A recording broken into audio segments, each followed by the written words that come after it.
Tuesday, noon to 5 p.m. My shirt was no longer a shirt, but just a limp and sticky rag soaked with sweat. My feet ached from the fierce heat of the steel deck plates.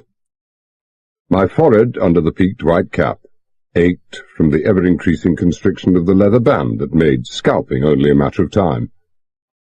My eyes ached from the steely glitter of reflected sunlight from metal, water, and whitewashed harbour buildings.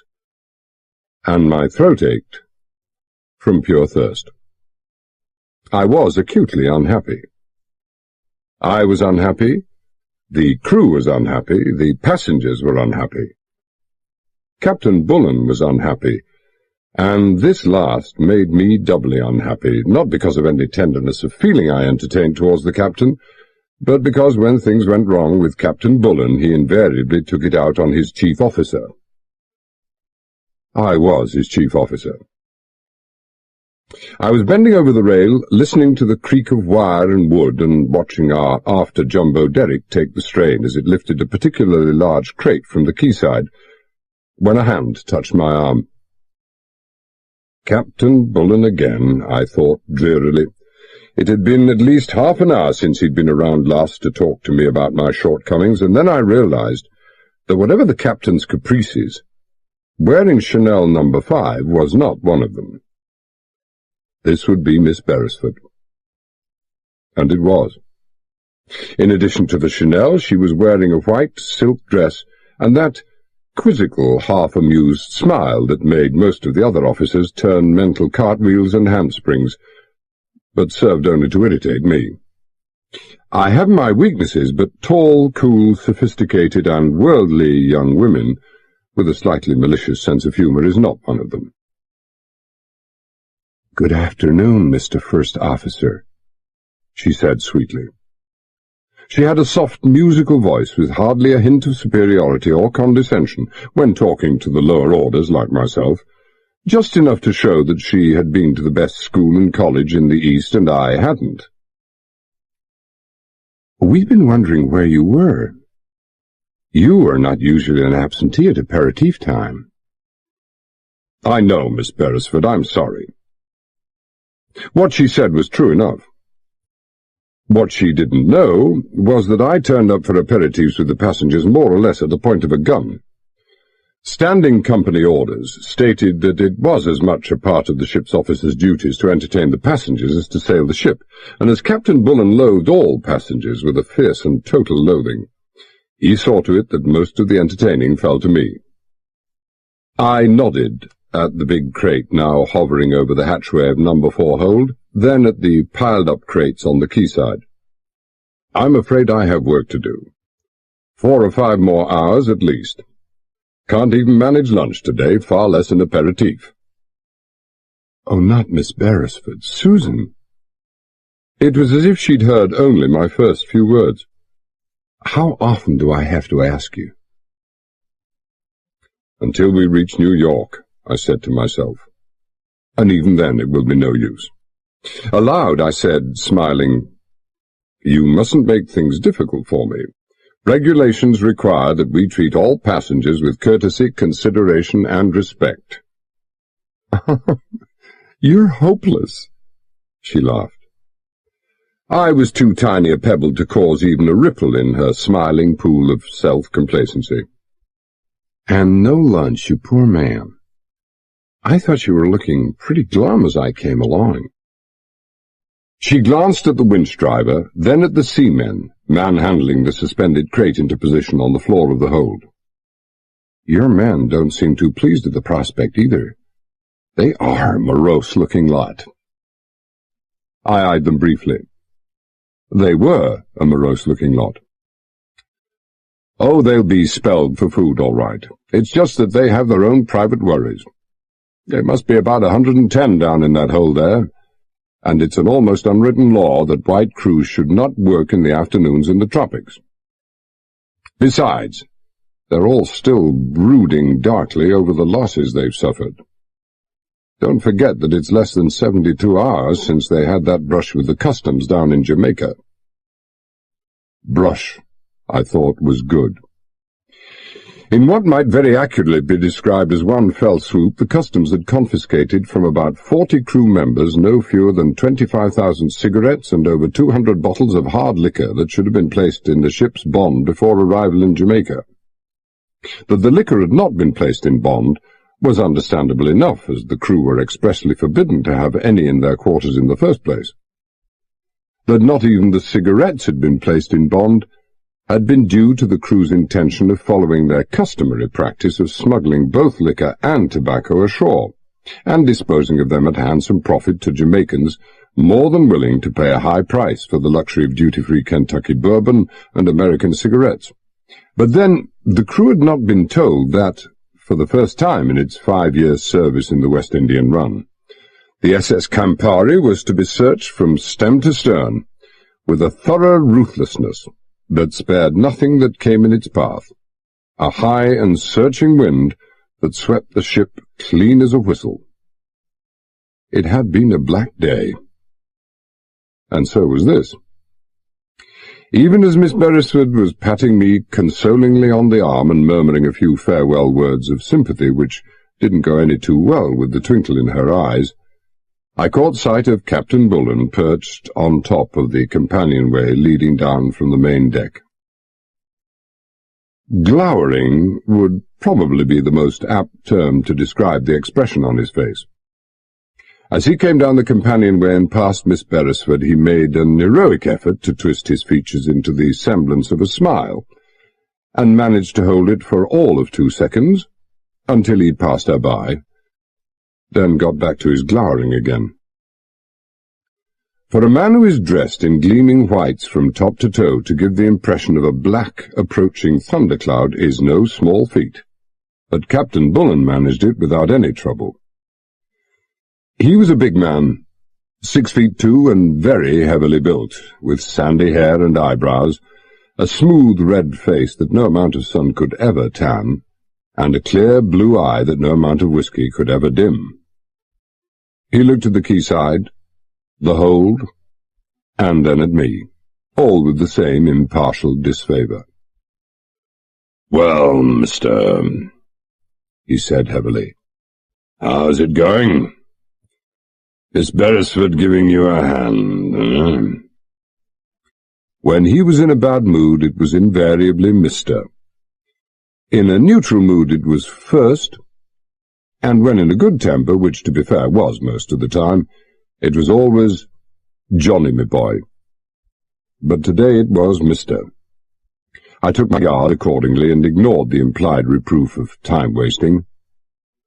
He would be gruffly apologetic the next day. He always was.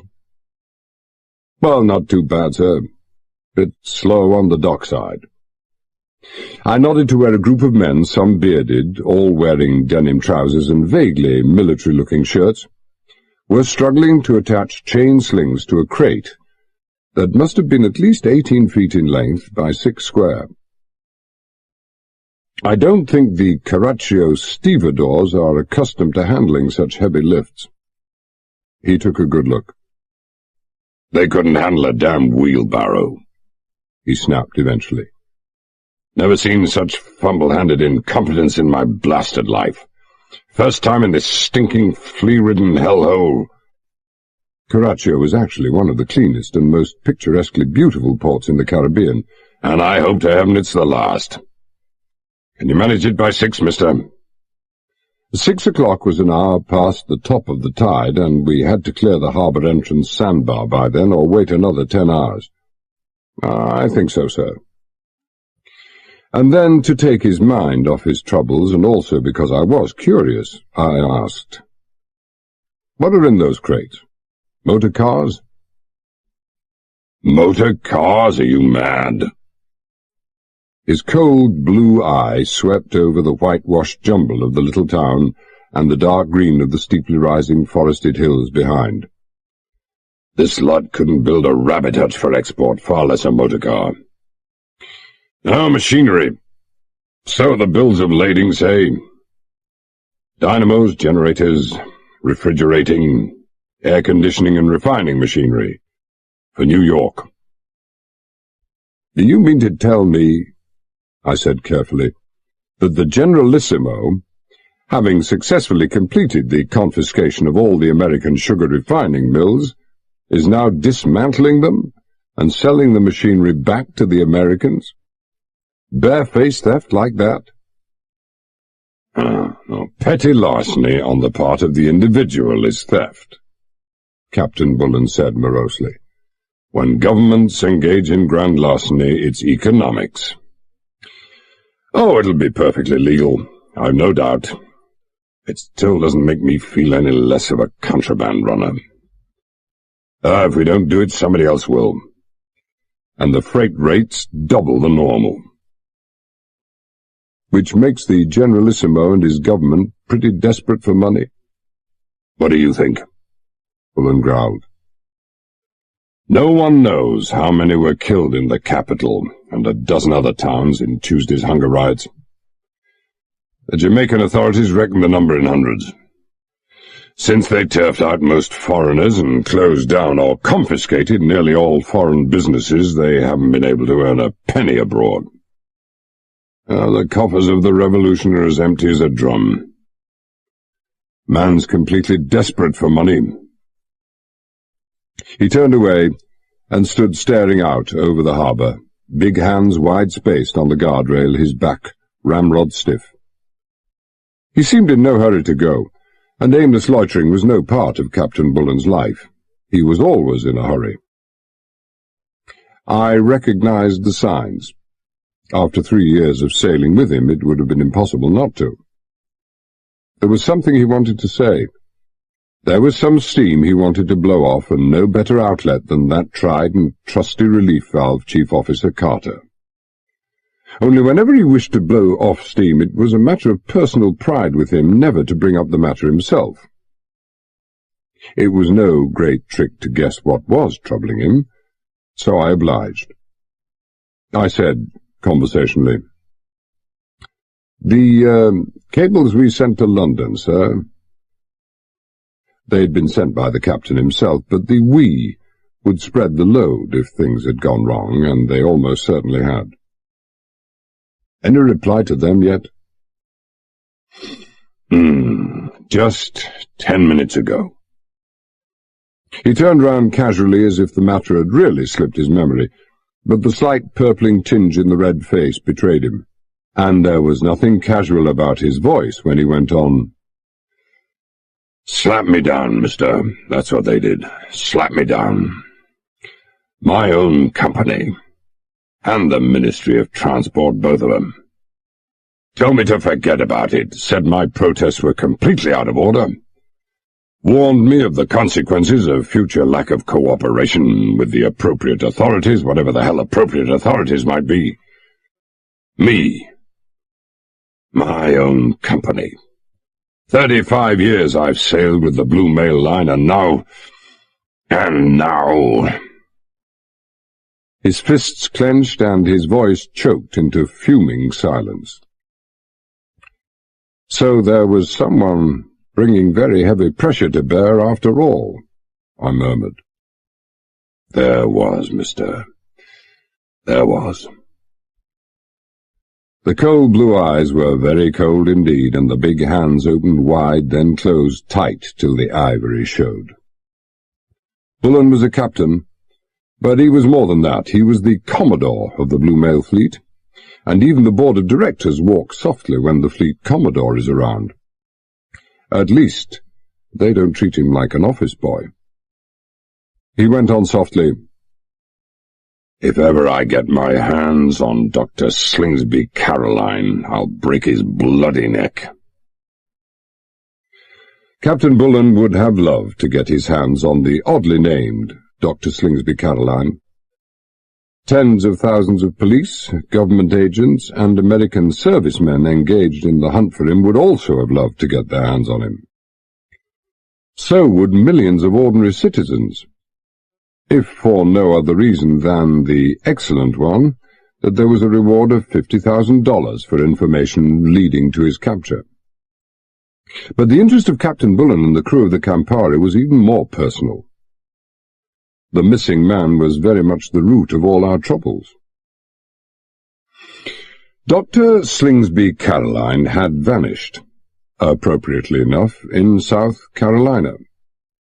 He had worked at a U.S. government's very hush-hush weapons research establishment south of the town of Columbia, an establishment concerned with the evolving, as it only become known in the past week or so, of some sort of small fission weapon for use by either fighter planes or mobile rocket launchers in local tactical nuclear wars.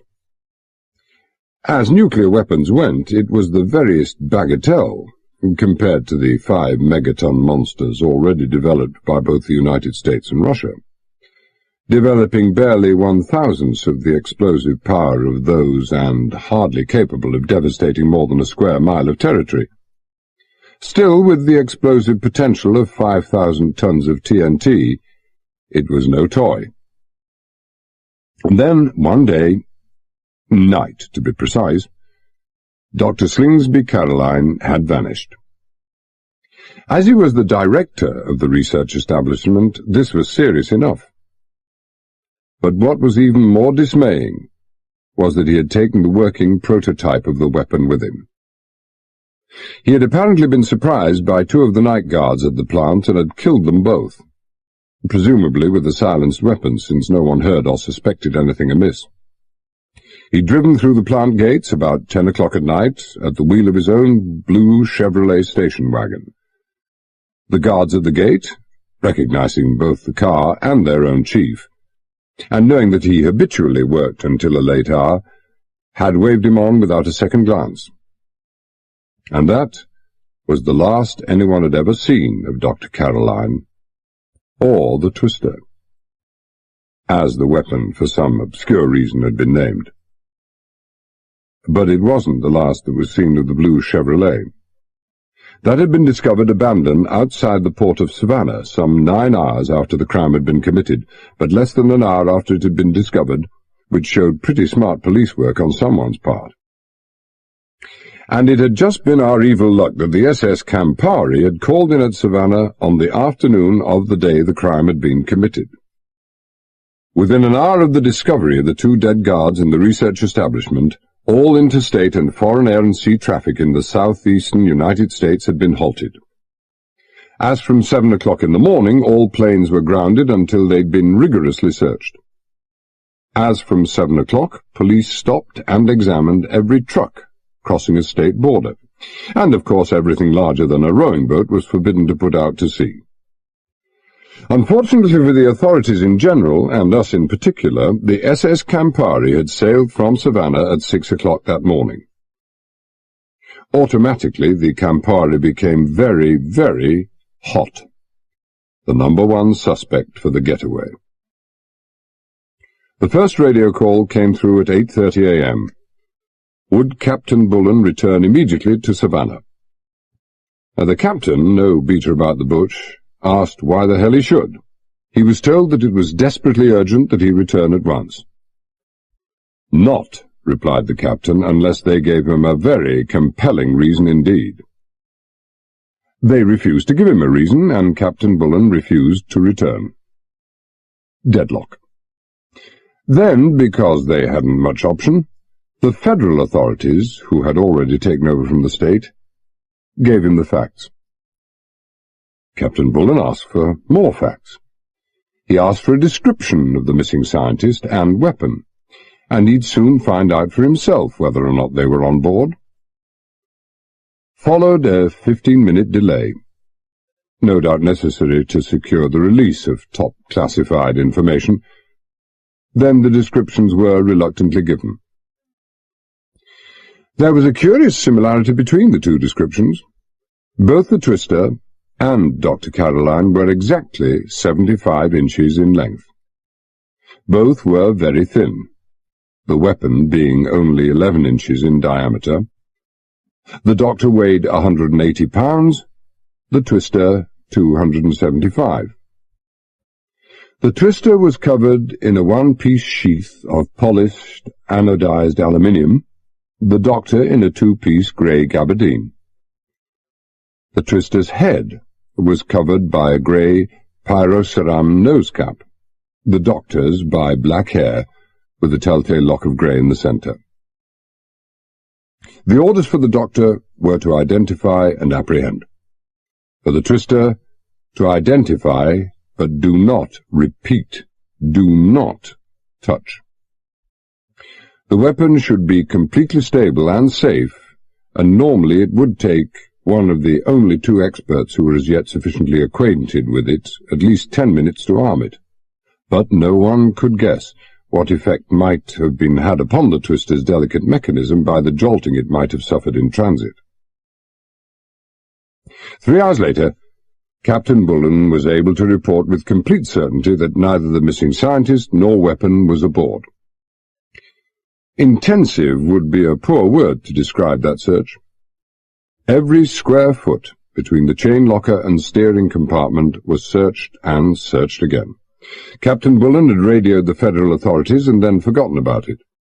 Or would have forgotten about it were it not that twice in the following 2 nights our radar scope had shown a mysterious vessel without navigation lights closing up from astern and then vanishing before dawn.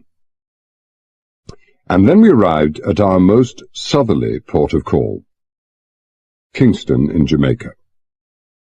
And in Kingston, the blow had fallen. We had no sooner arrived than the harbour authorities had come on board requesting that a search party from the American destroyer lying almost alongside be allowed to examine the Campari. Our friend on the radar scope, without a doubt. The search party, about 40 of them, were already lined up on the deck of the destroyer. They were still there 4 hours later. Captain Bullen, in a few simple, well-chosen words that had carried far and clear over the sunlit waters of Kingston Harbour, had told the authorities that if the United States Navy proposed in broad daylight to board a British mercantile marine vessel in a British harbour, then they were welcome to try. They were also welcome, he added, to suffer, apart from the injuries and the loss of blood they would incur in the process, the very heavy penalties which would be imposed by an international court of maritime law, arising from charges ranging from assault, through piracy, to an act of war, which maritime court, Captain Bullen had added pointedly, had its seat not in Washington, D.C., but in The Hague, Holland. This stopped them cold. The authorities withdrew to consult with the Americans. Coded cables, as we learnt later, were exchanged with Washington and London. Captain Bullen remained adamant.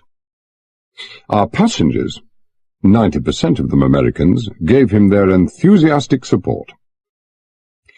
Messages were received from both the company head office and the Ministry of Transport requiring Captain Bullen to cooperate with the United States Navy. Pressure was being brought to bear. Bullen tore the messages up, seized the offer of the local Marconi agent to give the radio equipment an overdue check-up as a heaven-sent excuse to take the wireless officers off watch, and told the quartermaster at the gangway to accept no more messages. And so it had continued for all of 30 hours. And because troubles never come singly, it was on the morning following our arrival that the Harrisons and Curtises, related families who occupied the forward 2 suites on A deck, received cables with the shocking news that members of both families had been fatally involved in a car crash and left that afternoon. Black gloom hung heavy over the Campari. Towards evening, the deadlock was broken by the skipper of the American destroyer, a diplomatic, courteous, and thoroughly embarrassed commander by the name of Varsi. He'd been allowed aboard the Campari, been gruffly asked into Bullen's day cabin, accepted a drink, been very apologetic and respectful, and suggested a way out of the dilemma. He said he knew how intolerable it must be for a senior captain to have doubt thrown not only on his word, but his ability to carry out a proper search. For his own part of it, he was thoroughly disgusted with the whole assignment. He had, Commander Varsi had pointed out almost despairingly, to carry out his orders. But how would it be if he and Captain Bullen put their own interpretation on those orders?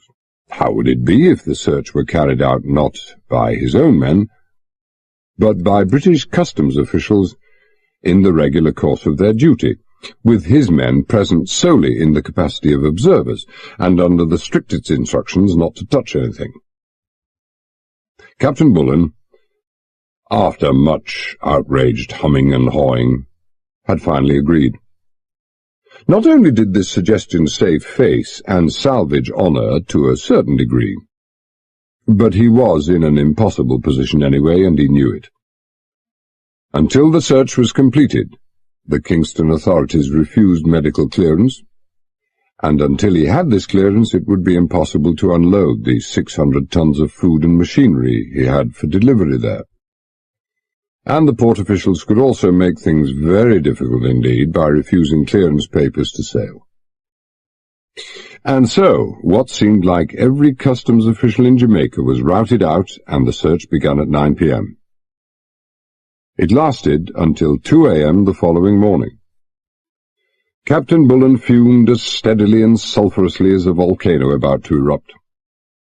The passengers fumed, partly because of having to suffer the indignity of having their cabins so meticulously searched, partly because of being kept out of their beds until the early hours of the morning.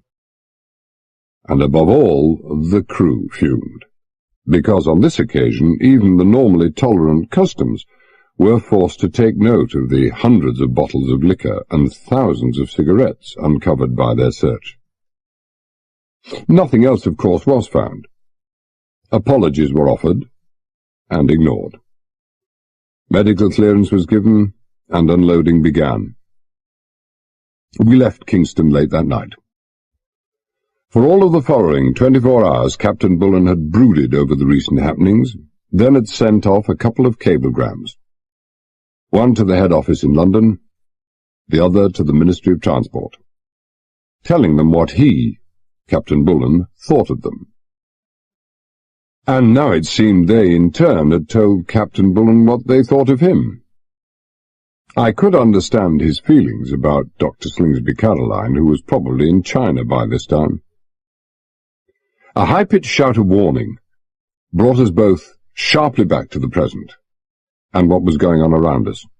One of the two chain slings round the big crate, now poised exactly over the hatchway to number 4 hold, had suddenly come adrift. One end of the crate dropping down through an angle of 60 degrees and bringing up with a jerking jolt that made even the big jumbo derrick shake and quiver with the strain. The chances were good that the crate would now slip through the remaining sling and crash down onto the floor of the hold, far below, which is probably what would have happened if two of the crew holding onto a corner guiding rope hadn't been quick-witted enough to throw all their weight onto it and so prevent the crate from tilting over at too steep an angle and sliding free. But even as it was still touch and go. The crate swung back towards the side of the ship, the two men on the guide rope still hanging on desperately. I caught a glimpse of the stevedores on the quayside below, their faces twist into expressions of frozen panic. In the new people's democracy, where all men were free and equal, the penalty for this sort of carelessness was probably the firing squad. Nothing else could have accounted for their otherwise inexplicably genuine terror. The crate began to swing back over the hold. I yelled to the men beneath to run clear, and simultaneously gave the signal for emergency lowering. The winchman, fortunately, was as quick-witted as he was experienced, and as the wildly careering crate swung jerkily back to dead center, he lowered away at 2 or 3 times the normal speed, braking just seconds before the lowermost corner of the crate crunched and splintered against the floor of the hold. Moments later, the entire length of the crate was resting on the bottom. Captain Bullen fished a handkerchief from his drills, removed his gold-braided cap and slowly mopped his sandy hair and sweating brow. He appeared to be communing with himself. "This," he said finally, "is the bloody end. Captain Bullen in the doghouse, the crew sore as hell, the passengers hopping mad.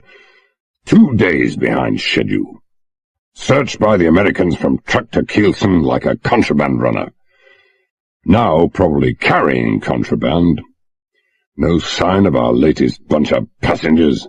Got to clear the harbour bar by 6, and now this band of madmen trying to send us to the bottom. A man can stand so much, first, just so much. He replaced his cap. Shakespeare had something to say about this, first. A sea of troubles, sir? No, something else, but apt enough. He sighed. Get the second officer to relieve you. Third's checking stores. Get the fourth— No, not that blithering nincompoop. Get the bosun. He talks Spanish like a native anyway, to take over on the shore side. Any objections, and that's the last piece of cargo we load. Then you and I are having lunch first. I told Miss Beresford that I wouldn't— If you think, Captain Bullen interrupted heavily, that I'm going to listen to that bunch jangling their money bags and bemoaning their hard lot from hors d'oeuvre right through to coffee, you must be out of your mind. We'll have it in my cabin. And so we had it in his cabin. It was the usual Campari meal, something for even the most blasé epicure to dream about. And Captain Bullen, for once, and understandably, made an exception to his rule that neither he nor his officers should drink with lunch. By the time the meal was over, he was feeling almost human again, and once went so far as to call me Johnny, my boy. It wouldn't last, but it was all pleasant enough, and it was with reluctance that I finally quit the air-conditioned coolness of the captain's day cabin for the blazing sunshine outside to relieve the second officer. He smiled widely as I approached number 4 hold. Tommy Wilson was always smiling. He was a dark, wiry Welshman of middle height, with an infectious grin and an immense zest for life, no matter what came his way. Nothing was too much trouble for Tommy, and nothing ever got him down. Nothing, that is, except mathematics.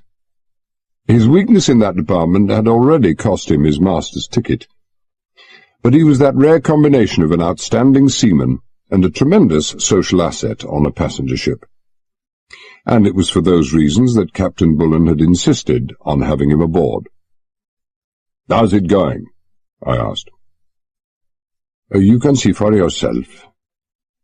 He waved a complacent hand towards the pile of stacked crates on the quayside, now diminished by a good third since I'd seen it last. "Speed allied with efficiency, eh? When Wilson is on the job, let no man ever—" "The bosun's name is MacDonald, not Wilson," I said. "Oh, so it is." He laughed, glanced down to where the bosun, a big, tough, infinitely competent Hebridean Islander, was haranguing the bearded stevedores, and shook his head admiringly. "I wish I could understand what he's saying." Translation would be superfluous, I said dryly. "I'll take over. Old man wants you to go ashore." "Ashore?" His face lit up. In 2 short years, the second shore-going exploits had already passed into the realms of legend. Let no man ever say that Wilson ignored duty's call. 20 minutes for a shower, shave, and shake out the number 1s. "The agent's offices are just beyond the dock gates," I interrupted. "You can go as you are. Find out what's happened to our latest passengers. Captain's beginning to worry about them. If they're not here by 5 o'clock, he's sailing without them. Way he's feeling now, he'd just as soon do that. If the agent doesn't know, tell him to find out. Fast." Wilson left. The sun started westering, but the heat stayed as it was. Thanks to MacDonald's competence and uninhibited command of the Spanish language, the cargo on the quayside steadily and rapidly diminished. Wilson returned to report no sign of our passengers. About the passengers, the agent had been very nervous indeed. They were very important people, senor, very, very important. One of them was the most important man in the whole province of Camafuegos. The jeep had already been dispatched westwards along the coast road to look for them. It sometimes happened, the senor understood, that a car spring would go or a shock absorber snap. When Wilson had innocently inquired if this was because the revolutionary government had no money left to pay for the filling in of enormous potholes in the roads, the agent had become even more nervous and said indignantly that it was entirely the fault of the inferior metal those perfidious Americanos used in the construction of their vehicles. Wilson said that he'd left with the impression that Detroit had a special assembly line exclusively devoted to turning out deliberately inferior cars destined solely for this particular corner of the Caribbean. Wilson went away. The cargo continued to move steadily into number 4 hold. About 4 o'clock in the afternoon, I heard the sound of the clashing of gears and the asthmatic wheezing of what sounded like a very elderly engine indeed. This, I thought, would be the passengers at last. But no.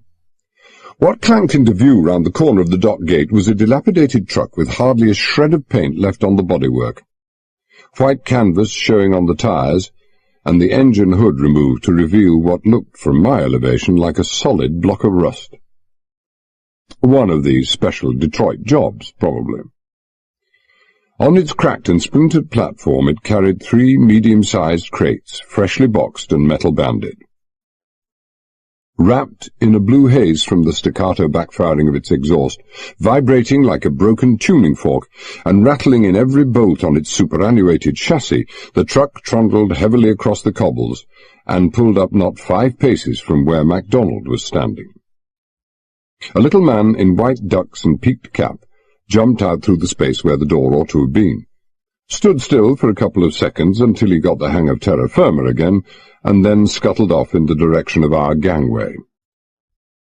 I recognized him as our Carraccio agent, the one with the low opinion of Detroit, and wondered what fresh trouble he was bringing with him. I found out in 3 minutes flat, when Captain Bullen appeared on deck, an anxious-looking agent scurrying along behind him. The captain's blue eyes were snapping. The red complexion was overlaid with puce, but he had the safety valve screwed right down. "Coffins, mister," he said tightly. "Coffins, no less."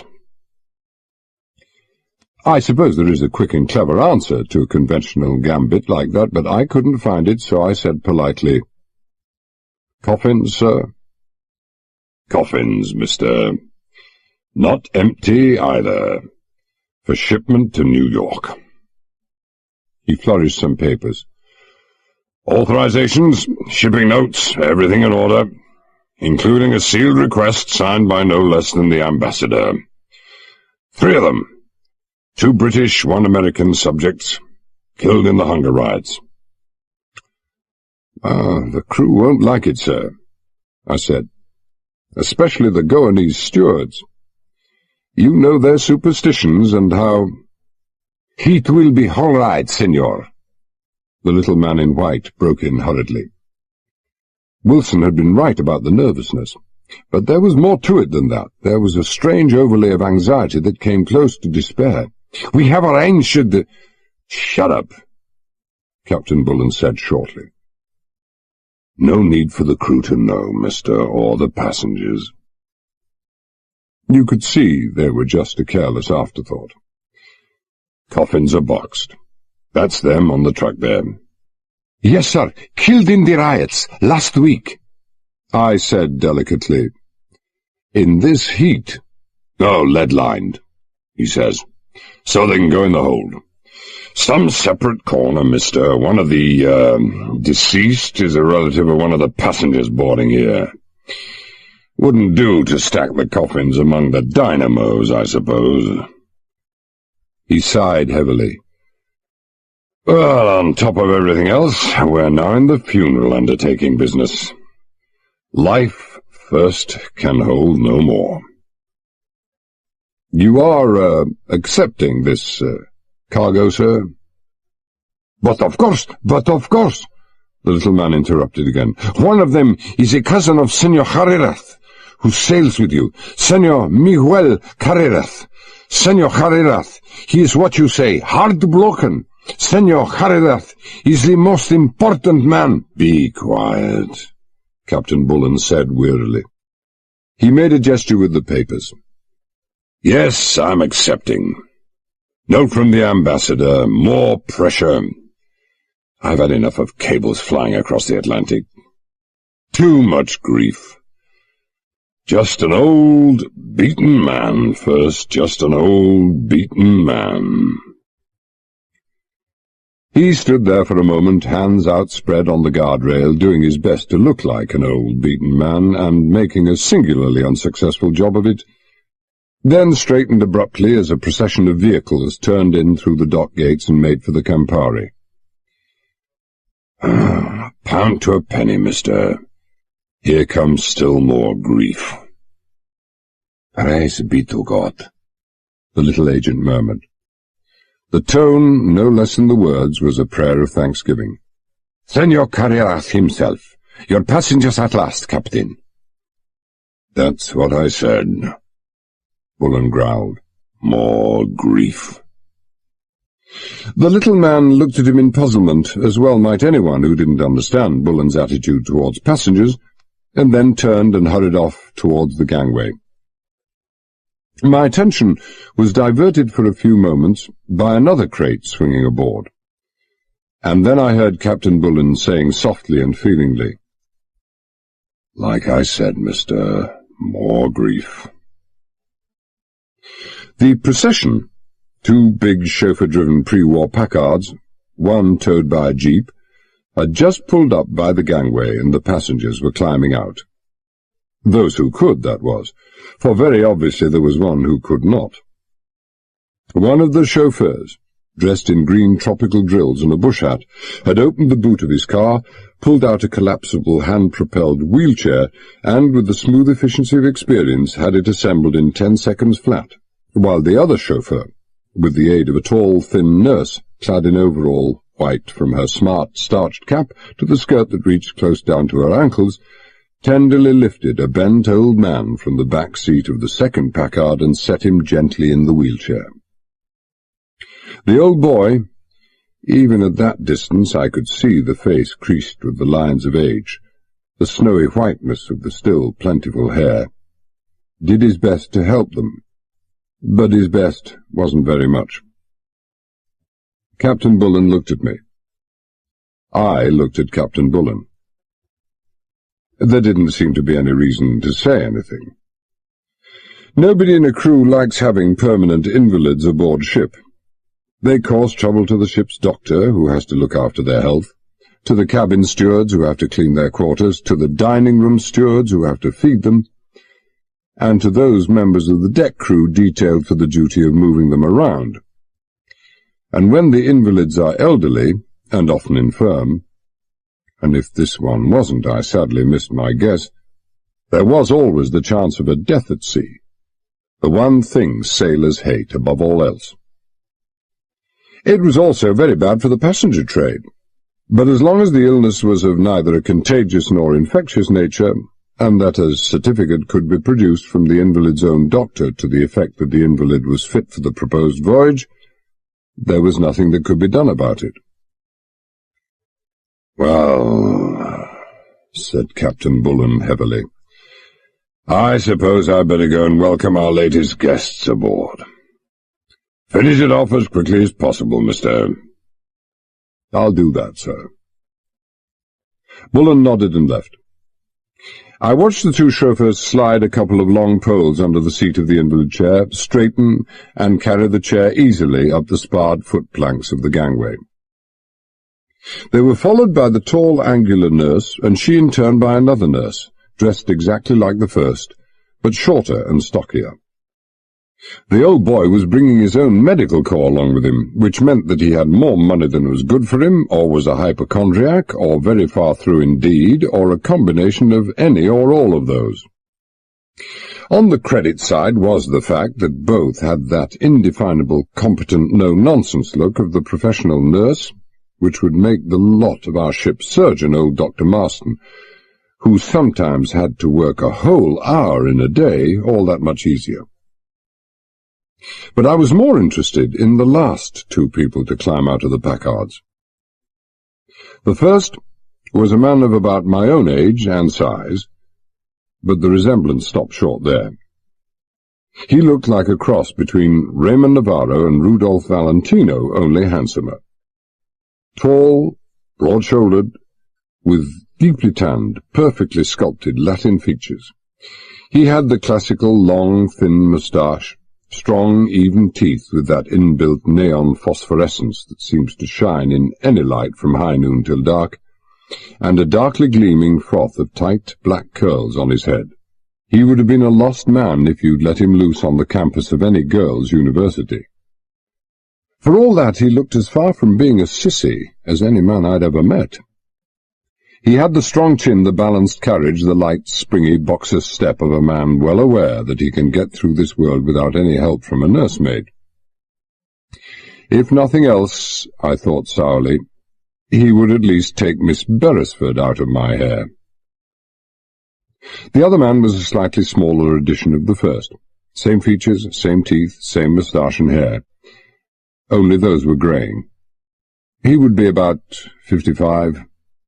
He had about him that indefinable look of authority and assurance which can come from power, money, or a carefully cultivated phoniness. This, I guessed, would be Senor Miguel Carreras, who inspired such fear in our local Carraccio agent. I wondered why. 10 minutes later, the last of our cargo was aboard, and all that remained were the 3 boxed coffins on the back of the old truck. I was watching the boatswain readying a sling round the first of those, when a well-detested voice said behind me, "This is Mr. Carreras, sir. Captain Bullen sent me." I turned round and gave Fourth Officer Dexter the look I specially reserved for Fourth Officer Dexter. Dexter was the exception to the rule that the Fleet Commodore always got the best available in the company as far as officers and men were concerned, but that was hardly the old man's fault. There are some men that even a Fleet Commodore has to accept, and Dexter was one of them. A personable enough youngster of 21, with fair hair, slightly prominent blue eyes, an excruciatingly genuine public school accent, and limited intelligence. Dexter was the son, and unfortunately heir, of Lord Dexter, chairman and managing director of the Blue Mail. Lord Dexter, who had inherited about 10 millions at the age of 15, and understandably enough had never looked back, had the quaint idea that his own son should start from the bottom up, and had sent him to sea as a cadet some 5 years previously. Dexter had a poor view of this arrangement. Every man in the ship from Bullen downwards took a poor view both of the arrangement and Dexter, but there was nothing we could do about it. "How do you do, sir?" I accepted Carreras's outstretched hand and took a good look at him. The steady dark eyes, the courteous smile, couldn't obscure the fact that there were many more lines about his eyes and mouth at 2 feet than at 50. But it also couldn't obscure the compensatory fact that the air of authority and command was now redoubled in force, and I put out of my mind any idea that this air originated in phoniness. It was the genuine article, and that was that. "Mr. Carter." "My pleasure." The hand was firm, the bow more than a perfunctory nod. "I have some interest in the cargo being loaded, and if you would permit—" "But certainly, Senor Carreras." Carter, that rough-hewn Anglo-Saxon diamond, not to be outdone in Latin courtesy. I waved towards the hatch. "If you would be so kind as to keep to the starboard, the right hand of the hatch." "Starboard will do, Mr. Carter," he smiled. "I have commanded vessels of my own. It was not a life that ever appealed to me." He stood there for a moment, watching MacDonald tightening the sling, while I turned to Dexter, who had made no move to go. Dexter was seldom in a hurry to do anything.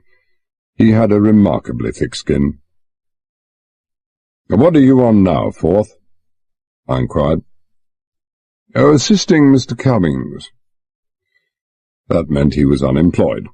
Cummings, the purser, was an extraordinarily competent officer who never required help. He had only one fault. Brought on by years of dealing with passengers, he was far too polite, especially to Dexter. I said, "Those charts we picked up in Kingston, you might get on with the corrections, will you?" Which meant that he would probably land us on the reef of the Great Bahamas in a couple of days' time. "But Mr. Cummings is expecting—" "The charts, Dexter." He looked at me for a long moment, his face slowly darkening, then spun on his heel and left. I let him get 3 paces, and then I said, not loudly, "Dexter." He stopped, then turned slowly. "The charts, Dexter," I repeated. He stood there for maybe 5 seconds, eyes locked on mine, then broke his gaze. "Aye, aye, sir." The accent on the sir was faint, but unmistakable. He turned again and walked away, and now the flush was round to the back of his neck, his back ramrod stiff. Little I cared, by the time he sat in the chairman's seat, I'd have long since quit. I watched him go, then turned to see Carreras looking at me with a slow, still speculation in the steady eyes. He was putting Chief Officer Carter in the balance and weighing him, but whatever figures he came up with he kept to himself, for he turned away without any haste and made his way across to the starboard side of No. 4 hold. As he turned, I noticed for the first time the very thin ribbon of black silk stitched across the left lapel of his grey tropical suit. It didn't seem to go any too well with the white rose he wore in his buttonhole, but maybe the two of them together were recognized as a sign of mourning in those parts. And it seemed very likely, for he stood there perfectly straight, almost at attention, his hands loosely by his sides, as the 3 crated coffins were hoisted inboard. When the 3rd crate came swinging in over the rail, he removed his hat casually, as if to get the benefit of the light breeze that had just sprung up from the north, the direction of the open sea, and then, looking around him almost furtively, lifted his right hand under the cover of the hat, held in his left, and made a quick, abbreviated sign of the cross. Even in that heat I could feel the cold cat's paw of a shiver brush lightly across my shoulders. I don't know why, not even by the furthest stretch of imagination, could I visualize that prosaic hatchway giving on No. 4 hole as an open grave. One of my grandmothers was Scots. Maybe I was psychic, or had the second sight, or whatever it was they called it up in the Highlands. Or maybe I'd just lunched too well. Whatever might have upset me, it didn't seem to have upset Senor Carreras. He replaced his hat as the last of the crates touched lightly on the floor of the hold, stared down at it for a few seconds, then turned and made his way forward, lifting his hat again, and giving me a clear, untroubled smile as he came by. For want of anything better to do, I smiled back at him. 5 minutes later, the ancient truck, the 2 Packards, the jeep, and the last of the stevedores were gone, and MacDonald was busy supervising the placing of the battens on No. 4 hold. By 5 o'clock, a whole hour before deadline, and exactly on the top of the tide, the SS Campari was steaming slowly over the bar to the north of the harbour, and then west-northwest into the setting sun, carrying with it its cargo of crates and machinery and dead men, its fuming captain, disgruntled crew, and thoroughly outraged passengers. At 5 o'clock on that brilliant June evening, it was not what one might have called a happy ship. Chapter 2. Tuesday, 8 p.m. to 9:30 p.m. By 8 o'clock that night, cargo crates and coffins were, presumably, just as they had been at 5 o'clock. But among the living cargo, the change for the better, from deep discontent to something closely approaching light-hearted satisfaction, was marked and profound. There were reasons for this, of course. In Captain Bullen's case, he twice called me Johnny, my boy, as he sent me down for dinner. It was because he was clear of what he was pleased to regard as the pestiferous port of Carraccio, because he was at sea again, because he was on his bridge again, and because he had thought up an excellent reason for sending me below, while he remained on the bridge, thus avoiding the social torture of having to dine with the passengers. In the crew's case, it was because the captain had seen fit, partly out of a sense of justice and partly to repay the head office for the indignities they'd heaped on him, to award them all many more hours overtime pay than they were actually entitled to for their off-duty labours in the past 3 days. And in the case of the officers and passengers, it was simply because there are certain well-defined fundamental laws of human nature, and one of them was that it was impossible to be miserable for long aboard the SS Campari. As a vessel with no regular ports of call, with only very limited passenger accommodation, and capacious cargo holds that were seldom far from full, the SS Campari could be properly classed as a tramp ship, and indeed was so classed in the Blue Mail's travel brochures. But, as the brochures pointed out with a properly delicate restraint, in keeping with the presumably refined sensibilities of the extraordinarily well-heeled clientele it was addressing, the SS Campari was no ordinary tramp ship. Indeed, it was no ordinary ship in any sense at all. It was, as the brochure said simply, quietly, without any pretentiousness, and in exactly those words, a medium-sized cargo vessel offering the most luxurious accommodation and the finest cuisine of any ship in the world today. The only thing that prevented all the great passenger shipping companies from the Cunard White Star downwards from suing the Blue Mail for this preposterous statement was the fact that it was perfectly true. It was the chairman of the Blue Mail, Lord Dexter, who had obviously kept all his brains to himself and refrained from passing any on to his son, our current fourth officer, who had thought it up. It was, as all his competitors who were now exerting themselves strenuously to get into the act admitted, a stroke of pure genius. Lord Dexter concurred. It had started off simply enough in the early 50s, with an earlier Blue Mail vessel, the SS Brandywine. For some strange whimsy, explicable only on a psychoanalyst's couch, Lord Dexter, himself a rabid teetotaler, had elected to name his various ships after divers wines and other spirituous liquors. The Brandywine had been one of 2 Blue Mail vessels engaged on a regular run between New York and various British possessions in the West Indies, and Lord Dexter, eyeing the luxury cruise liners which plied regularly between New York and the Caribbean, and seeing no good reason why he shouldn't elbow his way into this lucrative dollar-earning market, had some extra cabins fitted on the Brandywine, and advertised them in a few very select American newspapers and magazines, making it quite plain that he was interested only in top people. Among the attractions offered had been a complete absence of bands, dances, concerts, fancy dress balls, swimming pools, tombola, deck games, sightseeing, and parties. Only a genius could have made such desirable and splendidly resounding virtues out of things that he didn't have anyway. All that he offered on the positive side was the mystery and romance of a tramp ship which sailed to unknown destinations. This didn't make any alterations to regular schedules. All it meant was that the captain kept the names of the various ports of call to himself until shortly before he arrived there, and the resources and comfort of a telegraph lounge which remained in continuous touch with the New York, London, and Paris stock exchanges. The initial success of the scheme was fantastic. In stock exchange parlance, the issue was oversubscribed 100 times.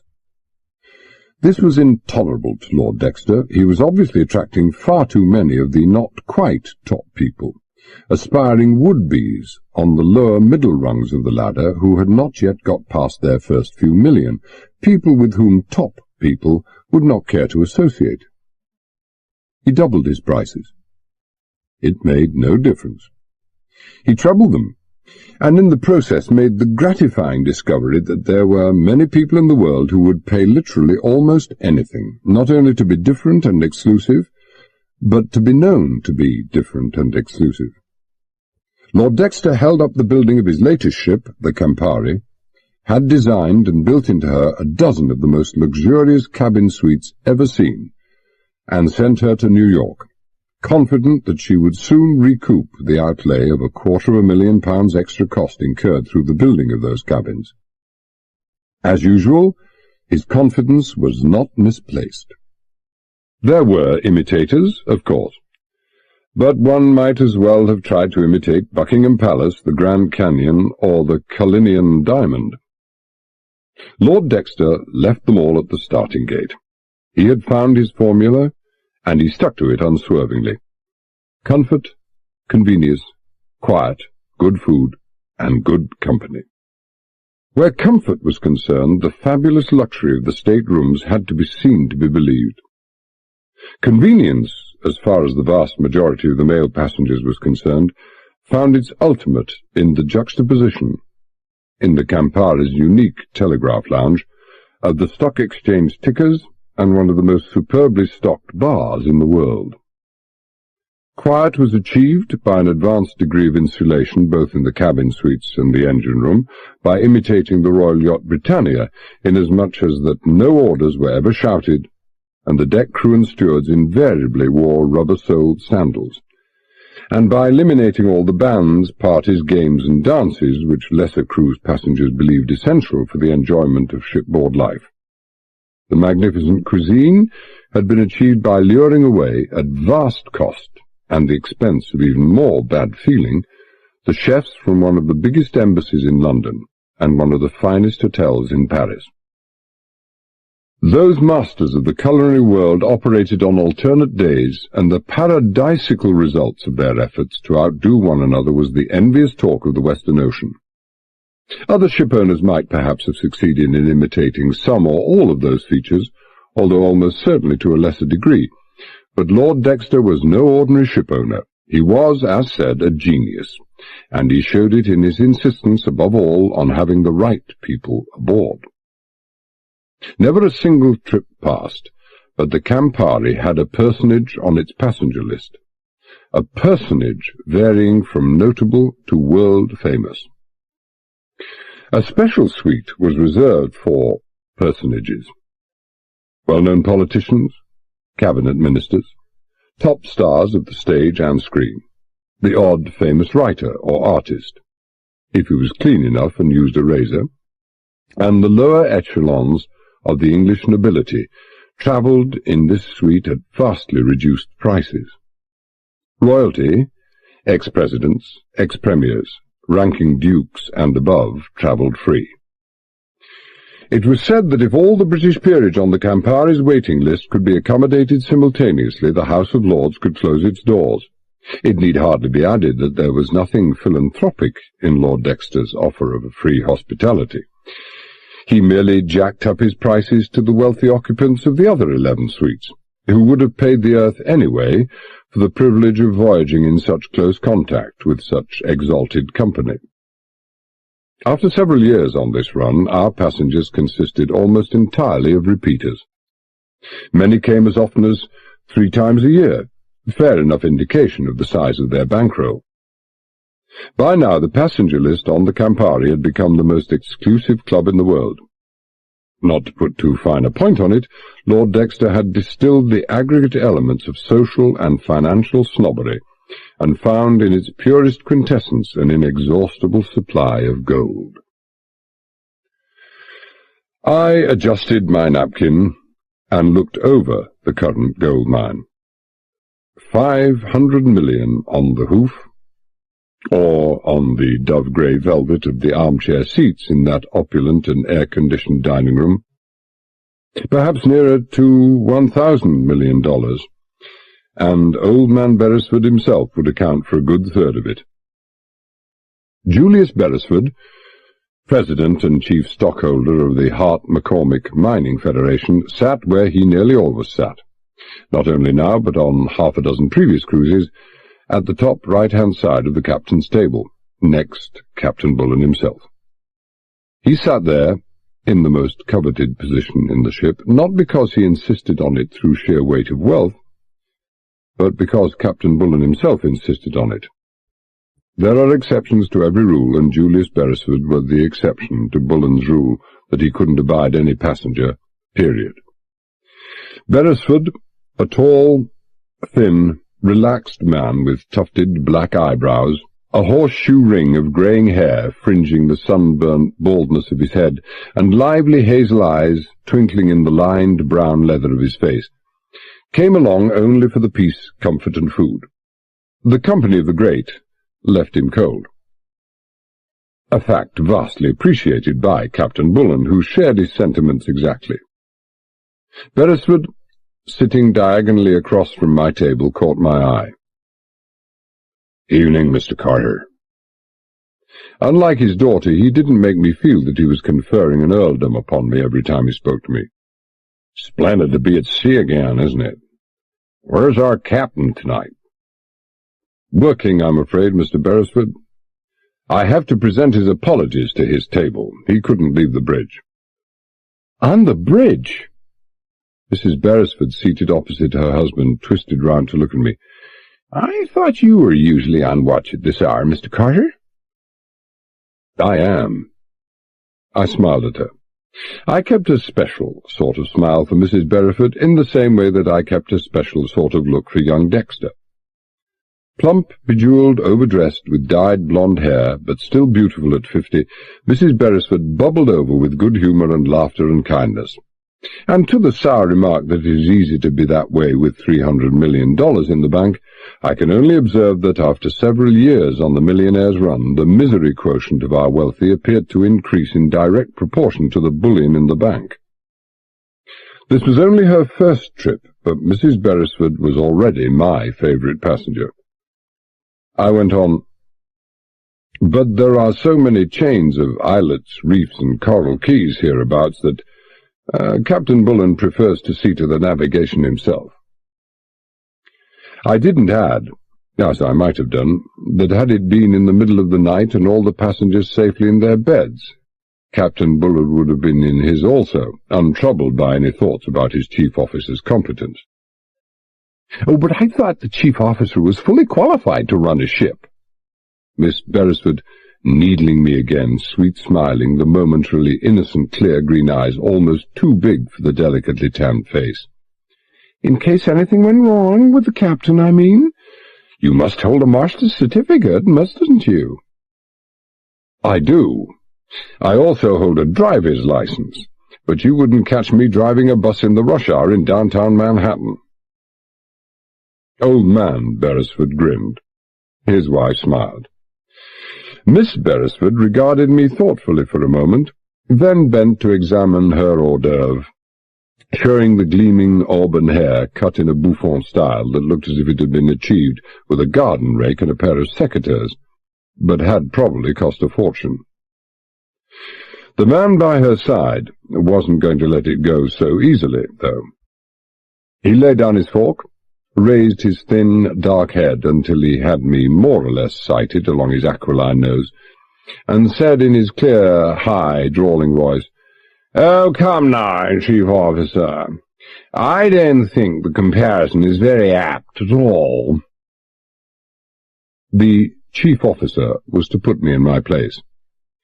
The Duke of Hartwell spent a great deal of his time aboard the Campari, in putting people in their places, which was pretty ungrateful of him, considering that he was getting it all for free.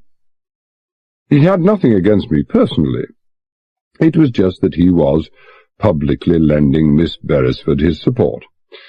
Even the very considerable sums of money earned by inveigling the properly respectful lower classes into viewing his stately home at 2 and 6 a time were making only a slight dent on the crushing burden of death duties, whereas an alliance with Miss Beresford would solve his difficulties for ever and ever. Things were being complicated for the unfortunate Duke by the fact that though his intellect was bent on Miss Beresford, his attentions and eyes were, for the most part, on the extravagantly opulent charms and undeniable beauty of the platinum blonde and oft-divorced cinema actress who flanked him on the other side. "I don't suppose it is, sir," I acknowledged. "Captain Bullen refused to address him as your grace, and I'd be damned if I'd do it either. But the best I could think up on the spur of the moment." He nodded, as though satisfied, and returned to attack his hors d'oeuvre. Old Beresford eyed him speculatively, Mrs. Beresford half-smilingly, Miss Harcourt, the cinema actress, admiringly, while Miss Beresford herself just kept on treating us to an uninterrupted view of the Auburn Bouffon. There's little enough to do, off-duty, during hours at sea, and watching developments at the captain's table would make a very entertaining pastime indeed. What promised to make it even more entertaining was the very considerable interest being taken in the captain's table by the young man seated at the foot of my own table, one of the passengers who had joined at Carraccio, Tony Carreras. The courses came and went. Antoine was on duty in the kitchen that night, and you could almost reach out and feel the blissful hush that descended on the company. Velvet-footed Goanese waiters moved soundlessly on the dark grey pile of the Persian carpet. Food appeared and vanished, as if in a dream. An arm always appeared at the precisely correct moment with the precisely correct wine. But never for me. I drank soda water. It was in my contract. The coffee appeared. This was the moment when I had to earn my money. When Antoine was on duty and on top of his form, conversation was a desecration, and a hallowed hush of appreciation, an almost cathedral ecstasy, was the correct form. But about 40 minutes of this rapturous silence was about par for the course. It couldn't and never did go on. I never yet met a rich man, or woman for that matter, who didn't list talking, chiefly and preferably about themselves, as among their favourite occupations, and the prime target for their observations was invariably the officer who sat at the head of the table. I looked round ours, and wondered who would start the ball rolling. Miss Harbride? Her original Central European name was unpronounceable. Thin, scrawny, 60-ish, and tough as whalebone, who'd made a fortune out of highly expensive and utterly worthless cosmetic preparations, which she wisely refrained from using on herself. Mr. Greenstreet, her husband, a grey anonymity of a man with a grey, sunken face, who had married her for heaven only knew what reason, for he was a very wealthy man in his own right. Tony Carreras? His father, Miguel Carreras? There should have been a sixth at my table to replace the Curtis family of three, who, along with the Harrisons, had been so hurriedly called home from Kingston, but the old man who'd come aboard in his bath chair was apparently to have his meals served in his cabin during the voyage with his nurses in attendance. 4 men and 1 woman. It made an ill-balanced table. Senor Miguel Carreras spoke first. "The Campari's prices, Mr. Carter, are quite atrocious," he said calmly. He puffed appreciatively at his cigar. "Robbery on the high seas would be a very fitting description. On the other hand, the cuisine is as claimed. You have a chef of divine gifts.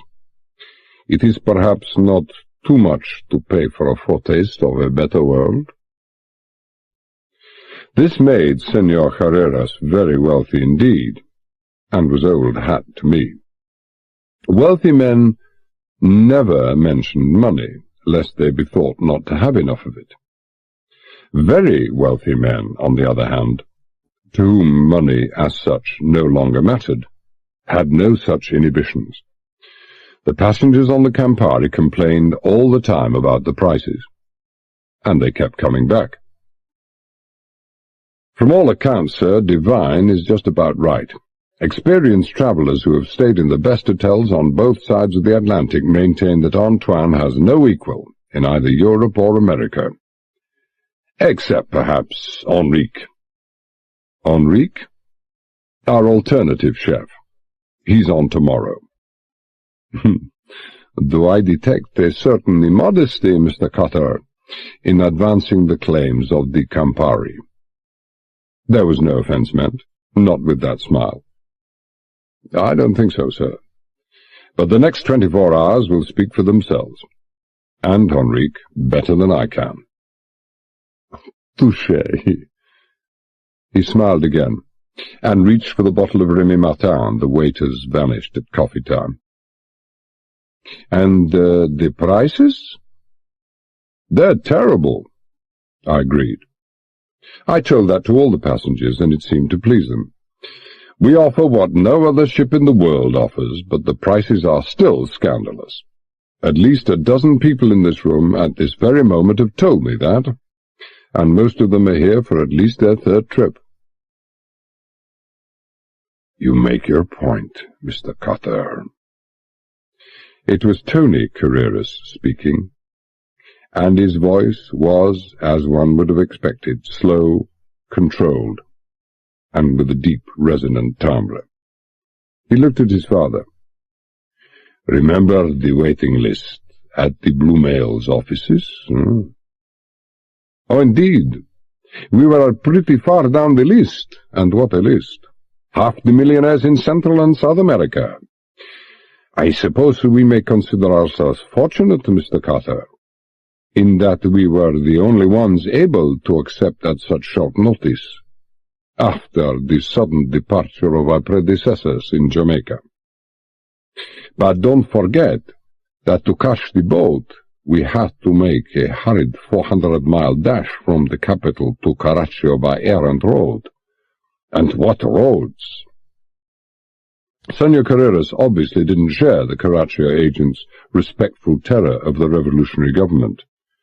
I wondered how a man of Carreras's obviously aristocratic background had been able to retain his obvious wealth in the face of the forces of change that had overcome and completely wiped out the old order, and why, if money was so desperately short on the island, he was allowed to convert very large sums of it into dollars to pay for this cruise, or how and why he'd been able to leave the island at all.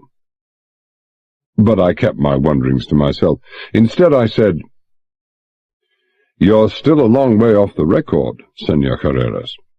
Last trip we had a family from Santiago and 2 men from Beirut, both of whom had flown from New York specially for the round voyage. And they can't all be wrong, eh? Don't worry, Mr. Cutter. I intend to enjoy myself. Can you give us any idea of our itinerary?" "Well, that's supposed to be one of the attractions, sir. No set itinerary. Our schedule largely depends on the availability of destination of the cargoes. One thing's certain, we're going to New York. Most of our passengers boarded there, and passengers do like to be returned to where they came from." Well, he knew this anyway. Knew that we had coffins consigned to New York. "We may stop off at Nassau. It depends how the captain feels. The company gives him a lot of leeway in adjusting local schedules to suit the best needs of the passengers. And the weather reports. This is the hurricane season, Mr. Carreras, or pretty close to it. If the reports are bad, Captain Bullen will want all the sea room he can, and give Nassau a bye." I smiled. "Among the other attractions of the SS Campari is that we do not make our passengers seasick, unless it is absolutely essential." "Considerate. Very considerate," Carreras murmured. He looked at me speculatively. But we will be making 1 or 2 calls on the East Coast, I take it. No idea, sir. Normally, yes. Again, it's up to the captain, and how the captain behaves depends on a Dr. Slingsby Caroline. They haven't caught him yet? Miss Harbride declared in her rough, gravelly voice.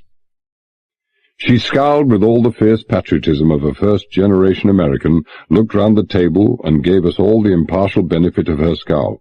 It's incredible, frankly incredible. I still don't believe it. A 13th-generation American.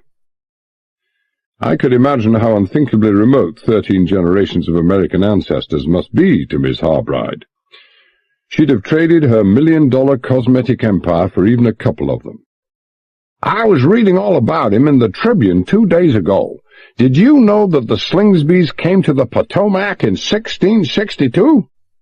Just 5 years after the Washingtons? 300 years. Imagine, American for 300 years, and now a renegade, a traitor, 13 generations. Oh, don't take it too hard, Miss Harbride, I said encouragingly. When it comes to skipping out with the family silver, Dr. Caroline just doesn't begin to be in the same class as my countrymen. The last Englishman who defected to the communist world had an ancestor in the Doomsday Book. 30 solid generations. Yet he took off and lit out at the drop of a hat. "Ha!" said Miss Harbride. Yes, we heard about this character. Tony Carreras. He was rather less formal in his attitude towards the English language than his father. A Slingsby Caroline, I mean. Makes very little sense to me. What is he going to do with this weapon? The twister, they call it, isn't it? Even if he does get it out of the country, who's going to buy it? I mean, as nuclear devices go, it could be ranked almost a toy. It certainly isn't going to change the balance of world power, no matter who gets his hands on it. Tony's right, Miguel Carreras agreed. Who is going to buy it? Besides, there's nothing secret anymore about the making of nuclear weapons. If a country has enough wealth and technical resources, so far there are only 4 in the world, it can build a nuclear weapon any time.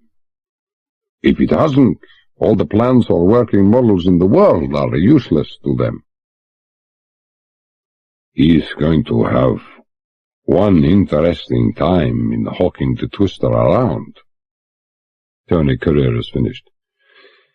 Especially since from all descriptions you can't get the twister into a suitcase. But what's this guy got to do with us, Mr. Cutter? Well, as long as he's at large, every cargo vessel leaving the eastern seaboard gets a pretty thorough going over to make sure that neither he nor the twister is aboard. Slows up the turnaround of cargo and passenger ships by 100%, which means that the longshoremen are losing stevedoring money pretty fast. They've gone on strike, and the chances are, so many unpleasant words have been said on both sides, that they'll stay on strike when they do nab Dr. Caroline. If. Traitor, said Miss Harbride. 13 generations. So, we stay away from the East Coast, eh? Carreras Sr. asked. Meantime, anyway. Well, as long as possible, sir, but New York is a must. When, I don't know. But if it's still strike-bound, we might go up to St. Lawrence first. It depends. Romance, mystery, and adventure. Carreras smiled. Just like your brochure said. He glanced over my shoulder. Looks like a visitor for you, Mr. Cutter. I twisted in my seat. It was a visitor for me. Rusty Williams, Rusty from his shock of flaming hair, was advancing towards me, white's immaculately pressed uniform cap clasped stiffly under his left arm. Rusty was 16, our youngest cadet, desperately shy and very impressionable.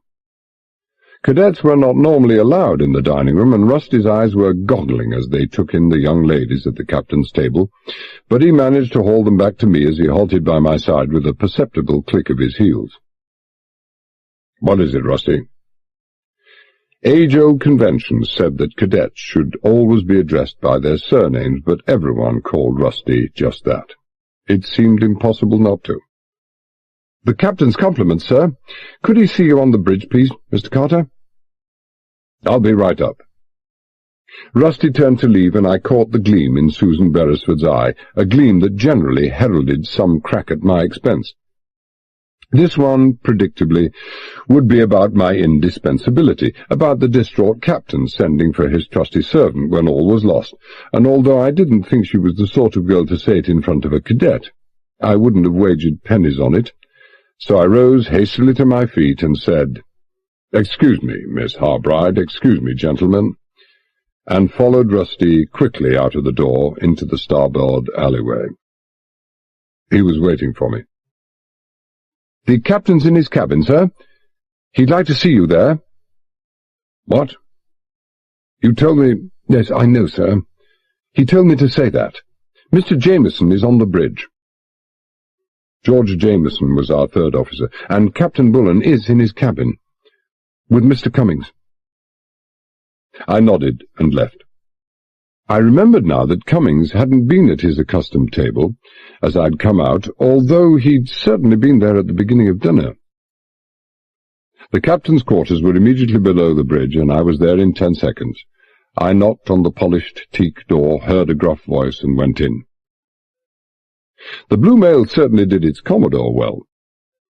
Even Captain Bullen, no admirer of the sybaritic life, had never been heard to complain of being pampered. He had a 3-room and a bathroom suite, done in the best millionaire's taste, and his day cabin, in which I now was a pretty fair guide to the rest. Wine-red carpet that sunk beneath your feet, darkly crimson drapes, gleaming sycamore panelling, narrow oak beams overhead, oak and green leather for the chairs and settee. Captain Bullen looked up at me as I came in. He didn't have any of the signs of a man enjoying the comforts of home. "Something wrong, sir?" I asked. "Sit down." He waved to a chair and sighed. "There's something wrong, all right. Banana Legs Benson is missing. White reported it 10 minutes ago."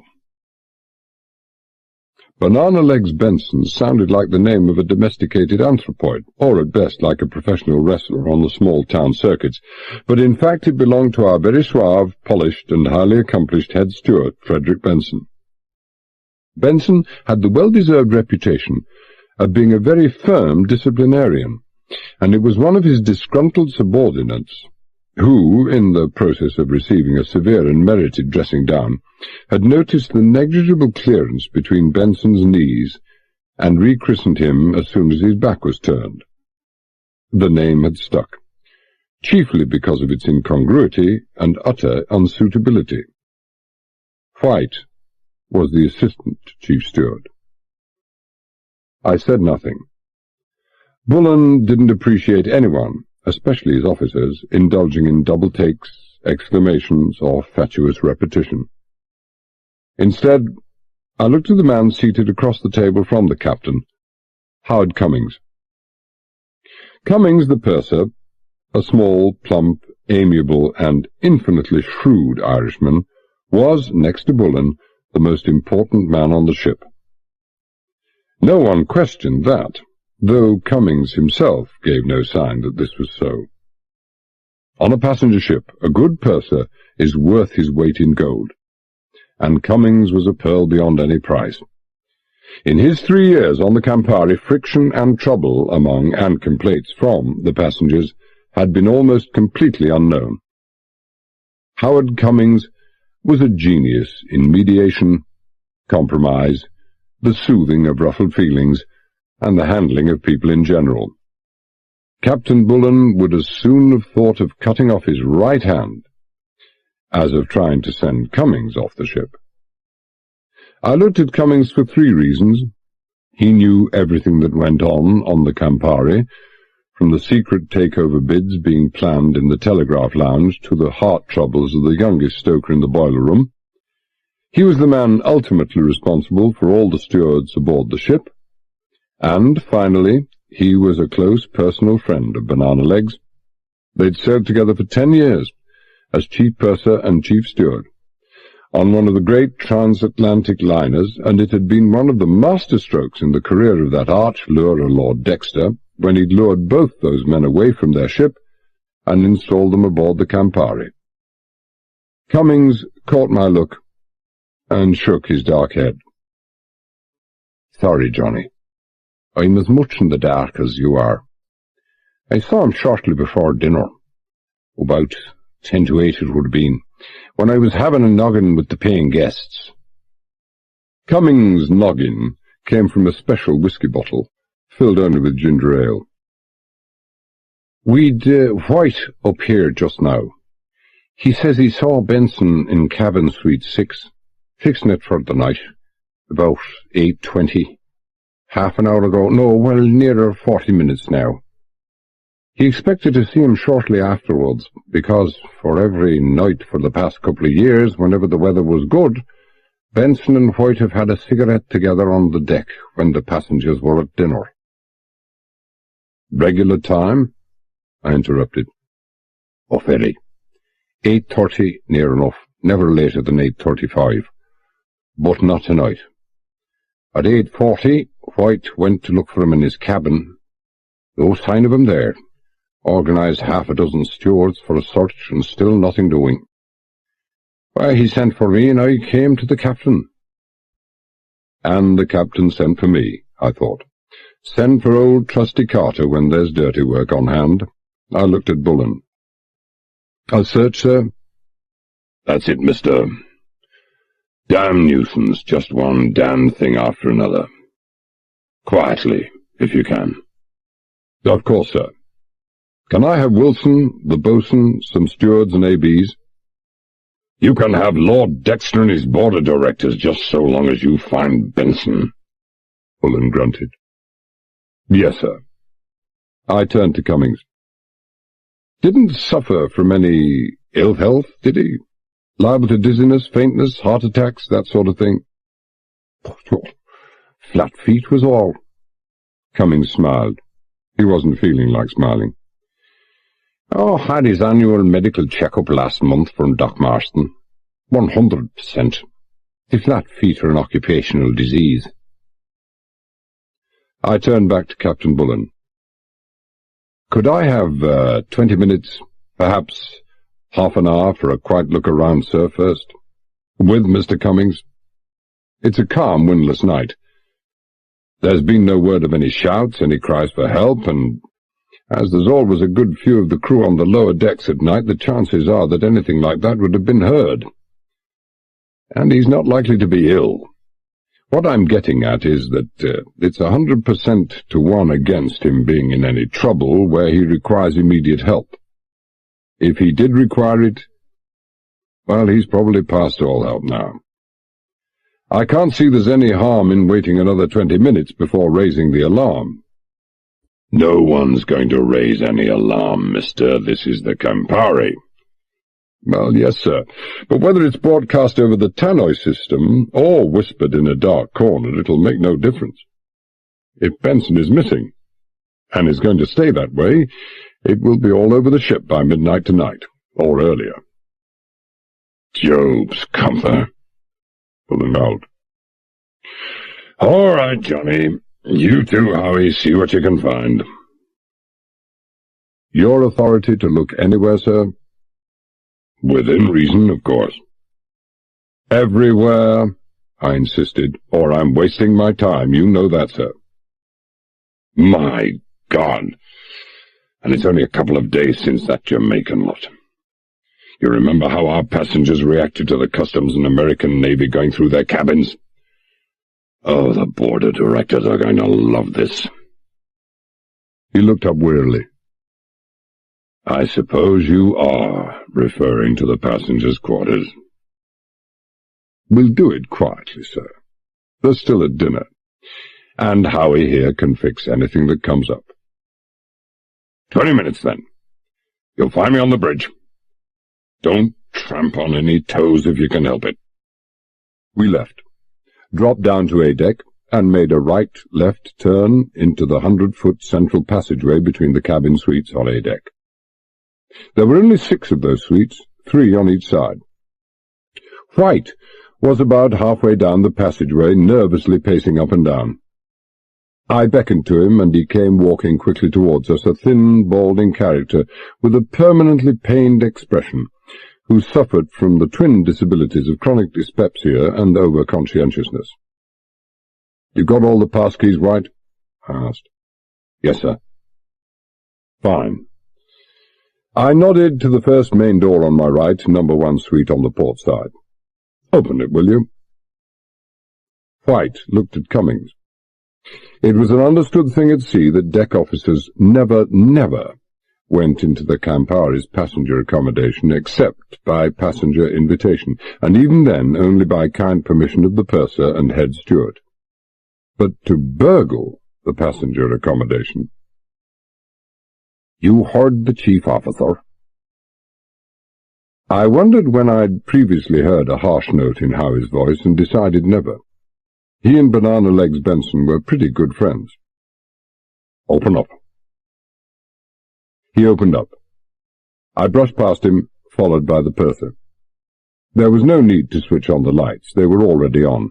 Asking the Campari's passengers at the prices they were paying to remember to turn off the lights would have been a waste of breath and an insult. There were no bunks in the Campari's cabin suites.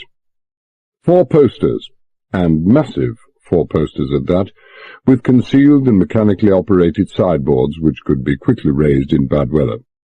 Such was the standard of modern weather reporting, the latitude allowed Captain Bullen in avoiding bad weather, and the efficiency of our Denny Brown stabilizers, that I don't think those sideboards had ever been used. Seasickness was not allowed aboard the Campari. The suite was composed of a sleeping cabin, an adjacent lounge and bathroom, and beyond the lounge another cabin. All the plate-glass windows faced out over the port side. We went through the cabins in a minute, looking beneath beds, examining cupboards, wardrobes, behind drapes, everywhere. Nothing. We left. Out in the passageway again, I nodded at the suite opposite. Number 2. "This one now," I said to White. I'm sorry, sir, I can't do it. It's the old man and his nurses, sir. They had 3 special trays sent up to them when— Now, let me see, yes, sir, about 6:15 tonight, and Mr. Carreras, the gentleman who came aboard today, he gave instructions that they were not to be disturbed till morning." White was enjoying this. "Very strict instructions, sir." "Carreras?" I looked at the purser. "What's he got to do with this, Mr. Cummings?" "You haven't heard?" No, I don't suppose so. Seems like Mr. Carreras, the father, is the senior partner in one of the biggest law firms in the country, Cherdan and Carreras. Mr. Cherdan, the founder of the firm, is the old gentleman in the cabin here. It seems he's been a semi-paralyzed cripple, but a pretty tough old cripple, for the past 8 years. His son and wife, Cherdan Jr. being the next senior partner to Carreras, have had him on their hands all that time, and I believe the old boy has been a handful and a half. I understand Carreras offered to take him along, primarily to give Cherdan Jr. and his wife a break. Carreras naturally feels responsible for him, so I suppose that's why he's left his orders with Benson. "Well, it doesn't sound like the man's at death's door to me," I said. "Nobody's wanting to kill him off.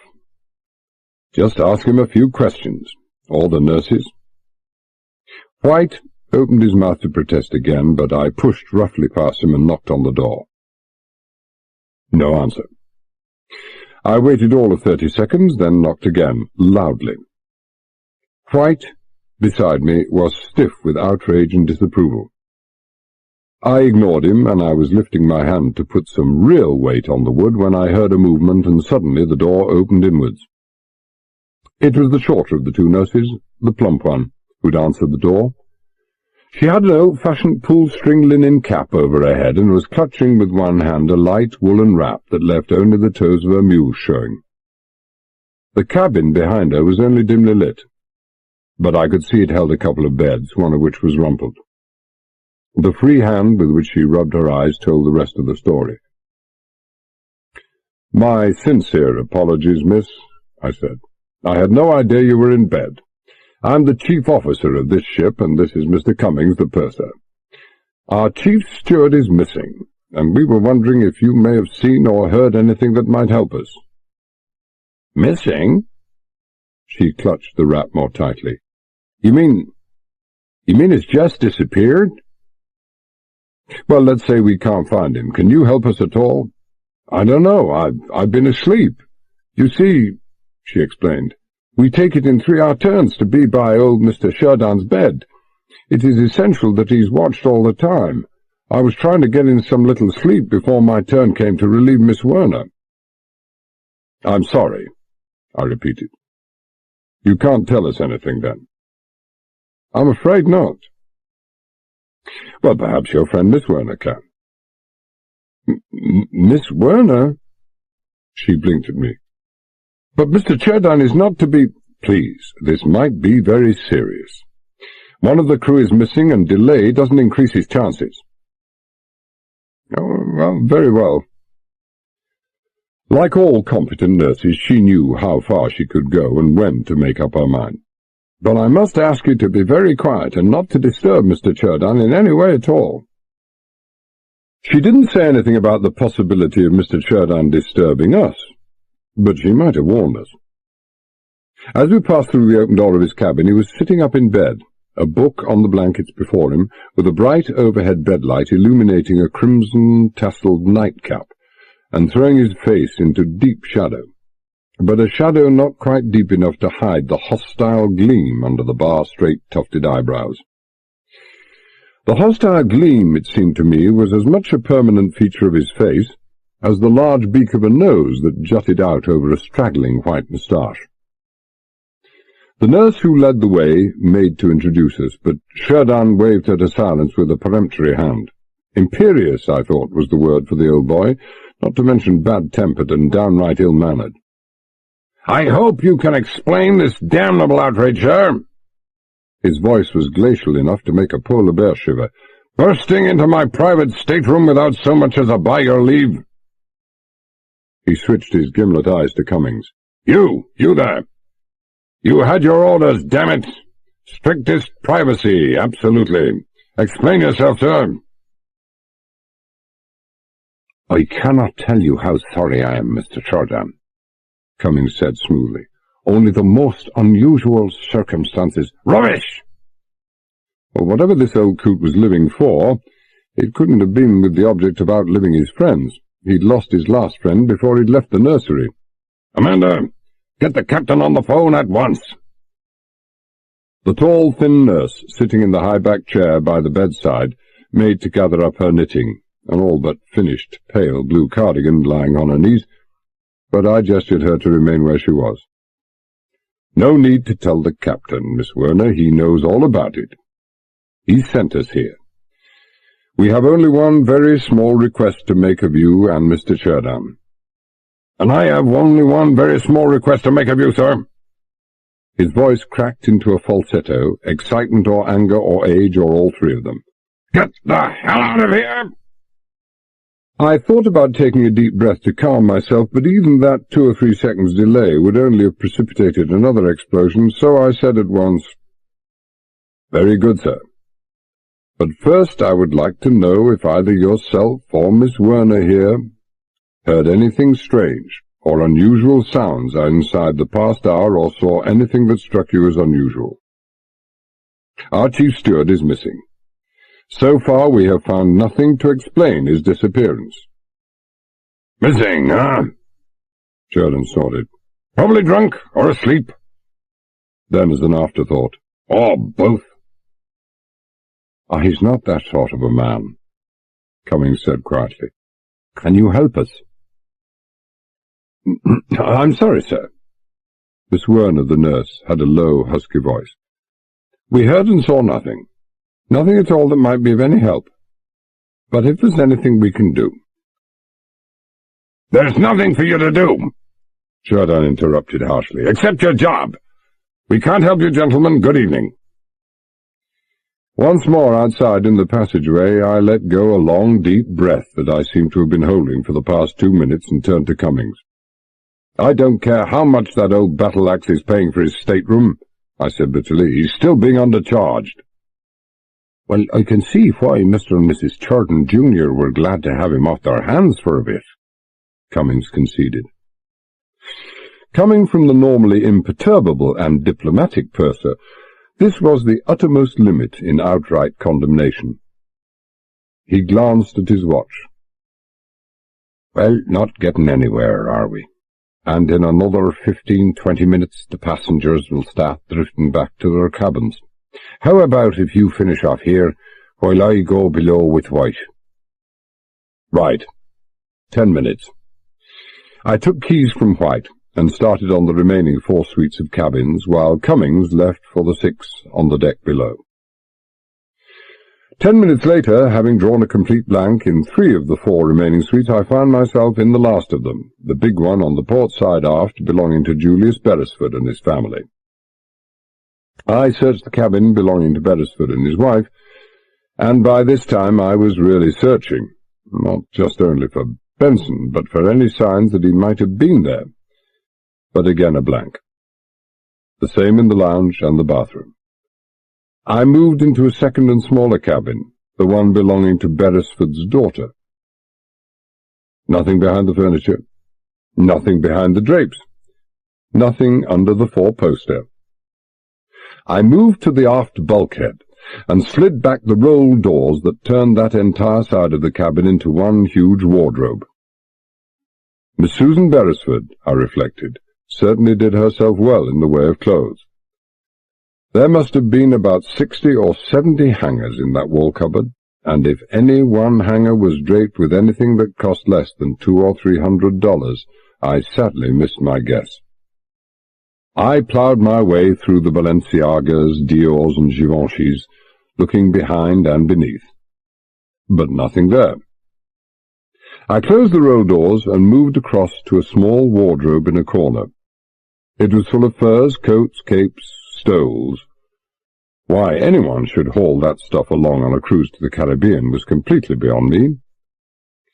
I laid my hand on a particularly fine, full-length specimen, and was moving it to one side to peer into the darkness behind, when I heard a faint click, as of a handle being released, and a voice said, "It is rather a nice mink, isn't it, Mr. Carter?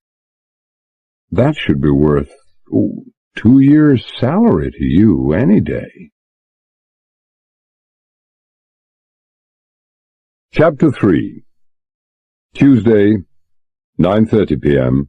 to 10:15 p.m. Susan Beresford was a beauty, all right. A perfectly oval-shaped face, high cheekbones, shining auburn hair, eyebrows 2 shades darker, and eyes the greenest green you ever saw. She had all the officers on the ship climbing the walls, even the ones she tormented the life out of. All except Carter, that was.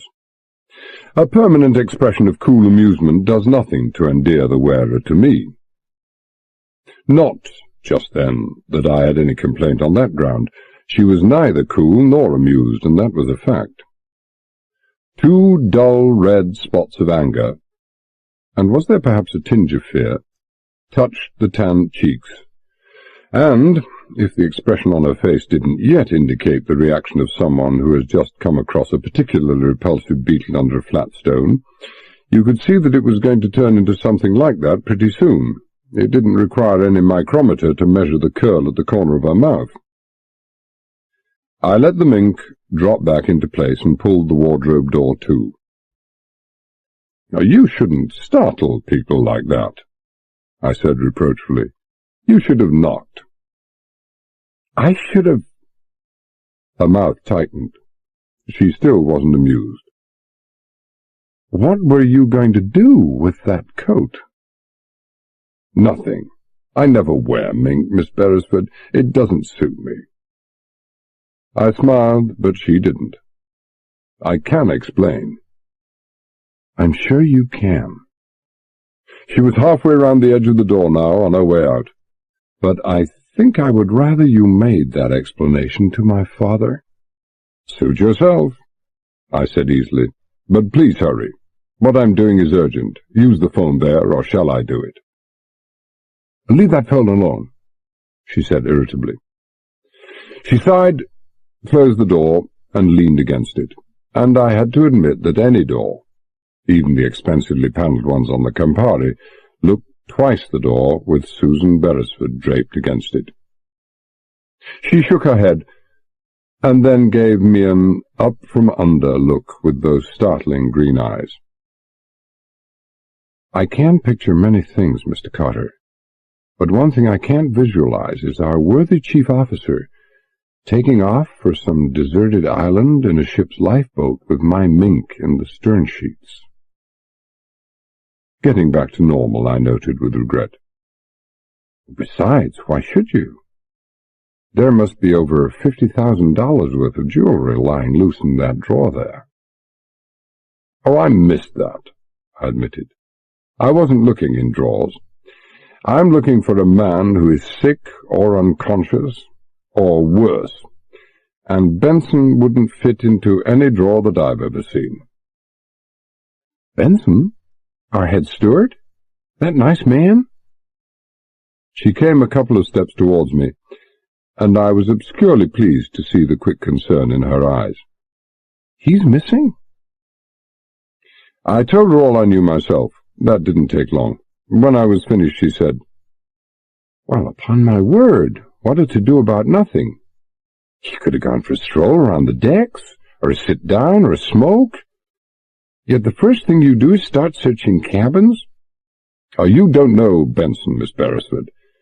He has never in his life left the passenger accommodation before 11 p.m. We couldn't be more concerned if we'd found that the officer of the watch had disappeared from the bridge, or the quartermaster had left the wheel. Excuse me a moment. I opened the cabin door to locate the source of voices outside, and I saw White and another steward some way down the passage. White's eyes lit up as he caught sight of me, then clouded in disapproval when he saw Susan Beresford emerging through the doorway behind me. White's sense of propriety was having a roller-coaster ride that night. I was wondering where you were, sir, he said reprovingly. Mr. Cummings sent me up. No luck down below, I'm afraid, sir. Mr. Cummings is going through our quarters now. He stood still for a moment, and then the anxiety came to the foreground and erased the disapproval from his face. What shall I do now, sir? Nothing. Not personally. You're in charge till we find the chief steward, and the passengers come first, you know that. Detail 3 stewards to be at the forward entrance to the A accommodation in 10 minutes' time, 1 to search the officers' quarters forward, another for the officers' quarters aft, the third for the galley's pantry storerooms. But, wait till I give the word. Miss Beresford, I'd like to use your phone, please. I didn't wait for permission. I lifted the phone, got the exchange, had them put me through to the boatswain's cabin, and found I was lucky. He was at home. MacDonald? First mate here. Sorry to call you out, Archie, but there's trouble. Benson's missing. The chief steward, sir? There was something infinitely reassuring about that deep, slow voice that had never lost a fraction of its lilting West Highland intonation in 20 years at sea, in the complete lack of surprise or excitement in the tone. MacDonald was never surprised or excited about anything. He was more than my strong right arm. He was deckside the most important person on the ship, and the most indispensable. Well, you'll have searched the passengers and the steward's quarters, then? Yes, nothing doing. Take some men, on or off watch, doesn't matter. Move along the main decks. Lots of the crew usually up there at this time of night. See if any of them saw Benson or saw or heard anything unusual. Maybe he's sick. Maybe he fell or hurt himself. And for all I know, he's overboard. Oh. And if we've no luck, another bloody search, sir, I suppose. I'm afraid so. Can you be finishing up here in 10 minutes? That'll be no trouble, sir. I hung up, got through to the duty engineer officer, asked him to detail some men to come to the passenger accommodation, made another call to Tommy Wilson, the second officer, then asked to be put through to the captain. While I was waiting, Miss Beresford gave me her smile again, the sweet one, with too much malice in it for my liking. My, she said admiringly. Aren't we efficient? Phoning here, phoning there, crisp and commanding. General Cutter planning his campaign. This is a new chief officer to me. A lot of unnecessary fuss, I said apologetically, especially for a steward. But he's got a wife and 3 daughters who think the sun rises and sets on him. She coloured right up to the roots of her auburn hair, and for a moment I thought she was going to haul off and hit me. Then she spun on her heel, walked across the deep piled carpet, and stood staring out through a window to the darkness beyond. I had never realized before that a back could be so expressive of emotion. Then Captain Bullen was on the phone. His voice was as gruff and brusque as usual, but even the metallic impersonality of the phone couldn't hide the worry. "Any luck yet, mister?" "None at all, sir.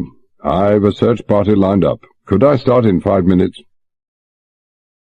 There was a pause, and then he said, "Well, it has to come to that, I suppose. How long will it take you?" "Oh, 20 minutes, half an hour." "You're going to be very quick about it, aren't you?" "I don't expect him to be hiding from us, sir.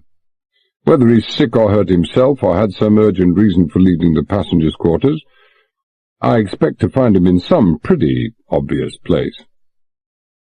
He grunted and said, Nothing I can do to help." Half question, half statement. "No, sir." The sight of the captain searching about the upper deck or peering under lifeboat covers would do nothing to increase the passengers' confidence in the Campari. "Right then, mister. If you want me, I'll be in the telegraph lounge. I'll try to keep the passengers out of your hair while you're getting on with it." That showed he was worried, all right, and badly worried. He'd just as soon have gone into a cage full of Bengal tigers as mingle socially with the passengers.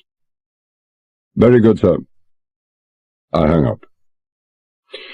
Susan Beresford had recrossed the cabin and was standing near, screwing a cigarette into a jade holder about a foot in length. I found the holder vaguely irritating, as I found everything about Miss Beresford irritating, not least the way she stood there confidently awaiting a light. I wondered when Miss Beresford had last been reduced to lighting her own cigarettes. Not in years, I suppose. Not so long as there was a man within 100 yards. She got her light, puffed out a lazy cloud of smoke, and said, "A search party, is it? Should be interesting. You can count on me." "I'm sorry, Miss Beresford." I must say I didn't sound sorry. "Ship's company business. The captain wouldn't like it." "Nor his first officer, is that it?" "Don't bother to answer that one." She looked at me consideringly. "But I could be uncooperative, too. What would you say if I picked up this phone and told my parents that I just caught you going through our personal belongings?" "Oh, I should like that, lady. I know your parents. I should like to see you being spanked for behaving like a spoiled child when a man's life may be in danger." The colour in the high cheekbones was going on and off like a neon light that evening, Now it was on again. She wasn't by a long way as composed and detached as she'd like the world to think. She stubbed out the newly lit cigarette and said quietly,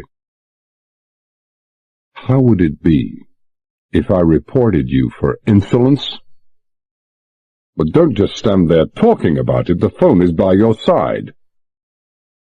When she made no move towards it, I went on, "Quite frankly, lady, you and your kind make me sick.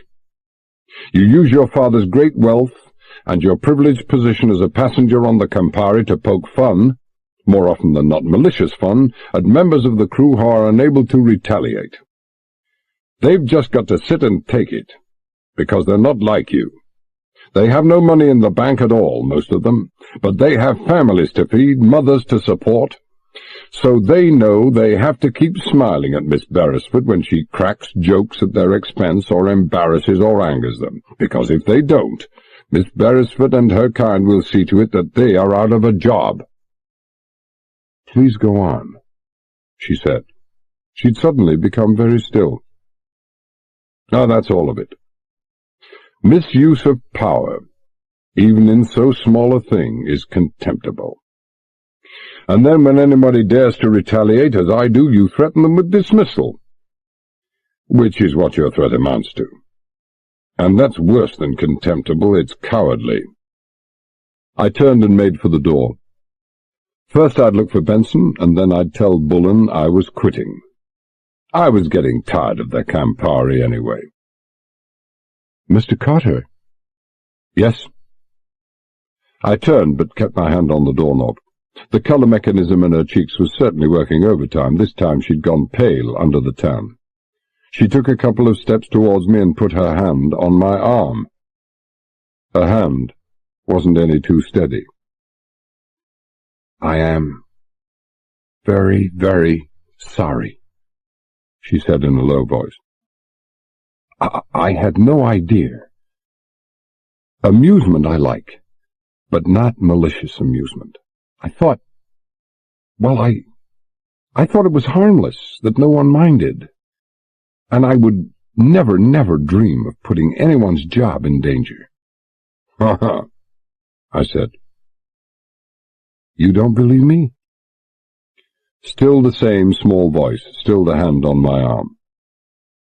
"Of course I believe you," I said unconvincingly. And then I looked into her eyes, which was a big mistake, and a very dangerous thing to do, for those big green eyes, I noticed for the first time, had a curious trick of melting and dissolving that could interfere very seriously with a man's breathing. It was certainly interfering with my breathing. "Of course I believe you," I repeated, and this time the ring of conviction staggered even myself. "You will please forgive my rudeness, but I must hurry, Miss Beresford." "Can I come with you, please?" "Oh, damn it all, yes," I said irritably.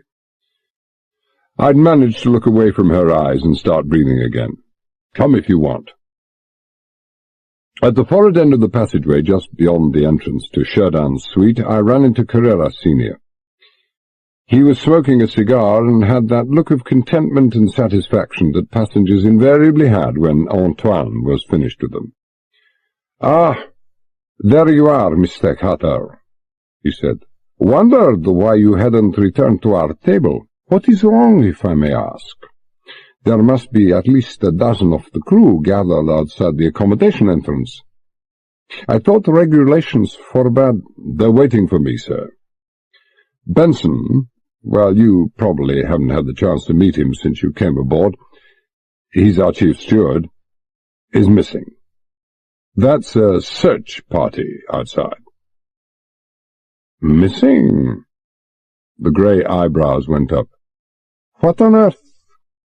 Well, of course you haven't any idea what has happened to him, or he would not be organizing this search. Can I help?" I hesitated. Thought of Miss Beresford, who had already elbowed her way in, realized I'd now no way of stopping any or all of the passengers from getting into the act if they wanted to, and said, Well, thank you, Mr. Carreras. You don't look like a man who would miss very much. We come from the same mould, Mr. Cutter. I let this cryptic remark go and hurried outside. A cloudless night, with the sky crowded with the usual impossible number of stars, a soft, warm wind blowing out of the south, a moderate cross-swell running, but no match for our Denny Brown stabilizers that could knock 25 degrees off a 30-degree row without half trying. A black shape detached itself from a nearby shadowed bulkhead, and Archie MacDonald, the boatswain, came towards me. For all his solid 15-stone bulk, he was as light on his feet as a dancer. "Any luck, boatswain?" I asked. "No. No one saw anything. No one heard anything. And there were at least a dozen folk on deck tonight between 8 and 9. Mr. Wilson there? Ah, there. Mr. Wilson, take the engine room staff and 3 ABs, main deck and below. You should know where to look by this time," I added bitterly. "MacDonald, you and I will do the upper decks. Port side, you, starboard side, me. 2 seamen and a cadet. Half an hour, then back here." I sent one man to examine the boat positions. Why Benson should have wished to get into a boat I couldn't even imagine, except that lifeboats have always a queer attraction for those who wish to hide, although why he should wish to hide I couldn't guess either, and another to scour the top superstructure abaft the bridge. I started going through the various cabins on the boat deck, chart house, flag and radar cabins, and had Mr. Carreras to help me. Rusty, our youngest apprentice, went aft to work his way forward, accompanied by Miss Beresford, who had probably guessed, and rightly, that I was in no mood for her company. But Rusty was. He always was. Nothing that Susan Beresford said to or about him made the slightest difference to him. He was her slave, and he didn't care who knew it. If she'd asked him to jump down the funnel just for her sake, he'd have considered it an honor. I could just imagine him, searching about the upper decks with Susan Beresford by his side, his face the same color as his flaming shock of hair. As I stepped out of the radar office, I literally bumped into him. He was panting, as if he'd run a long way, and I could see I'd been wrong about the color of his face. In the half-light on the deck it looked grey, like old newspaper. "Radio officer." He gasped out the words, and caught my arm, a thing he would never normally have dreamed of doing. "Come quickly, sir, please." I was already running. "You found him?" "No, sir. It's Mr. Brownell." Brownell was our chief wireless operator. "Something seems to have happened to him." I reached the office in 10 seconds, brushed past the pale blur of Susan Beresford standing just outside the door, crossed over the storm sill, and stopped. Brownell had the overhead rheostat turned down until the room was less than half lit, a fairly common practice among radio operators on duty night watches. He was leaning forward over his table, his head pillowed on his right forearm, so that all I could see was his shoulders, dark hair, and the bald spot that had been the bane of his life. His left hand was outflung, his fingers just brushing the bridge telephone. The transmitting key was sending continuously. I eased the right forearm forward a couple of inches. The transmitting stopped. I felt for the pulse in the outstretched left wrist. I felt for the pulse in the side of the neck. I turned to Susan Beresford, still standing in the doorway, and said, "You have a mirror?" She nodded wordlessly, fumbled in her bag, and handed over a compact, opened, the mirror showing. I turned up the rheostat till the radio cabin was harsh with light, moved Brownell's head slightly, held the mirror near mouth and nostrils for maybe 10 seconds, took it away, glanced at it, and then handed it back. "Something's happened to him, all right," I said. My voice was steady, unnaturally so. "He's dead." "Or I think he's dead. Rusty, get Dr. Marston right away. He's usually in the telegraph lounge this time of night. Tell the captain if he's there. Not a word to anyone else about this." Rusty disappeared, and another figure appeared to take his place beside Susan Beresford in the doorway, Carreras. He stopped, 1 foot over the storm sill, and said, "My God, Benson." "No, Brownell. Wireless officer. I think he's dead." On the off chance that Bullen hadn't yet gone down to the lounge, I reached for the bulkhead phone labelled Captain's Cabin and waited for an answer, staring down at the dead man sprawled across the table. Middle-aged, cheerful, his only harmless idiosyncrasy being an unusual vanity about his personal appearance that had once even driven him to the length of buying a toupee for his bald spot. Public shipboard opinion had forced him to discard it. Brownell was one of the most popular and genuinely liked officers on the ship. Was? Had been. I heard the click of a lifted receiver. "Captain, Carter here. Could you come down to the wireless office? At once, please." "Benson." "Brownell." "Dead, sir, I think." There was a pause. A click. I hung up, reached for another phone that connected directly to the radio officer's cabin. We had 3 radio officers, and the one with the middle watch from midnight to 4 a.m. usually skipped dinner in the dining room and made for his bunk instead. A voice answered. "Peters here." "A first mate. Sorry to disturb you, but come up to the radio room right away." "What's up?" "You'll find out when you get here." The overhead light seemed far too bright for a room with a dead man in it. I turned down the rheostat, and the white glare was replaced by a deep yellow glow. Rusty's face appeared in the doorway. He didn't seem so pale anymore, but maybe the subdued light was just being kind to him. "Surgeon's coming, sir." His breathing was quicker than ever. "Just picking up his bag in the dispensary." "Thanks. Go and fetch the bosun, will you? And no need to kill yourself running, Rusty. There's no great hurry now." He left, and Susan Beresford said in a low voice, "What's wrong? What happened to him?" "You shouldn't be here, Miss Beresford." "What happened to him?" she repeated. "That's for the ship's surgeon to say. It looks to me as if he just died where he sat. Heart attack, coronary thrombosis, something like that." She shivered, made no reply. Dead men were no new thing to me, but the faint, icy prickling on the back of my neck and spine made me feel like shivering myself. The warm trade wind seemed cooler, much cooler than it had a few minutes ago. Dr. Marston appeared. No running, no haste even, with Dr. Marston. A slow, measured man with a slow, measured stride. A magnificent mane of white hair, clipped white moustache, a singularly smooth and unlined complexion for a man getting so far on in years. Steady, clear, keen blue eyes with a peculiarly penetrating property. Here you knew instinctively was a doctor who you could trust implicitly, which only went to show that your instincts should be taken away from you and locked up in some safe place where he couldn't do you any harm. Admittedly, even to look at him made you feel better, and that was all right as far as it went. But to go further, to put your life into his hands, say, was a very different and dicey proposition altogether, for there was an even chance that you wouldn't get it back again. Those piercing blue eyes had not lighted on the Lancet or made any attempt to follow the latest medical developments since quite a few years prior to the Second World War.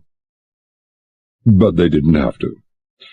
He and Lord Dexter had gone through prep school, public school, and university together, and his job was secure as long as he could lift a stethoscope. And to be fair to him, when it came to treating wealthy and hypochondriacal old ladies, he had no equal on the 7 seas. "Well, Drawn," he boomed.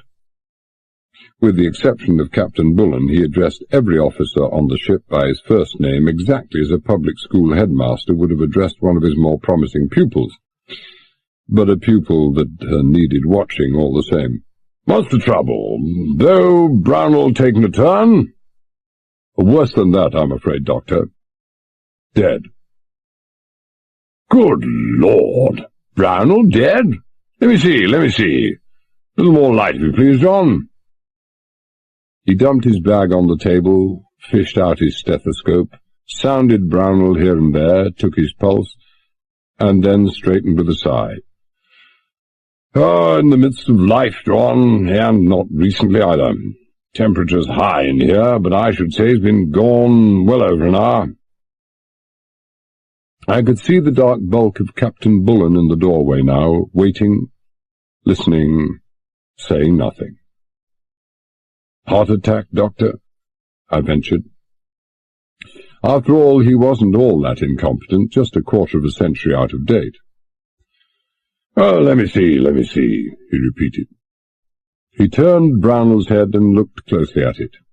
He had to look closely. He was unaware that everyone in the ship knew that, piercing blue eyes or not, he was as short-sighted as a dodo and refused to wear glasses. "Ah, look at this. The tongue, the lips, the eyes, above all, the complexion. There's no doubt about it at all. Cerebral hemorrhage, massive. And at his age, how old, John?" "Oh, 47, 8, thereabouts." 47, just 47. Oh. He shook his head. "Get some younger every day, the stress of modern living." "And that outstretched hand, Doctor?" I asked. "Reaching for the phone, you think—" "Just confirms my diagnosis, alas. Felt it coming on, tried to call for help, but it was too sudden, too massive. Poor old Beau Brownell." He turned, caught sight of Bullen looming in the doorway. "Ah, there you are, Captain. A bad business, a bad business." "A bad business," Bullen agreed heavily. "Miss Beresford, you have no right to be here. You're cold and shivering. Go to your cabin at once." When Captain Bullen spoke in that tone, the Beresford millions didn't seem to matter anymore. "Dr. Marston will bring you a sedative later." "And perhaps Mr. Carreras will be so kind," I began. "Certainly," Carreras agreed at once. "I will be honored to see the young lady to her cabin." He bowed slightly, offered her his arm. She seemed more than glad to take it, and they disappeared. 5 minutes later, all was back to normal in the radio cabin.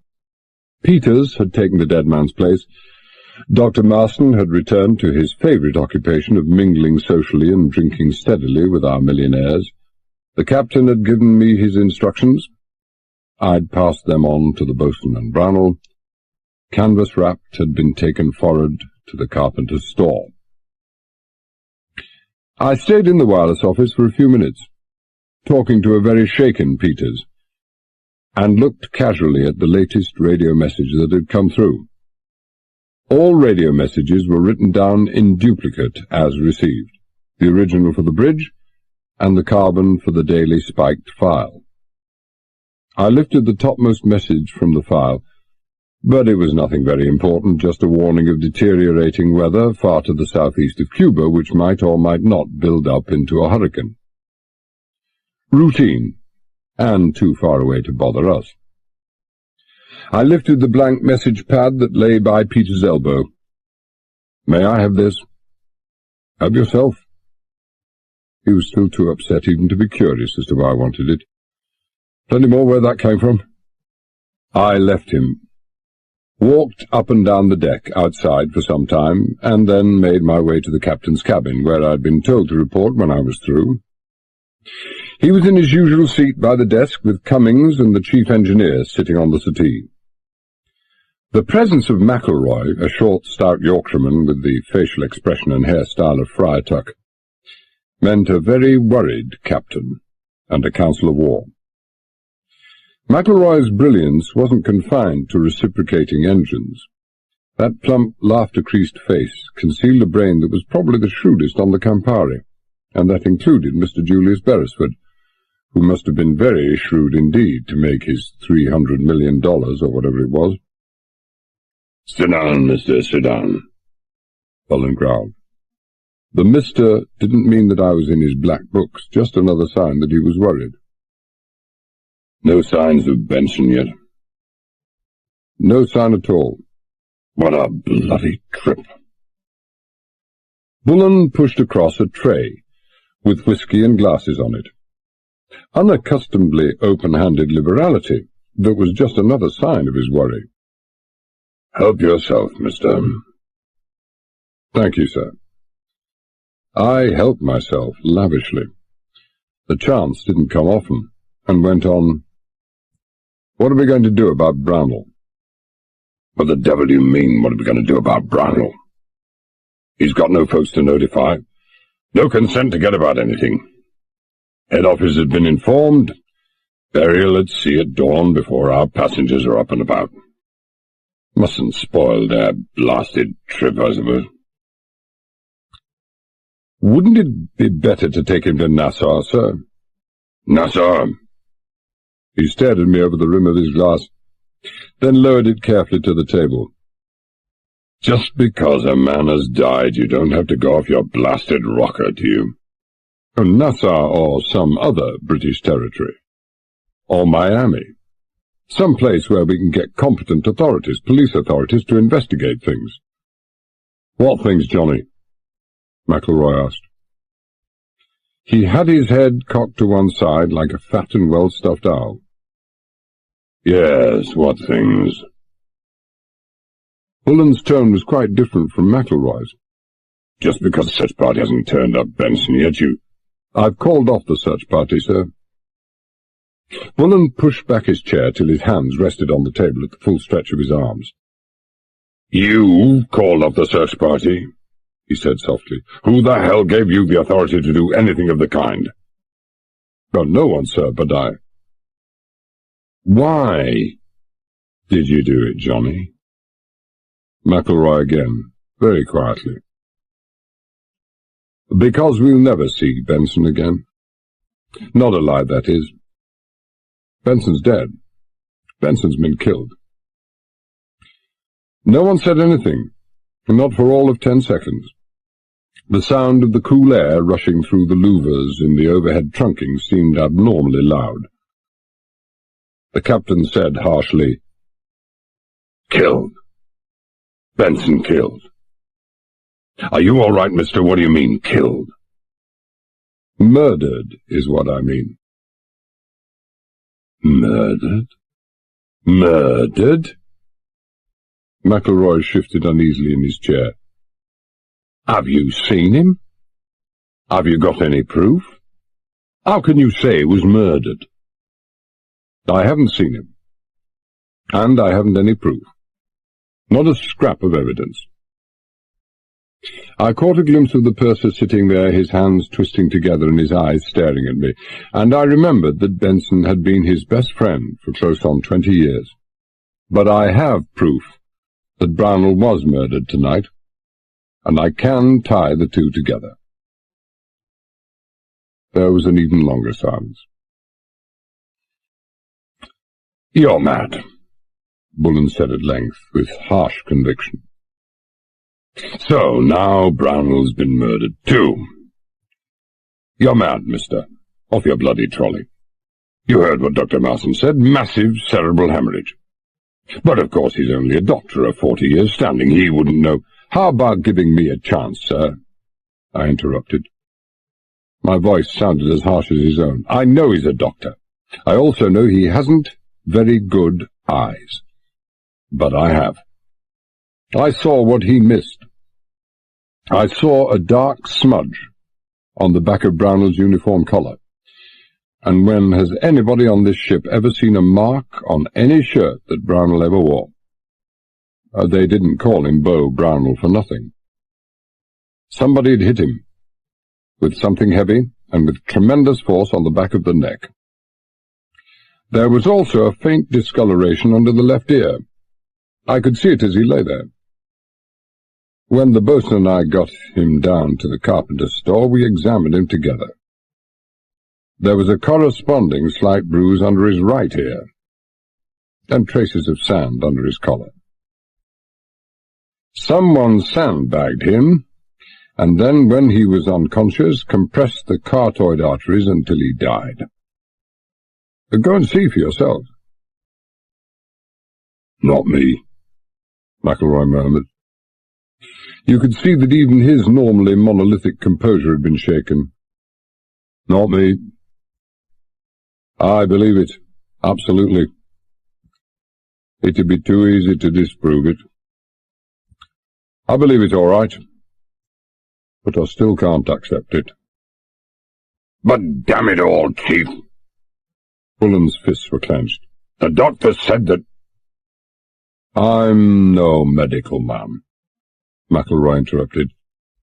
But I should imagine the symptoms are pretty much the same in both cases. Can hardly blame old Marston. Bullen ignored him, gave me the full benefit of his Commodore stare. Look, Mr. he said slowly. You've changed your tune, haven't you?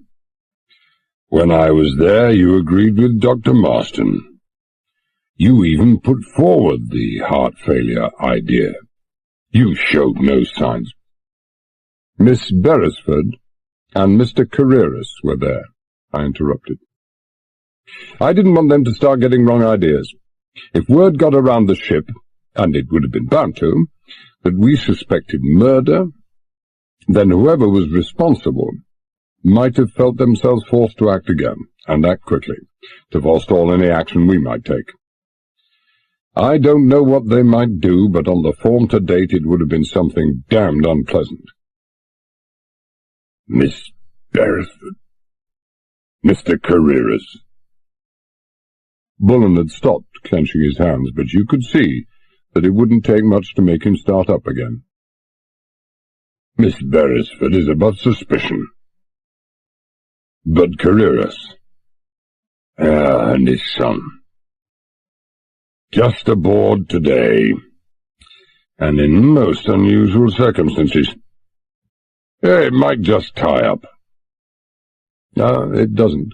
I checked. Carreras Sr. and Jr. had both been in either the telegraph lounge or the dining room for almost 2 hours before we found Brownell. They're completely in the clear. Besides being too obvious, McElroy agreed, I think, Captain, it's time we took off our hats to Mr. Carter here. He's been getting around, using his head, while all we've been doing is twiddling our thumbs. Benson, Captain Bullen said. He didn't show any signs of taking off his hat. How about Benson? How does he tie up? This way. I slid the empty telegraph book across the table. I checked the last message that was received and went to the bridge. Routine weather report. Time, 20:07. But later there was another message written on this pad. Original carbon duplicate. The message is indecipherable, but to people with modern police equipment it would be child's play to find out what was written there. What is decipherable is the impression of the last 2 time figures. Look for yourself, it's quite clear. 33. That means 2033. A message came through at that moment, a message so urgent in nature that instead of waiting for the routine bridge messenger collection, Brownell made to phone it through at once. And that was why his hand was reaching for the phone when we found him. Not because he was feeling ill all of a sudden. And then he was killed. Whoever killed him had to kill. Knocking Brownell out and stealing the message would have accomplished nothing, for as soon as he would have come to, he would have remembered the contents of the message and immediately sent it to the bridge. It must, I added thoughtfully, have been a damned important message. Benson, Bullen repeated impatiently. How about Benson? Benson was the victim of a lifetime of habit. Howie here tells us how Benson invariably went out on the deck between 8:30 and 9:25 for a smoke while the passengers were at dinner. Now, the radio room is immediately above where he would have been taking his promenade. And the message came through, and Brownell was killed inside those 5 minutes. Benson must have seen or heard something unusual and gone to investigate. He might even have caught the murder in the act. And so Benson had to die too. But why? Captain Bullen demanded. He still couldn't believe it all. Why was he killed? Why was that message so desperately important? The whole damn thing's crazy, and what in God's name was in that message anyway? Well, that's why we've got to go to Nassau to find out, sir. Bullen looked at me without expression, looked at his drink, evidently decided that he preferred his drink to me, or the ill news I brought with me, and knocked back the contents in a couple of gulps. McElroy didn't touch his. He sat there for a whole minute looking at it consideringly, and then he said, "Ah, you haven't missed much, Johnny, but you've missed one thing. The wireless officer on watch, Peters, isn't it? How do you know the same message won't come through again? Maybe it was a message requiring acknowledgement. And if it was, and it's not acknowledged, it's pretty certain to come through again. Then what's the guarantee that Peters won't get the same treatment? The bosun is the guarantee, Chief. He's sitting in black shadow not 10 yards from the wireless office with a marlin spike in his hand and Highland murder in his heart. Now you know MacDonald. Heaven help anyone who goes within a Sunday walk of the wireless office." Bullen poured himself another small whisky, smiled tiredly, and glanced at his single broad Commodore stripe. "Oh, Mr. Carter, I think you and I should change jackets." It was as far in apology as he could ever go, and about 12 hours ahead of par. "Think you'd like this side of my desk?" "Oh, it suits me fine, sir," I agreed. "Especially if you took over entertaining the passengers." "In that case, we'll stay as we are." Another brief smile. No sooner there than vanished. "Right, who's on the bridge?" "Jameson, isn't it?" "You'd better take over first." "Later, sir, with your permission. There's still the most important thing of all to investigate, but I don't even know how to start." "Oh, don't tell me there's something else," Bullen said heavily. "I've had some time to think about this, that's all," I said. "A message came through to our wireless office. A message so important that it had to be intercepted at all costs. But how could anybody possibly know that that message was coming through? The only way that message could have come into the Campari was through a pair of earphones clamped to Brownell's head, yet someone else was taking down that message at the same instant as Brownell was. Must have been. Brownell had no sooner finished transcribing that message onto his pad than he reached for the phone to get the bridge, and he no sooner reached for the phone than he died. There's some other radio receiver aboard the Campari, tuned into the same wavelength, and wherever it is not a hop, skip, and jump from the wireless office. Because wherever the eavesdropper was, he got from there to the wireless office in seconds. Problem? Find the receiver." Bullen looked at me. McElroy looked at me. They both looked at each other. Then McElroy objected. "But the wireless office keeps shifting wavelengths. How could anybody know what particular wavelength he was on at any one moment? How can anyone know anything?" I asked. I nodded at the message pad on the table. until we get that deciphered. The message. Bullen gazed at the pad, abruptly made up his mind. That's how it is.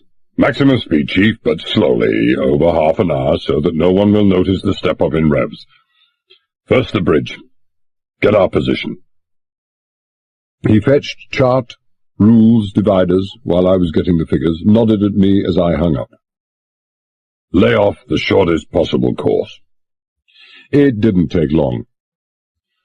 047 from here to here, sir. Approximately 220 miles, and then 350. Arrival. Maximum speed, of course. Just before midnight tomorrow night. He reached for a pad, scribbled for a minute, and then read out, Port Authorities, Nassau. SS Campari, position such and such. Arriving 23:30 tomorrow Wednesday. Request police alongside. Immediate investigation. 1 murdered man, 1 missing man. Urgent. Bullen, master. That should do. He reached for the phone. I touched his arm. Whoever has this receiver can monitor outgoing calls just as easily as incoming ones. Then they'll know we're onto them. God only knows what might happen then. Bullen looked slowly first at me, then at McElroy, then at the purser, who hadn't spoken a word since I'd arrived in the cabin, then back at me again. Then he tore the message into tiny shreds and dropped it into his waste paper basket. Chapter 4.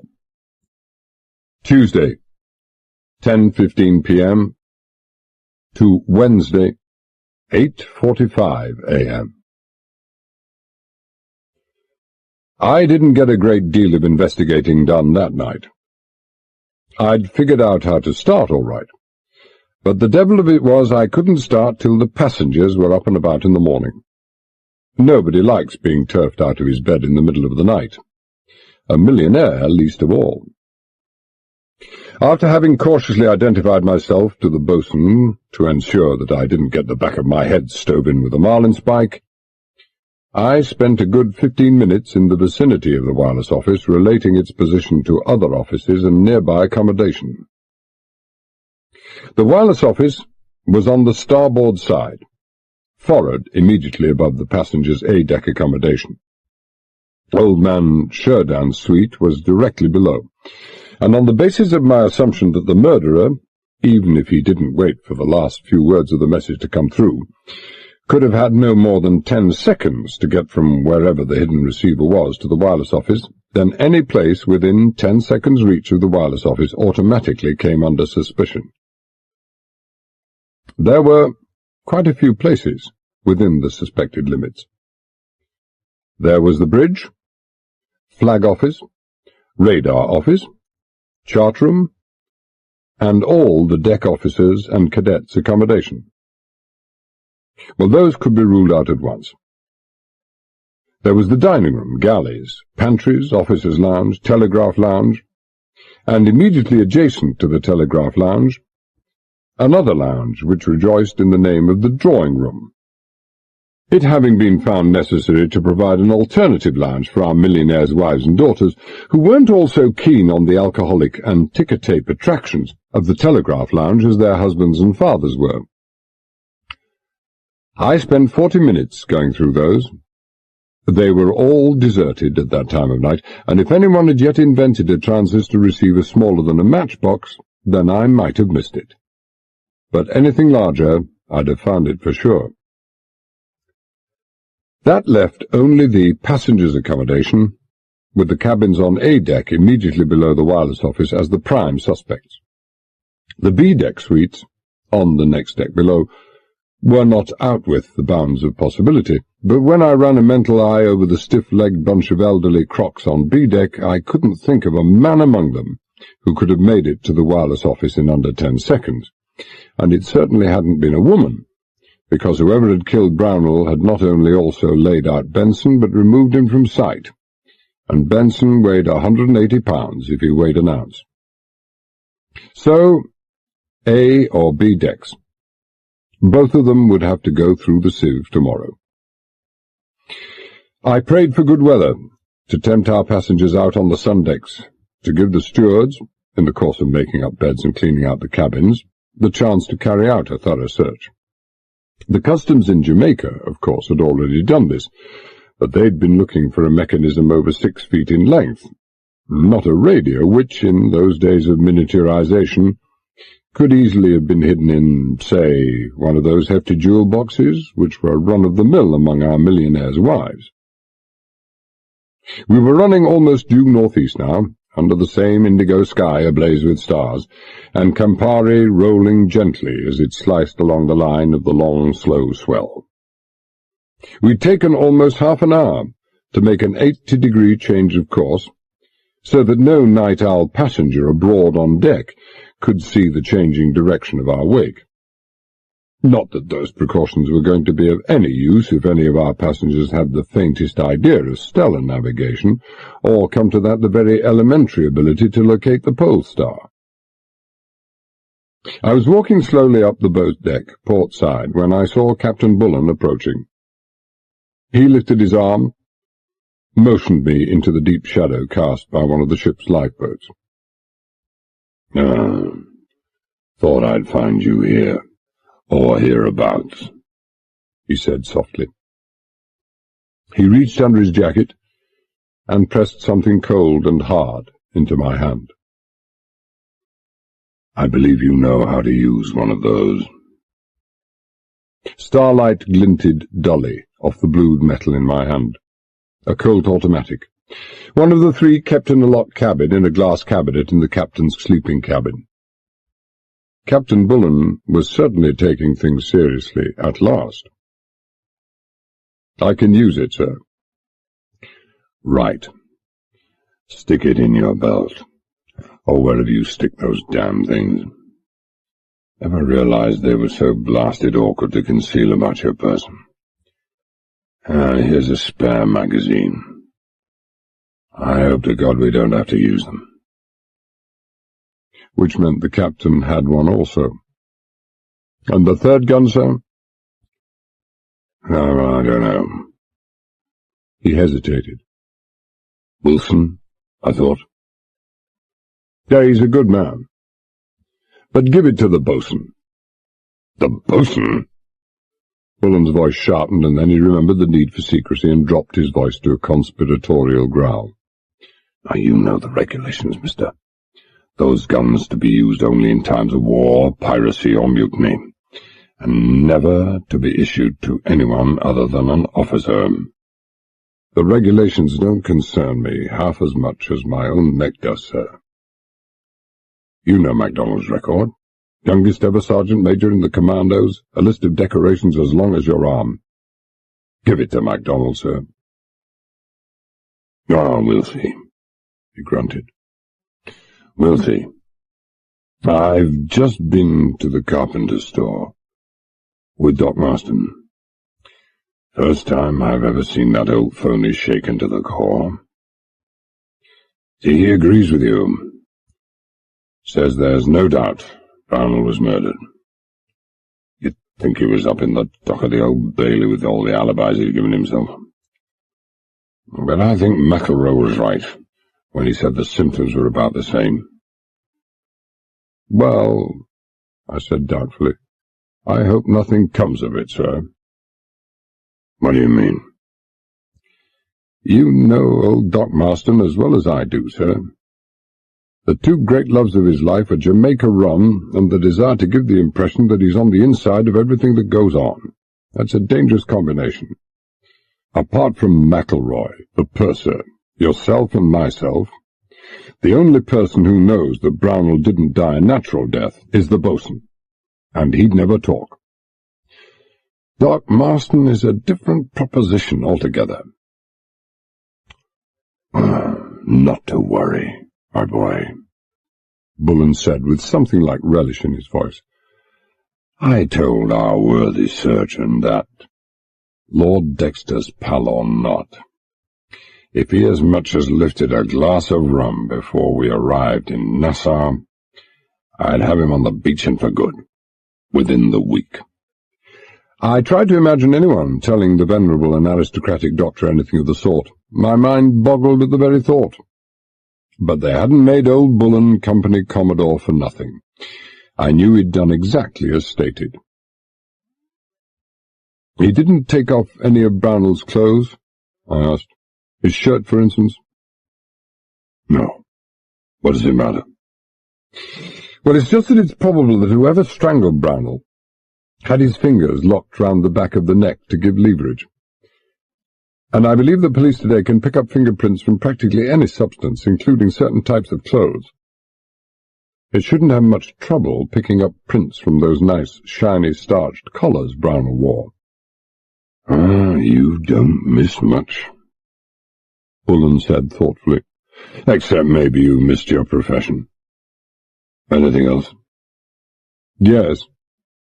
About this burial at sea tomorrow at dawn. There was a long pause, and then he said with the blasphemously weary restraint of a long-suffering man who has already held himself in check for far too long, "What bloody burial at dawn? Brownell is our only exhibition for the Nassau police." "Burial, sir," I repeated, "but not at dawn. About, say, 8 o'clock, when a fair number of our passengers will be up and about, having their morning constitutional. That's what I mean, sir." I told him what I meant, and he listened patiently enough, considering.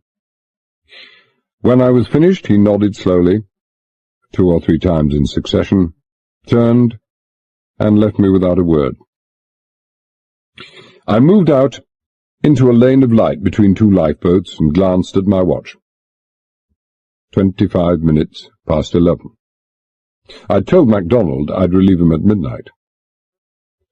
I walked across to the rail and stood there by a life-jacket locker, staring out over the slow, shimmering swell of the sea, hands at arm's length on the rail, vainly trying to figure out what could possibly lie behind all that had happened that evening.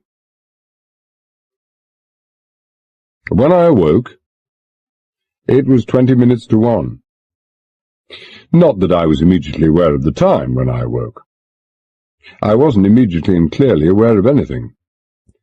It's difficult to be aware of anything when your head is being squeezed between the jaws of a giant vice, and your eyes have gone blind. To be aware of anything, that is, except the vice and the blindness. Blindness. My eyes. I was worried about my eyes. I raised a hand and fumbled around for a while, and then I found them. They were filled with something hard and encrusted, and when I rubbed, the crust came away, and there was stickiness underneath. Blood. There was blood in my eyes. Blood that was gumming the lids together and making me blind. At least I hoped vaguely it was blood that was making me blind. I rubbed some more blood away with the heel of my hand, and then I could see. Not too well. Not the way I was used to seeing. The stars in the sky were not the bright pinpoints of light to which I was accustomed, but just a pale, fuzzy haze seen through a frosted glass window. I reached out a trembling hand and tried to touch this frosted glass, but it vanished and dissolved as I reached out, and what my hand did touch was cool and metallic. I strained my eyes wide open, and I saw that there was indeed no glass there. What I was touching was the lowermost bar of the ship's rail. I could see better now, at least better than a blind man could. My head was lying in the scuppers, inches away from one of the lifeboat davits. What in God's name was I doing there, with my head in the scuppers, inches away from the davits? I managed to get both hands under me, and with a sudden drunken lurch, heaved myself into a semi-sitting position with one elbow still on the deck. A great mistake. A very great mistake. For at once a blinding, agonizing pain, that never-recorded pain that must be experienced in the final, shattering millisecond of awareness as a plunging guillotine slices through bone, flesh, and muscle, before crashing into the block beneath, slashed its paralyzing way across the head, neck, and shoulders, and toppled me back to the deck again. My head must have struck heavily against the iron of the scuppers, but I don't think I even moaned. Slowly, infinitely slowly, consciousness came back to me. Consciousness of a kind. Where clarity and awareness and speed of recovery were concerned, I was a man chained hand and foot, surfacing from the bottom of a sea of molasses. Something, I dimly realized, was touching my face, my eyes, my mouth. Something cold and moist and sweet. Water. Someone was sponging my face with water, gently trying to mop the blood from my eyes. I made to turn my head to see who it was, and then I vaguely remembered what had happened last time I moved my head. I raised my right hand instead and touched someone's wrist. "Take it easy, sir. You just take it easy." The man with the sponge must have had a long arm.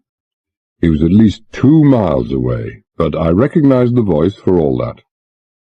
Archie MacDonald. "Don't you try moving now. Just you wait a bit. You'll be all right, sir."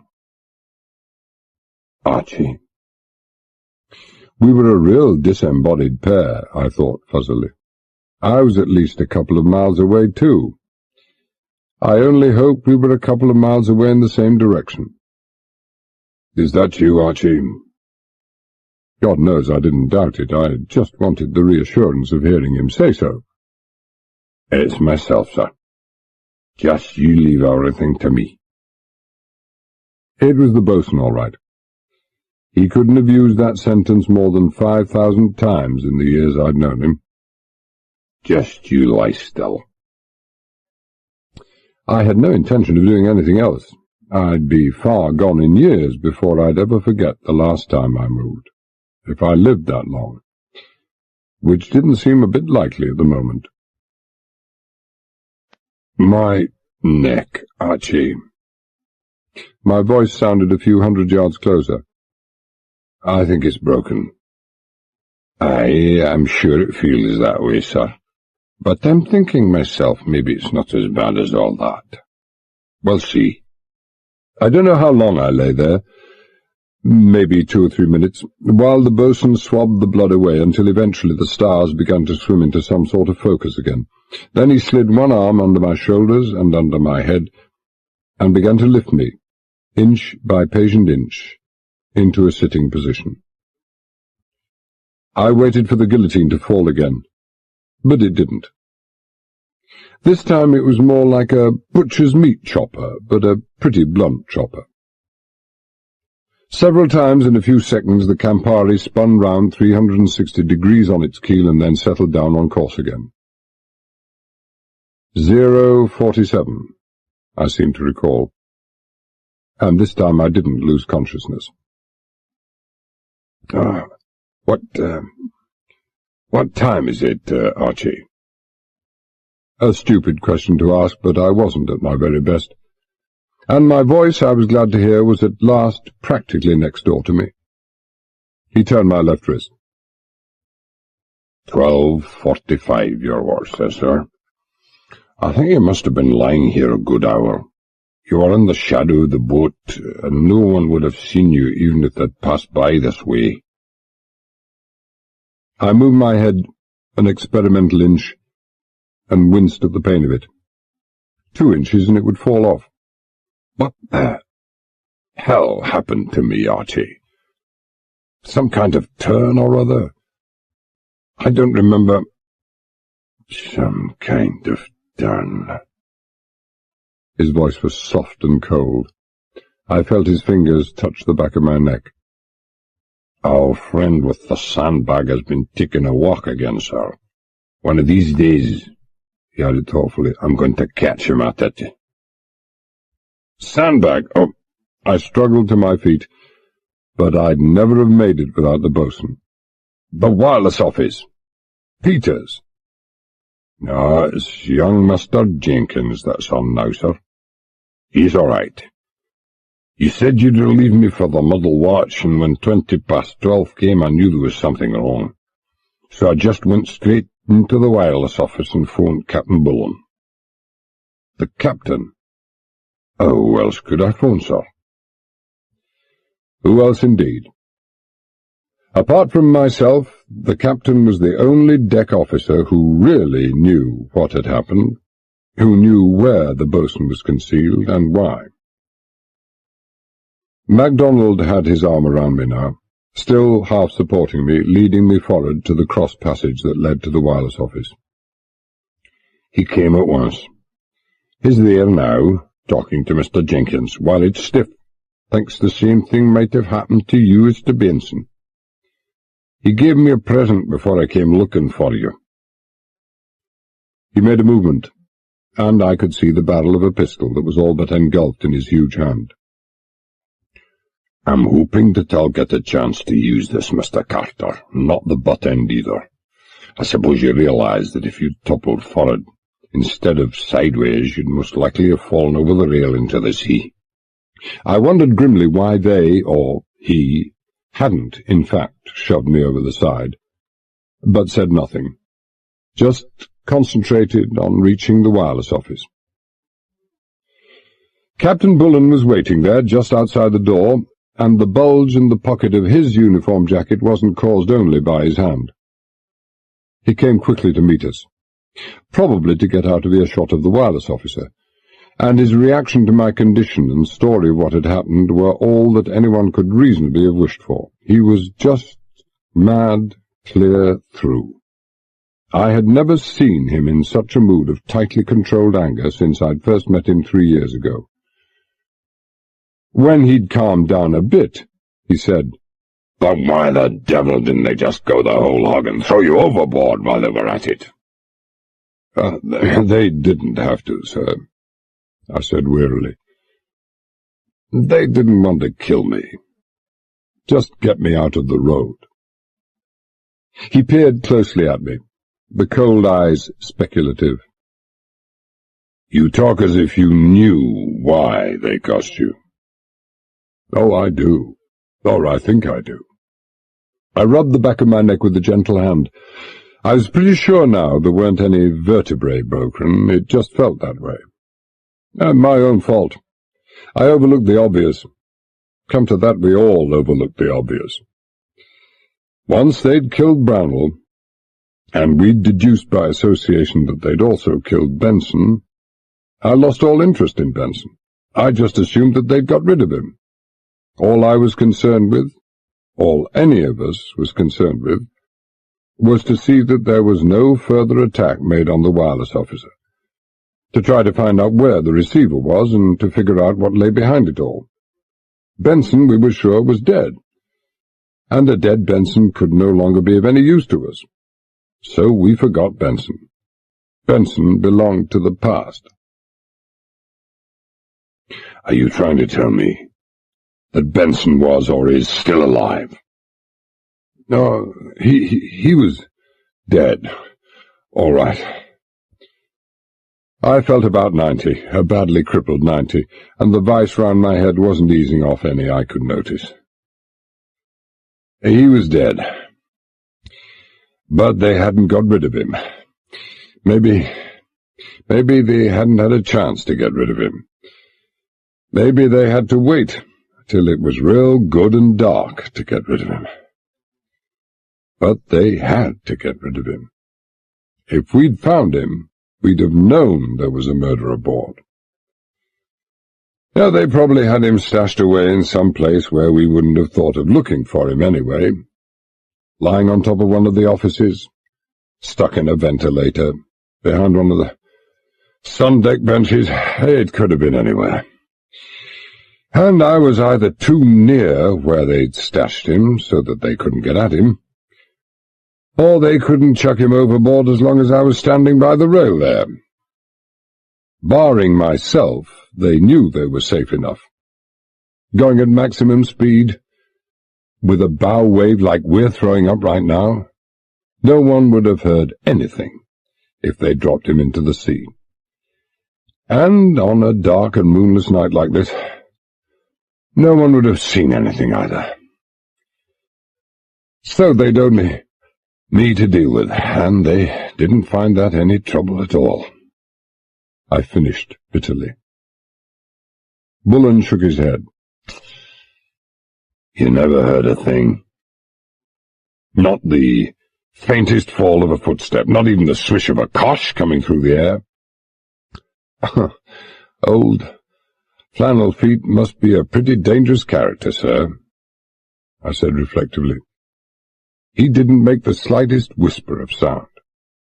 I wouldn't have thought it possible. For all I know, I might have taken a fainting turn and struck my head on the davit as I fell. Well, that's what I thought myself. I even suggested it to the boatswain here, and that's what I'm going to tell anyone who wants to know tomorrow. I grinned and winked at MacDonald, and even the wink hurt. I'll tell them you've been overworking me, sir, and I collapsed from exhaustion. Why tell anyone? Bullen wasn't amused. It doesn't show where you've been coshed. That wound is just above the temple and inside the hairline. And it could be pretty well camouflaged, agreed? No, sir. Someone knows I had an accident, a character responsible for it, and he's going to regard it as damn queer if I make no reference to it at all. But if I do mention it, and pass it off as a ladylike swoon, then there's an even chance that he may accept it. And if he does, we're still going to have the advantage of being in the position of knowing that there's murder and mayhem abroad, while they will have no suspicion we know anything of the kind. Your mind, said Captain Bullen unsympathetically, is beginning to clear at last. When I awoke in the morning, the already hot sun was streaming in through my uncurtained window. My cabin, immediately abaft the captain's, was on the starboard side, and the sun was coming from forward, which meant that we were still steaming northeast. I raised myself on my elbow to have a look at the sea conditions, for the Campari had developed a definite, if gentle, pitching movement. And it was then that I discovered that my neck was rigidly bound in a plaster cast. At least it felt exactly like it. I could move it about an inch to either side, and then a pair of clamps took hold. A dull, steady ache, but no pain worth mentioning. I tried to force my head beyond the limits of the clamps, but I only tried once. I waited till the cabin stopped swaying around and the red-hot wires in my neck had cooled off to a tolerable temperature, and then climbed stiffly out of my bunk. Let them call me Stiff-Neck Carter if they wanted. That was enough of that lot. I crossed to the window. Still a cloudless sky, with the sun white glaring, already high above the horizon, striking a glittering, blinding path across the blueness of the sea. The swell was deeper, longer, heavier than I'd expected, and coming up from the starboard quarter, I wound down the window, and there was no wind I could notice, which meant that there was a fair breeze pushing up from astern, but not enough to whiten the smoothly roiled surface of the sea. I showered, shaved. I'd never before appreciated how difficult it is to shave when the turning motion of your head is limited to an arc of 2 inches, then examined the wound. Seen in daylight, it looked bad. Much worse than it had in the night. Above and behind the left temple, it was a 2-inch gash, wide and very deep, and it throbbed heavily in a way I didn't much care for. I picked up the phone and asked for Doc Marston. He was still in bed, but yes, he would see me right away. An early bird, Hippocratic willingness that was very much out of character, but maybe his conscience was bothering him about his wrong diagnosis of the previous night. I dressed, put on my hat, adjusted it to a suitably rakish angle till the band just missed the wound, and went down to see him.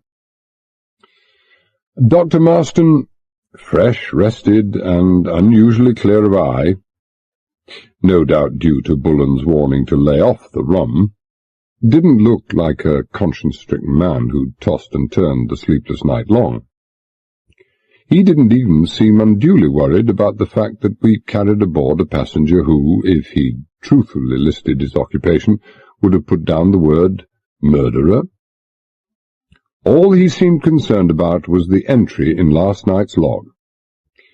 And when I told him no entry about Brownell had been made, nor would be made until we arrived in Nassau, and that when it was, no mention of my name would appear in connection with the diagnosis of Brownell's death, he became positively jovial. He shaved off a few square inches of hair, jabbed in a local anaesthetic, cleaned and sutured the wound, covered it with a sticking plaster pad, and wished me good morning. He was through for the day. It was 7:45. I dropped down the series of accommodation ladders that led to the forecastle, and made my way forward to the carpenter's store. The forecastle was unusually crowded for that time of the morning. There must have been close on 40 members of the ship's company gathered there, deck staff, engine-room staff, cooks and stewards, all waiting to pay their last respects to Brownell. Nor were these all the spectators. I looked up and saw that the promenade deck, which curved right round the forward superstructure of the Campari, was dotted with passengers, 11 or 12 in all. Not many, but they represented close on the total male passenger complement aboard. I could see no women there, with the exception of old Serdan, and possibly one or two others. Bad news travelled fast, and even for millionaires the chance of seeing a burial at sea didn't come along too often. Right in the middle of them was the Duke of Hartwell, looking nautical as anything in his carefully adjusted Royal Yachting Club cap, silk scarf and brass-buttoned navy doeskin jacket. I skirted number 1 hold, and thought grimly that there might indeed be something in the old superstitions. The dead cried out for company, the old salt said, and the dead men loaded only yesterday afternoon and now lying in the bottom of number 4 hold hadn't been slow to get that company. 2 others, gone in the space of a few hours, near as a touch of 3. Only I'd fallen sideways instead of toppling over the rail. I felt those ice-cold fingers on the back of my neck again, and shivered, then passed into the comparative gloom of the carpenter's store, right up in the forepeak. Everything was ready. The beer, a hastily nailed-together platform of boards, 7 feet by 2, lay on the deck, and the red ensign, tied to 2 corners of the handles at the top of the beer, but free at the other end, covered the canvas-swathed mound beneath. Only the boatswain and carpenter were there. To look at MacDonald, you would never have guessed that he hadn't slept the previous night. He had volunteered to remain on guard outside the wireless office until dawn. It had also been his idea that, though the chances of any trouble in daylight were remote, 2 men should be detailed for holy stoning the deck outside the wireless office after breakfast for the entire day, if necessary.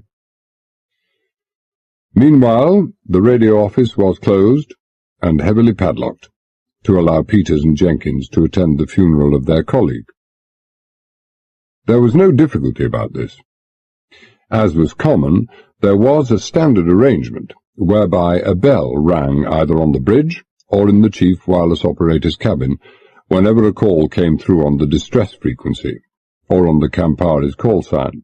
The slight vibration of the Campari's engines died away as the engines slowed and the revs dropped, until we had just enough speed to give us steerage way in that heavy swell. The captain came down the companionway, carrying a heavy brass-bound Bible under his arm. The heavy steel door in the port-hand forecastle side was swung open and back, till it secured with a clang on its retaining latch.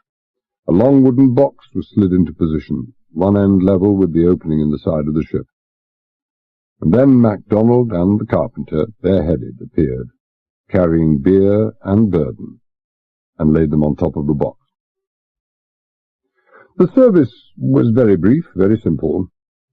Captain Bullen said a few words about Brownell, about as true as words usually are in those circumstances, led the tattered singing of Abide With Me, read the burial service, and nodded to the boatswain. The Royal Navy did this sort of thing better, but we didn't carry any bugles aboard the Campari. MacDonald lifted the inboard end of the bier. The canvas-swathed mound slid out slowly from beneath the red ensign, and was gone, with only the faintest of splashings to mark its departure. I glanced up at the promenade deck and saw the Duke of Hartwell there, standing stiffly at attention, right arm bent up to his peaked cap in a rigid salute. Even allowing for the natural disadvantages lent him by his face, I had seldom seen a more ludicrous sight. No doubt to the unbiased observer he was putting up a more fitting show than myself, but I find it hard to be at my reverent best when I know that all I'm committing to the deep is a length of canvas, large quantities of engine-room waste, and 150 pounds of rusty chain to give the necessary negative buoyancy. The door in the ship's side clanged shut. Captain Bullen handed over the Bible to a cadet. The engine revs mounted, and the Campari was back in business again. And the first item on the agenda was breakfast. In my 3 years aboard the Campari, I had rarely seen more than half a dozen passengers in the dining salon for breakfast. Most of them preferred to have it served in their suites, or on the private verandas outside their suites. Barring a few aperitifs, followed by Antoine's or Henrique's superb cooking, there was nothing to beat a good funeral to bring out the sociable best in our passengers. There could only have been 7 or 8 missing altogether. I had a full complement at my table, except, of course, for the invalid Mr. Sheridan. I should have been on watch, but the captain had decided that, as there was a very able quartermaster on the wheel and no land within 70 miles, young Dexter, who usually stood the watch with me, could stand it alone for the length of breakfast. No sooner had I pulled in my chair than Miss Harbride fixed her beady eyes on me. "What on earth's happened to you, young man?" she demanded.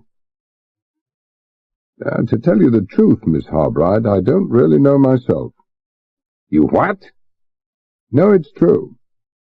I put on my best shamed face. I was standing up on the boat deck last night, and the next thing I knew I was lying in the scuppers with my head cut. I must have struck it against the davit when I fell. I had my story all prepared. Dr. Marston thinks it was a combination of sunstroke. I was loading cargo for most of the day yesterday, and I can assure you that the sun was very hot. And the fact that owing to our troubles in Kingston and the delay caused by it, I haven't had very much sleep in the past 3 days. "I must say, things do keep happening aboard the Campari," Miguel Carreras said. His face was grave. "One man dead from a heart attack, or whatever it was, another missing. They haven't found our chief steward yet, have they?" "I'm afraid not, sir." "And now you get yourself banged up." "Let us sincerely hope that's the end of it." "Well, troubles always happen in threes, sir. I'm sure this is the end of it. We've never before—" "Young man, let me have a look at you," a peremptory voice demanded from the captain's table. Mrs. Beresford, my favourite passenger. I twisted round in my seat to find that Mrs. Beresford, who normally sat with her back to me, had herself turned completely round in hers. Beyond her, the Duke of Hartwell, unlike the previous night, was having no trouble at all in devoting his entire attention to Susan Beresford. The usual counter-attraction on his right, in the best tradition of the theatrical world, rarely rose before noon. Mrs. Beresford studied me in silence for the best part of 10 seconds. "You don't look well at all, Mr. Carter," she pronounced finally. "Twisted your neck, too, didn't you? You didn't have to turn around in your chair to talk to me." "Well, a little," I admitted. "It's a bit stiff." "And hurt your back into the bargain," she added triumphantly. "I can tell from the peculiar way you sit." "Oh, it hardly hurts at all," I said bravely. It didn't, in fact, hurt me in the slightest, but I hadn't yet got the hang of carrying a gun in my waistband, and the butt kept sticking painfully into my lower ribs. Sunstroke, eh?" Her face held genuine concern. "And lack of sleep. You should be in bed. Captain Bullen, I'm afraid you're overworking this young man." "That's what I keep telling the captain, ma'am," I said, "but he doesn't pay any attention to me." Captain Bullen smiled briefly and rose to his feet. His eyes, as they roved slowly over the room, held the expression of one who wanted both attention and quiet. Such was the personality of the man that he got it in 3 seconds flat. "Ladies and gentlemen," he began. The Duke of Hartwell regarded the tablecloth with that smell-of-bad-fish expression he reserved for tenants wanting to cut in rent, and merchant navy captains who forgot to preface public addresses with the words, "Your Grace." "I am most distressed," the captain went on, "as I am sure you are all distressed by the events of the past 12 hours. That we should lose our chief wireless officer through death by natural causes is, God knows, bad enough. But that our chief steward should vanish the same evening, well, in 36 years at sea, I have never known anything like it. What happened to Chief Steward Benson, we cannot say with any certainty. But I can hazard a guess, and at the same time issue a warning.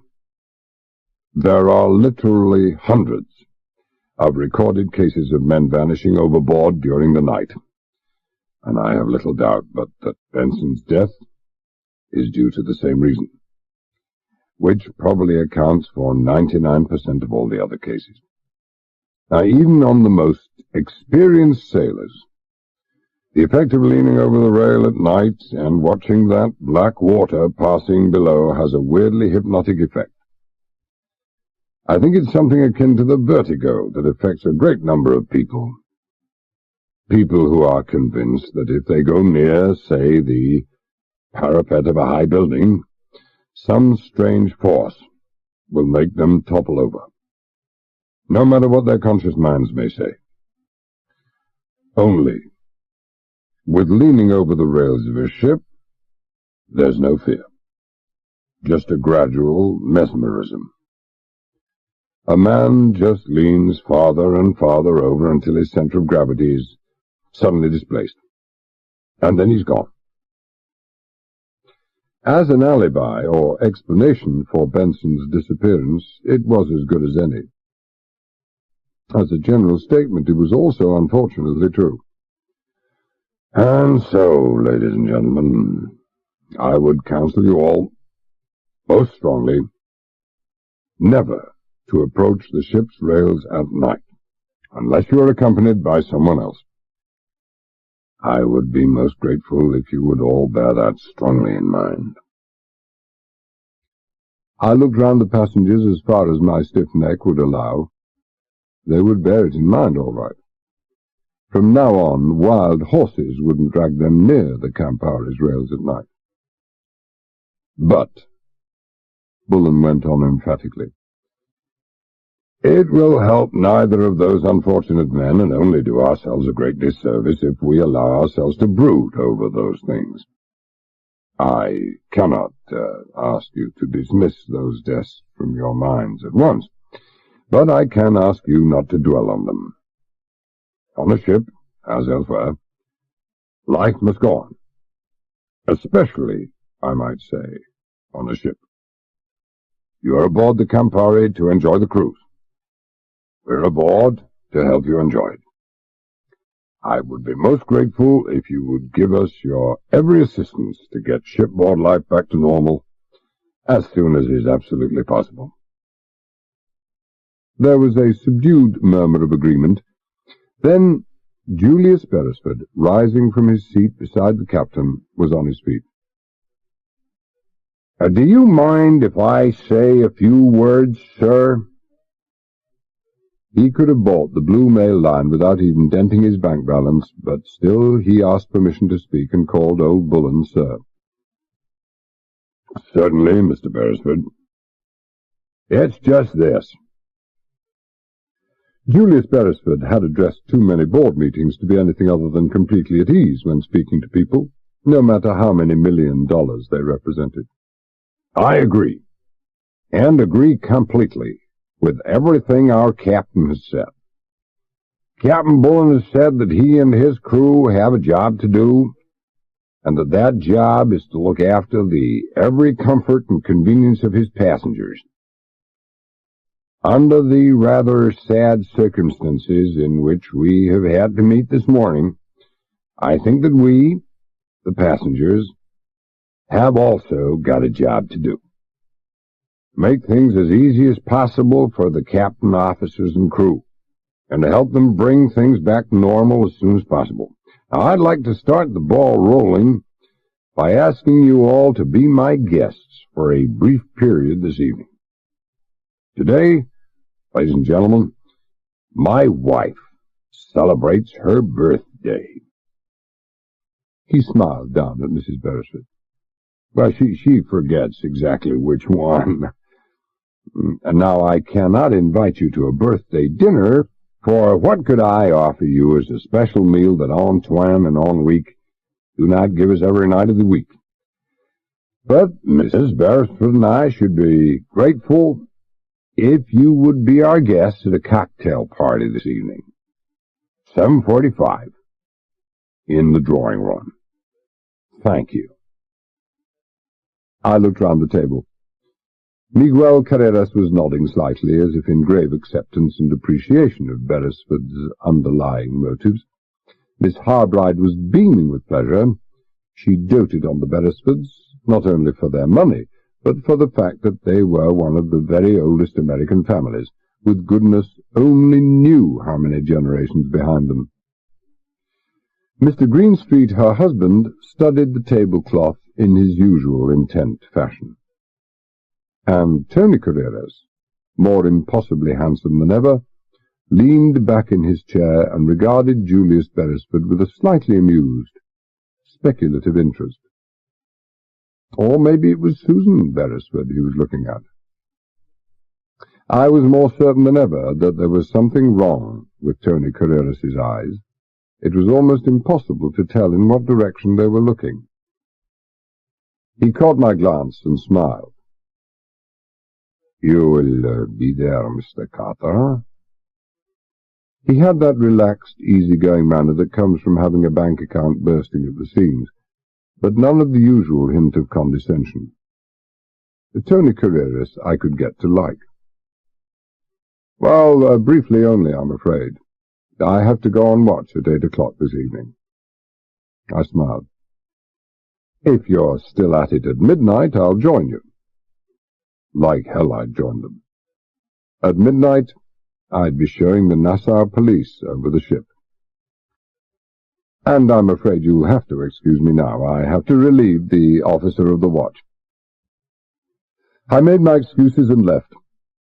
On the deck, I almost bumped into a sandy-haired young seaman, Whitehead, who usually shared my watches on the bridge in his capacity as engine-room telegraphist, lookout, bridge messenger, and coffee-maker.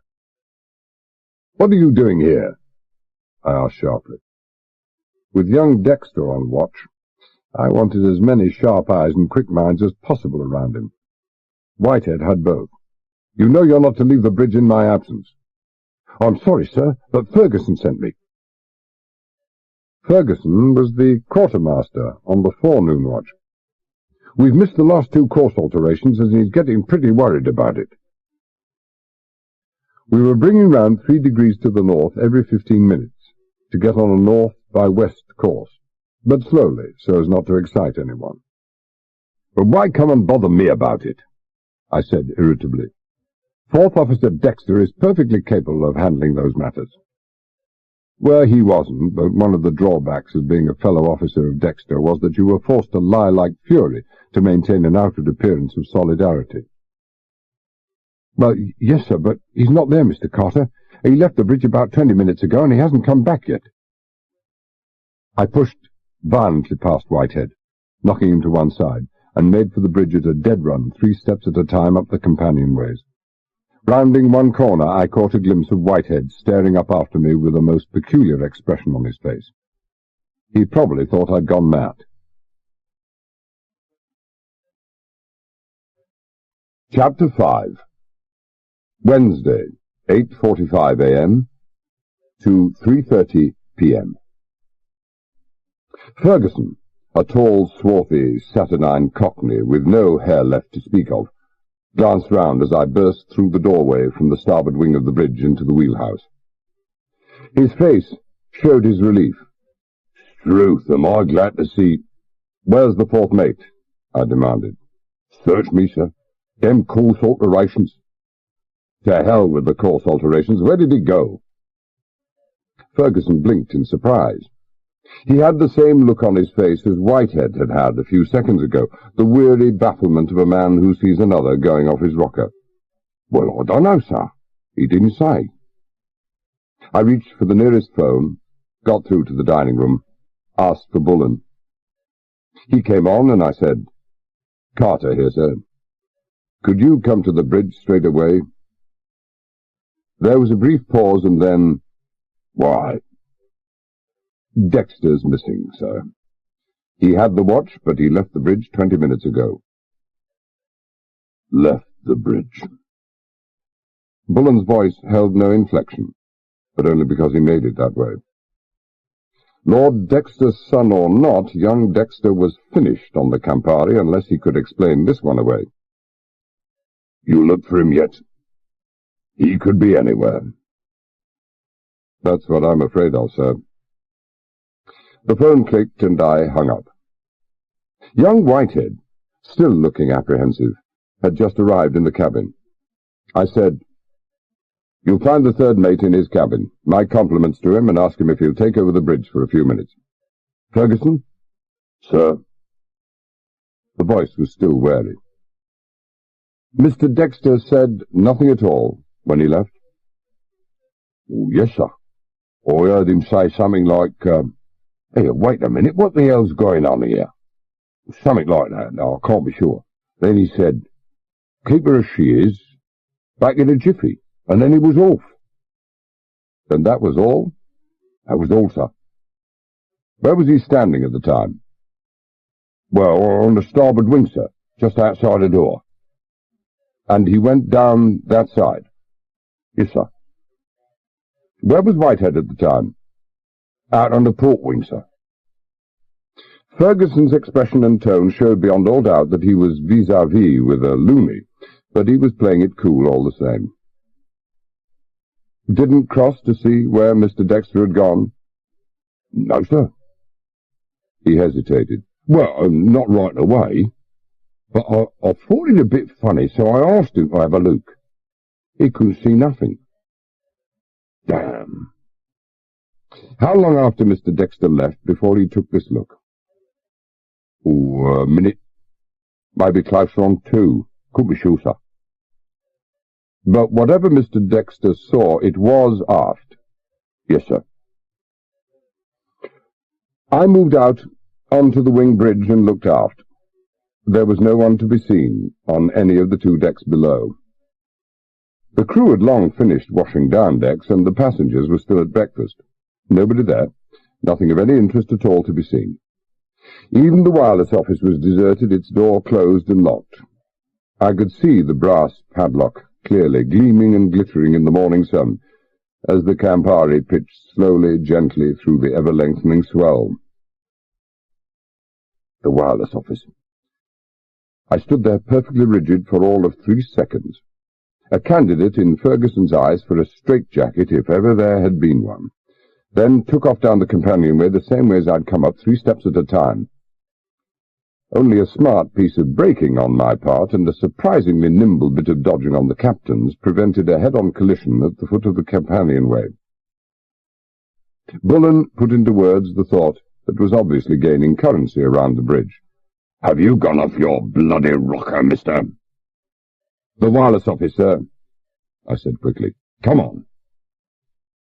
I was there in a few seconds, Bullen close behind. I tried the padlock, a heavy-duty double-action Yale, but it was securely locked. It was then that I noticed a key sticking out from the bottom of the padlock. I twisted it, first one way, then the other, but it was jammed fast. I tried to pull it out and had the same lack of success. I became aware that Bullen was breathing heavily over my shoulder. "What the devil's the matter, mister? What's got into you all of a sudden?" "One moment, sir." I'd caught sight of Whitehead making his way up to the bridge and beckoned him across. "Get the bosun and tell him to bring a pair of pliers." "Oh, yes, sir. I'll get the pliers." "I said tell the bosun to bring them," I said savagely, "and then ask Mr. Peters for the key to this door. Hurry!" He hurried. You could see he was glad to escape. Bullen said, "Now look here, Mr. Dexter left the bridge because he saw something funny going on." "So Ferguson said." "Where else but here, sir?" "Why here? I mean, why not?" "Look at that." I took the padlock in my hand. That bent key. And everything that's happened has happened because of here. "The window?" "No, no good. I've looked." I led him round the corner to the single square of plate glass. Night curtains are still drawn. "Well, couldn't you smash the damn thing in?" "But what's the point? It's too late now." Bullen looked at me queerly, but said nothing. Half a minute passed in silence. Bullen was getting more worried every second. I wasn't. I was as worried as could be already. Jameson appeared on his way to the bridge, caught sight of us, made to come towards us, and then carried on as Bullen waved him away. And then the bosun was there, carrying a pair of heavy insulated pliers in his hand. "Open this damn door," Bullen said curtly. MacDonald tried to remove the key with his fingers, failed, and brought the pliers into use. With the first tug of the pliers, the key in the lock snapped cleanly in half. "Well," Bullen said heavily, "that helps." MacDonald looked at him, at me, and then back at the broken key still in the jaws of the pliers. "I didn't even twist it, sir," he said quietly.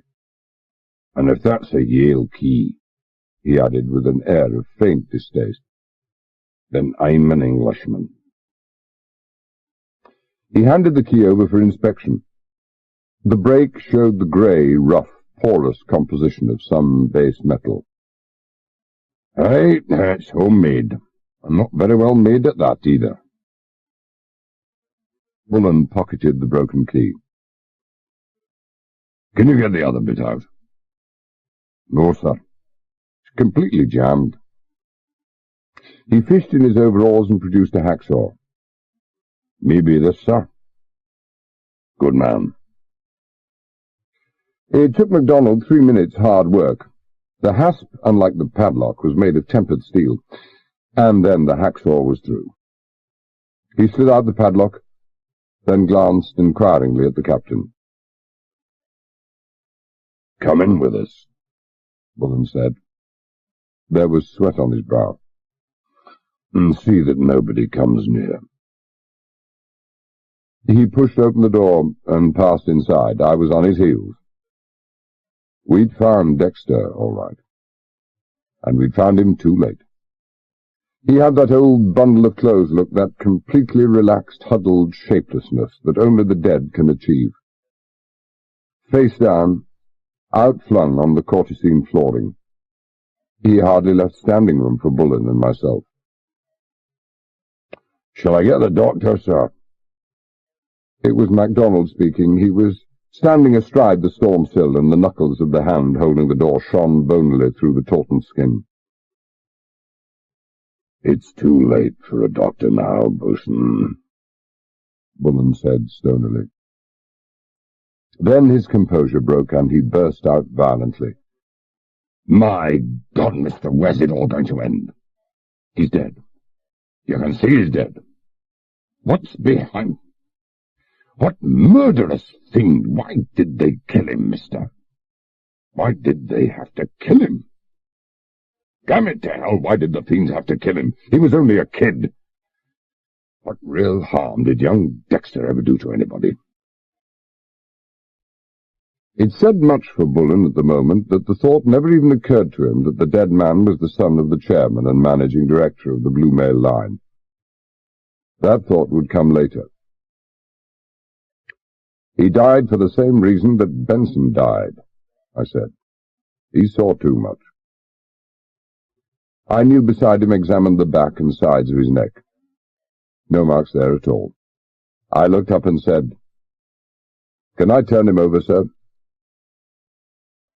It can't do any harm now. Bullen's normally ruddy face had lost some colour, and the lips were clamped in a thin, hard line. I heaved and pulled for a few seconds and managed to get Dexter more or less turned over, half on his shoulders and half on his back. I didn't waste any time checking his breathing or his pulse. When you've been shot 3 times through the middle of the body, the breathing and the pulse are things of the past. And Dexter's white uniform shirt, with the 3 small, powder-blackened, blood-tinged holes just beneath the breastbone, showed indeed that he had been shot 3 times. The area covering those holes could have been blotted out by a playing card.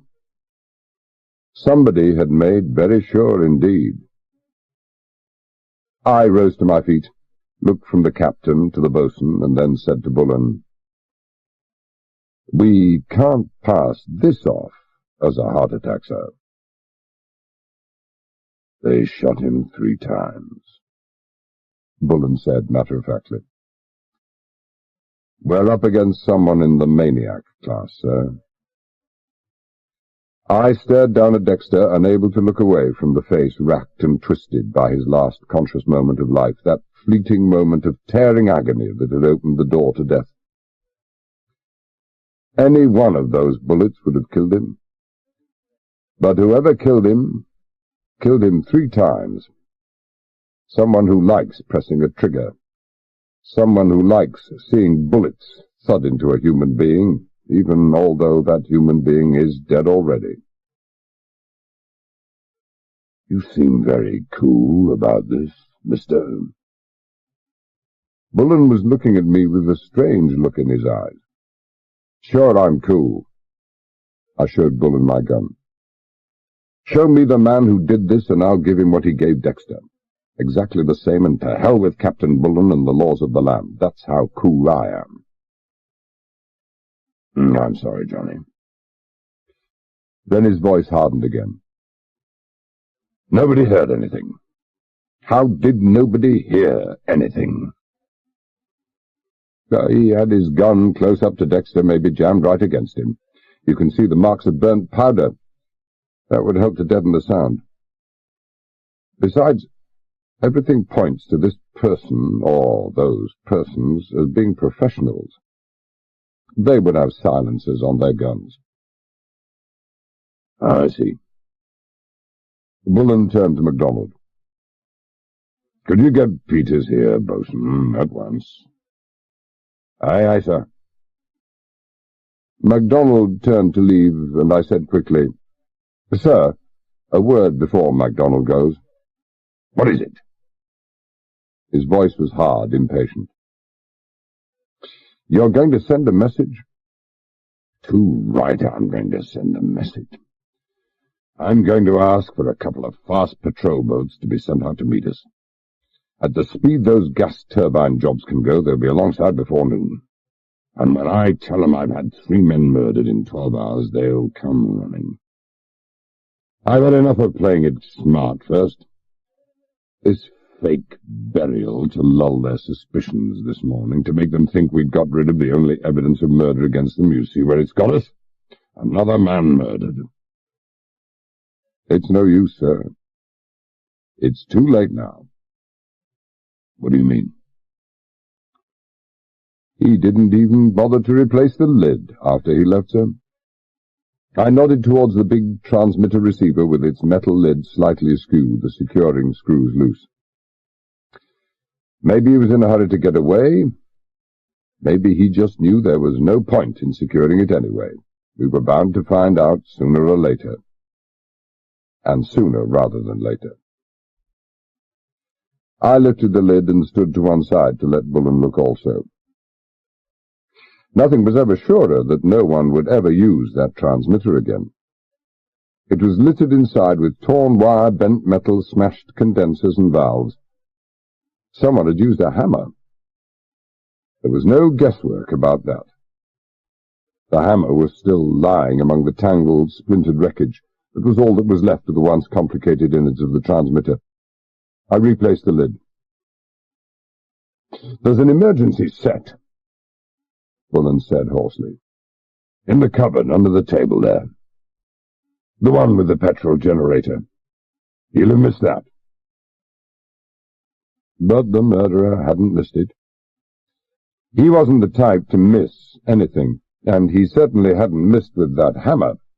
If anything, he'd done an even more thorough job on the emergency set than on the main set. And just for good measure, he'd smashed up the armature of the petrol generator.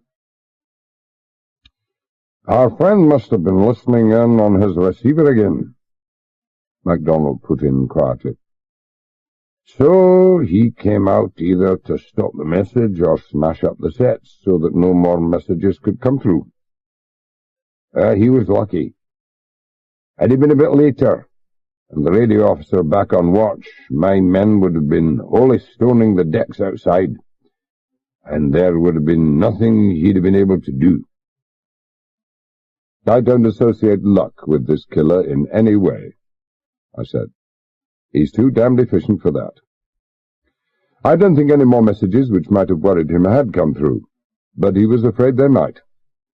He knew both Peters and Jennings were off watch at the burial, and he probably checked that the wireless office was locked. So he waited till the coast was clear, came out on deck, unlocked the office, and went inside. And Dexter, unfortunately for himself, saw him going in. "The key, mister," Bullen said harshly. "The key. How come?" "The Marconi man in Kingston who checked the set, sir. Remember?" He remembered all right. The Marconi man had telephoned the ship, asking if servicing facilities were required, and Bullen had seized on it as a heaven-sent opportunity to close down the radio office and refuse to accept any more embarrassing and infuriating messages from London and New York. He spent about 4 hours here. Time to do anything. If he was a Marconi man, I'm the Queen of the May. He had a nice, big, impressive toolkit with him, but the only tool he used, if he could call it that, was a stick of wax heated to the right temperature to take an impression of the Yale.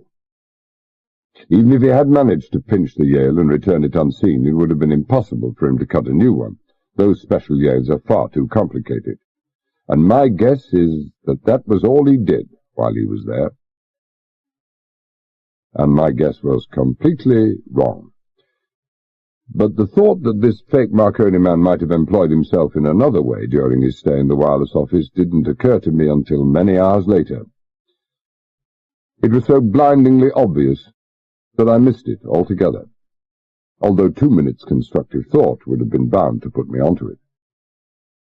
But those hours were to elapse before I got around to the constructive thought, and by that time it was too late. Too late for the Campari, too late for its passengers, and far, far too late for all too many of the crew. We left young Dexter lying in the wireless office and secured the door with a new padlock. We talked for almost 5 minutes about the problem of where to put him before the simple solution occurred to us. Leave him where he was. Nobody was going to use that wireless office any more that day. He was as well there as anywhere till the Nassau police came aboard. From the wireless office we'd gone straight to the telegraph lounge.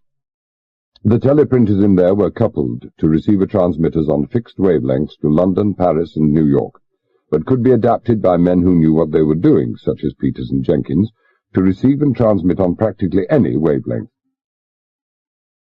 But not even Peters and Jenkins could do anything about the situation we found. There were two big transmitters in the telegraph lounge, cleverly designed to look like cocktail cabinets, and both had received the same treatment as the sets in the wireless office. The exteriors intact, the interiors smashed beyond repair. Somebody had been very busy during the night. The wireless office must have been the last item on his list.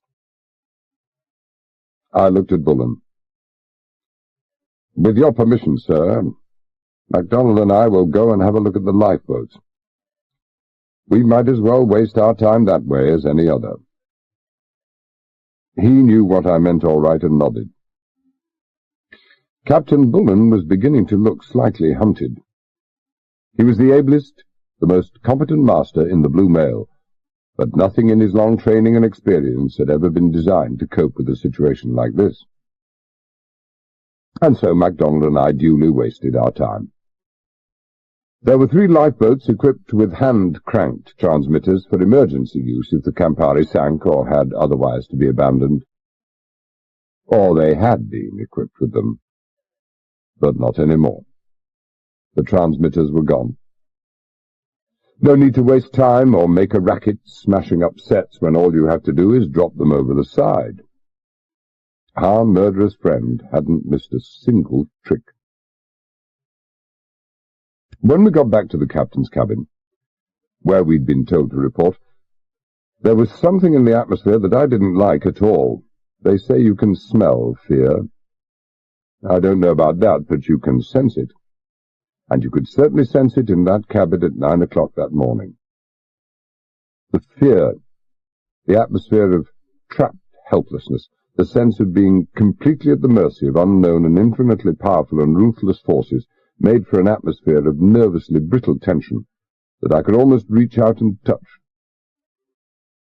McElroy and Cummings were there, with the captain, and so too was our second mate, Tommy Wilson. He had had to be told. The stage had been reached now where every officer would have to be told, so Bullen said, in the interests of their own safety and self-defense. I wasn't so sure. Bullen looked up as we came through the door.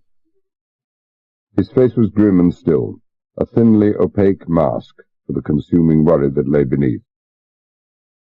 "Well?" I shook my head and took a seat. MacDonald remained standing, but Bullen gestured him irritably into a chair. He said, to no one in particular, "I suppose that accounts for all the transmitters on the ship." "As far as we know, yes," I went on. "Don't you think we should have white up here, sir?" I was about to do that. He reached for the phone, spoke for a moment, hung up, and then said roughly, "Well, mister, you were the man with all the bright ideas last night. You got any this morning?" Just to repeat the words makes them sound harsh and unpleasant. But they were curiously empty of any offence. Bullen didn't know which way to turn, and he was grasping at straws. None. All we know is that Dexter was killed at 8:26 this morning, give or take a minute. No question about that.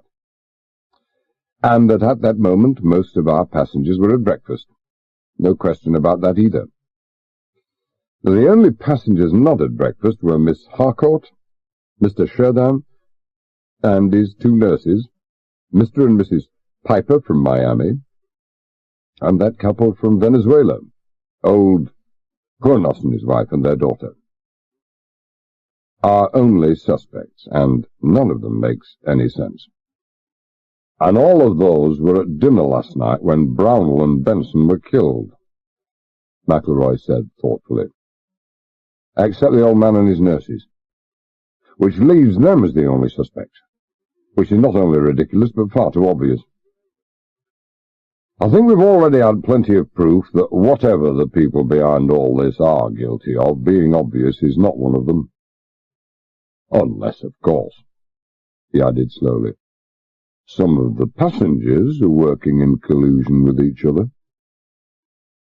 Or with the crew, Tommy Wilson murmured. What? Old Bullen gave him the full benefits of his Commodore's stare. What did you say? I said the crew, Wilson repeated clearly. If old Bullen was trying to frighten Tommy Wilson, he was wasting his time. And by the crew I also include the officers. I agree, sir, that I heard or knew of those murders for the first time only a few minutes ago, and I admit I haven't had time to sort out my thoughts. On the other hand, I haven't had the chance to become so involved as all the rest of you are, see? With all respects, I'm not so deeply lost in the wood that I can't see the trees. You all seem to be convinced that it must be one or more of our passengers responsible. Our chief officer here seems to have set this bee firmly in all your bonnets. But if a passenger were in cahoots with one of the crew, then it's quite possible that that member of the crew was detailed to hang around in the vicinity of the wireless office and start laying about him when necessary.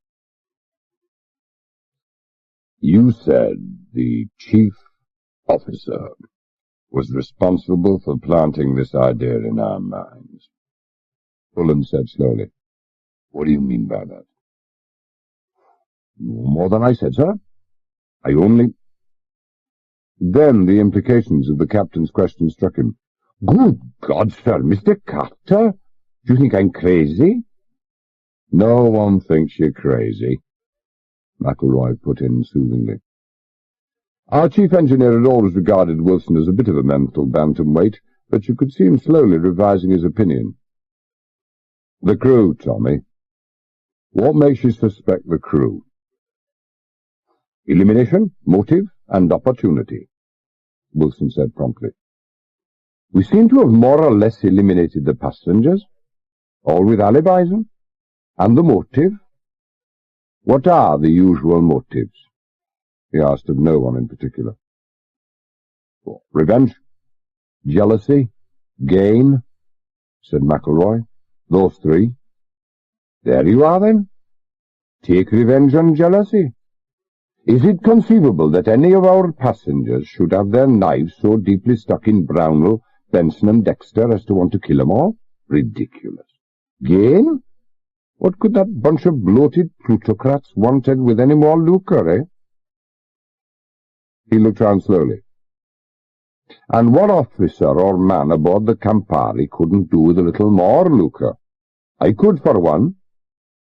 Opportunity, Tommy, McElroy prompted him gently. Opportunity, you said. I don't have to go into that, Wilson said. Engineer and deck crews could be eliminated at once. The engineer inside, except for the officers at mealtimes, never go anywhere near the passenger and board decks. The boatswain's men here are only allowed there in the morning watch for washing down decks. But, he looked around him again, even more slowly. Every deck officer, radio officer, radar operator, cook, galley slave, and steward aboard the Campari has a perfect right to be within a few yards of the wireless office at any time. No one could question his presence there. Not only that, a knock came at the door, and Assistant Chief Steward White came in, hat in hand. He was looking acutely unhappy, and looked even more so when he saw the extent and composition of the welcoming committee. "Right, come in and sit down," Bullen said. He waited till White had done this. Then he went on. "Where were you between 8 and 8:30 this morning, White?" "This morning? 8 and 8:30?" White was immediately all stiff outrage. "I was on duty, sir, of course. Relax," Bullen said wearily. "No one is accusing you of anything." Then he said more kindly, "We've all had some very bad news, White. Nothing that concerns you directly, so don't get too apprehensive. You'd better hear it. Bullen told him without any trimmings of the 3 murders, and the one immediate result was that everyone present could immediately remove White from their list of suspects. He might have been a good actor, but not even an Irving could have turned his colour from a healthy red to a greyish pallor at the touch of a switch, which was what White did. He looked so bad, his breathing got so quick and shallow that I rose hastily and fetched him a glass of water. He swallowed it in a couple of gulps. Sorry to upset you, White. Bullen went on. But you had to know. Now then, between 8 and 8:30, how many of your passengers had breakfast in their rooms? I don't know, sir. I'm not sure. He shook his head, and then he went on slowly. Sorry, sir. I do remember. Mr. Cherdan, and his nurses, of course. The Hornos family, Miss Harcourt, Mr. and Mrs. Piper. As Mr. Carter said, McElroy murmured. Yes. Bullen nodded. Now, White, be very careful. Did any of those passengers at any time leave their rooms during this period? At any time, even for a moment? Oh, no, sir. No, quite definitely not. Not on my deck, anyway. The Hornos are on B deck. But none of the others went in or out of any of the suites. Only stewards with trays. I can swear to that, sir. From my cubicle, Mr. Benson's, that is, I can see every door in the passageway. Yes, that's so. Bullen agreed. He asked for the name of the senior steward on B-deck, spoke briefly on the phone, and then hung up. Oh, all right, White, you can go. But keep your eyes and ears open and report to me immediately you come across anything that strikes you as unusual. And, don't talk about this to anyone. White rose quickly and left. He seemed glad to go. There it is, then, Bullen said heavily. Everyone, well, every one of the passengers, that is, in the clear. I'm beginning to think you may have the right of it after all, Mr. Wilson. He looked speculatively at me. How about it now, Mr. Carter? I looked at him, then at Wilson, and said, Well, Mr. Wilson seems to be the only one of us that makes any sense. What he says is logical, completely plausible, and fits the facts. It's too logical, too plausible. I don't believe it. Why not? Bullen demanded. Because you can't believe that any crew member of the Campari could be bought. Or because it knocks your own pet theories on the head. I can't give you any whys or why not, sir. It's just a hunch, the way I feel. Captain Bullen grunted. Not a very kindly grunt either. But unexpected support came from the chief engineer. I agree with Mr. Carter. We're up against very, very clever people, if it is people. He paused, then said suddenly, Is the passage money for the Carreras family, father and son, paid yet? What the devil has that to do with anything? Bullen demanded. Has it been paid? McElroy repeated. He was looking at the purser. It's been paid, Cummings said quietly. He was still a long way from getting over the shock caused by the murder of his friend Benson. In what currency? Oh, traveller's checks. Drawn on a New York bank. Dollars, eh? Now, Captain Bullen, I submit that's very interesting indeed. Paid in dollars. Yet in May of last year, the Generalissimo made it a penal offence to be in possession of any foreign currency whatsoever. I wonder where our friends got the money from. And why are they permitted to be in possession of it, instead of lingering in some jungle jail? What are you suggesting, Chief? Well, nothing, McElroy confessed. That's the devil of it. I just don't see how it can tie up with anything. I just submit that it is very curious indeed, and that anything curious in the present circumstances is worth investigating. He sat silently for a moment and then said idly, I suppose you know that our Generalissimo friend recently received a gift from the other side of the Iron Curtain for destroying a couple of frigates. Trebled his naval strength in one fell swoop. I suppose you know the Generalissimo is desperate for money. His regime is coming apart at the seams, you know, for lack of it, and that's what lay behind last week's bloody riots. You know that we have, a dozen people aboard who would be worth God knows how many millions in ransom money, and that if a frigate suddenly did heave over the horizon and order us to stop, well, how could we send out an SOS, with all our transmitters smashed? I have never heard such a ridiculous suggestion in my life, Bullen said heavily. But ridiculous or not, you're thinking about it, Captain Bullen, I said to myself. By heaven, you're thinking about it. To knock your suggestion on the head straight away. How can any vessel ever find us? Where to look for us? We changed course last night. We're over 100 miles away from where they might expect us to be, even if they had any idea where we were going in the first place.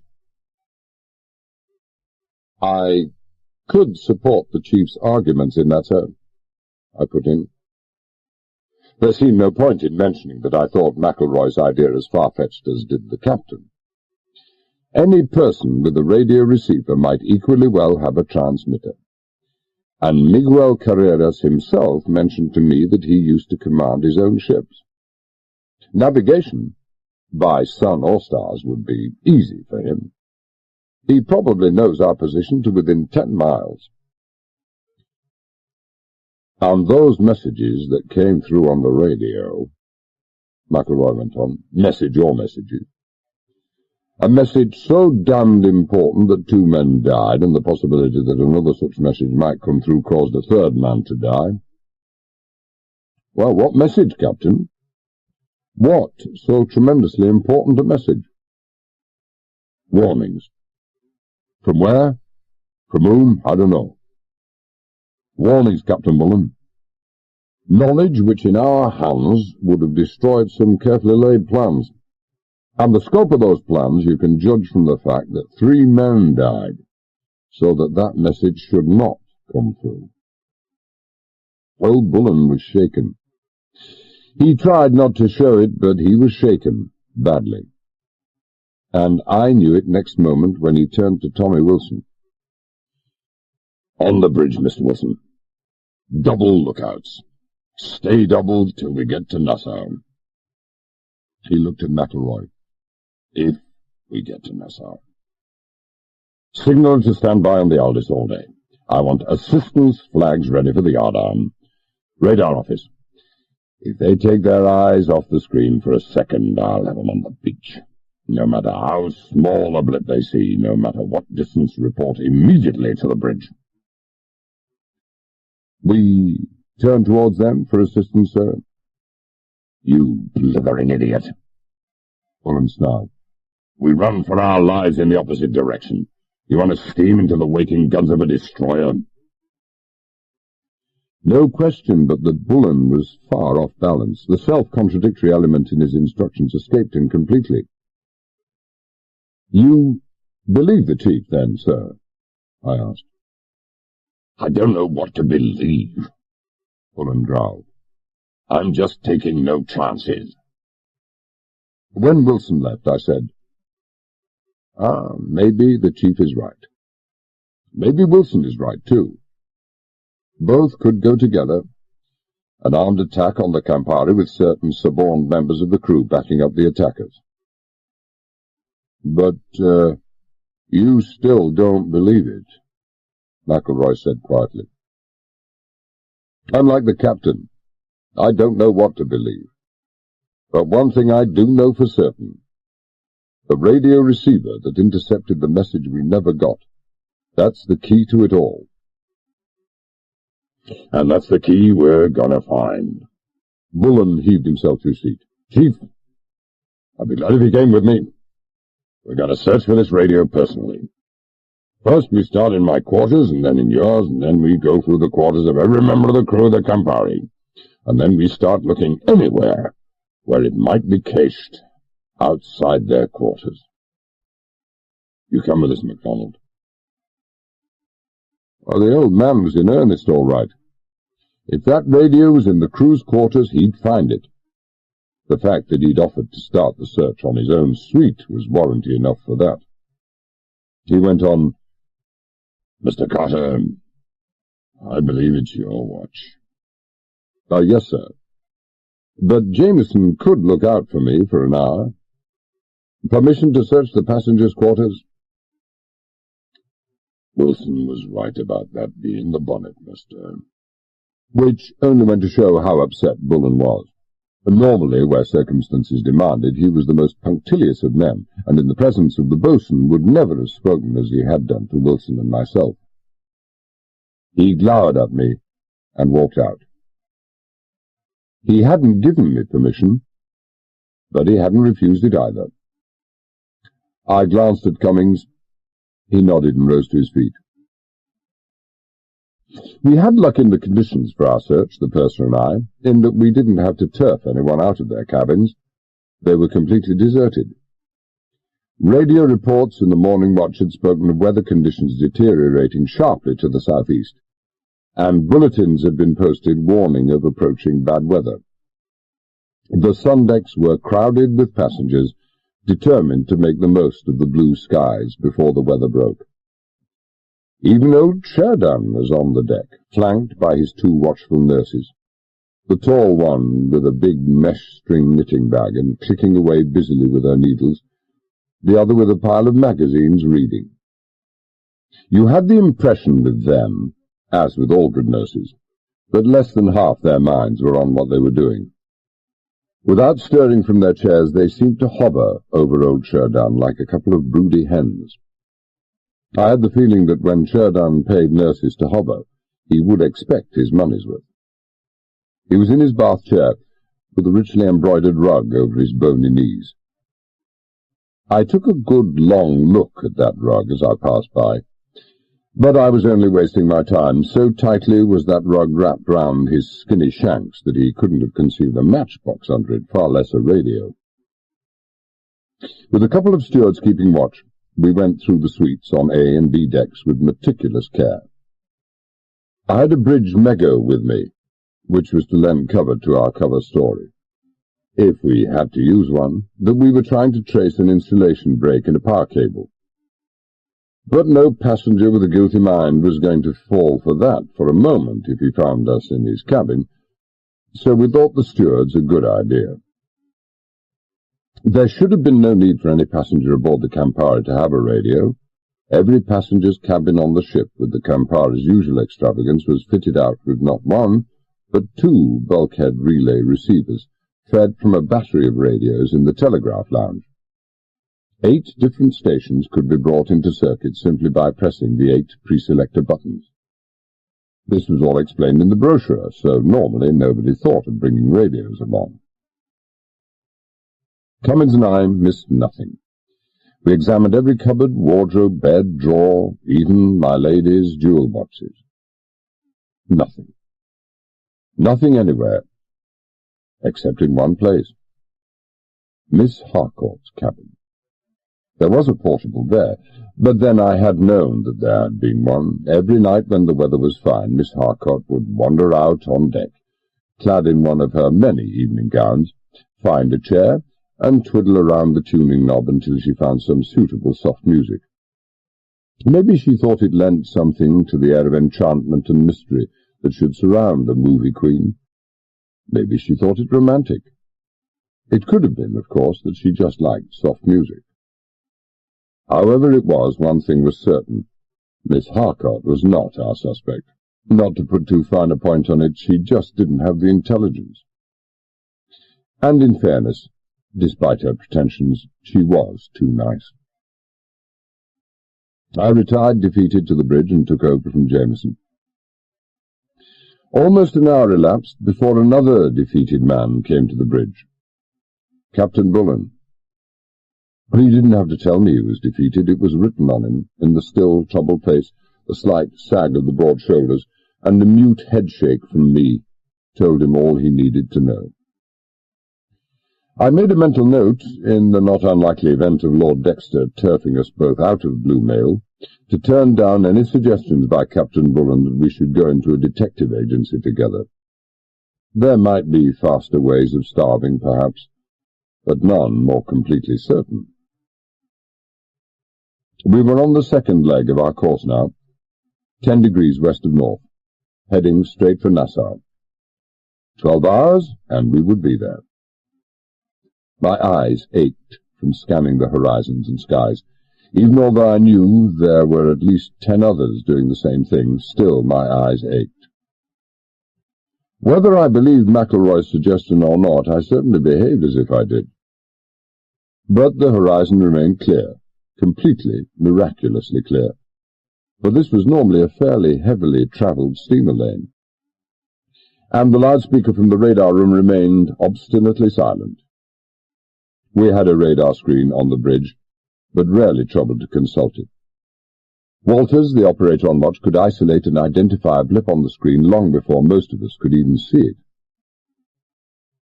After maybe an hour's restless pacing about the bridge, Bullen turned to go. Just at the head of the companionway he hesitated, turned, beckoned me, and walked out to the end of the starboard wing. I followed. "I've been thinking about Dexter," he said quietly. "What would be the effect? I'm past caring about the passengers now. I'm only worried about the lives of every man and woman aboard. If I announced that Dexter had been murdered." "Nothing," I said. "If you could call mass hysteria nothing." "You don't think the fiends responsible for all this might call it off, whatever it is?" "I'm dead certain they wouldn't. As no mention has been made of Dexter yet, no attempt to explain away his absence, they must know we know he's dead. They'll know damn well that the officer of the watch can't disappear from the bridge without a hue and cry going up.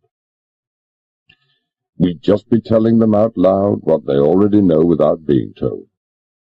You won't scare this bunch off. People don't play as rough as they do unless there's something tremendous at stake." "Oh, that's what I thought myself, Johnny," he said heavily. "That's just what I thought myself." He turned and went below, and I had a sudden foreknowledge of how Bullen would look when he was an old man. I stayed on the bridge until 2 o'clock, long past my usual time for relief. But then I'd deprived Jameson, who had the afternoon watch, of much free time that morning. A tray came up to me from the galley, and for the first time ever I sent an offering by Henrique back untouched. When Jameson took over the bridge, he didn't exchange a word with me except routine remarks about course and speed. From the strained, set expression on his face, you would have thought he was carrying the mainmast of the Campari over his shoulder. Bullen had been talking to him. He'd probably been talking to all the officers. That would get them all as worried as hell and jittery as a couple of old spinsters lost in a Casbah. I didn't see that it would achieve anything else. I went to my cabin, closed the door, pulled off shoes and shirt, and lay down on my bunk. No 4 posters for the crew of the Campari. After adjusting the louver in the overhead cold air trunking until the draft was directed on my chest and face. The back of my head ached and ached badly. I adjusted a pillow under it and tried to ease the pain. It still ached, so I let it go and tried to think. Somebody had to think, and I didn't see that old Bullen was in any state for it. And neither was I, but I thought all the same. I would have bet my last cent that the enemy, I couldn't think of them as anything else by this time, knew our course, destination, and time of arrival almost as well as we did ourselves. And I knew they couldn't afford to let us arrive in Nassau that night. Not at least until they'd accomplished what they'd set out to accomplish, whatever that might be. Somebody had to think. Time was terribly short. By 3 o'clock I'd got nowhere. I'd worried all round the problem as a terrier worries an old slipper. I'd examined it from every angle. I'd put forward a dozen different solutions, all equally improbable, and turned up a round dozen suspects, all equally impossible. My thinking was getting me nowhere. I sat up, careful of my stiff neck, fished a bottle of whiskey from a cupboard, poured a drink, watered it, knocked it back, and then, because it was illegal, helped myself to another. I placed this second on the table by my bunk and lay down again. The whiskey did it. I'll always swear the whiskey did it. As a mental lubricant for rusted-up brains, it has no parallel. After 5 more minutes of lying on my back, staring sightlessly up at the cold air trunking above my head, I suddenly had it. I had it suddenly, completely, and all in a moment, and I knew beyond doubt that I had it right. The radio. The receiver on which the message to the wireless office had been intercepted. There'd been no radio. God, only a blind man like myself could have missed it. Of course there'd been no radio. But there had been something else again. I sat bolt upright with a jerk, Archimedes coming out of his bath, and yelped with pain as a hot blade skewered through the back of my neck. Are you subject to those attacks often? Or do you always carry on like this when you're alone? A solicitous voice inquired from the doorway. Susan Beresford, dressed in a square-necked white silk dress, was standing in the entrance, her expression half amused, half apprehensive. So complete had been my concentration that I'd never even heard the door open. "Ah, Miss Beresford." I rubbed my aching neck with my right hand. "What are you doing here? You know passengers are not allowed in the officers' quarters." "No? I understand my father has been up here several times in the past few trips talking to you." "Your father is not young, female, and unmarried." Phew. She stepped into the cabin and closed the door behind her. All at once the smile was no longer on her face. "Will you talk to me, Mr. Carter?" "Any time," I said courteously, "but not here." My voice trailed away. I was changing my mind even as I spoke. "You see, you're the only person I can talk to," she said. "Yes." A beautiful girl alone in my cabin and plainly anxious to speak to me, and I wasn't even listening to her. I was figuring out something. It did involve Susan Beresford, but only incidentally. "Oh, do pay attention," she said angrily. "All right," I said resignedly. "I'm paying." "You're paying what?" she demanded. "Attention." I reached for my whiskey glass. "Cheers." "I thought you were forbidden alcohol on duty." "I am. What do you want?" "I want to know why no one will talk to me." She lifted a hand as I made to speak. "No, please, don't be facetious. I'm worried. Something is terribly wrong, isn't it? You know, I always talk more to the officers than any of the other passengers." I passed up the pleasure of loosing off a couple of telling shots. "And now nobody will talk to me. Daddy says I'm imagining it. I'm not. I know I'm not. They won't talk. And it's not because of me. I know.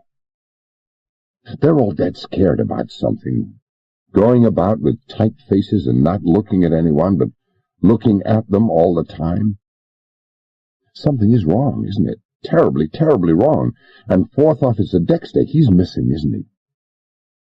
Now, what would be wrong, Miss Beresford? Please. Well, this was something for the books. Susan Beresford pleading with me. She walked across the cabin, with the size of the accommodation old Dexter saw fit to provide for his chief officers, that didn't require any more than a couple of steps, and stood in front of me. Tell me the truth. 3 men missing in 24 hours. Don't tell me that's coincidence. And all the officers looking as if they're going to be shot at dawn. Don't you think it's strange you're the only person who seems to have noticed anything unusual? How about all the other passengers?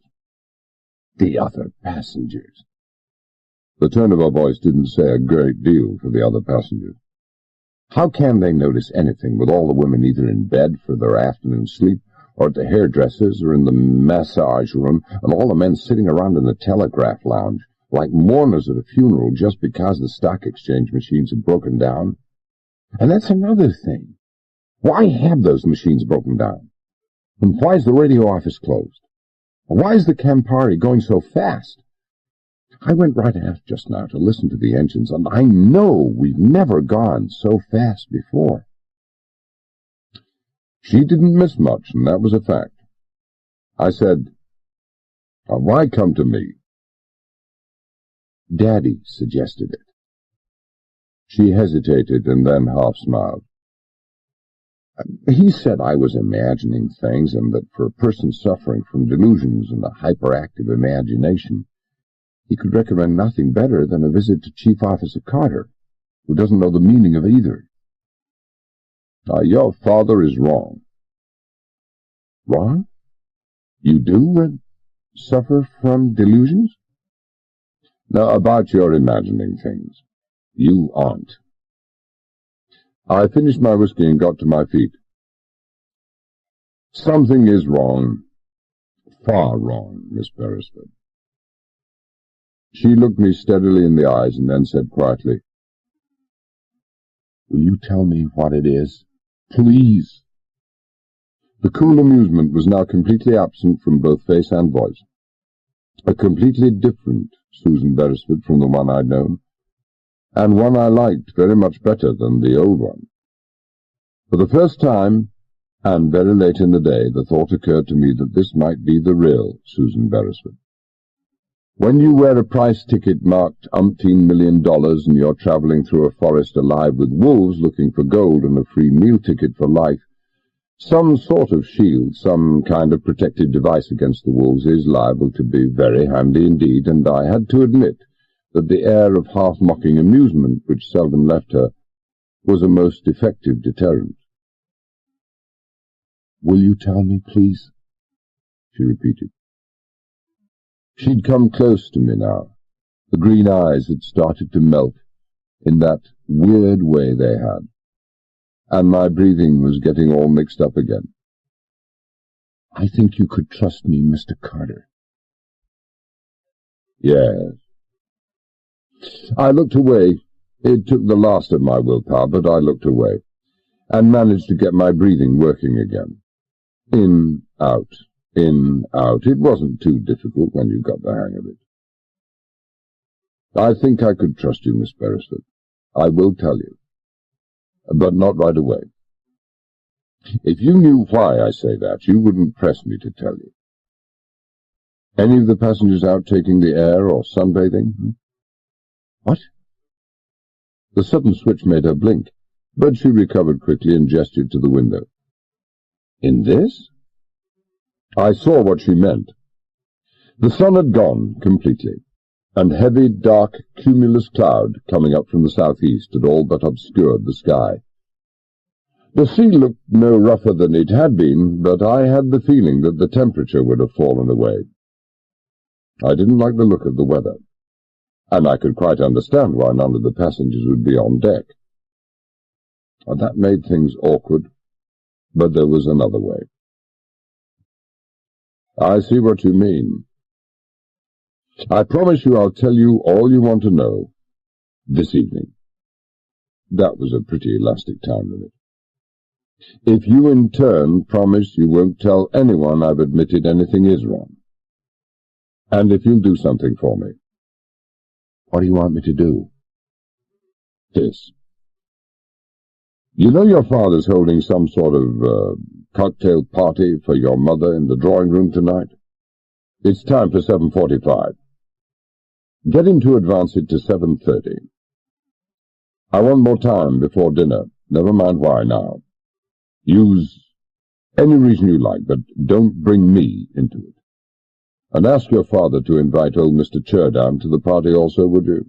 It doesn't matter if he has to take his wheelchair and 2 nurses along with him. Get him to the party. Your father's a man of very considerable powers of persuasion, and I imagine you could persuade your father to do anything. Tell him you feel sorry for the old man, always being left out of things. Tell him anything. Only get old man Cherdown to the cocktail party. I can't tell you how vital that is. She looked at me in slow speculation. She really had the most extraordinary eyes. 3 weeks she's been with us, and I'd never really noticed them before.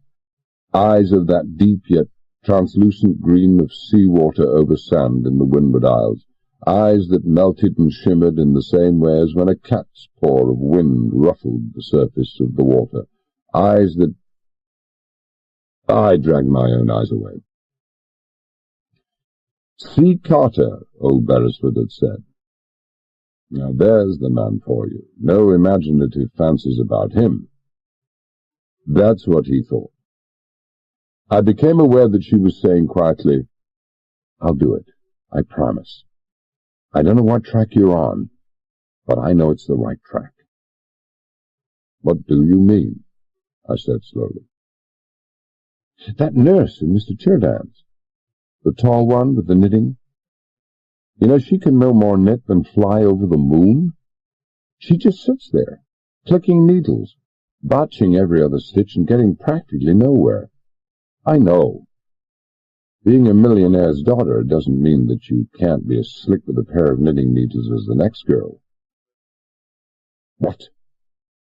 I caught her by the shoulders and stared down at her. "You saw this? You're sure of it?" "Sure, I'm sure." Well, now. I was still looking at her, but this time I wasn't seeing the eyes. I was seeing a great number of other things, and I didn't like any of them. I said, "This is very, very interesting. I'll see you later. Be a good girl and get that fixed up with your father, will you?" I gave her shoulder an absent-minded pat, turned away, and stared out of the window. After a few seconds I became aware that she hadn't yet gone. She'd opened the door, one hand on the handle, and was looking at me with a peculiar expression on her face. "You, wouldn't like to give me a toffee apple to suck?" If you can imagine a voice both sweet and bitter at the same moment, then that is how hers was. "Or a ribbon for my pigtails?" With that, she banged the door and was gone. The door didn't splinter in any way, but that was only because it was made of steel. I gazed at the closed door for a moment and then gave up. Any other time I might have devoted some minutes to figuring out the weird and wonderful workings of the female brain. But this wasn't just any other time. Whatever it was, this just wasn't any other time. I pulled on shoes, shirt, and jacket, pulled out the Colt from under the mattress, stuck it in my waist-belt, and went off in search of the captain. Chapter 6. Wednesday, 7:45 p.m. to 8:15 p.m. As far as attendance went, Mr. Julius Beresford had no grounds for complaint that night. Every single passenger on the ship had turned up for his wife's cocktail party. And as far as I could see, every off-duty officer on the Campari was there as well. And the party was certainly going splendidly. Already at 7:45, practically everyone was already on his or her second drink, and the drinks served up in the drawing room of the Campari were never small ones. Beresford and his wife had been moving around, speaking to each of the guests in rotation, and now it was my turn. I saw them approaching, raised my glass and said, "Many happy returns, Mrs. Beresford." "Well, thank you, young man. Enjoying yourself?" "Of course, so is everybody. And you should be most of all." "Yes." She sounded just the slightest bit doubtful. "I don't know if Julius was right. I mean, it's less than 24 hours. Well, if you're thinking about Benson and Brownell, ma'am, you're worrying unnecessarily. You couldn't have done a better thing than arrange this. I'm sure every passenger in the ship is grateful to you for helping to get things back to normal so quickly. Well, I know all the officers are anyway." Just as I told you, my dear." Beresford patted his wife's hand and then looked at me, amusement touching the corners of his eyes. "My wife, like my daughter, seems to have the greatest faith in your judgment, Mr. Carter." Yes, sir. I wonder if you could persuade your daughter not to go visiting in the officers' quarters?" "No," Beresford said regretfully. "It's impossible. Self-willed young lady." He grinned. "I'll bet she didn't even knock." "She didn't." I looked across the room to where Miss Beresford was giving Tony Carreras the full benefit of her eyes over the rim of a martini glass. They certainly made a striking couple. She had, with respect, some bee in her bonnet about something being wrong aboard the Campari. I think the unfortunate happenings last night must have upset her. Naturally. And you managed to remove this, bee?" "I think so, sir." There was a slight pause, and then Mrs. Beresford said impatiently, "Julius, we're just beating about the bush." "Oh, now, Mary, I don't think—" "Rubbish," she said briskly. "Young man, do you know one of the principal reasons I came along on this trip?" "Apart," she smiled, "from the food. Because my husband asked me to, because he wanted a second opinion on you. Now, Julius, as you know, has made several trips on your ship. He has, as the saying goes, had an eye on you for a job in his organization. My husband, I may say, has made his fortune, not so much by working himself, as by picking the right men to work for him. He's never made a mistake yet. I don't think he's making a mistake now. And you have another very special recommendation."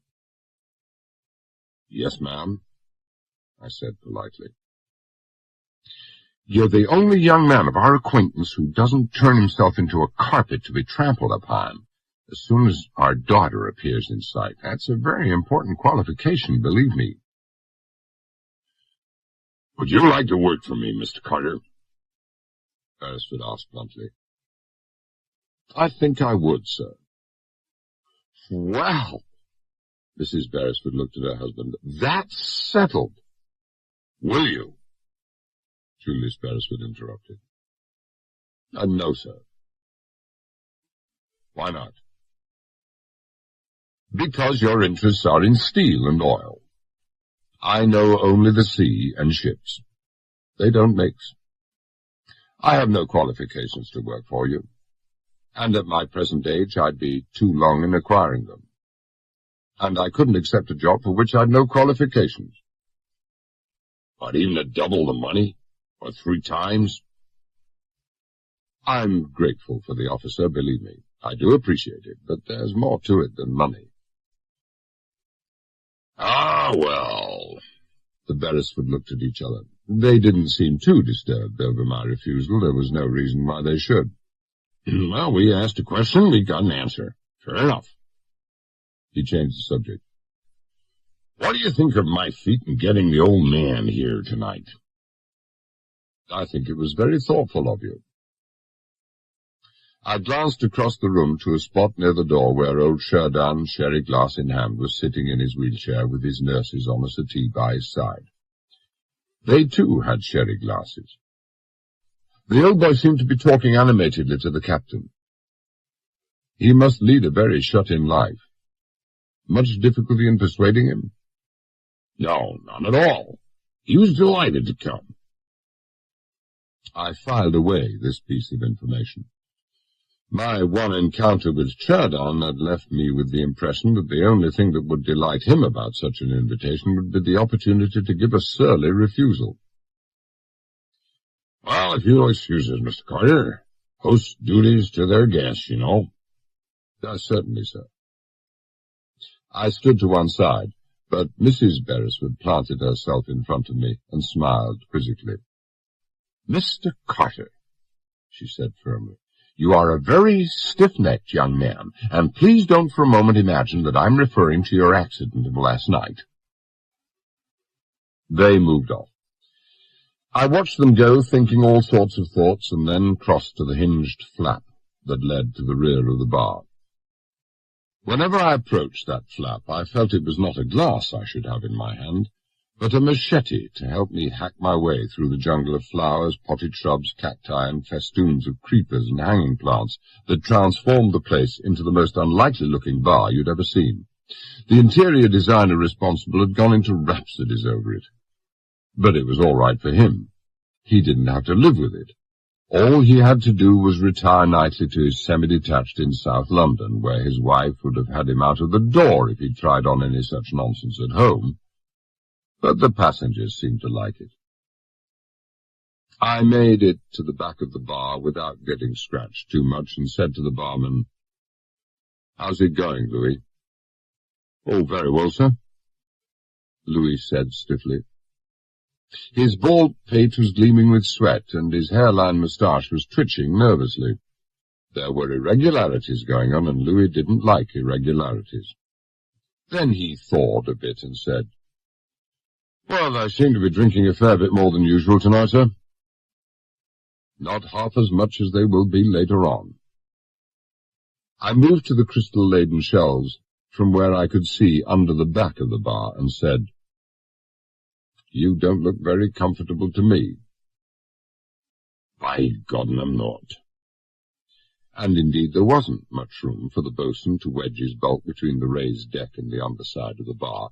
His knees were up to his chin, but at least he was completely invisible to anyone on the other side of the counter.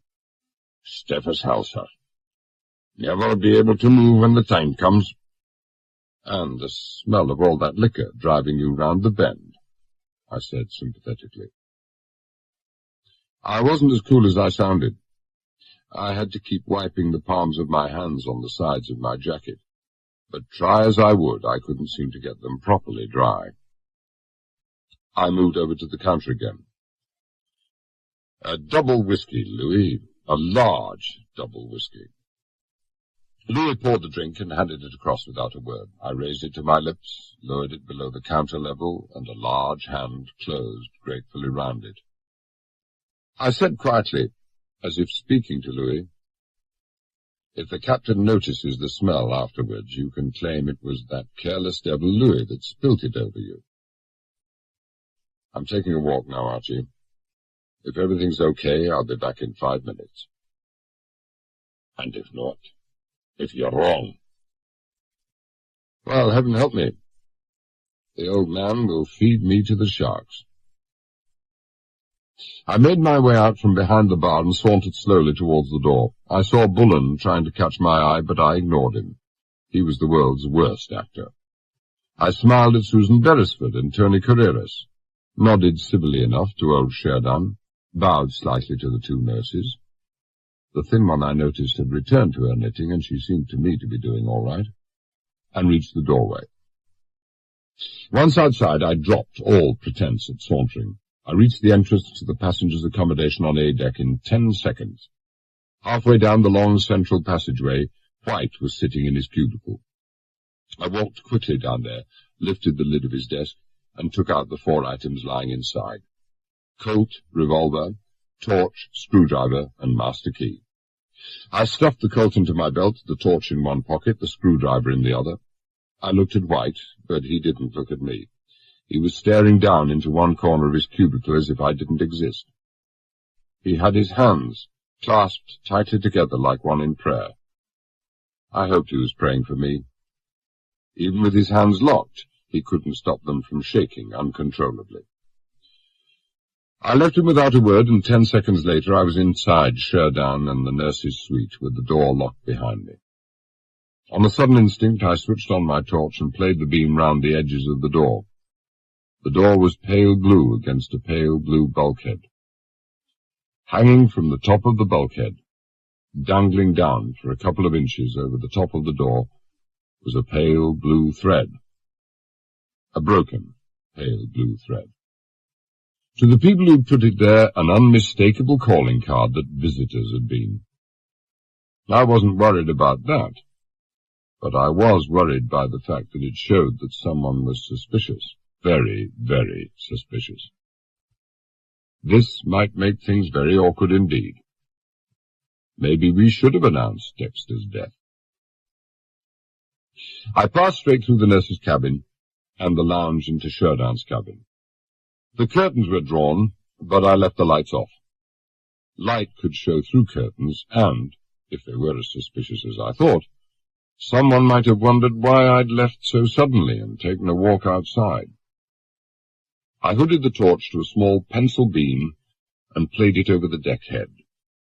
The cold air trunking ran fore and aft, and the first louver was directly over Sheridan's bed. I didn't even need the screwdriver. I shone the torch through the louver opening and saw inside the trunking something gleaming metallically in the bright spot of light. I reached up 2 fingers and slowly worked that something metallic down through the louver. A pair of earphones. I peered into the louver again. The earphone's lead had a plug on the end of it, and the plug was fitted into a socket that had been screwed onto the upper wall of the trunking. And the radio office was directly above. I pulled out the plug, rolled the lead round the headphones, and switched off my kept. And the gun. They were into their 3rd cocktails by the time I returned to the drawing room. I didn't need to count empty bottles to guess that.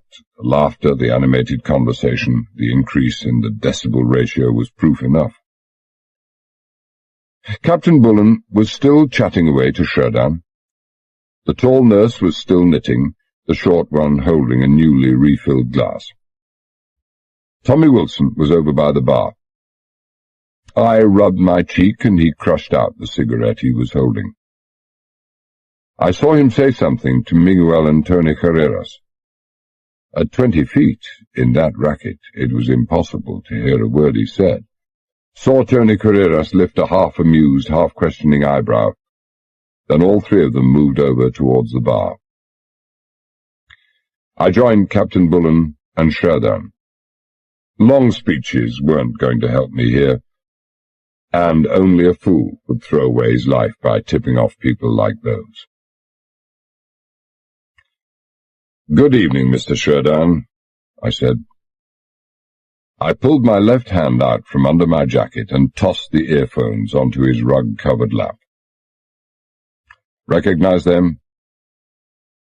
Sheridan's eyes stared wide, and then he flung himself forwards and sideways as if to clear his encumbering deck chair, but old Bullen had been waiting for it and was too quick for him. He hit Sheridan with all the pent-up worry and fury of the past 24 hours behind the blow, and Sheridan toppled over the side of his chair and crashed heavily onto the carpet. I didn't see him fall, I only heard the sound of it. I was too busy looking out for myself.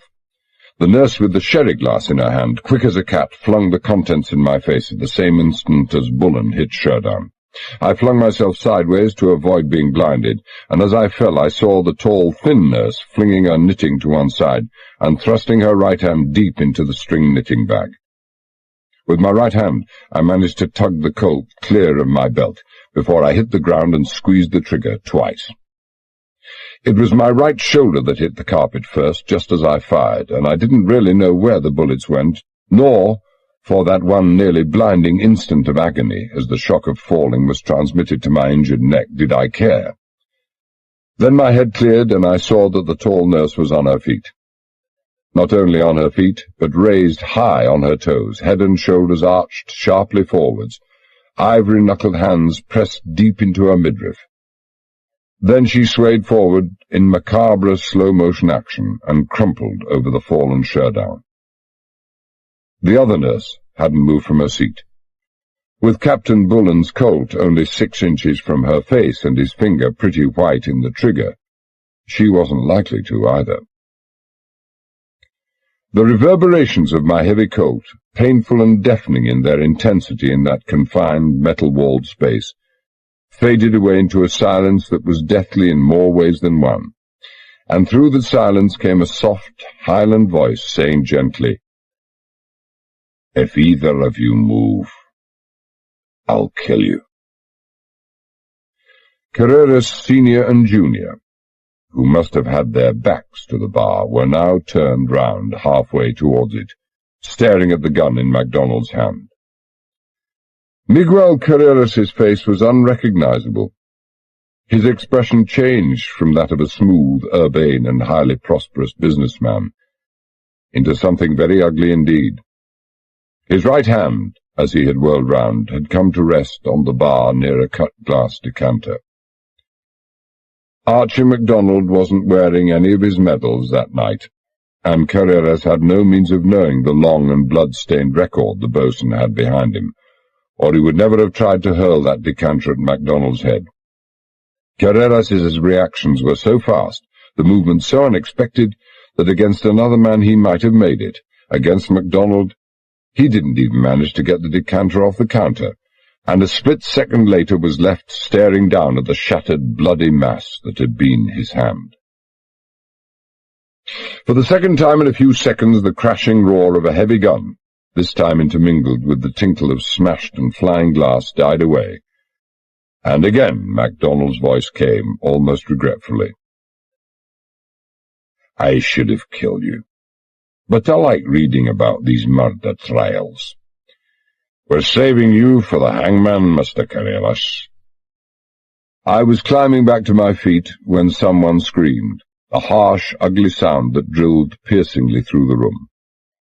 Another woman took it up, a sustained shriek like an express, whistle wide open, heading for a level crossing, and the stage seemed all set for mass hysteria.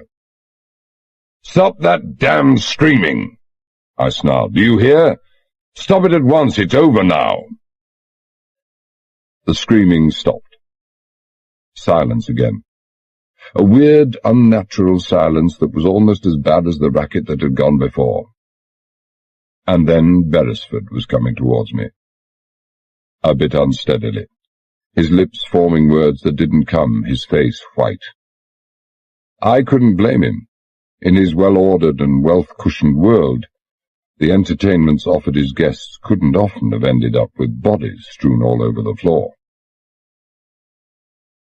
"You've killed her, Carter," he said at length. His voice was harsh and strained. "You've killed her. I saw it. We all saw it. A defenseless woman." He stared at me, and if he had any thought of offering me a job again, I couldn't see it in his face. "You murdered her." "Woman, my foot," I said savagely. I bent down, yanked off the nurse's hat, and then ruthlessly ripped away a glued wig to show a black, close-cropped crew cut. Attractive, isn't it? The very latest from Paris. And defenseless? I grabbed her bag, turned it upside down, emptied the contents on the carpet, stooped, and came up with what had originally been a full-length double-barreled shotgun. The barrels had been sawn off until there was no more than 6 inches of them left, the wooden stock removed, and a roughly made pistol-type grip fit in its place. "Ever see one of these before, Mr. Beresford? Native product of your own country, I believe. A whippet, or some such name. Fires lead shot, and from the range our nurse friend here intended to use it, it would have blown a hole clear through my middle." defenseless. I turned to where Bullen was standing, his gun still trained on the other nurse. "Is that character armed, sir?" "We'll soon find out," Bullen said grimly. "You carrying a gun, my friend?" The nurse swore at him.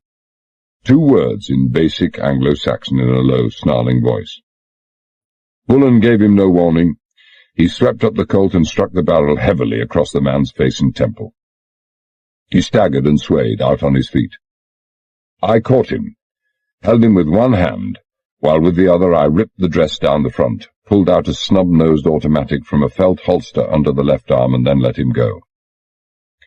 He swayed some more, collapsed on the settee, and then rolled onto the floor.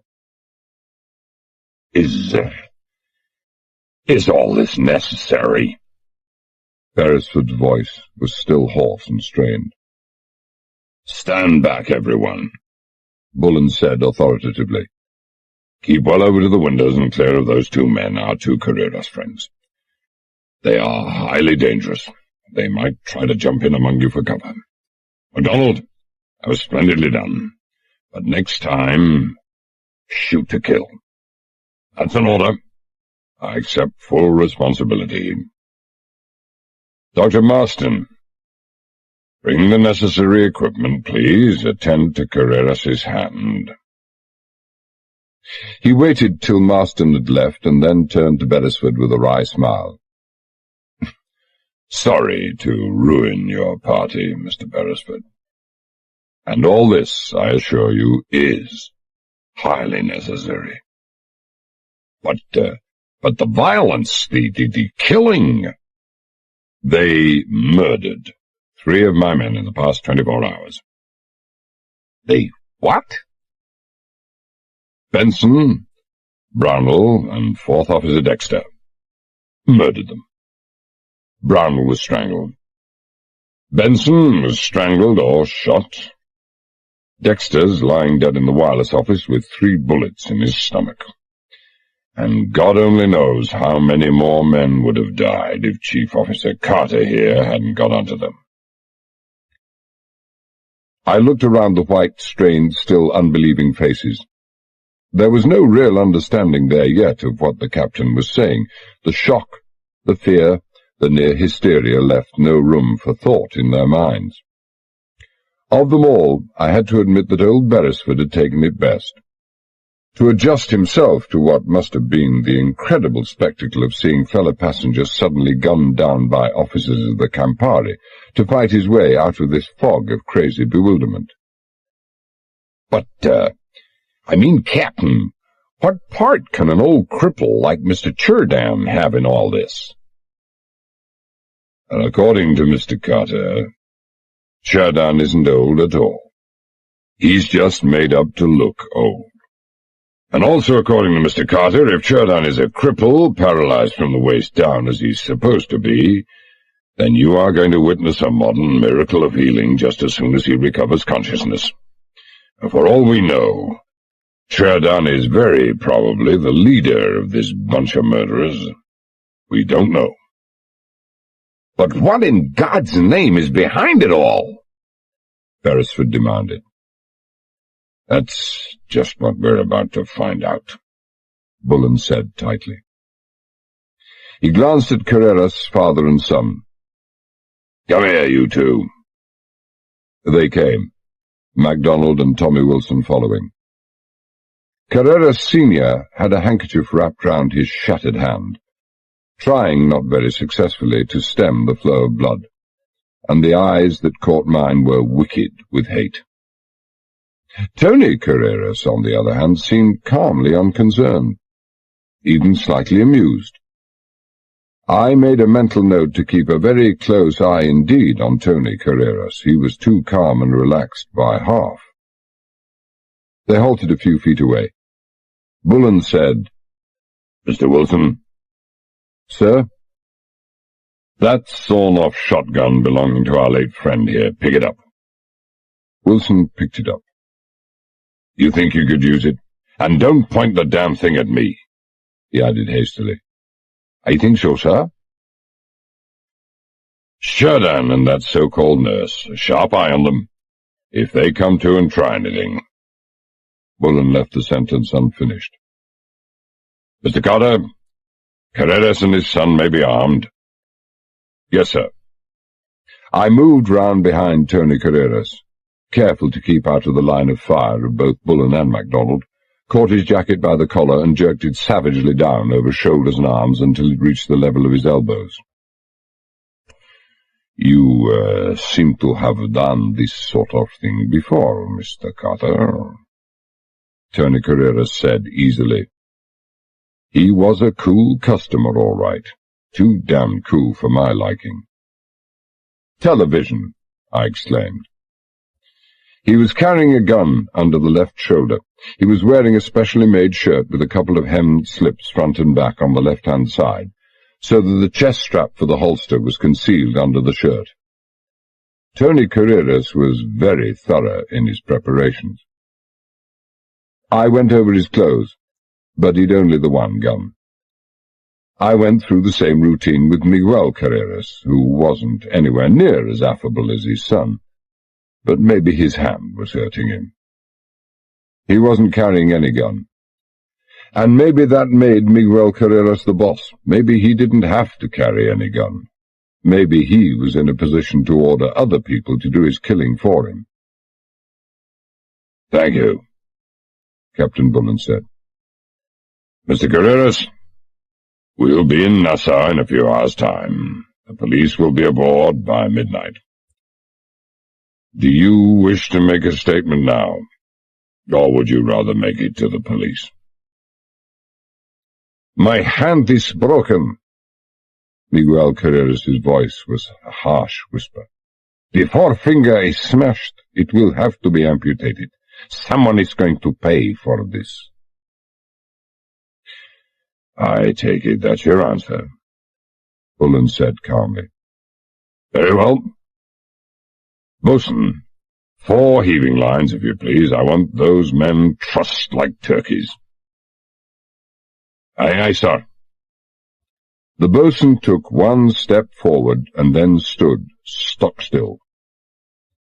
Through the open doorway had come a flat, staccato burst of sound, the unmistakable chattering of a machine gun. It seemed to come from almost directly above, from the bridge. And then all the lights went out. I think I was the first person to move. I think I was the only person to move. I took a long step forward, hooked my left arm round Tony Carreras' neck, rammed the Colt into the small of his back, and said softly, Don't even think of trying anything, Carreras. And then there was silence again. It seemed to go on and on and on, but it probably didn't last more than a few seconds altogether. A woman screamed, a brief choking sound that died away into a moan. And then there was silence once more. A silence that ended abruptly with a violent crashing, splintering and tinkling, as heavy, solid metallic objects, operating in almost perfect unison, smashed in the plate glass windows that gave to the deck outside. At the same instant there came the sharp, echoing crash of metal against metal, as the door was kicked wide open to smash back against the bulkhead. Drop your guns, all of you, Miguel Carreras called in a high, clear voice. Drop them now, unless you want a massacre. The lights came on. Vaguely outlined against the 4 smashed windows of the drawing-room, I could see the blurs of 4 indistinct heads and shoulders and arms. The blurs I didn't care about. It was what they held in their arms that worried me, the wicked-looking snouts and cylindrical magazines of 4 submachine guns. A 5th man, dressed in jungle green and wearing a green beret on his head, stood in the doorway, a similar automatic carbine cradled in his hands. Well, I could see what Carreras meant about dropping our guns. It seemed an excellent idea to me. We had about as much chance as the last ice cream at a children's party. I was already starting to loosen my grip on the gun when, incredulously, I saw Captain Bullen jerk up his coat on the armed men in the doorway. It was criminal, suicidal folly. Either he was acting completely instinctively, without any thought at all, or the bitter chagrin, the killing disappointment after having thought that he held all the cards in his hands, had been too much for him. I might have known, I thought briefly and wildly. He'd been far too calm and self-controlled, the safety valve screwed down on the bursting boiler. I tried to shout out a warning, but it was too late. It was far too late. I shoved Tony Carreras violently aside and tried to reach Bullen, to strike down his gun hand. But I was still far too late, a lifetime too late. The heavy Colt was roaring and bucking in Bullen's hand. The man in the doorway, to whom the ridiculous idea of resistance must have been the very least thought in his head, let the machine gun slide slowly out of lifeless hands and toppled backwards out of sight. The man outside the window nearest the door had his machine gun lined up on the captain. Bullen, in that second, was the biggest fool in the world, a crazy, suicidal maniac. But even so, I couldn't let him be gunned down where he stood. I don't know where my first bullet went, but the second must have struck the machine gun. I saw it jerk violently, as if struck aside by a giant hand. And then came a continuous, cacophonous drumfire of deafening sound as a third man squeezed the trigger of his machine gun and kept on squeezing it. Something with the power and weight of a plunging piledriver smashed into my left thigh, hurling me back against the bar. My head struck the heavy brass rail at the foot of the counter, and the sound of the drumfire died away. The stink of drifting cordite and the silence of the grave. Even before consciousness came fully back to me, even before I opened my eyes, I was aware of those, of the cordite, and the unearthly stillness. I opened my eyes slowly, pushed myself shakily up till I was sitting with my back more or less straight against the bar, and shook my head to try to clear it. I had, understandably enough, forgotten about my stiff neck. The sharp stab of pain did more to clear my head than anything else could have done. The first thing I was aware of was the passengers. They were all stretched out on the carpet, lying very still. For one heart-stopping moment, I thought they were all dead or dying, mown down in swathes by that stuttering machine gun. Then I saw Mr. Greenstreet, Miss Harbride's husband, move his head slightly and look around the drawing-room with a cautious and terrified eye. One eye was all I could see. At any other time, it would have been very, very funny, but I never felt less like laughing. The passengers, perhaps through wisdom, but more probably through the reflex reaction of instinctive self-preservation, must have flung themselves to the deck the moment the machine gun had opened up, and were only now daring to lift their heads. I concluded that I couldn't have been unconscious for more than a few seconds. I moved my eyes to the right. Carreras and son were standing just where they had been, and Tony Carreras had a gun in his hand now. My gun. Beyond them, a huddled group lay sprawling or sitting about the floor. Sheridan, the nurse I'd shot, and 3 others. Tommy Wilson, the laughing, lovable, happy-go-lucky Tommy Wilson, was dead. He wouldn't have to worry about his mathematics any more. It didn't need old Doc Marston and his short-sighted peering to tell me that Wilson was dead. He was lying on his back, and it looked to me as if half his chest had been shot away. He must have taken the main brunt of that concentrated burst of machine gun fire, and Tommy hadn't even lifted his gun. Archie MacDonald was stretched out on his side, close to Wilson. He seemed to me to be very still, far, far too still. I couldn't see the front of his body, for he was turned away from me. For all I knew, machine gun slugs had torn the life out of him as they had out of Tommy Wilson. But I could see blood all over his face and neck, slowly soaking into the carpet. Captain Bullen was the one who was sitting. And he wasn't dead anyway, but I wouldn't have bet a brass farthing on his chances of staying alive. He was fully conscious, his mouth warped and dragged into an unnatural smile, his face white and twisted with pain. From shoulder almost to the waist, his right side was soaked in blood. So soaked that I couldn't see where the bullets had gone home. But I could see bright red bubbles flecking the twisted lips, which meant that he'd been shot through the lung. I looked at the three of them again, Bullen, MacDonald, Wilson. 3 better men it would have been hard to find, 3 better shipmates impossible to find. They'd wanted none of this blood and agony and death. All they'd wanted was the chance to do their jobs in peace and quiet as best they could. Hard-working, companionable, and infinitely decent men. They'd sought no violence, thought no violence. So now they lay there dead or dying. MacDonald and Bullen with their wives and families. Tommy Wilson with his fiancée in England, and a girl in every port in America and the Caribbean. I looked at them, and I felt no sadness or sorrow or anger or shock. I just felt cold and detached and strangely uninvolved in it all. I looked from them to the Carreras family and Sheridan, and I made myself a promise.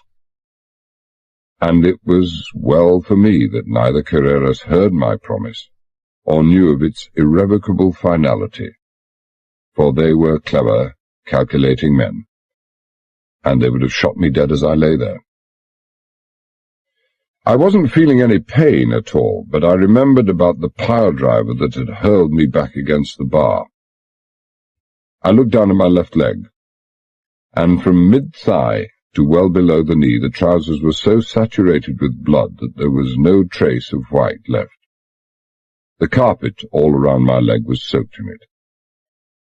That carpet, I remembered vaguely, had cost over £10,000, and it was certainly taking a terrible beating that night. Lord Dexter would have been furious. I looked at my leg again and fingered the soggy material. 3 distinct tears, which meant I'd been shot 3 times. I suppose the pain would come later. A great deal of blood. Far too much blood. I wondered if an artery had been torn. "Ladies and gentlemen." It was Carreras speaking, and although his hand must have been giving him hell, there was no sign of it in his face. The fury, the malevolence I'd so recently seen was only a memory. He was back on balance again, urbane, commanding, in complete control of the situation. "I regret all this. Regret it extremely." He waved his left hand in the direction of Bullen and Wilson, MacDonald and myself. "All so unnecessary, so terribly unnecessary. Brought upon Captain Bullen and his men by Captain Bullen's reckless folly." Most of the passengers were on their feet now, and I could see Susan Beresford standing beside her father, staring down at me as if she weren't seeing too well, eyes abnormally large in the pale face. "I regret, too, the distress you have been caused. And to you, Mr. and Mrs. Beresford, I tender my apologies for the ruin of your night's entertainment. Your kindness has been ill rewarded." "For God's sake, cut out the fancy speeches," I interrupted. My voice didn't sound like mine at all, a harsh, strained croak, a bullfrog with laryngitis. "Get the doctor for Captain Bullen. He's been shot through the lung." He looked at me speculatively, then at Bullen, then back at me. "A certain indestructible quality about you, Mr. Cotter," he said thoughtfully. He bent over and peered at my blood-stained leg. "Shot 3 times. Your leg must be pretty badly smashed. Yet you can observe so tiny a detail as a fleck of blood on Captain Bullen's mouth. You are incapacitated, and I am glad.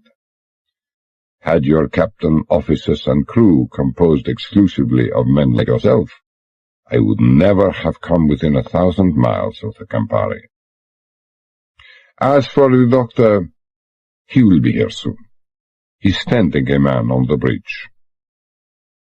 Jameson, our third officer. Mr. Jameson is beyond all help, he said curtly.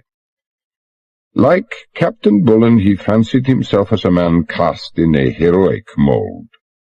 Like Captain Bullen, he has paid the price for his stupidity. The man at the wheel was struck in the arm by a stray bullet. He turned to face the passengers. You need have no further worry about your personal safety. The Campari is now completely in my hands and will remain so. However, you form no part of my plans and will be transferred in 2 or 3 days to another vessel. Meanwhile, you will all eat, live, and sleep in this room. I cannot spare individual guards for each stateroom. Mattresses and blankets will be brought to you. If you cooperate, you can exist in reasonable comfort. You certainly have no more to fear. What is the meaning of this damnable outrage, Carreras? There was a shake in Beresford's voice. Those desperados, those killers, what of them? Who are they? Where in the name of God did they come from? What do you intend to do? You're mad, man, completely mad. Surely you know you can't expect to get off with this. You may use that thought for consolation. Ah, Doctor, there you are. He held out his right hand, swathed in its blood-stained handkerchief. Have a look at this, will you? Damn you and your hand, Dr. Marston said bitterly. The old boy was trembling. The sight of the dead and dying must have hit him hard, but he was hopping mad for all that. There are other more seriously injured men here. I must— You may as well realize that I, and I alone, give the orders from now on, Carreras interrupted. My hand, at once. Ah, Juan. This to a thin, tall, swarthy man who had just entered, a rolled-up chart under his arm. Give that to Mr. Carter here. That is him, yes.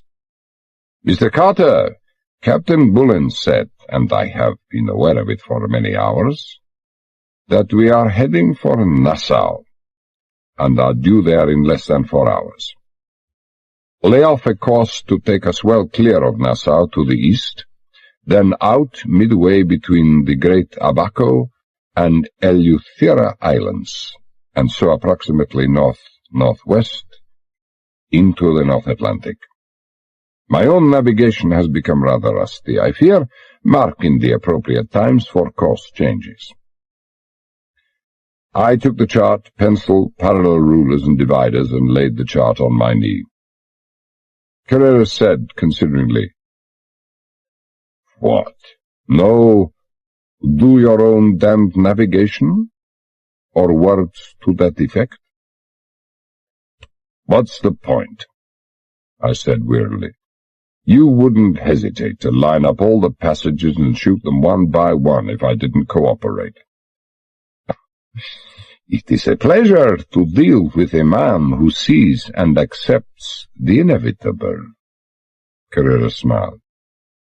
But you greatly overestimate my ruthlessness.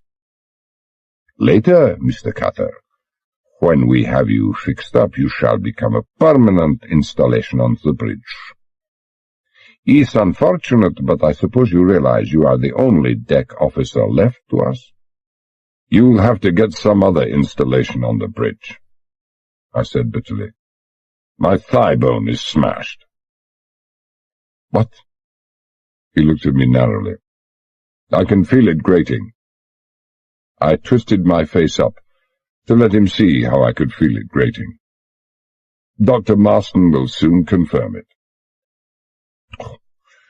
We can arrive at some other arrangement, Carreras said equably. He winced as Dr. Marston probed at his hand. The forefinger, it will have to come off? No, I don't think so. A local anesthetic, small operation, and I believe I can save it. Carreras didn't know the danger he was in. If he let old Marston get to work on him, he'd probably end up by losing his whole arm.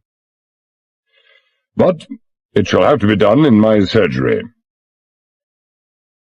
It's probably time we all went to the surgery. Tony, check engine room, radar room, all men off duty. See that they are all safely under guard. Then take that chart to the bridge and see that the helmsman makes the proper course alterations at the proper time. See that the radar operator is kept under constant supervision and reports the slightest object on his screen. Mr. Carter here is quite capable of laying off a course which would take us smack into the middle of Eleuthera Island. 2 men to take Mr. Shraddam to his cabin. Dr. Marston, is it possible to take those men down to your surgery without endangering their lives?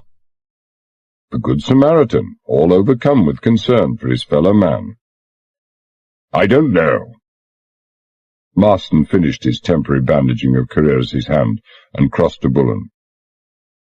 How do you feel, Captain?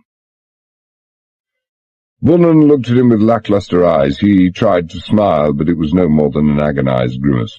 He tried to speak, but no words came, just fresh bubbles of blood at his lips.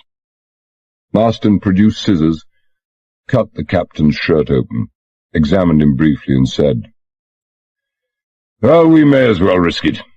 2 of your men, Mr. Carreras, 2 strong men, see that his chest is not compressed. He left Bullen, bent over MacDonald, and straightened almost immediately. Well, this man can be moved with safety. MacDonald, I said. The boatswain? He's not dead. He's been hit in the head. Creased, probably concussed. Perhaps even skull fractured, but he'll survive. He seems to have been hit on the knee, too. Nothing serious. I felt as if somebody had lifted the Sydney Bridge off my back. The boatswain had been my friend, my good friend, for too many years now. And besides, with Archie MacDonald by me, all things were possible. And, Mr. Carter? Carreras queried. Don't you touch my leg! I yelled. Not until I get an anesthetic. Well, he's probably right, Marston murmured. He peered closely. Well, not much blood now. You've been lucky, John. If the main artery had been severed, well, you'd have been gone. He looked at Carreras, his face doubtful.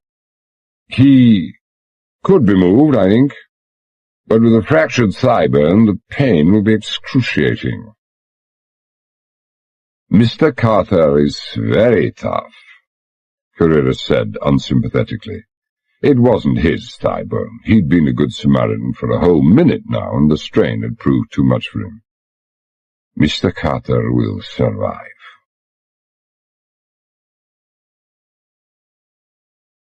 Chapter 7. Wednesday, 8:30 p.m.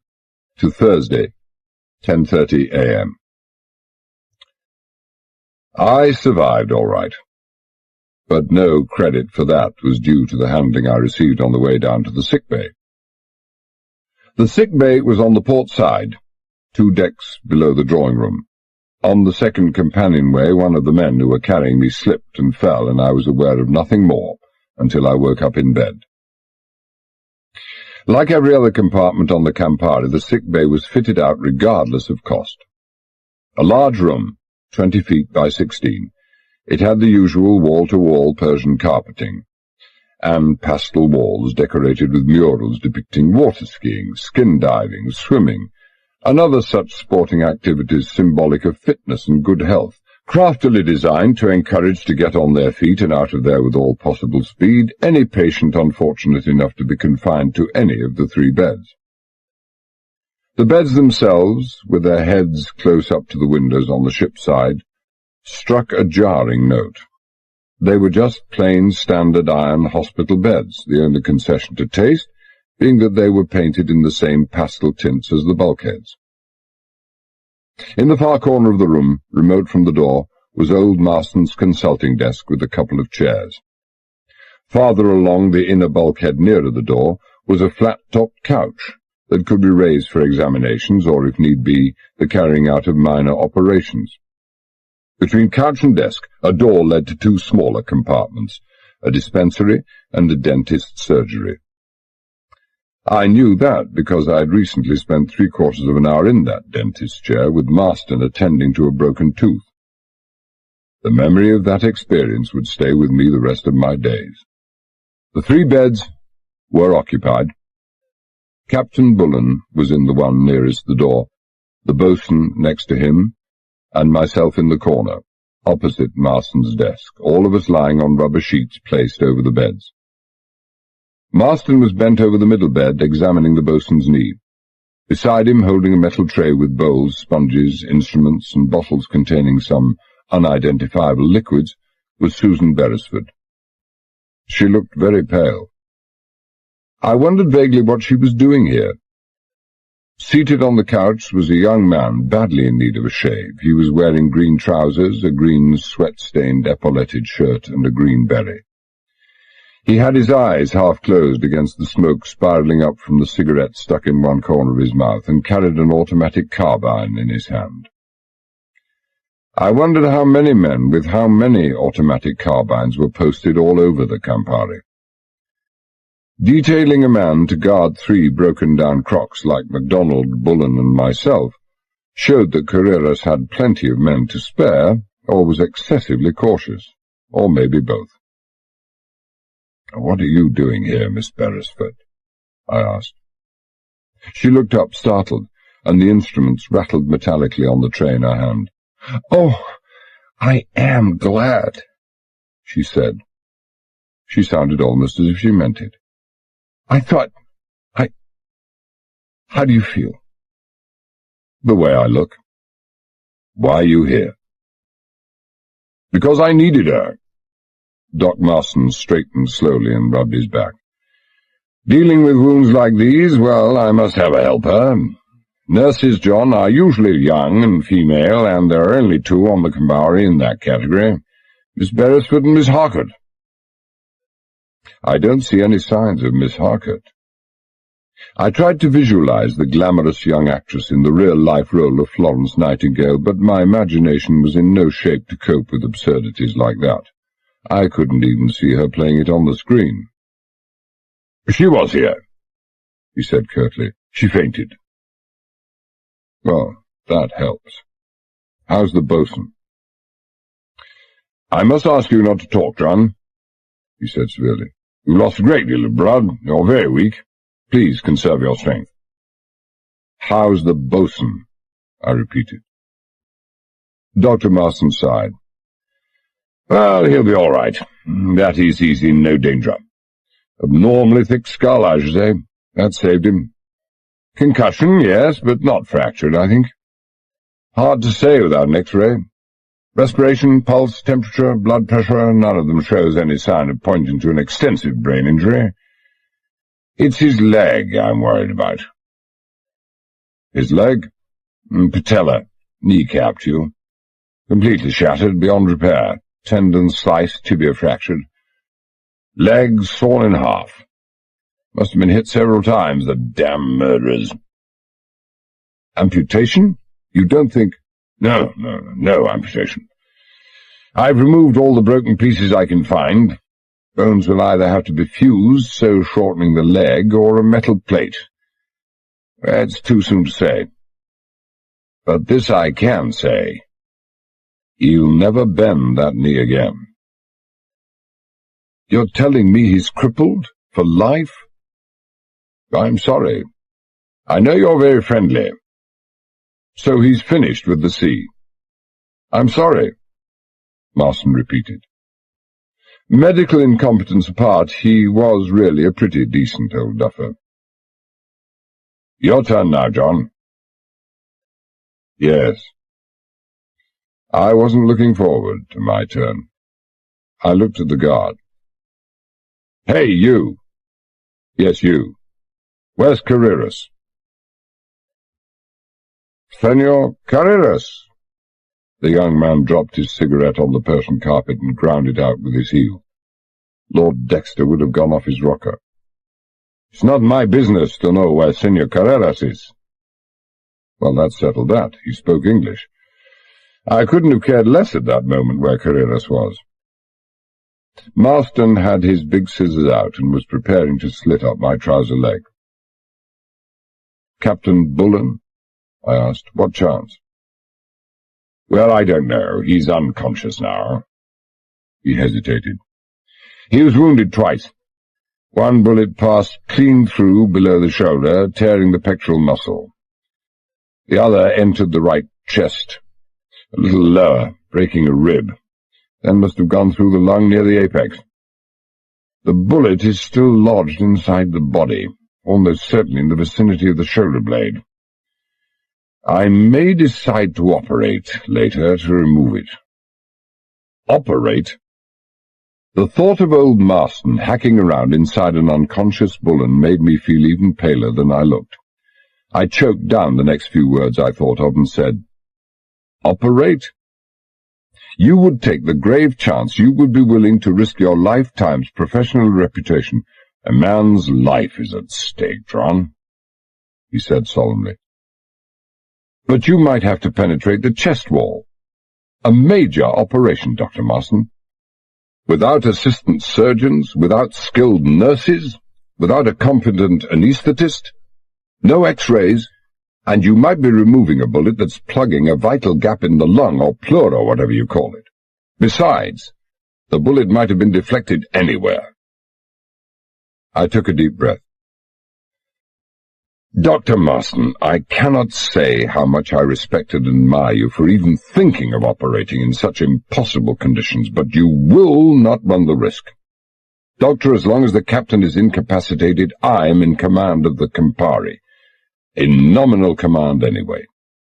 I added bitterly, "I absolutely forbid you to incur the very heavy responsibility of operating in such adverse conditions. Miss Beresford, you're a witness to that." "Oh, well, John, you may be right," old Marston said weightily. He was suddenly looking 5 years younger. "You may indeed be right, but my sense of duty—" "It does you great credit, Doctor, but think of all those people who've been carrying a bullet about inside their chests since the First World War, and they're still going strong." "Well, yes, there's that, of course. There is that, yes." I'd rarely seen a man looking so relieved. We'll give nature a chance, eh?" "Captain Bullen's as strong as a horse." The old man had at least a fighting chance now. I felt as if I'd just saved a life. I said weakly, "You were right, Doctor. I'm afraid I have been talking too much. Could I have some water, please?" "Of course, my boy, of course." He brought some, watched me drink it, and said, "Does that feel better?" "Thank you." My voice was very faint. I moved my lips several times as if speaking, but no words came.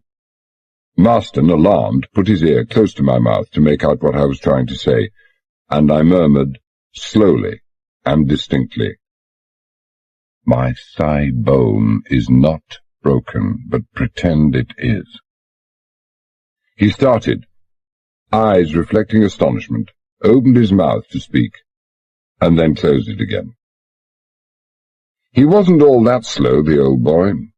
He nodded slightly and said, "Right, you ready for me to begin?"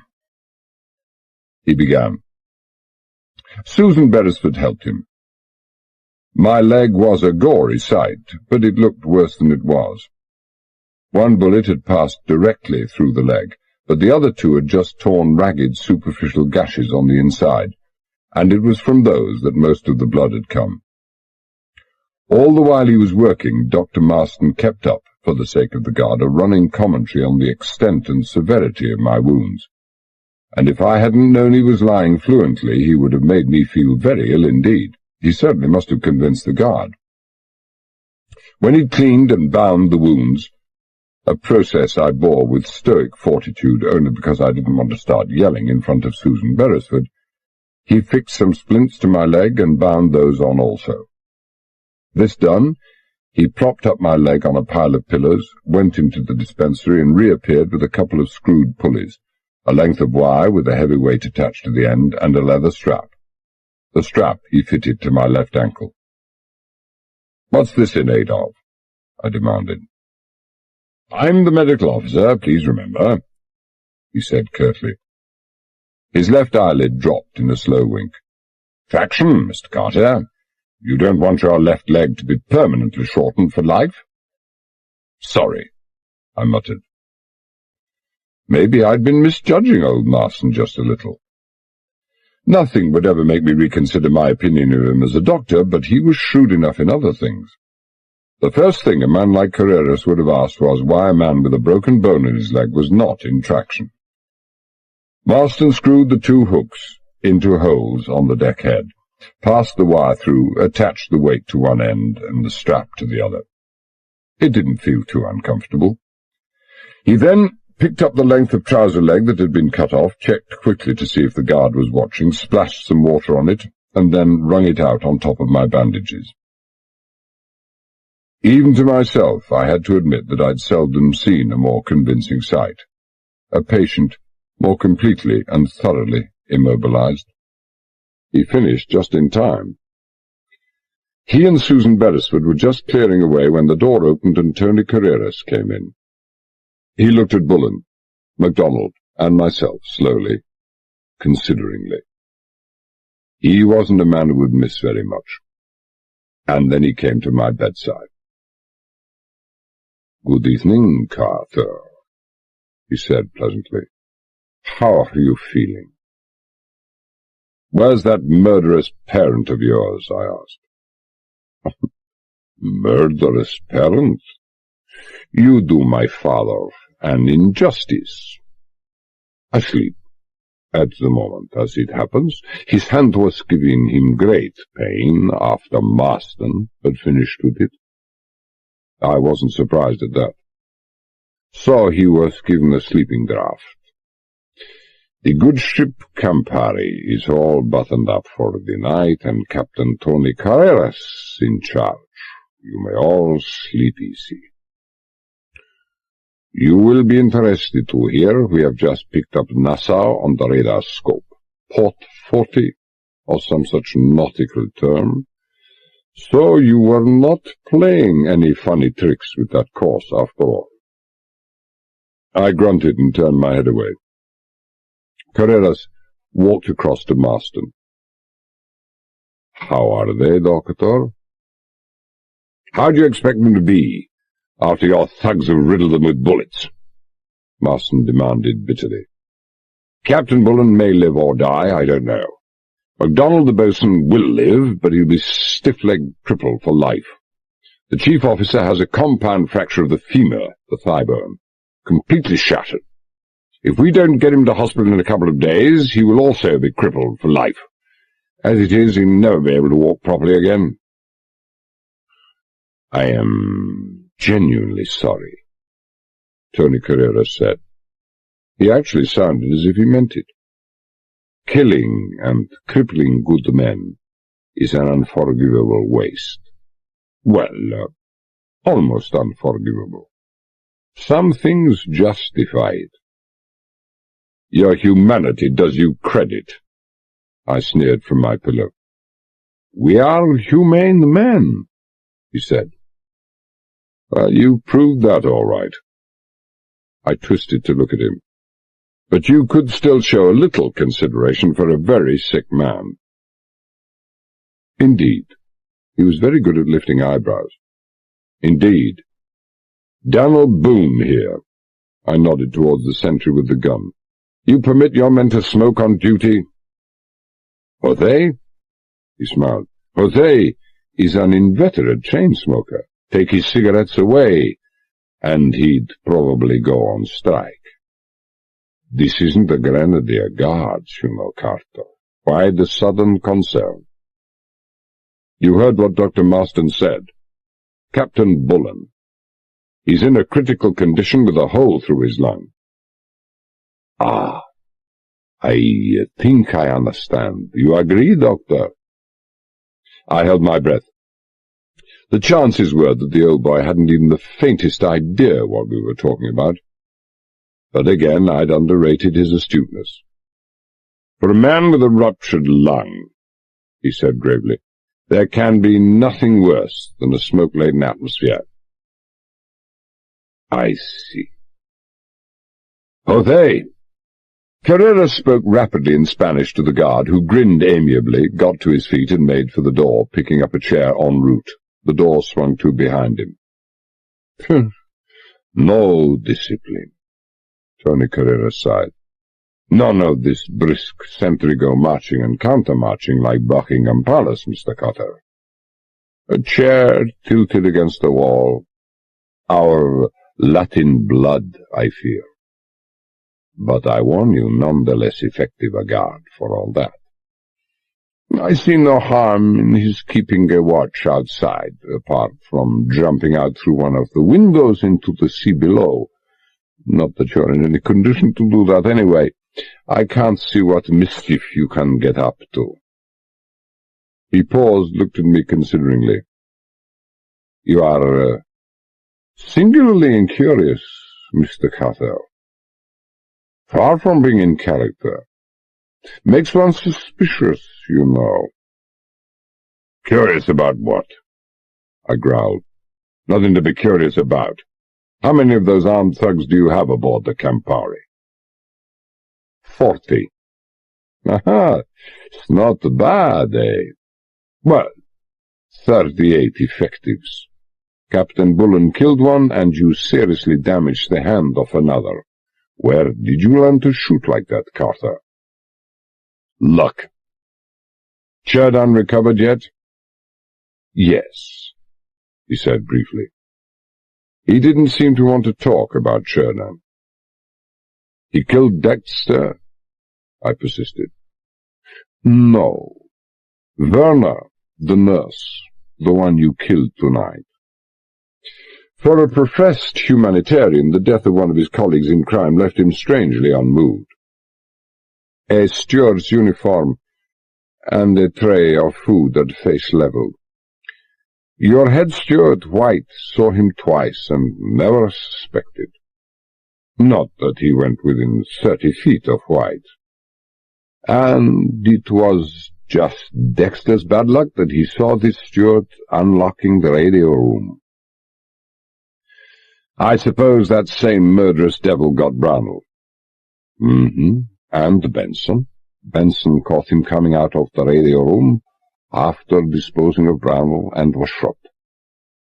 Werner was going to dump him straight over the side, but there were people, crew, directly beneath. He dragged him across to the port side.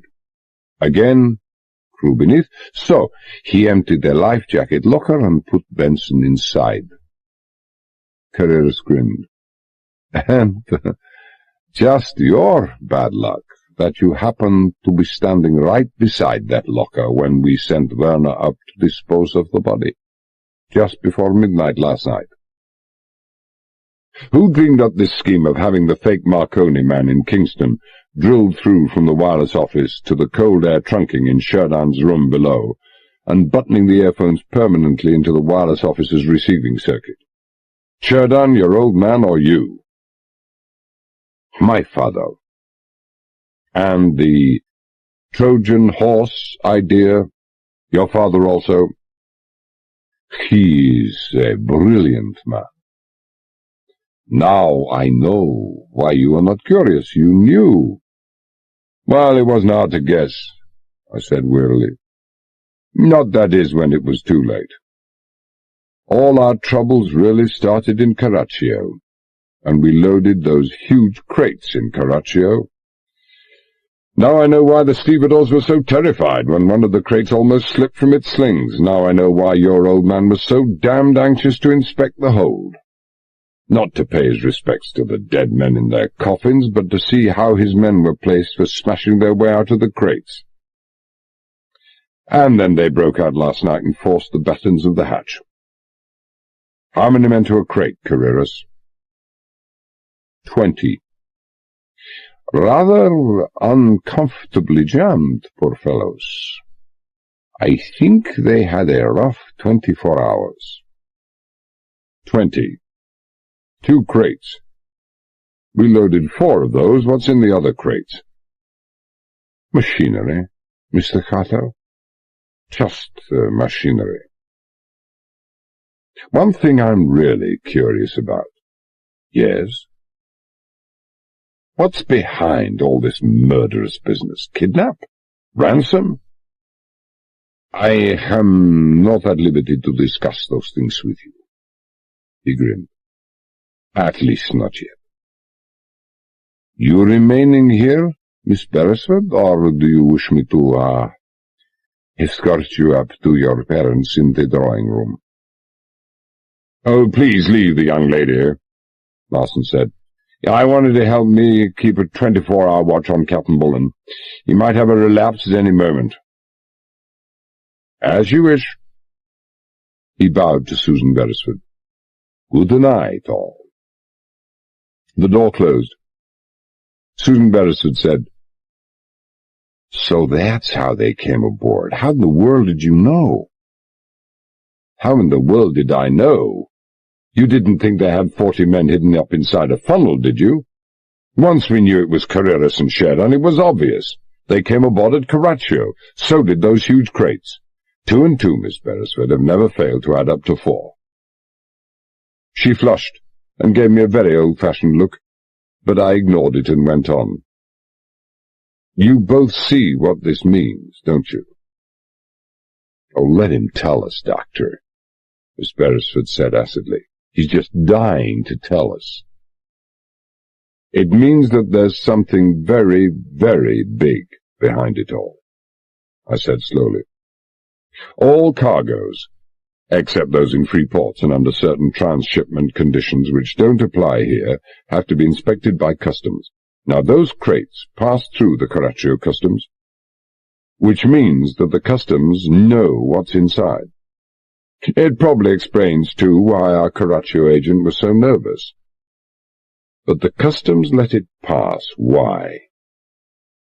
Because they had orders to let those crates pass. And who gave them the orders? Their government. Who gave the government its orders? Who but the Generalissimo? After all, he is the government. The Generalissimo, I went on thoughtfully, is directly behind all this. And we all know he's desperate for money. I wonder. You wonder what? Larson asked. I don't really know. Tell me, Doctor, have you the facilities for making tea or coffee here? Never yet seen a dispensary that hadn't, my boy. What an excellent idea. Susan Beresford jumped to her feet. I'd love a cup of tea. Coffee. Tea. Coffee. Humour a sick man. This should be quite an experience for Miss Beresford, making her own coffee, I mean. You fill the percolator with water. Please, stop there. She crossed over to my bedside and looked down at me, her face without expression, her eyes very steady. You have a short memory, Mr. Carter. I told you night before last that I was sorry. Very sorry, remember? I remember, I acknowledged. Sorry, Miss Beresford. Susan. She smiled. If you want your coffee, that is. Blackmail. Oh, for heaven's sake, call her Susan if she wants. Dr. Marston interrupted irritably. What's the harm? Doctor's orders, I said resignedly. Okay, Susan, bring the patient his coffee. The circumstances were hardly normal. I could get back to calling her Miss Beresford later on. 5 minutes passed, and then she brought the coffee. I looked at the tray and said, What, only 3 cups? There should be 4. 4? 4. 3 for us, and 1 for our friend outside. Our friend? You mean the guard? Who else? Have you gone mad, Mr. Carter? "Oh, fair's fair," Marston murmured. "John to you." She looked coldly at him, glared at me, and said icily, "Have you gone mad? Why should I bring that thug coffee? I'll do nothing." "Our chief officer always has a reason for his actions," Marston said in sharp and surprising support. "Please do as he asks." She poured a cup of coffee, took it through the outside door, and was back in a few seconds. "He took it?" I asked. "Didn't he just? Seems he's had nothing except a little water to drink in the past day or so." "I can believe it. I should imagine that they weren't too well equipped in the catering line in those crates." I took the cup of coffee she offered me, drained it, and set it down. It tasted just the way coffee ought to taste.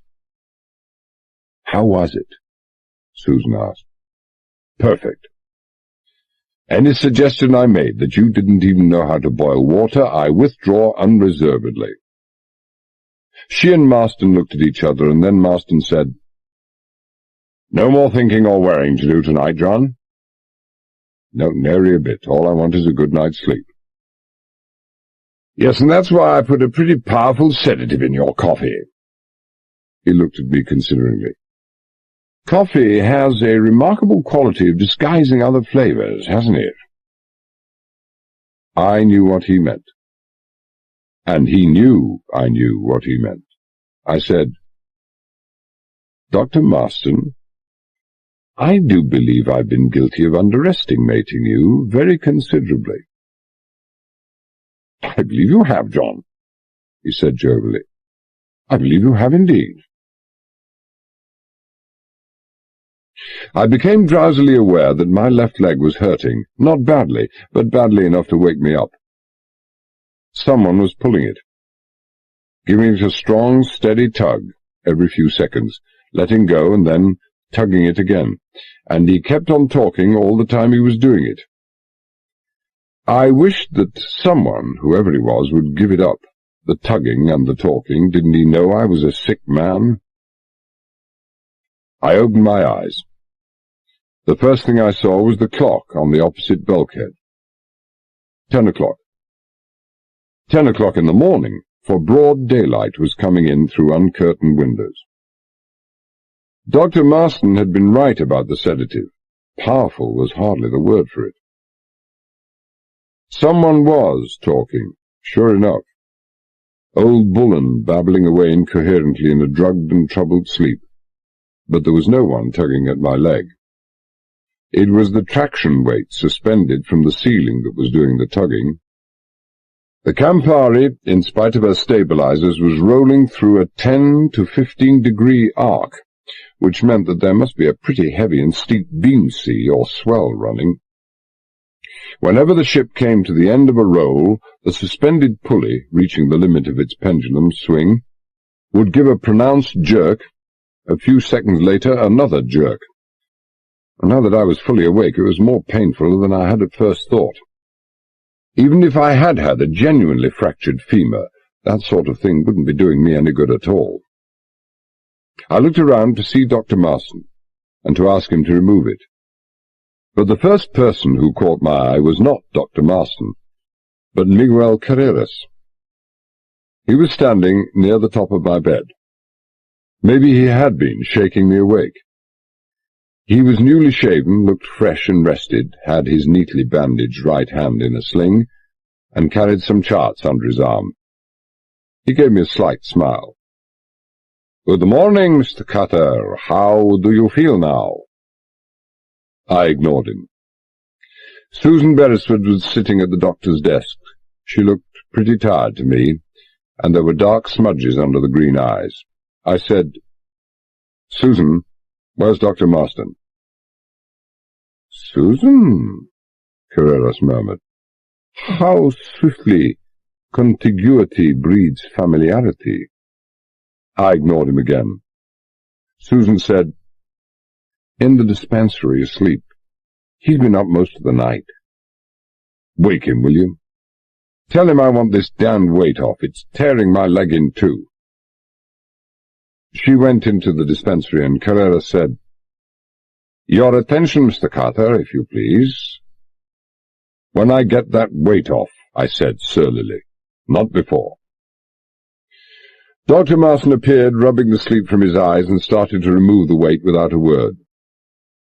Captain Bullen and the boatswain, I asked. How are they? The captain's holding his own. Just. The old boy looked tired and sounded tired. The boatswain's recovering fast. Both of them came too early this morning. I gave them sedatives. The longer they sleep, the better. I nodded, waited till he'd lifted me to a sitting position and adjusted my leg, and then said curtly, "What do you want, Carreras?" He unrolled a chart and spread it over my knees. A little navigational assistance. Cross-checking, shall we call it? You will cooperate. I'll cooperate. What? Susan Beresford crossed from the desk and stared down at me. You're going to help this man? You heard me, didn't you? What do you want me to be, a hero? I nodded at my leg. Look where being heroic's got me. I wouldn't have believed it. Patches of colour flared in the pale cheeks. You, going to help this monster, this murderer? If I don't, I said wearily, he'll like as not start on you. Maybe break a finger at a time, or yank out a tooth at a time, with Dr. Marston's forceps and without anaesthetic. I'm not saying he'd like doing it, but he'd do it. I'm not afraid of Mr. Carreras, she said defiantly. But she was paler than ever. Then it's time you were, I said curtly. Well, Carreras? You have sailed the North Atlantic, Mr. Carter, between Europe and America, I mean? Many times. Good. He jabbed the chart. A vessel leaving the Clyde and sailing for Norfolk, Virginia.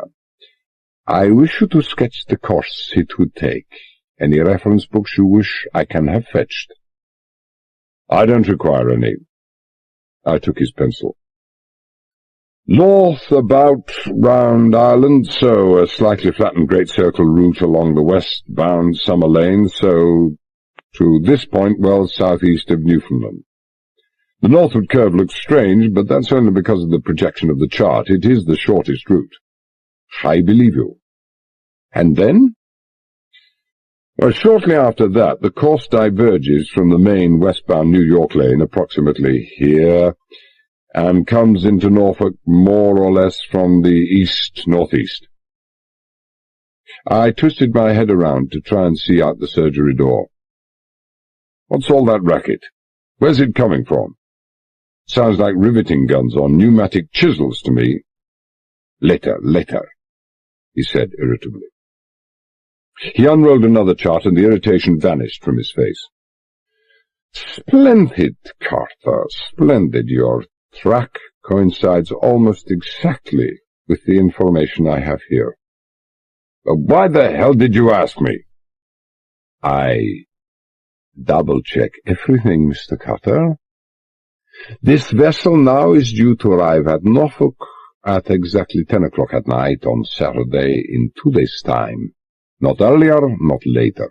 Exactly 10 o'clock. If I wish to meet that vessel at dawn that day, where would the interception point be?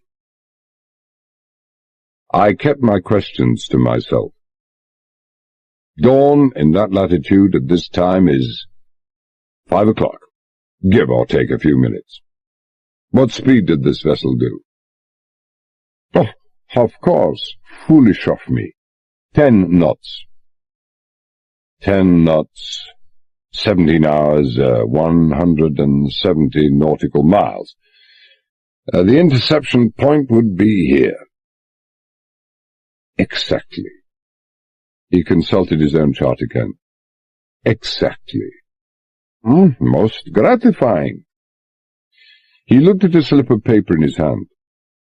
Our present position is 26:52 north, 76:33 west. Near enough anyway. How long would it take us to get to this interception spot? What is that hammering outside? I demanded. What devil are you up to now, Carreras? Answer my question, he said sharply. He held all the cards. I said, what's our speed just now? 14 knots. 43 hours, I said after a minute. Just under. 43 hours, he said slowly. It's now 10 a.m. Thursday, and I have to rendezvous at 5 a.m. on Saturday. My God, that is only 43 hours. The first shadow of worry crossed his face. What is the maximum speed of the Campari? 18 knots. I caught a glimpse of Susan's face. She was fast losing all her illusions about Chief Officer Carter. 18. His face cleared. And at 18 knots... At 18 knots you'll probably tear the stabilizers off and break up the Campari, I told him. He didn't like that. He said, What do you mean? I mean, you've got trouble coming, Carreras, big trouble. I looked at the window. I can't see that sea, but I can feel it. An abnormally long, deep swell. Ask any fisherman in the Bahamas what that means at this time of year, and he'll tell you. It can mean only one thing, Carreras. Tropical storm. Pretty certainly a hurricane. The swell is coming from the east, and that's where the heart of the storm lies. Maybe a couple of 100 miles away yet, but it's there. And the swell's getting worse. Have you noticed? It's getting worse because the classic path of a hurricane in those parts is west-northwest, at a speed of 10 to 15 miles an hour. And we're heading north by east. In other words, the hurricane and the Campari are on a collision course. Time you started listening to some weather reports, Carreras. How long would it take at 18 knots? 33 hours, about, in good weather. And the course? I laid it off and looked at him. The same as you have on that chart, undoubtedly. It is. What wavelength for weather reports? No wavelength, I said dryly. If there's a hurricane moving in westwards from the Atlantic, every commercial station on the eastern seaboard will be broadcasting practically nothing else. He moved across to Marston's phone, spoke to the bridge, gave instructions for maximum speed and for listening in to weather reports. When he'd finished, I said, 18 knots? Well, I warned you. I must have as much time as possible in hand. He looked down at Bullen, who was still rambling on incoherently in his sleep. What would our captain do in those circumstances? He'd turn and run in any direction except north. We have our passengers to think of. They don't like getting seasick. They are going to be very, very seasick, I'm afraid. But all in a good cause. Yes, I said slowly. I knew now the source of the hammering on the deck. A good cause. For a patriot such as yourself, Carreras, what better cause could there be? The Generalissimo's coffers are empty. Not a sou in sight. And his regime is tottering. Only one thing can save the sick man of the Caribbean, a transfusion. A transfusion of gold. This ship that we're going to intercept, Carreras, how many millions in gold bullion is she carrying? Marston was back in the surgery now, and he and Susan looked at me, then at each other, and you could see their mutual diagnosis. Delayed shock had made me light-headed. Carreras, I could see, wasn't thinking anything of the kind. His face, like his body, had gone very still. You have access to sources of information of which I am completely unaware. His voice was hardly more than a whisper. What sources, Carter? Quickly! There are no sources, Carreras. I grinned at him. Should there be? No one plays cat and mouse with me. He was very quiet. The sources, Cutter. Here. I tapped my head. Only here. This source. He regarded me for some seconds in cold silence and then nodded fractionally. I knew it the first time I saw you. There is a quality about you.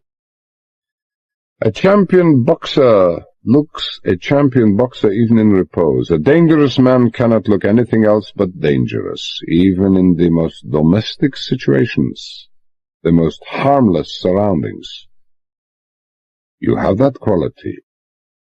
I have trained myself to recognize such things. Hear that? I said to Susan. You never even suspected it, eh? You thought I was just like everybody else, didn't you? You are even more astute than I thought, Mr. Carter, Carreras murmured. If adding 2 and 2 to make an obvious 4 is what you call being astute, then sure, I'm astute. My God, if I were astute, I wouldn't be lying here now with a shattered leg. An occasional reminder of my helplessness would do no harm. The Generalissimo needing cash, I should have worked it out long ago. Yes? Yes. Shall I tell you why Brownell, our radio officer, was killed? I should be interested. Because you'd intercepted a message from the Harrisons and Curtises, the 2 families recalled by cable from Kingston. This message said that the cables had been a hoax, and if we knew it had been a hoax, we would have started looking very closely at Messrs. Carreras and Sheridan, the people who had taken their places. The point is that the cables they had received came through your capital city, Carreras, which argues post office connivance and by inference government knowledge. The government owns the post office. Secondly, there is a long waiting list in your country for berths on the Campari. You were near the bottom, but you were mysteriously jumped to the top. You said you were the only people who could take immediate advantage of the availability of the 2 suddenly vacant suites. Poppycock. Now, somebody in authority, in great authority, said, Carreras and Sheridan go to the top. And no one squawked. I wonder why. Thirdly, although there is a waiting list, none of the people on it are your nationals, Carreras. They're not permitted to travel on foreign-going vessels, and in addition find themselves immediately in prison if caught in possession of foreign currency. But you were permitted to travel, and you paid in US dollars. You're still with me? He nodded. We had to take the chance of paying in dollars. Fourthly, the customs closed their eyes to those crates with your men aboard, and those crates with the cannons. That shows— Cannons? Marston interrupted. He was looking almost completely dazed. Cannons? The noise you can hear outside, Carreras said equably. Mr. Carter will explain by and by. I wish, he went on almost with regret, that we were on the same side of the fence. You would have made an incomparable lieutenant, Mr. Carter. You could have named your own price. Well, that's just about what Mr. Beresford said to me yesterday, I agreed. Everybody's offering me jobs these days. The timing of the office could have been improved. Do you mean to tell me, Susan said, that Daddy offered— Now, don't panic. I said he changed his mind. So, Carreras, there we have it. Government connives on all sides. And what do the government want? Money. Completely desperate. Paid $350 million to Iron Curtain countries in the past year or two for arms. Trouble was, the Generalissimo never had $350 million in the first place. Now nobody will buy his sugar. Trade's practically non-existent. So how does an honest man raise money? Easy. He steals it. Insulting personal remarks we can dispense with. Well, suit yourself. Maybe armed robbery and piracy on the high seas sounds more moral than stealing. I wouldn't know. Anyway, what does he steal? Bonds, stocks, shares, convertible drafts, currency, not on your life. He only wants something that can never be traced back to him, and the only stuff he can get in sufficient quantity is gold. Your leader, Mr. Carreras, I finished thoughtfully, must have a very extensive spy network both in Britain and America. If one is prepared to lay out sufficient capital on an affair such as this, he said indifferently, a large spy system is unnecessary. I even have the complete loading plans of the bullion vessel in my cabin. Most men have their price, Mr. Cutter. I wish somebody would try me some day, I said. Well, there you are. The American government has made no secret recently of its great success in recovering a large proportion of its gold reserves, which went to Europe in the past few years. That bullion has to be transported, and part of it, I'll bet my boots, is in this ship we're intercepting. The fact that it's not due to arrive in Norfolk until after dark is interesting enough in itself. What is even more interesting is that Norfolk, in this case, almost certainly means the Hampton Roads Naval Operating Base, where the ship can be unloaded with maximum security. And Norfolk, I would say, is the point that offers the shortest overland route to Fort Knox, where the gold will eventually be stored. How much gold, Carreras? $150 million, he said calmly. You have missed very little, and nothing of importance. $150 million. I mentally examined this sum from several different angles, but there didn't seem to be any comment to meet the case, so I asked, why did you pick on the Campari? Oh, I thought you would have guessed that, too. In point of fact, we had 3 other ships under active consideration as well. All ships on the New York Caribbean run. We have been studying the movements of all 4 ships for some time. Yours suited best. You cut things pretty fine, didn't you? If we had been a couple of days later, arriving in Caracciolo, there has been a naval vessel, a frigate, standing by and ready to intercept you on a peaceful pretext, ever since you left Savannah. I was aboard, but it wasn't necessary. So that explained the vessel we'd seen on our radar screens a night after leaving Savannah.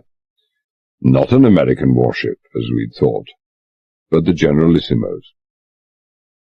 This way was much easier, much more satisfactory.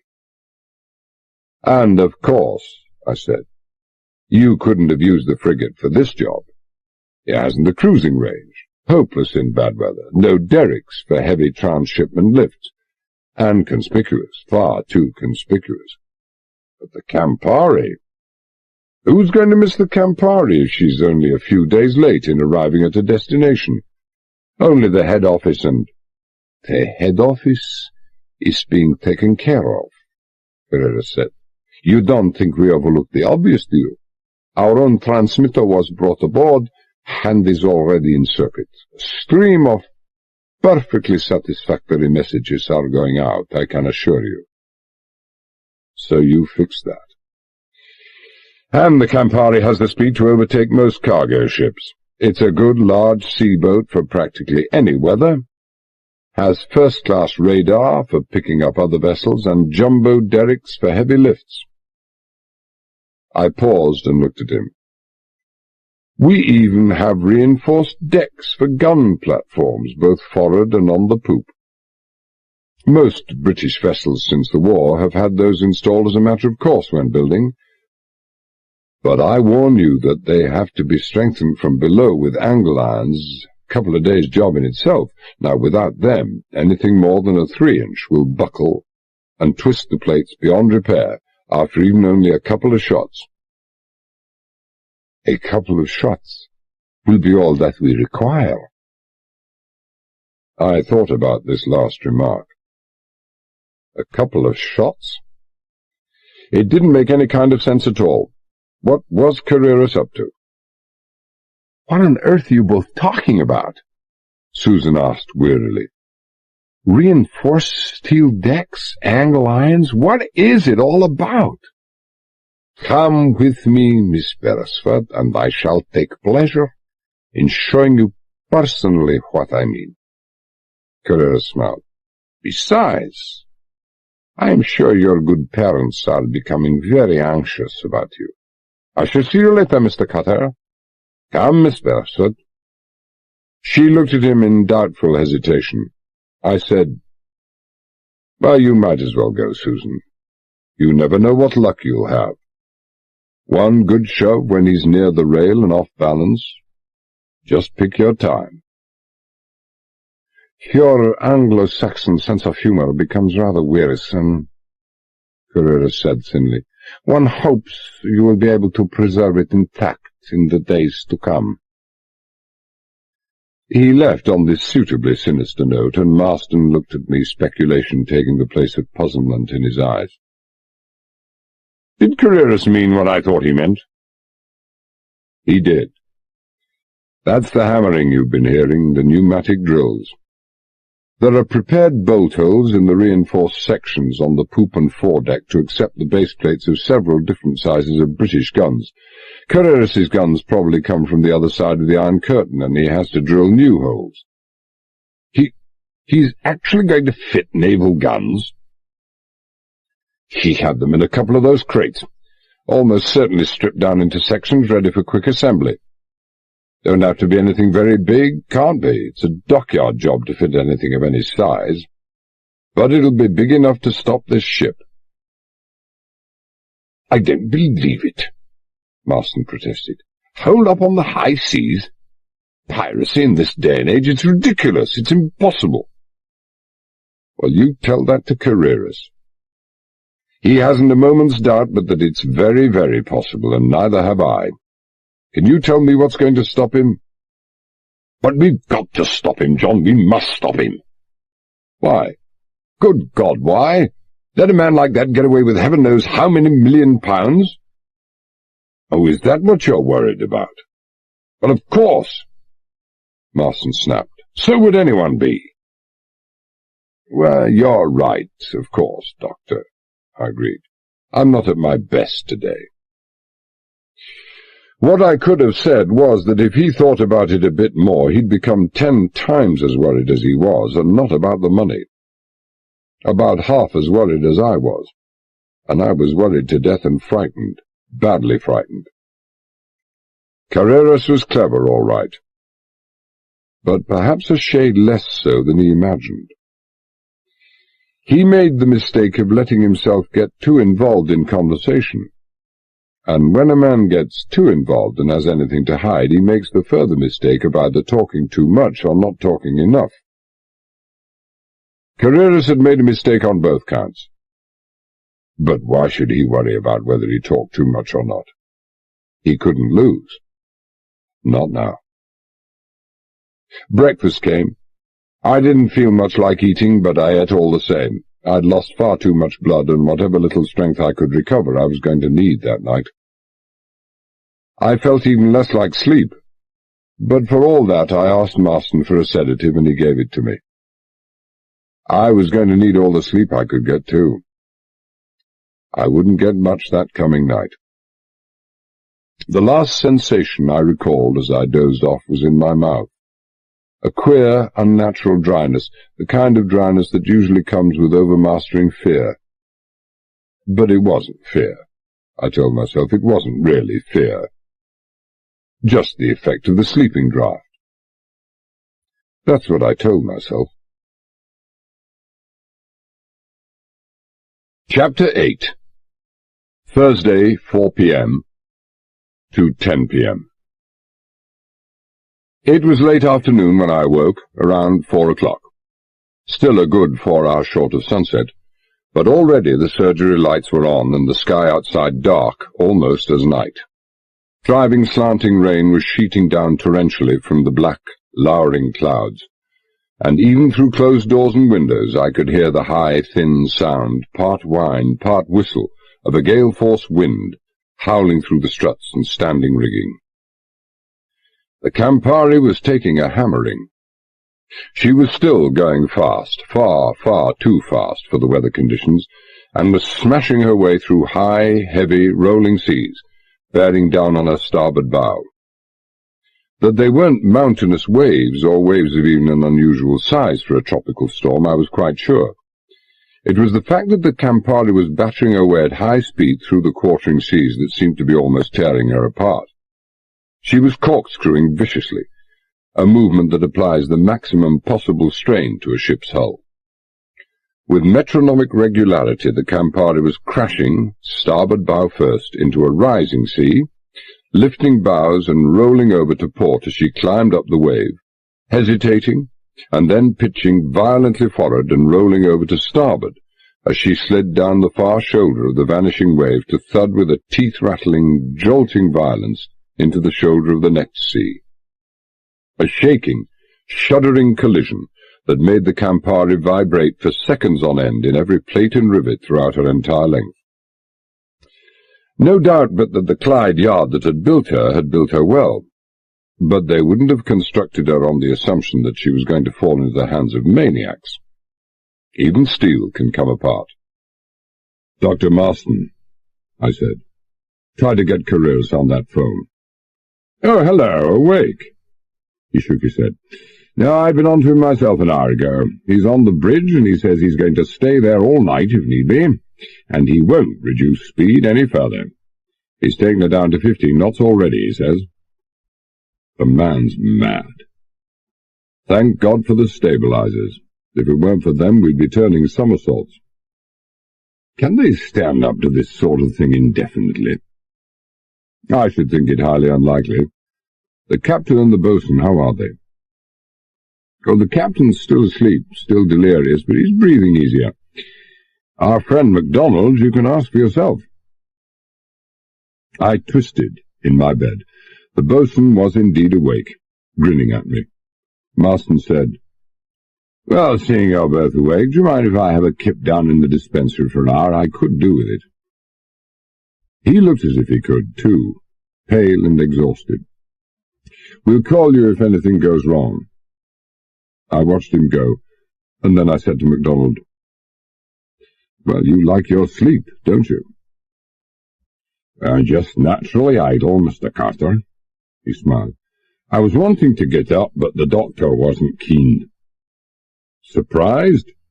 You know your kneecap is smashed, and it'll be weeks before you can walk properly again." He'd never walk properly again.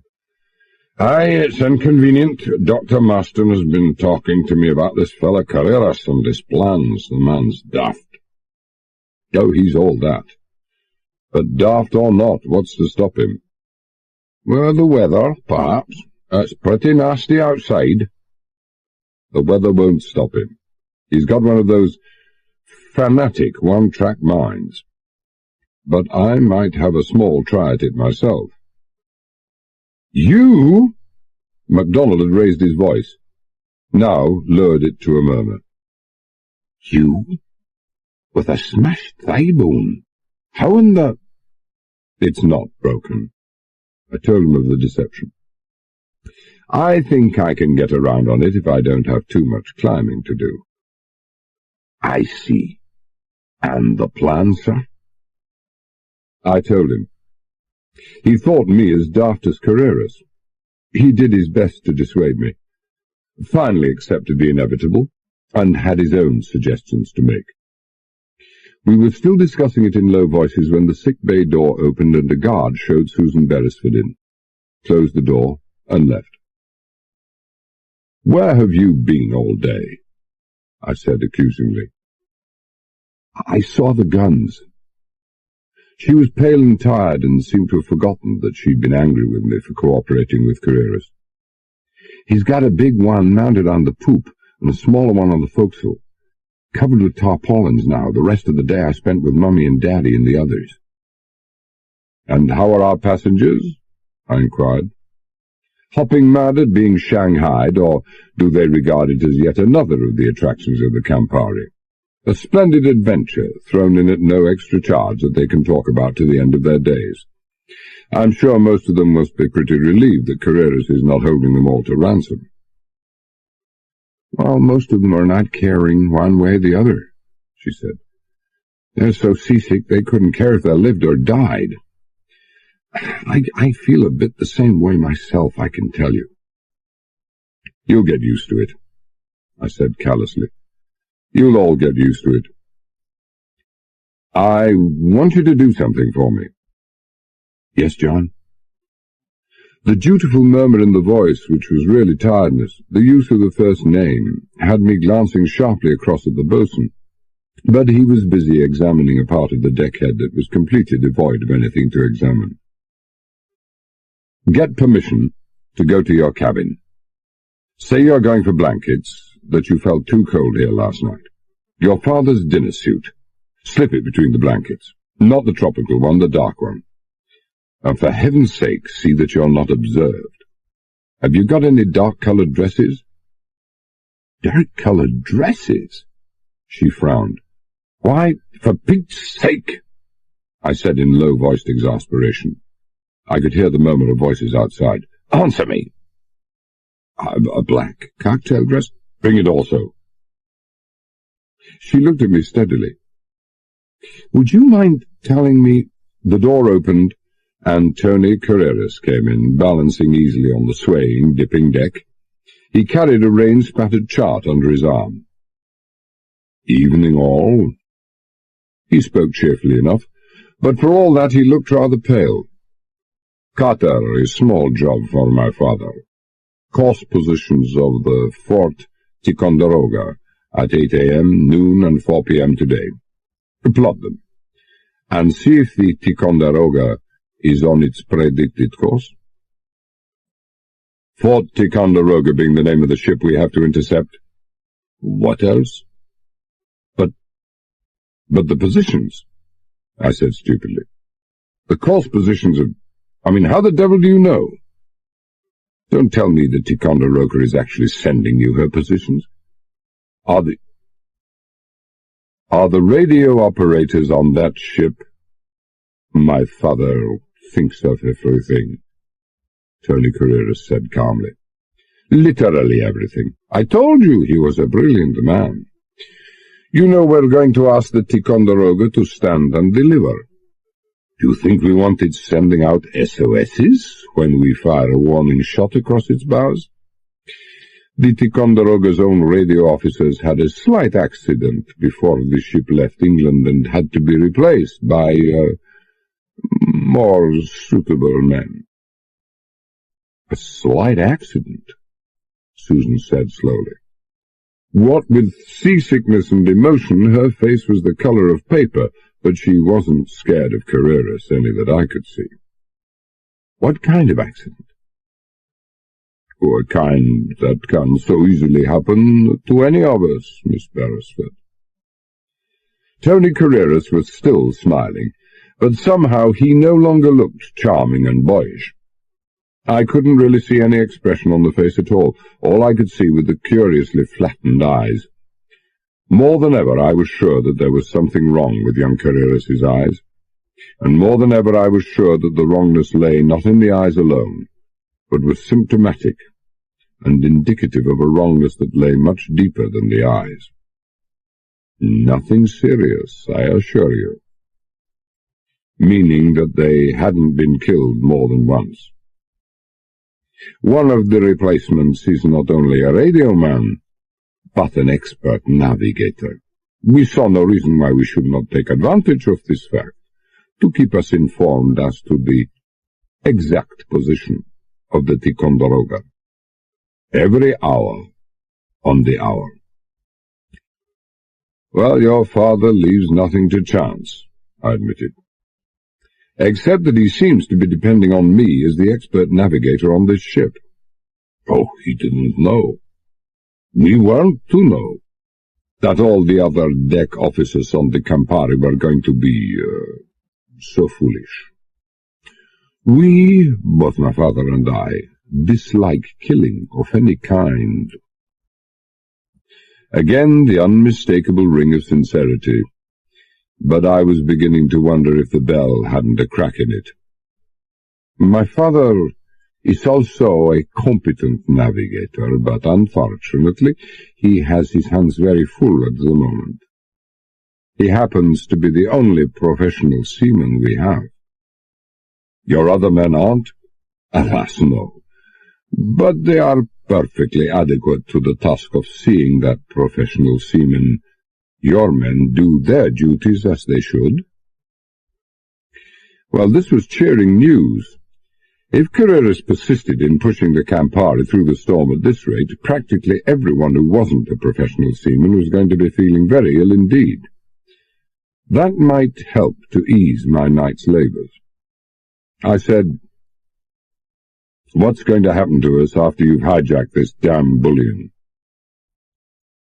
"Dump you all on the Ticonderoga," he said lazily. "What else?" "Yes," I sneered, "so that we can straight away notify every ship that the Campari had—" "Notify whoever you like," he said placidly. "You think we're crazy? We're abandoning the Campari the same morning. Another vessel is already standing by. Miguel Carreras does think of everything." I said nothing and turned my attention to the charts while Susan made her request to be allowed to bring blankets. He smilingly said he would accompany her, and they left together. When they returned in 5 minutes' time, I had entered in the course positions on the chart and found that the Fort Ticonderoga was really on course. I handed the chart to Carreras with that information. He thanked me and left. Dinner came at 8 o'clock. It wasn't much of a meal as Campari dinners went. Antoine was never at his best when the elements were against him, but it was fair enough for all that. Susan ate nothing. I suspected she'd been sick more than once, but had made no mention of it.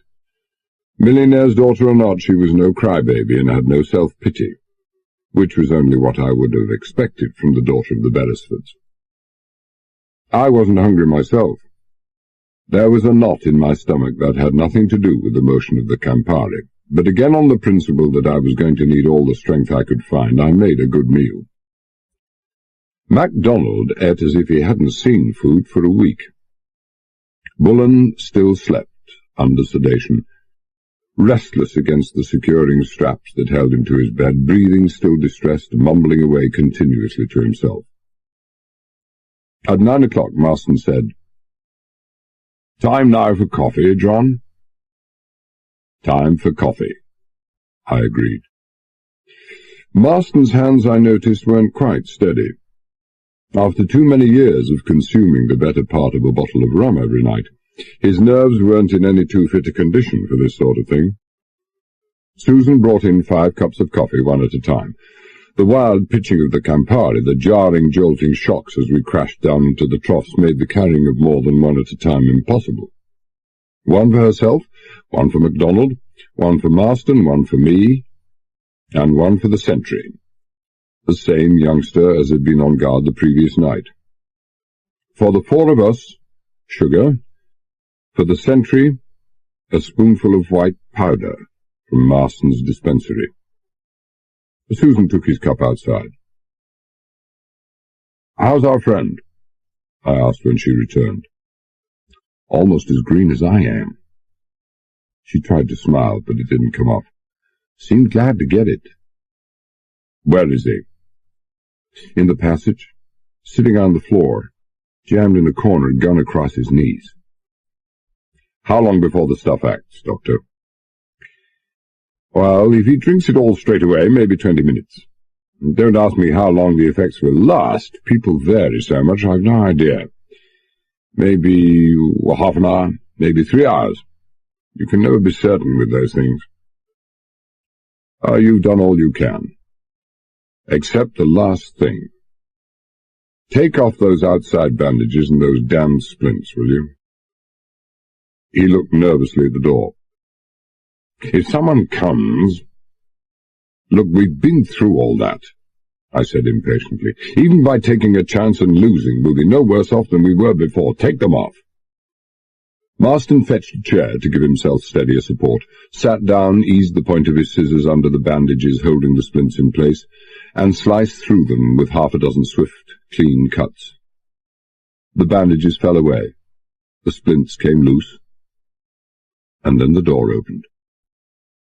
Half a dozen long strides, and Tony Carreras was by my bedside, staring down thoughtfully. He looked even paler than the last time I'd seen him. The good healer on the night shift, eh? Having a little patient trouble, Doctor. Trouble? I said hoarsely. I had my eyes screwed half shut, lips compressed, fists lying on the coverlet tightly clenched. Carter in agony. I hoped I wasn't overdoing it. Is your father mad, Carreras? I closed my eyes completely and stifled, nearly, a moan, as the Campari lurched forward and down into an abnormally deep trough with a shuddering, jarring impact that all but threw Carreras off his feet. Even through closed doors, even above the eldritch howl of the wind and the lash of the gale-driven rain, the sound of the impact was like gunfire, and not distant gunfire at that. Does he want to kill us all? Why in God's name can't he slow down? Mr. Carter is in very great pain, Doc Marston said quietly. Whatever his faults as a doctor, he was fast at catching on, and when you looked into those steady, wise blue eyes beneath the magnificent mane of white hair, it was impossible not to believe him. Agony would be a better word. He has, as you know, a compound fracture of the femur. With delicate fingers he touched the blood-stained bandages that had been concealed by the splints so that Carreras could see just how compound it was. Every time the ship moves violently, the broken ends of the bone grind together. Now, you can imagine what it's like.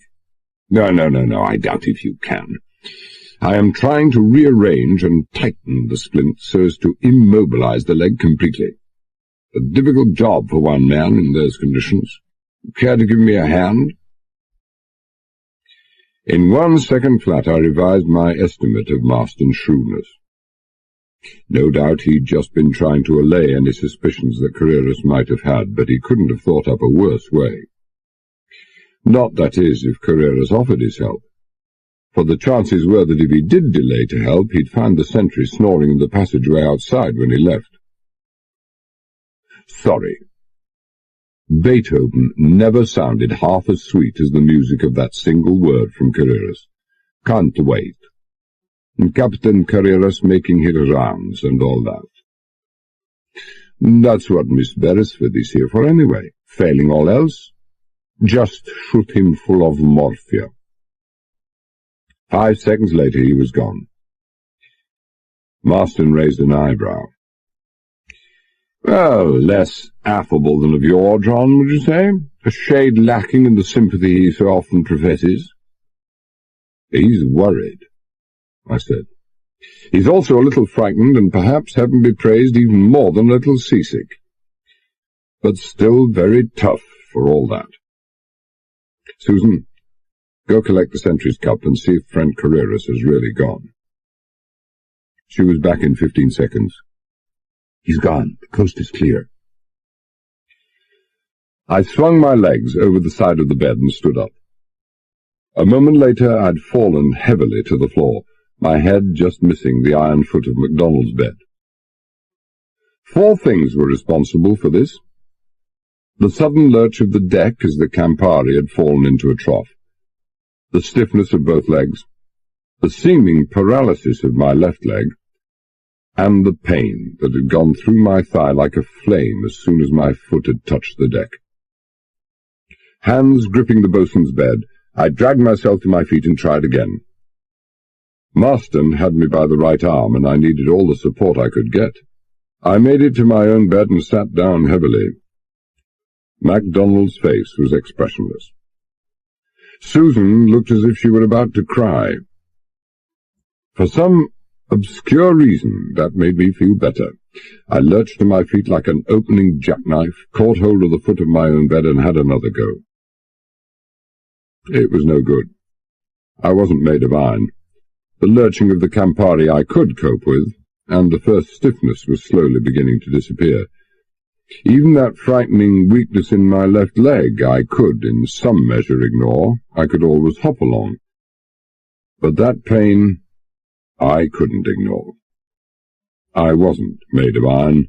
I have a nervous system for transmitting pain just like anyone else's, and mine was operating in top gear at the moment. Even the pain I believe I could have coped with. But every time I set my left foot on the deck, the shooting agony in my left thigh left me dizzy and light-headed, barely conscious. A few steps on that leg, and I just wouldn't be conscious at all. I supposed vaguely it must have had something to do with all the blood I'd lost. I sat down again. "Get back into bed," Marston ordered. "This is madness. You're going to have to lie on your back for at least the next week." "Good old Tony Carreras," I said. I was feeling a bit light-headed, and that's a fact. "Clever lad, Tony. He'd the right idea. Your hypodermic, Doctor. Painkiller for the thigh. Shoot me full of it. You know the way a football player with a gammy leg gets an injection before a game? No football player who ever went out on the field with 3 bullet holes through his leg," Marston said grimly. "Don't do it, Dr. Marston," Susan said urgently. "Please don't do it. He'll surely kill himself." "Bosun?" Marston queried. "Give it to him, sir," the bosun said quietly. "Mr. Carter knows best." "Mr. Carter knows best," Susan mimicked furiously. She crossed to the bosun and stared down at him. "It's easy for you to lie there and say he knows best. You don't have to go out there and get killed, to be shot down or die from loss of blood." "No, not me, miss." The bosun smiled up at her. "You won't catch me taking risks like that." "I'm sorry, Mr. MacDonald." She sat down wearily on his bedside. "I'm so ashamed. I know that if your leg wasn't smashed up, but look at him. He can't even stand, far less walk. He'll kill himself, I tell you. He'll kill himself." Perhaps he will. But then he will only be anticipating by about 2 days, Miss Beresford," MacDonald said quietly. "I know. Mr. Carter knows. We both know that no one on the Campari has very long to live, not unless someone can do something. You don't think, Miss Beresford," he went on heavily, "that Mr. Carter is doing this just for the exercise?" Marston looked at me, face slowly tightening. "You and the bosun have been talking? Talking about something I know nothing about. I'll tell you when I come back. If you come back." He went to his dispensary, came back with a hypodermic, and injected some pale fluid. "Against all my instincts, this. It'll ease the pain, no doubt about that. But it will also permit you to overstrain your leg and cause permanent damage. Not half as permanent as being dead." I helped across into the dispensary, pulled old man Beresford's suit out from the pile of folded blankets that Susan had fetched, and dressed as quickly as my bad leg and the pitching of the Campari would allow. I was just turning up the collar and tying the lapels together with a safety pin when Susan came in.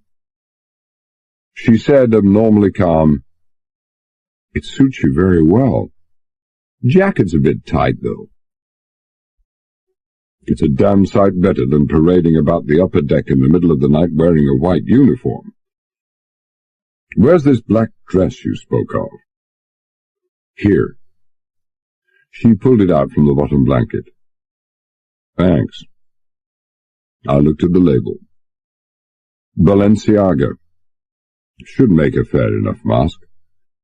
I caught the hem of the dress between my hands, glanced at her, saw the nod, and ripped. $1 a stitch. I tore out a rough square, folded it in a triangle, and tied it around my face just below the level of my eyes. Another few rips, another square, and I had a knotted cloth covering head and forehead until only my eyes showed. The pale glimmer of my hands I could always conceal. "Nothing is going to stop you, then," she said steadily. "Well, I wouldn't say that." I eased a little weight onto my left leg, used my imagination, and told myself that it was going numb already. Lots of things can stop me. Any one of 42 men, all armed with guns and submachine guns, can stop me, if they see me. She looked at the ruins of the Balenciaga. "Tear off a piece for me while you're at it." "For you?" I looked at her. She was as pale as I felt. "What for?" "I'm coming with you." She gestured at her clothes, the navy blue sweater and slacks. "It wasn't hard to guess what you wanted Daddy's suit for. You don't think I'd change into these for nothing?" I don't suppose so." I tore off another piece of cloth. "Here you are." "Well?" She stood there with the cloth in her hand. "Well? Just like that, eh?" "It's what you wanted, isn't it?" She gave me a slow, old-fashioned up-from-under, shook her head, and tied on the cloth. I hobbled back to the sick bay, Susan following. "Where's Miss Beresford going?" Marston demanded sharply. "Why's she wearing that hood?" "She's coming with me," I said. "So she says." "Going with you, and you'd let her?" He was horrified. "She'll get herself killed." It's likely enough," I agreed. Something, probably the anesthetic, was having a strange effect on my head. I felt enormously detached and very calm. But as the bosun says, what's a couple of days early? I need another pair of eyes, somebody who can move quickly and likely to reconnoitre. Above all, a lookout. "Let's have one of your torches, Doctor." "I object. I strongly protest against—" "Get in the torch," Susan interrupted. He stared at her, hesitated, sighed, and turned away. MacDonald beckoned me. "Sorry I can't be with you, sir, but this is the next best thing." He pressed a seaman's knife into my hand, wide-hinged blade on one side, shackle-locking marlin spike on the other. The marlin came to a needle point. "If you have to use it, hit upwards with the spike, the blade under in your hand." Take your word for it any time. I hefted the knife, saw Susan staring at it, her green eyes wide. You would use that thing?" "Stay behind if you like." "The torch, Dr. Marston." I pocketed the flash, kept the knife in my hand, and passed through the surgery door. I didn't let it swing behind me. I knew Susan would be there. The sentry, sitting wedged into a corner of the passage, was asleep. His automatic carbine was across his knees. It was an awful temptation, but I let it go. A sleeping sentry would call for a few curses and kicks, but a sleeping sentry without his gun would start an all-out search of the ship. It took me 2 minutes to climb up 2 companionways to the level of A-deck. Nice, wide, flat companionways, but it took me 2 minutes. My left leg was very stiff, very weak, and didn't respond at all to autosuggestion when I kept telling myself it was getting less painful by the minute. Besides, the Campari was pitching so violently now that it would have been a full-time job for a fit person to climb upwards without being flung off. Pitching. The Campari was pitching, but with a now even more exaggerated corkscrew motion, great sheets of flying water breaking over the bows and being hurled back against the superstructure. At some hundreds of miles from the centre of a hurricane, and I didn't need any barometers or weather forecasts to tell me what was in the offing, it is the outspreading swell that indicates the direction of the centre. But closer in, and we were getting far too close for comfort, it's the wind direction that locates the centre. We were heading roughly 20 degrees east of north, and the wind blowing from dead ahead. That meant the hurricane was roughly to the east of us, with a little southing, still keeping pace with us, travelling roughly northwest, a more northerly course than was usual, and the Campari and the hurricane were on more of a collision course than ever. The strength of the wind I estimated at force 8 or 9 on the old Beaufort scale. That made the centre of the storm less than 100 miles away. If Carreras kept on his present course at his present speed, everybody's troubles, his as well as ours, would soon be over. At the top of the second companionway, I stood still for a few moments to steady myself, took Susan's arm for support, and then lurched aft in the direction of the drawing-room, 20 feet away. I'd hardly started lurching when I stopped. Something was wrong. Even in my fuzzy state, it didn't take long to find out what it was. On a normal night at sea, the Campari was like an illuminated Christmas tree. Tonight, every deck light was off. Another example of Carreras taking no chances, although this was an unnecessary and exaggerated example. Sure, he didn't want anyone to see him, but in a black gale like this, no one could have seen him anyway. Even had any vessel been heading on the same course, which was hardly possible unless its master had taken leave of his senses. But it suited me well enough. We staggered on, making no attempt to be silent, with the shriek of the wind, the thunderous drumming of the torrential rain, the repeated pistol-shot explosions as the rearing Campari's bows kept smashing into the heavy rolling combers ahead. No one could have heard us a couple of feet away. The smashed windows of the drawing-room had been roughly boarded up.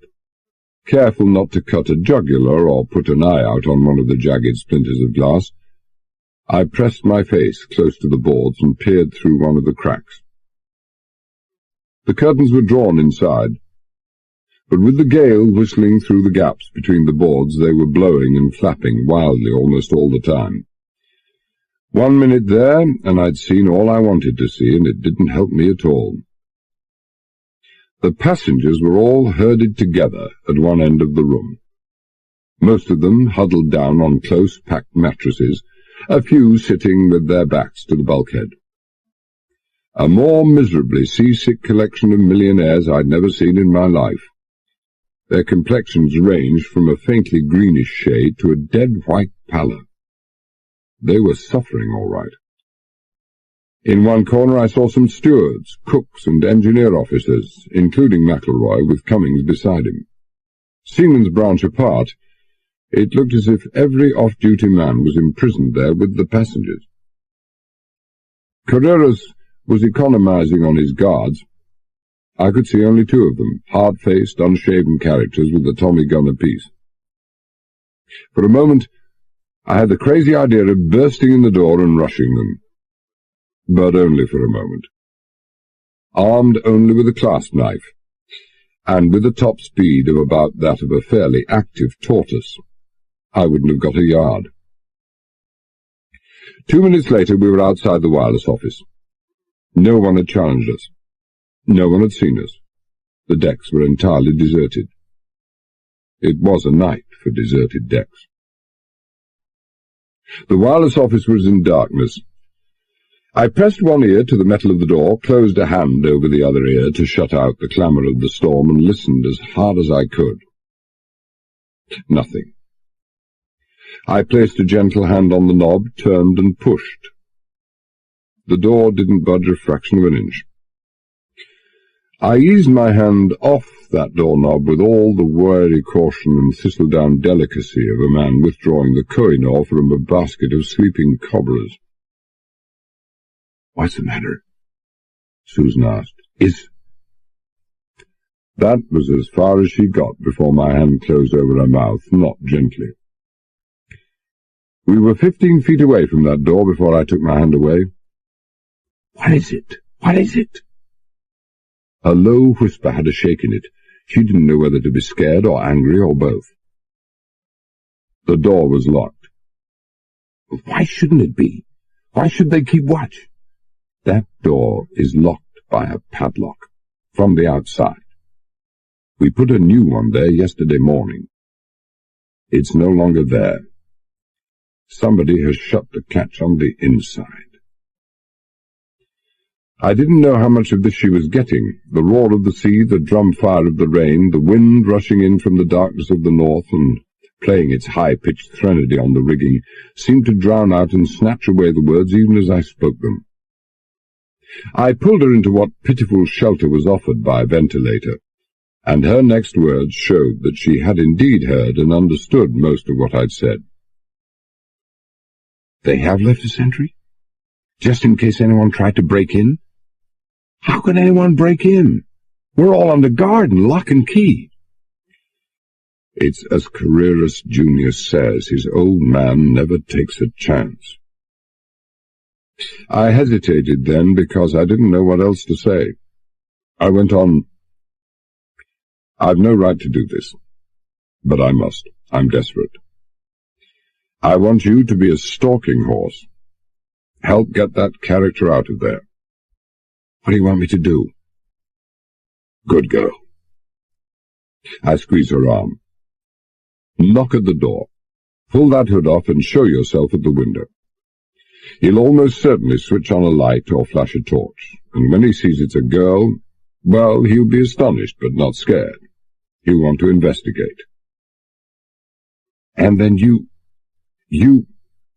That's it." With only a clasp knife?" The tremor in the voice was unmistakable. "You're very sure of yourself."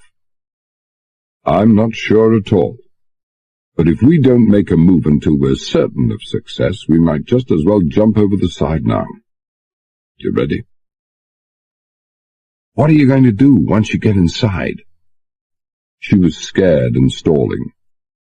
Not that I was happy myself. "Send an SOS on the distress frequency. Warn every vessel within listening range that the Campari has been seized by force and is intending to intercept a bullion-carrying vessel at such and such a spot. Within a few hours, everyone in North America will know the situation. That'll get action, all right." "Yes, that'll get action. The first action it will get is that Carreras will discover that his guard is missing. And where had you thought of hiding him?" "In the Atlantic." She shivered briefly, then said obliquely,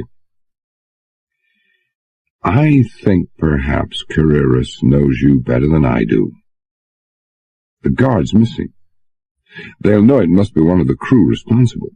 They'll soon find out that the only guard keeping an eye on the crew who wasn't awake at the time is the boy outside the sick bay." She was silent for a moment, then went on so softly that I could hardly hear her above the storm. "I can just see Carreras ripping those bandages off your leg and finding out that your thigh is not broken. You know what'll happen then?" "It doesn't matter." "It matters to me." She said the words calmly, matter-of-factly, as if they were of no particular significance. "Another thing. You said everybody would know the setup within a few hours. The 2 radio operators Carreras has planted on the Ticonderoga will know immediately. They will immediately radio the news back to the Campari, to Carreras." "After I'm finished in the wireless office, no one will ever be able to send or receive on that set again." "All right, so you smash it up. That itself would be enough to let Carreras know what you've done. And you can't smash up every radio receiver on the Campari. You can't, for instance, get near the ones in the drawing room. Everyone will know, you say. That means the Generalissimo and his government will know also. And then all the stations on the island will do nothing but keep up a non-stop broadcast of the news. Carreras is bound to hear it." I said nothing. I thought vaguely that I must have lost a great deal of blood. Her mind was working about 10 times as quickly and as clearly as mine. Not that that made her very smart. She went on, "You and the bosun seem very sure that Carreras won't let us, the passengers and crew, live. Well, perhaps you think it's because he can't have any witnesses, that whatever advantage the Generalissimo gained from getting this money would be offset over and over again by the worldwide reaction against him, if the world knew what he'd done. Perhaps—" "Reaction?" I said. "Reaction? He'd find the American and British navies and air forces on his doorstep the following morning, and that would be the end of the Generalissimo. Not even Russia would raise a hand to help him. They wouldn't as much as rattle a rocket. Of course he can't afford to let anyone know. He'd be finished. In fact, he couldn't even afford to let anyone know he'd made the attempt. So as soon as Carreras picks up the news of your SOS, he gets rid of all the witnesses, permanently. Shears off, transships to this other vessel that's waiting, and that's that." I stood there saying nothing. My mind felt dull and heavy and tired, my body even more so. I tried to tell myself it was just the drug Marston had pumped into me. But it wasn't that. I knew it wasn't that. The sense of defeat is the most powerful opiate of all. I said, hardly knowing what I was saying, "Well, at least we would have saved the gold." "The gold?" "You had to be a multimillionaire's daughter before you could put all that scorn into your voice when you mentioned the word gold." "Who cares a fig for all the gold in the world? What's gold compared to your life and my life, my mother's and father's, and the lives of everyone on the Campari? How much money did Carreras say the Fort Ticonderoga was carrying?" "You heard him. $150 million. $150 million? Daddy could raise that in a week and still have as much again left." "Lucky Daddy," I muttered. Light-headed, that's what I was getting. "What did you say?" "Oh, nothing. It all seemed such a good idea when MacDonald and I worked it out, Susan." "I'm sorry." She caught my right hand in both of hers and held it tight. "I'm truly sorry, Johnny." "Where did you get this Johnny business from?" I mumbled. "I like it. What's good enough for Captain Bullen?" "Your hands are like ice," she exclaimed softly, "and you're shivering." Gentle fingers pushed up under my hood. "And your forehead is burning, running a temperature and a fever. You're not well. You're not well. Come on back to the sick bay, Johnny, please." "No, please, don't nag at me, woman." I pushed myself wearily off the ventilator. "Come on." "Where are you going?" She was quickly beside me, her arm on mine, and I was glad to hang on. "Cherdan. Our mysterious friend, Mr. Cherdan. Do you realize that we know practically nothing about Mr. Cherdan? Except that he seems to be the one who lies back and lets the others do all the work. Carreras and Cherdan. They seem to be the kingpins, and maybe Carreras isn't the boss after all. But I do know this. If I could get a knife sticking into the throat or a gun jabbing into the back of either of those men, I would have a big card to play in the game." "Come on, Johnny," she pleaded. "Come on down below." "All right, so I'm loopy. But it's still true. If I could shove either of those men into the drawing room ahead of me and threaten the two guards with his death if they didn't drop their guns, I rather think they would. With 2 machine guns and all the men in there to help, I could do a lot on a night like this.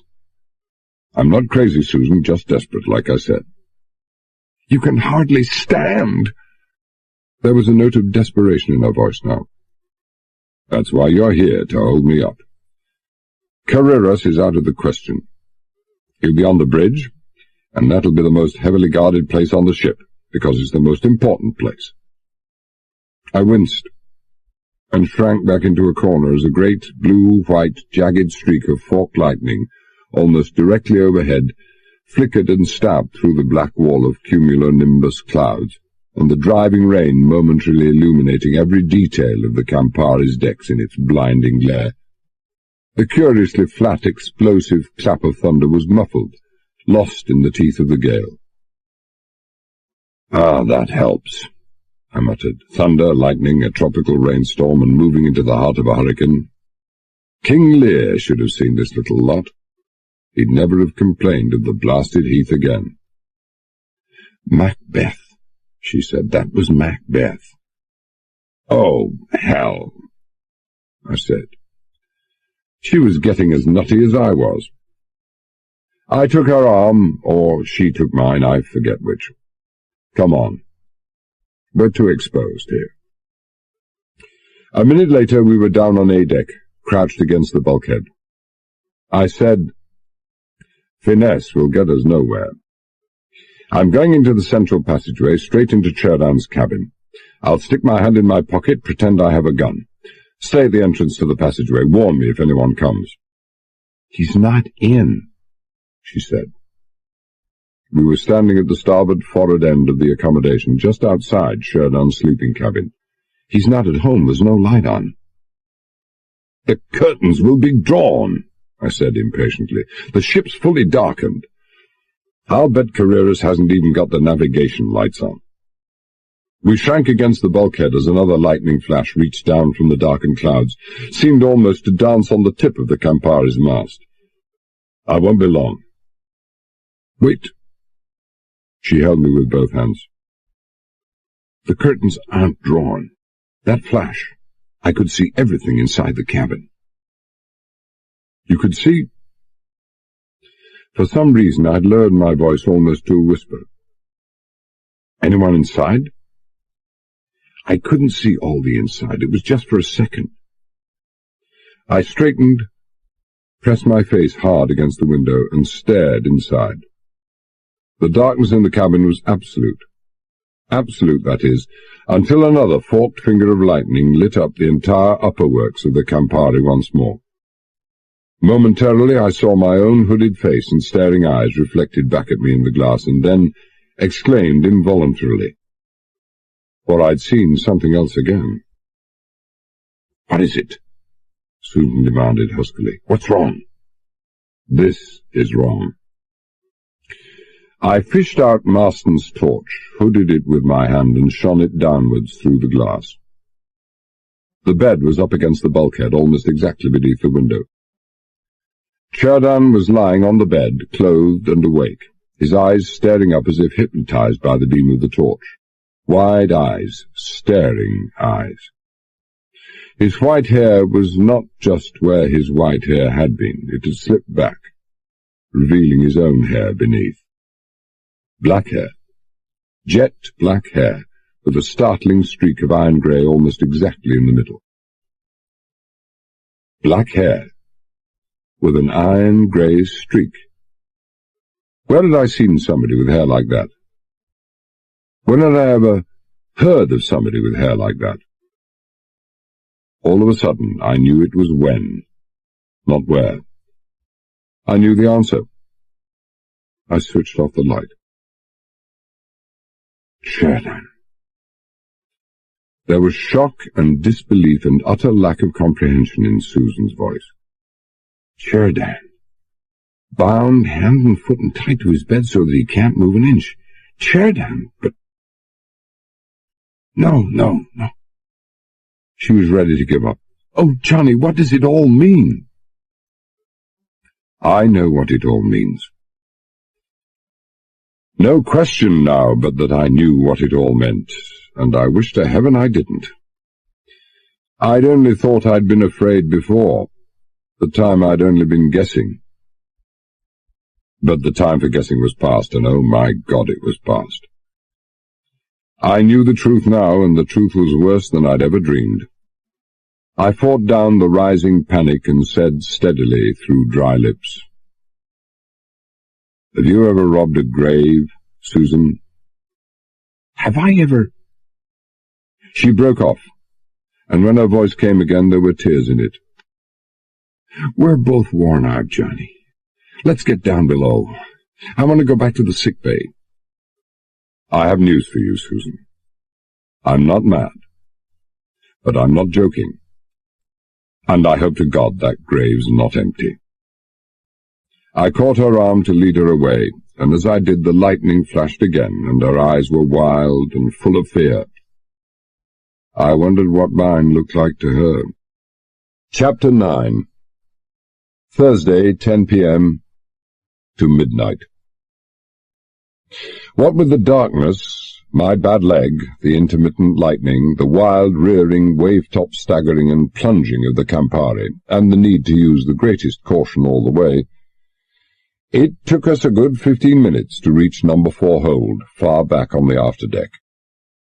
And when we got there, pulled back the tarpaulin, loosened a couple of battens, and peered down into the near Stygian depths of the hold, I wasn't at all sure that I was glad that we'd come. Along with several tools, I'd filched an electric lantern from the boatswain's store on the way there, and though it didn't give off much of a light, it gave off enough to let me see that the floor of the hold was a shambles. I had secured for sea after leaving Carraccio, but I hadn't secured for a near hurricane, for the excellent reason that whenever the weather was bad, the Campari had invariably run in the other direction. But now Carreras had taken us in the wrong direction, and he either hadn't bothered or had forgotten to secure for the worsening weather conditions. Forgotten, almost certainly, for number 4 hold presented a threat, to say the least, to the lives of everybody aboard, Carreras and his men included.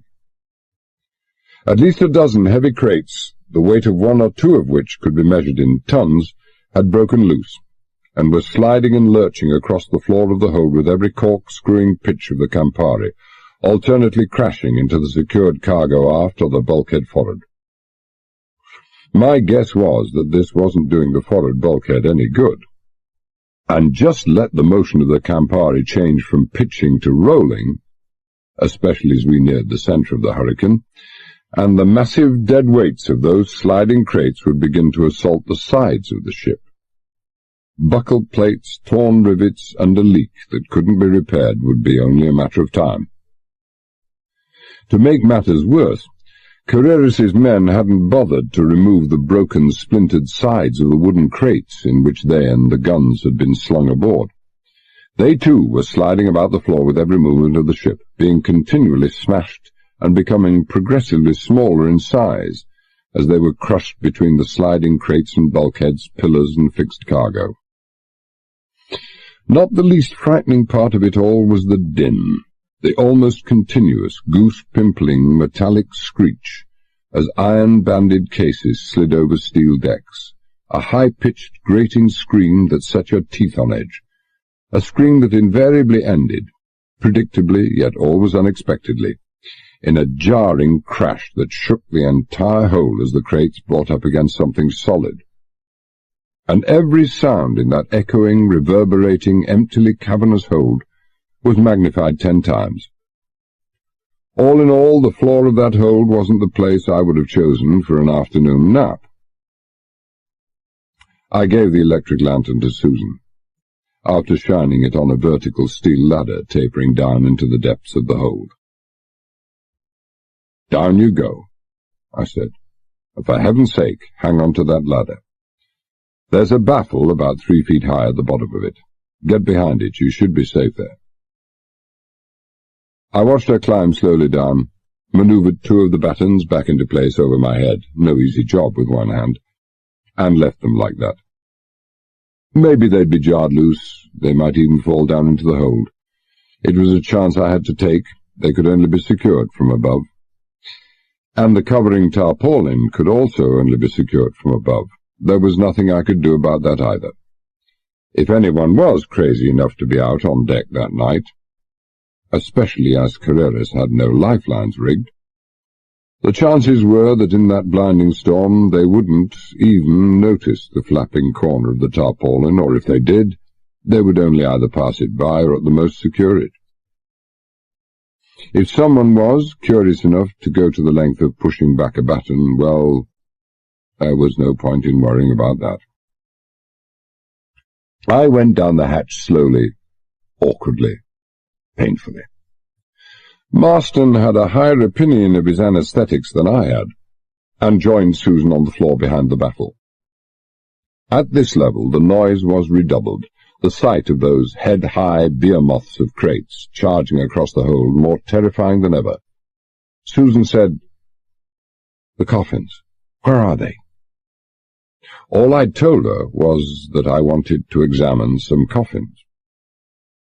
I couldn't bring myself to tell her what we might find in them.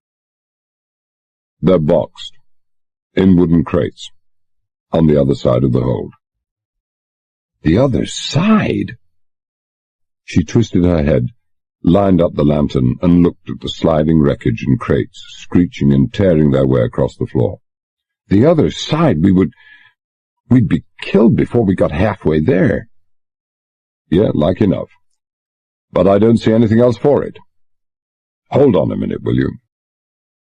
You? With your leg? You can't even hobble. Oh, no!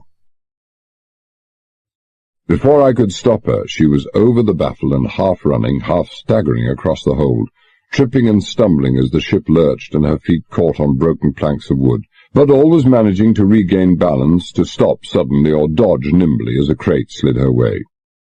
She was agile, I had to admit, and quick on her feet, but she was exhausted with seasickness, with bracing herself for the past hours against the constant, violent lurching of the Campari.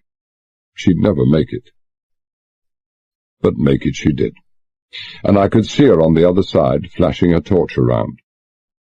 My admiration for her spirit was equalled only by my exasperation at her actions. What was she going to do with those boxed coffins when she found them? Carry them back across the floor, one under each arm? But they weren't there, for after she'd looked everywhere she shook her head. And then she was coming back, and I was shouting out a warning, but the warning stuck in my throat and was only a whisper, and she wouldn't have heard it anyway. A plunging, careening crate, propelled by a sudden vicious lurch as the Campari plunged headlong into an exceptional trough, caught her back and shoulder, and pitched her to the floor, pushing her along before its massive weight, as if it was imbued with an almost human or inhuman quality of evil and malignance, and determined to crush the life out of her against the forward bulkhead. And then, in the last second before she would have died, the Campari straightened, the crate screeched to a halt less than a yard from the bulkhead, and Susan was lying there between crate and bulkhead, very still. I must have been at least 15 feet away from her, but I have no recollection of covering the distance from the baffle to where she lay and then back again. But I must have done, for we were suddenly there in a place of safety, and she was clinging to me as if I were the last hope left in the world. "Susan." My voice was hoarse, a voice belonging to someone else altogether. "Susan, are you hurt?" She clung even closer. By some miracle she still held the lantern clutched in her right hand. It was round the back of my neck somewhere, but the reflected beam from the ship's side gave enough light to see by. Her mask had been torn off. Her face was scratched and bleeding, her hair a bedraggled mess, her clothes soaked and her heart going like a captive bird's. For an incongruous moment, an unbidden recollection touched my mind. A recollection of a very cool, very poised, sweetly malicious, pseudo-solicitous young lady, asking me about cocktails only 2 days ago in Carraccio. But the vision faded as soon as it had come. The incongruity was too much. "Susan," I said urgently, "are you—" "I'm not hurt." She gave a long, tremulous sigh that was more shudder than sigh. I was just too scared to move." She eased her grip a trifle, looked at me with green eyes enormous in the pallor of her face, and then buried her face in my shoulder. I thought she was going to choke me. It didn't last long, fortunately. I felt the grip slowly easing, saw the beam of the lantern shifting, and she was saying in an abnormally, matter-of-fact voice. There they are. I turned around, and there, not 10 feet away, they were indeed. 3 coffins. Carreras had already removed the cases, and securely stowed between baffle and bulkhead and padded with tarpaulins so that they could come to no harm. As Tony Carreras kept on repeating, his old man didn't miss much. Dark, shiny coffins with black braided ropes and brass handles. One of them had an inlet plaque on the lid, copper or brass, I couldn't be sure.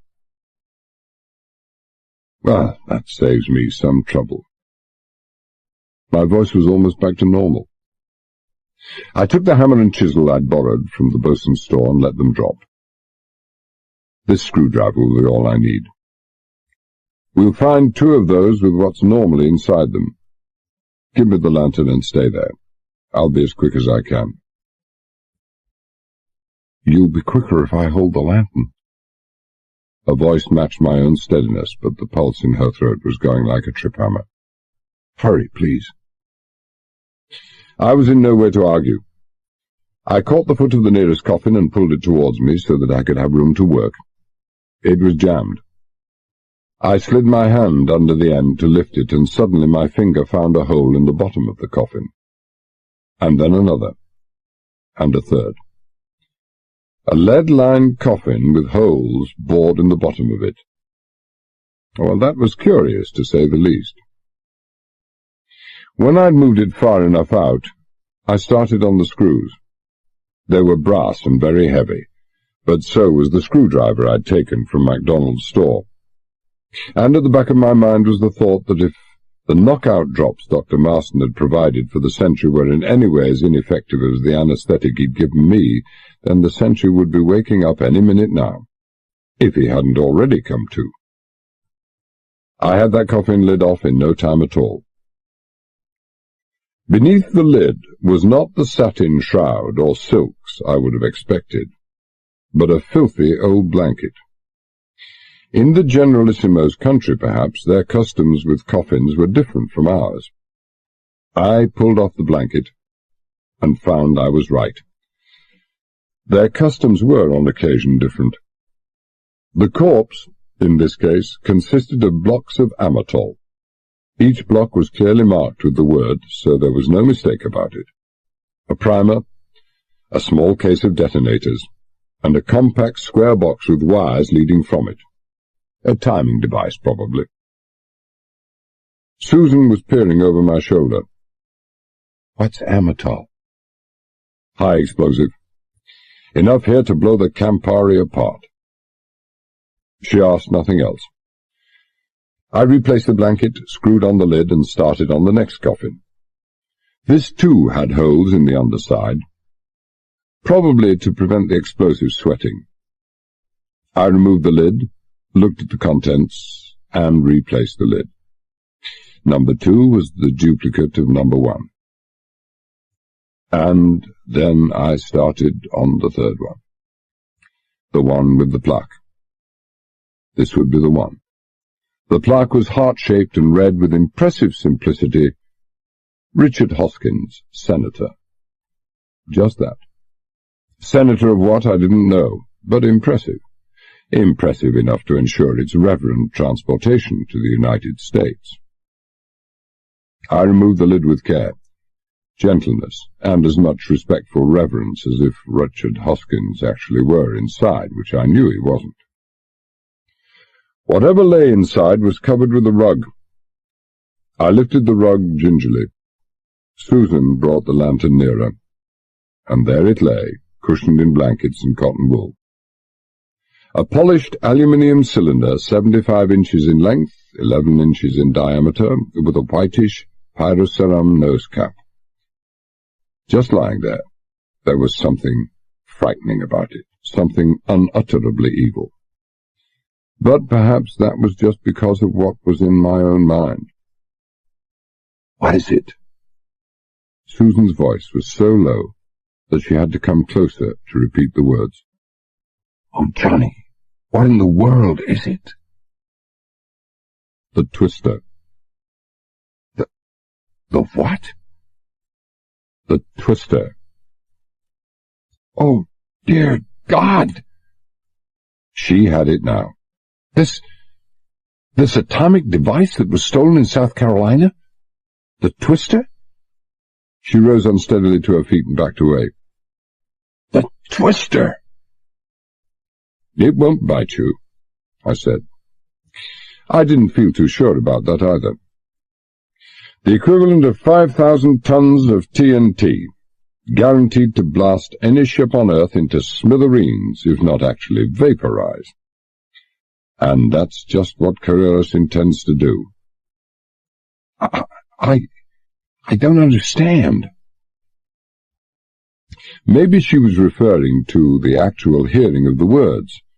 Our talk was continually being punctuated by the screeching of metal and the sounds of wood being crushed or snapped. Or to the meaning of what I was saying. When he gets the gold from the Ticonderoga and transships it to this vessel he has standing by, he's going to blow up the Campari with this? There's no ship standing by. There never was. When he's loaded the gold aboard, the kind-hearted Miguel Carreras is going to free all the passengers and crew of the Campari and let them sail off in the Fort Ticonderoga. As a further mark of his sentimentality and kindness, he's going to ask Senator Hoskins here, and his two presumably illustrious companions, to be taken back for burial in their native land. The captain of the Ticonderoga would never dream of refusing. And, if it came to the bit, Carreras would make certain that he damn well didn't refuse. You see that? I pointed to a panel near the tail of the Twister. Don't touch it. If you can imagine anyone screaming in a whisper, then that's what she did. I wouldn't touch it for all the money in the Ticonderoga, I assured her fervently. I'm even scared to look at the damn thing. Anyway, that panel is almost certainly a timing device which will be preset before the coffin is transshipped. We sail merrily on our way, hell-bent for Norfolk, the Army, Navy, Air Force, FBI, and what have you. For Carreras's radio stooges aboard the Ticonderoga will make good and certain that the radios will be smashed and we'll have no means of sending a message. Half an hour, an hour after leaving the Campari, an hour at least, I should think. Even Carreras wouldn't want to be within miles of an atomic device going up. Well, it would be quite a bang. He'll never do it. Never. The emphatic voice didn't carry the slightest shred of conviction. The man must be a fiend. Grade 1, I agreed. And don't talk rubbish about his not doing it. Why do you think they stole the Twister, and made it appear as if Dr. Slingsby Caroline had lit out with it? From the very beginning it was with the one and only purpose of blowing the Fort Ticonderoga to kingdom come, so that there would be no possibility of any comeback. Everything hinged on the total destruction of the Ticonderoga and everybody aboard it, including passengers and crew of the Campari. Maybe Carreras's two fake radio men could have smuggled some explosives aboard, but it would be quite impossible to smuggle enough to ensure complete destruction. Hundreds of tons of high explosive in the magazines of a British battlecruiser blew up in the last war, but still there were survivors. He couldn't sink it by gunfire. A couple of shots from a moderately heavy gun and the Campari's decks would be so buckled that the guns would be useless, and even then there would be bound to be survivors. But with the Twister, there will be no chances of survival. None in the world.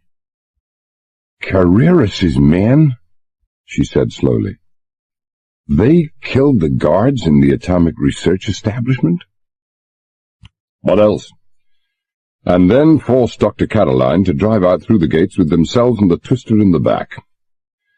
The Twister was probably en route to their island by air inside an hour, but somebody drove the brake wagon down to Savannah before abandoning it, no doubt to throw suspicion on the Campari, which they knew was leaving Savannah that morning.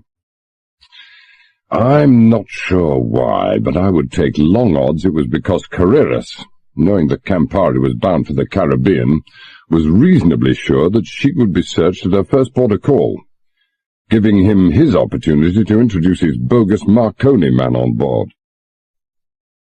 While I'd been talking, I'd been studying two circular dials inset in the panel on the twister.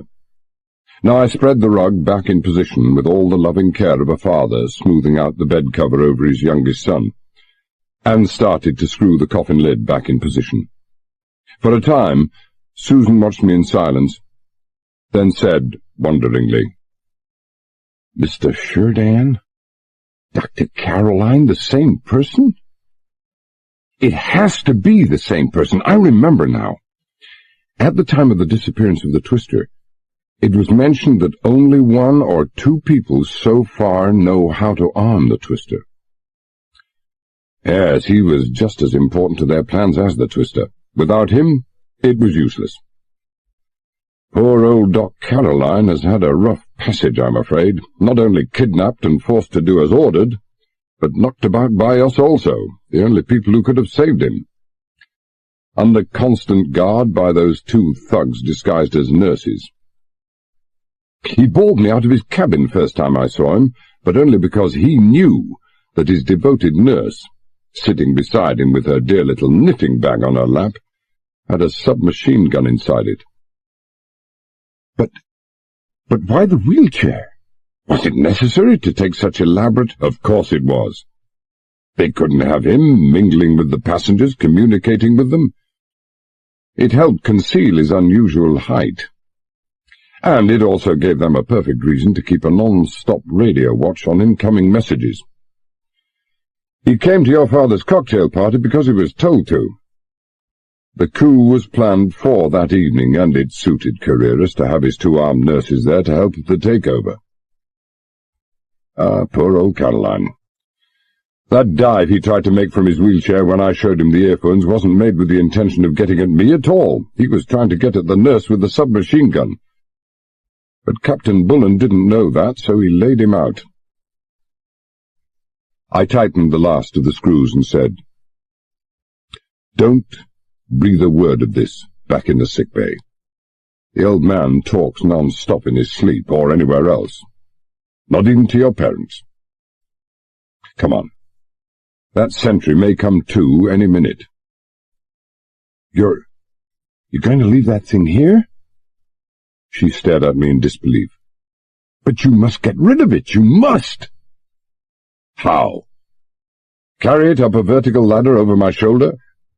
That thing weighs about 350 pounds altogether, including the coffin. And what happens if I do get rid of it? Carreras finds out within hours. Whether or not he finds out or guesses who took it doesn't matter. What does matter is that he'll know he can no longer depend on the twister to get rid of all the inconvenient witnesses on the Campari. And what then? Well, my guess is that not one member of the crew or passengers will have more than a few hours to live. He would have to kill us then. No question of transshipping us to the Ticonderoga. As for the Ticonderoga, he would have to board it, kill all the crew, and open the seacocks. That might take hours, and would inconvenience him dangerously. It might wreck all his plans. But he would have to do it.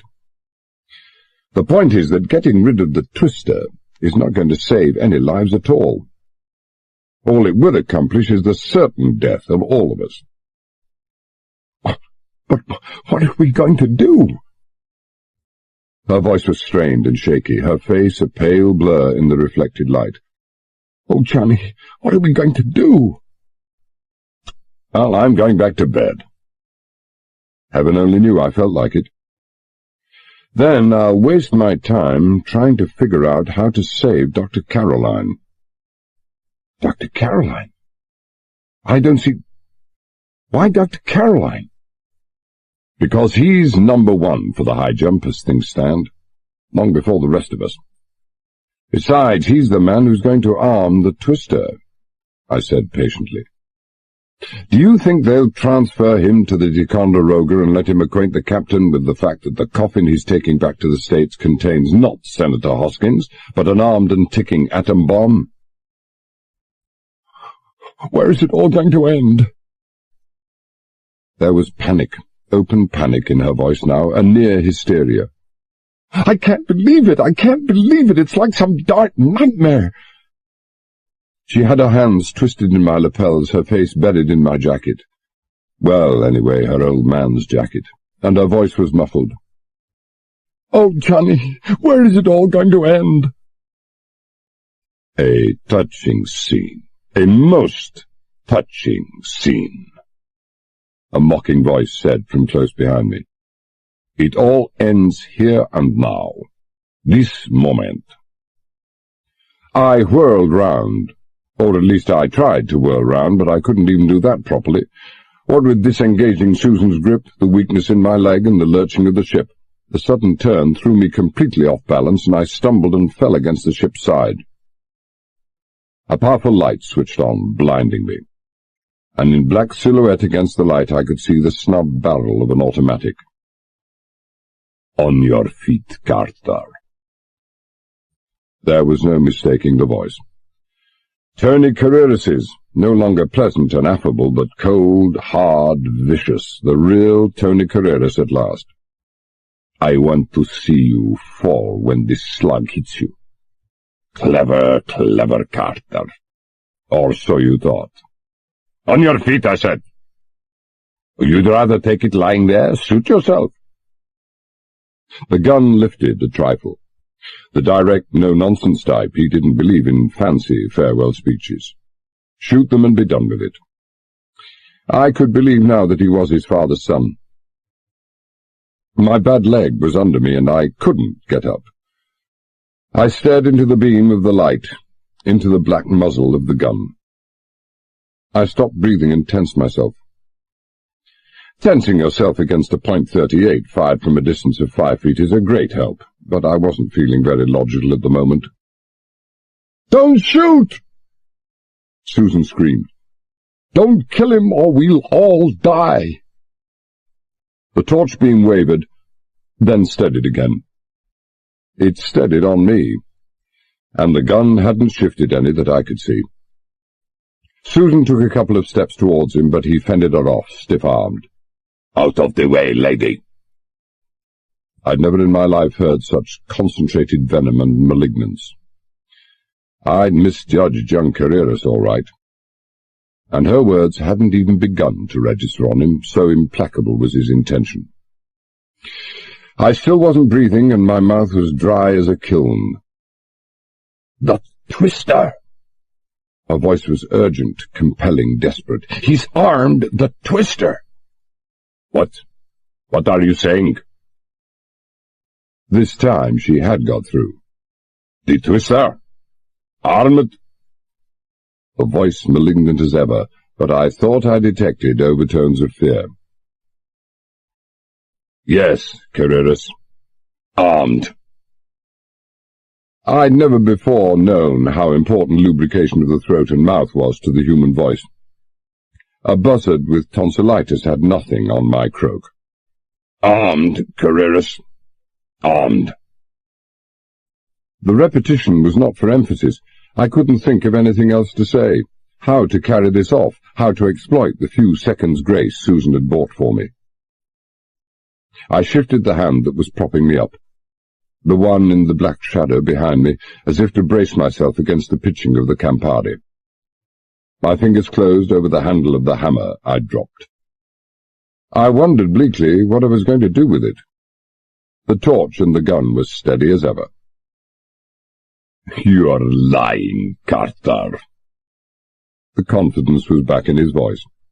God knows how you found out about it, but you are lying. You don't know how to arm it. Well, that was it. Keep him talking, just keep him talking. I don't. But Dr. Slingsby Caroline does. Now that shook him, literally. The torch wavered. But it didn't waver enough. How do you know about Dr. Caroline? he demanded hoarsely. His voice was almost a shout. "How do you?" "I was speaking to him tonight," I said calmly. "Speaking with him? But there is a key to arm this, the only key to arm it. And my father has it. Dr. Caroline has a spare in his tobacco pouch." "You never thought to look, did you, Carreras?" I sneered. "You're lying," he repeated mechanically. Then more strongly, "Lying, I say, Cutter. I saw you tonight. I saw you leave the sick bay. My God, do you think I was so stupid as not to get suspicious when I saw the sentry drinking coffee given him by the kind-hearted Carter? Locked it up, followed you to the radio office, and then down to Caroline's cabin. But you never went inside, Carter. I lost you then for a few minutes, I admit, but you never went inside." "Why didn't you stop us earlier?" "Because I wanted to find out what you are up to. I found it." "So he's the person we thought we saw," I said to Susan. The conviction in my voice astonished even myself. "You poor fool. We noticed something in the shadows and left in a hurry. But we went back, Carreras. Oh, yes, we went back. To Dr. Caroline, and we didn't waste any time talking to him either. We had a far smarter idea than that. Miss Beresford wasn't quite accurate. I didn't arm the twister. Dr. Caroline himself did that." I smiled and shifted my eyes from the beam of the torch to a spot behind and to the right of Carreras. "Tell him, Doctor." Carreras half-turned, cursed viciously, swung back. His mind was fast, his reactions faster. He'd hardly even begun to fall for the old gag. All he allowed us was a second of time, and in that brief moment I hadn't even got past tightening my grip on the hammer. And now he was going to kill me. But he couldn't get his gun lined up. Susan had been waiting for the chance. She sensed I'd been building up towards the chance. She dropped her lantern and flung herself forward even as Carreras had started to turn, and she had only about 3 feet to go. Now she was clinging desperately to his gun arm, all her weight on it, forcing it down towards the floor. I twisted myself convulsively forward, and that 2-pound hammer came arching over my shoulder and flew straight for Carreras's face with all the power, all the hatred, and all the viciousness that was in me. He saw it coming. His left hand, still gripping the torch, was raised high to smash down on the unprotected nape of Susan's neck. He jerked his head sideways, flung out his left arm in instinctive reaction. The hammer caught him just below the left elbow with tremendous force. His torch went flying through the air, and the hole was plunged into absolute darkness. Where the hammer went, I don't know. A heavy crate screeched and rumbled across the floor just at that moment, and I never heard it land. The crate ground to a standstill. In the sudden, momentary silence, I could hear the sound of struggling, of heavy breathing. I was slow in getting to my feet. My left leg was practically useless, but maybe it only seemed slow to me. Fear, when it's strong enough, has the curious effect of slowing up time, and I was afraid. I was afraid for Susan. Carreras, except as a source of menace to her, didn't exist for me at that moment. Only Susan. He was a big man, a powerful man. He could break her neck with a single wrench, kill her with a single blow. I heard her cry out, a cry of shock or fear. A moment's silence, a heavy, soft thump as of falling bodies, a scream of agony, again from Susan, and then that silence again. They weren't there. When I reached the spot where they'd been struggling, they weren't there. For a second I stood still in that impenetrable darkness, bewildered.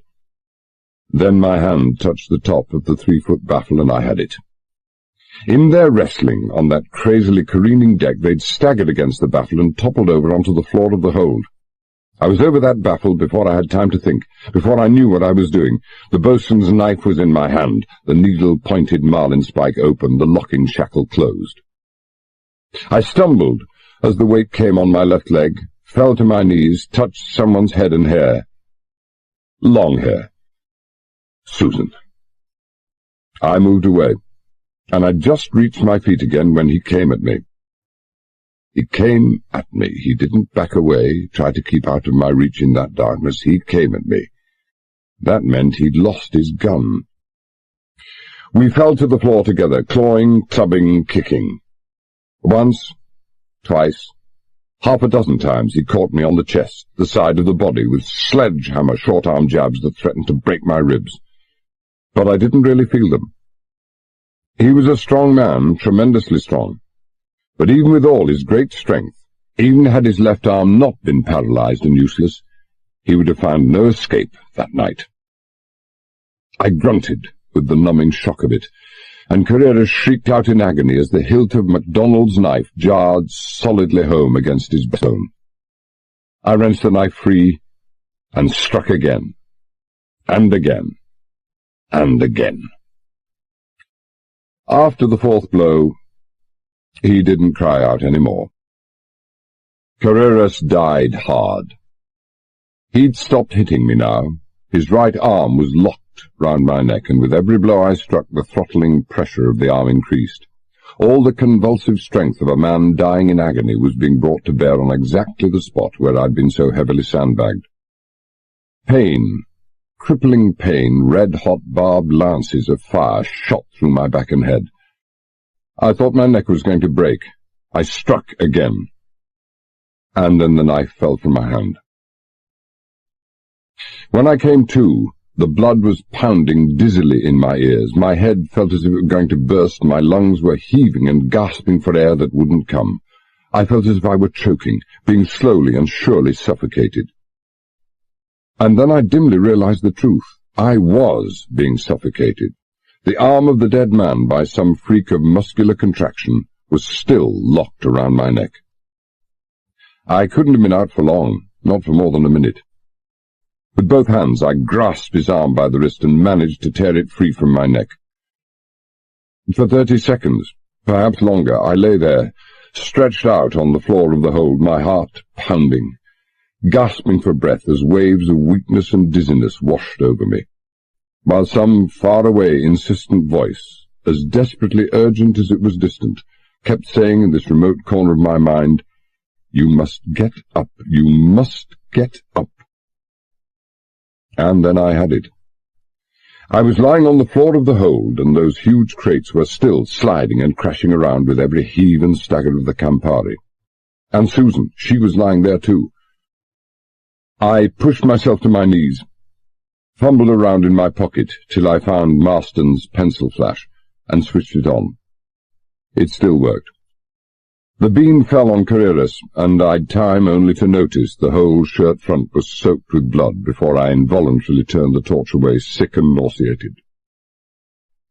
Susan was lying close in to the baffle, half on her side, half on her back.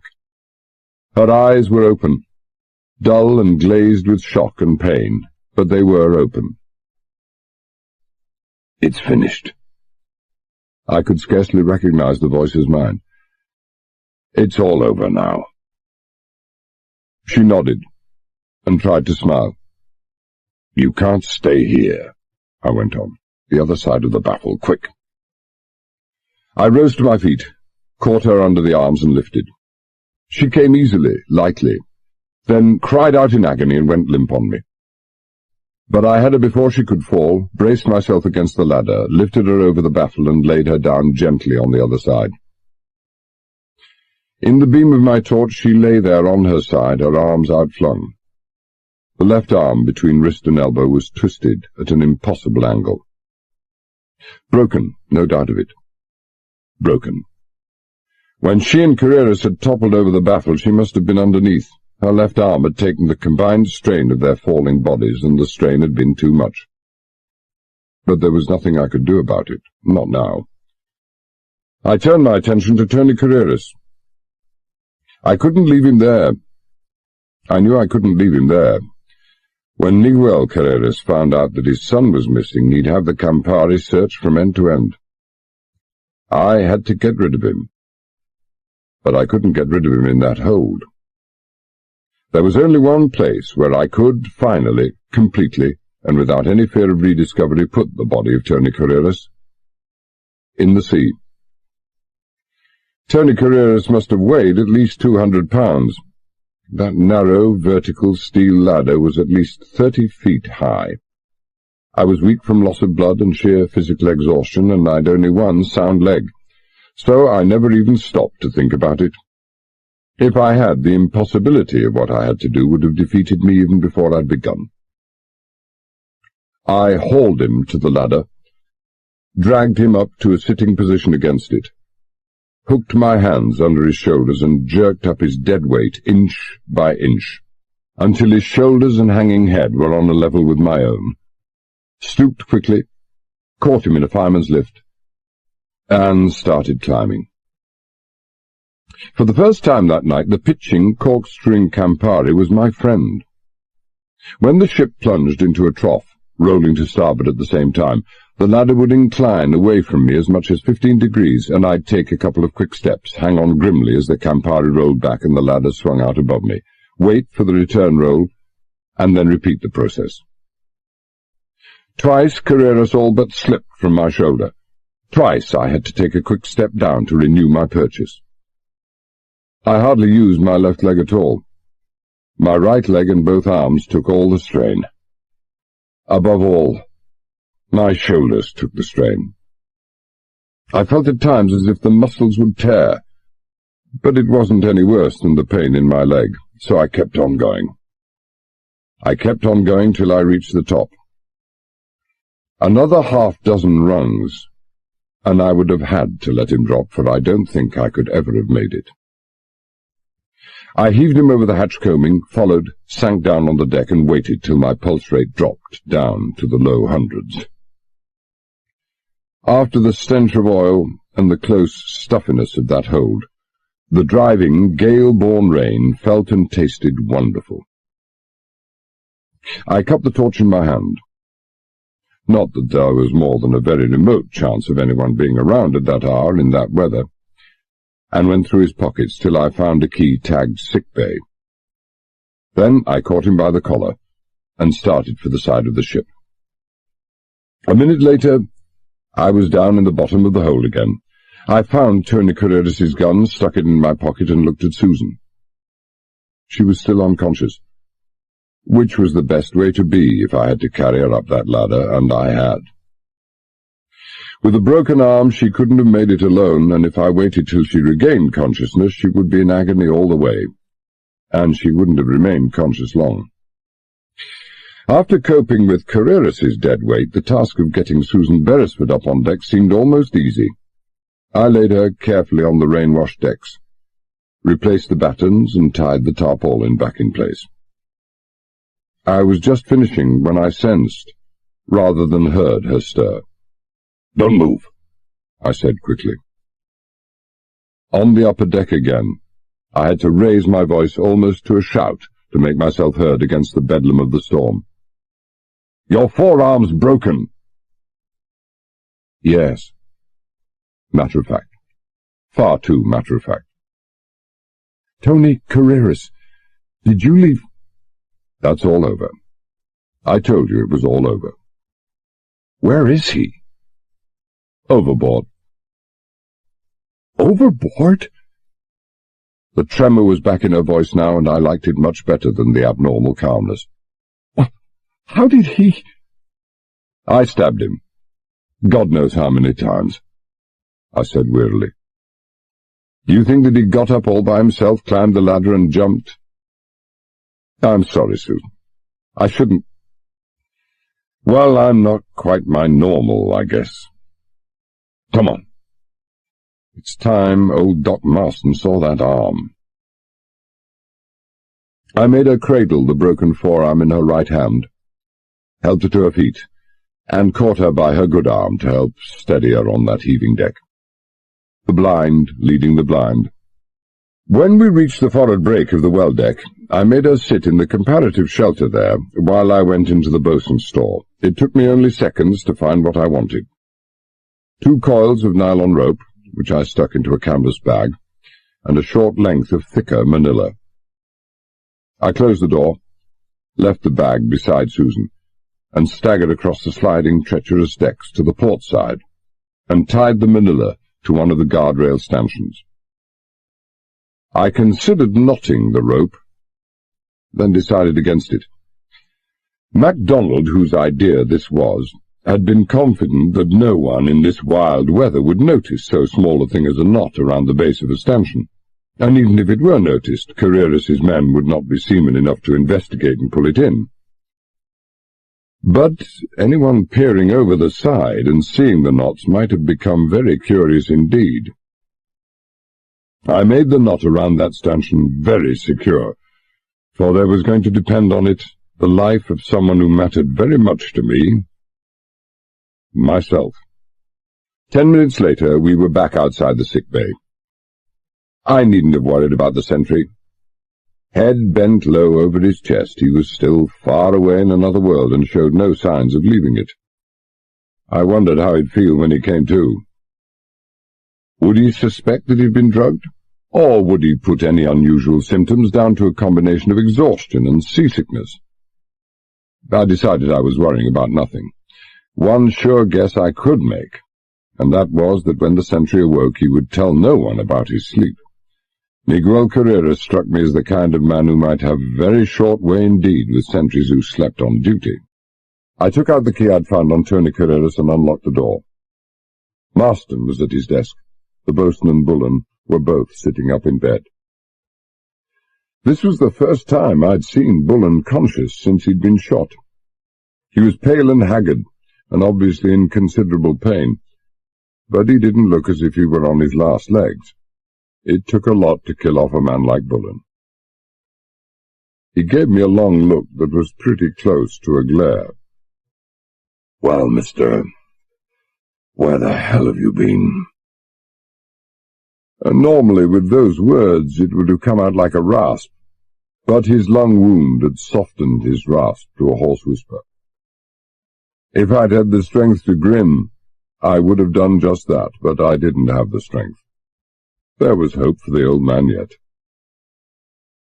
"A minute, sir. Dr. Marston, Miss Beresford had— I can see. How in the world did you manage—" Close to us now, he broke off and peered at me with his short-sighted eyes. "I would say, John, that you're in the more immediate need of attention." "Me? I'm all right." "Oh, you are you?" He took Susan by her good arm and led her to the dispensary. He said over his shoulder, "Seen yourself in the mirror recently?" I looked in a mirror. I could see his point. Balenciagas weren't blood-proof. The whole of the left side of my head, face, and neck was covered in blood that had soaked through hood and mask, matted in thick, dark blood that even the rain hadn't been able to remove. The rain, if anything, had made it look worse than it really was. It must have all come from Tony Carreras' blood-stained shirt when I'd carried him up the ladder of number 4 hold. "It'll wash off," I said to Bullen and the boatswain. "It's not mine. That's from Tony Carreras." "Carreras?" Bullen stared at me and then looked at MacDonald. In spite of the evidence in front of his eyes, you could see that he thought I'd gone off my rocker. "What do you mean?" "I mean what I say. Tony Carreras." I sat heavily on a chair and gazed down vacantly at my soaking clothes. Maybe Captain Bullen wasn't so far wrong. I felt an insane desire to laugh. I knew it was a climbing hysteria that came from weakness, from over-exhaustion, from mounting fever, from expending too much emotion in too short a time. And I had to make a physical effort to fight it down. "I killed him tonight, down in number 4 hold." "You're mad," Bullen said flatly. "You don't know what you're saying." "Don't I?" I looked at him and then away again. "Ask Susan Beresford." "Mr. Carter's telling the truth, sir," MacDonald said quietly. "My knife, sir. Did you bring it back?" I nodded, rose wearily, hobbled across to MacDonald's bed and handed him the knife. I'd had no chance to clean it. The boatswain said nothing, just handed it to Bullen, who stared down at it for long, unspeaking moments. I'm sorry, am I? He said at length. His voice was husky. Damnably sorry. We've been worried to death. I grinned faintly. It was an effort even to do that. So was I, sir, so was I. All in your own good time, Bullen said encouragingly. I think Mr. Carter should tell us later, sir, MacDonald suggested. He's got to clean himself up, get those wet clothes off and into bed if anyone comes. Right-o, bosun, right. You could see that even so little talk was exhausting him. You'd better hurry, my boy. Yes.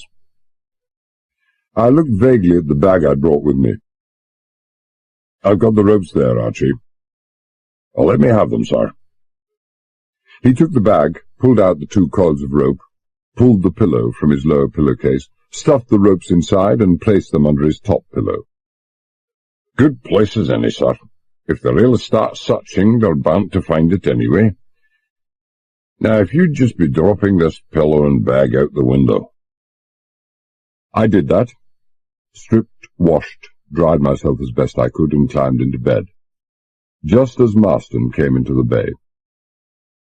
She'll be all right, Ron. Simple fracture. All wrapped up and in our blankets, and she'll be asleep in a minute. Sedatives, you know. I nodded. You did a good job tonight, Doctor.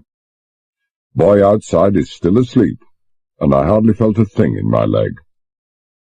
It was only half a lie, and there was no point in hurting his feelings unnecessarily. I glanced down at my leg. The splints. Yes, I'll fix them right away.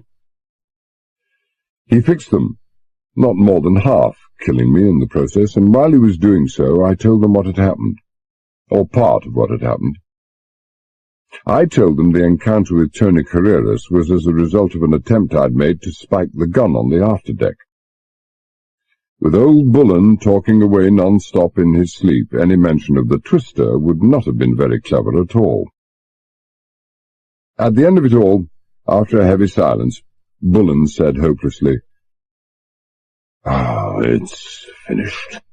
It's all finished. All that work and suffering for nothing. All for nothing. It wasn't finished. It wasn't going to be finished ever. Not till either Miguel Carreras or myself was finished. If I were a betting man, I'd have staked the last cent of my fortune on Carreras. I didn't say that to them. I told them instead of the simple plan I had in mind, an unlikely plan concerned with taking over the bridge at gunpoint. But it wasn't half as hopeless and desperate as the plan I really had in mind, the one that I'd tell Archie MacDonald about later. Again, I couldn't tell the old man, for again the chances were heavy that he would have betrayed it in his half-delirious muttering under sedation. I hadn't even liked to mention Tony Carreras. But the blood had to be explained away. When I'd finished, Bullen said in his hoarse whisper, I'm still captain of this ship. I will not permit it. Good God, mister, look at the weather, look at your condition. I will not allow you to throw your life away. I cannot permit it. Thank you, sir. I know what you mean. But you have to permit it, you must, because if you don't... What if someone comes into the sickbay when you're not here? He said helplessly. He'd accepted the inevitable. This. I produced a gun and tossed it to the boatswain. This was Tony Carreras's.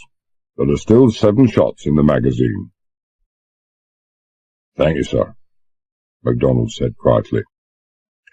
I'll be very careful with those shots. But yourself, man, Bullen demanded huskily. How about yourself? Give me back that knife, Archie, I said. Chapter 10. Friday, 9 a.m. to Saturday, 1 a.m. I slept that night, and slept deeply almost as Tony Carreras. I had neither sedatives nor sleeping pills. Exhaustion was the only drug I needed. Coming awake next morning was a long, slow climb from the depths of a bottomless pit.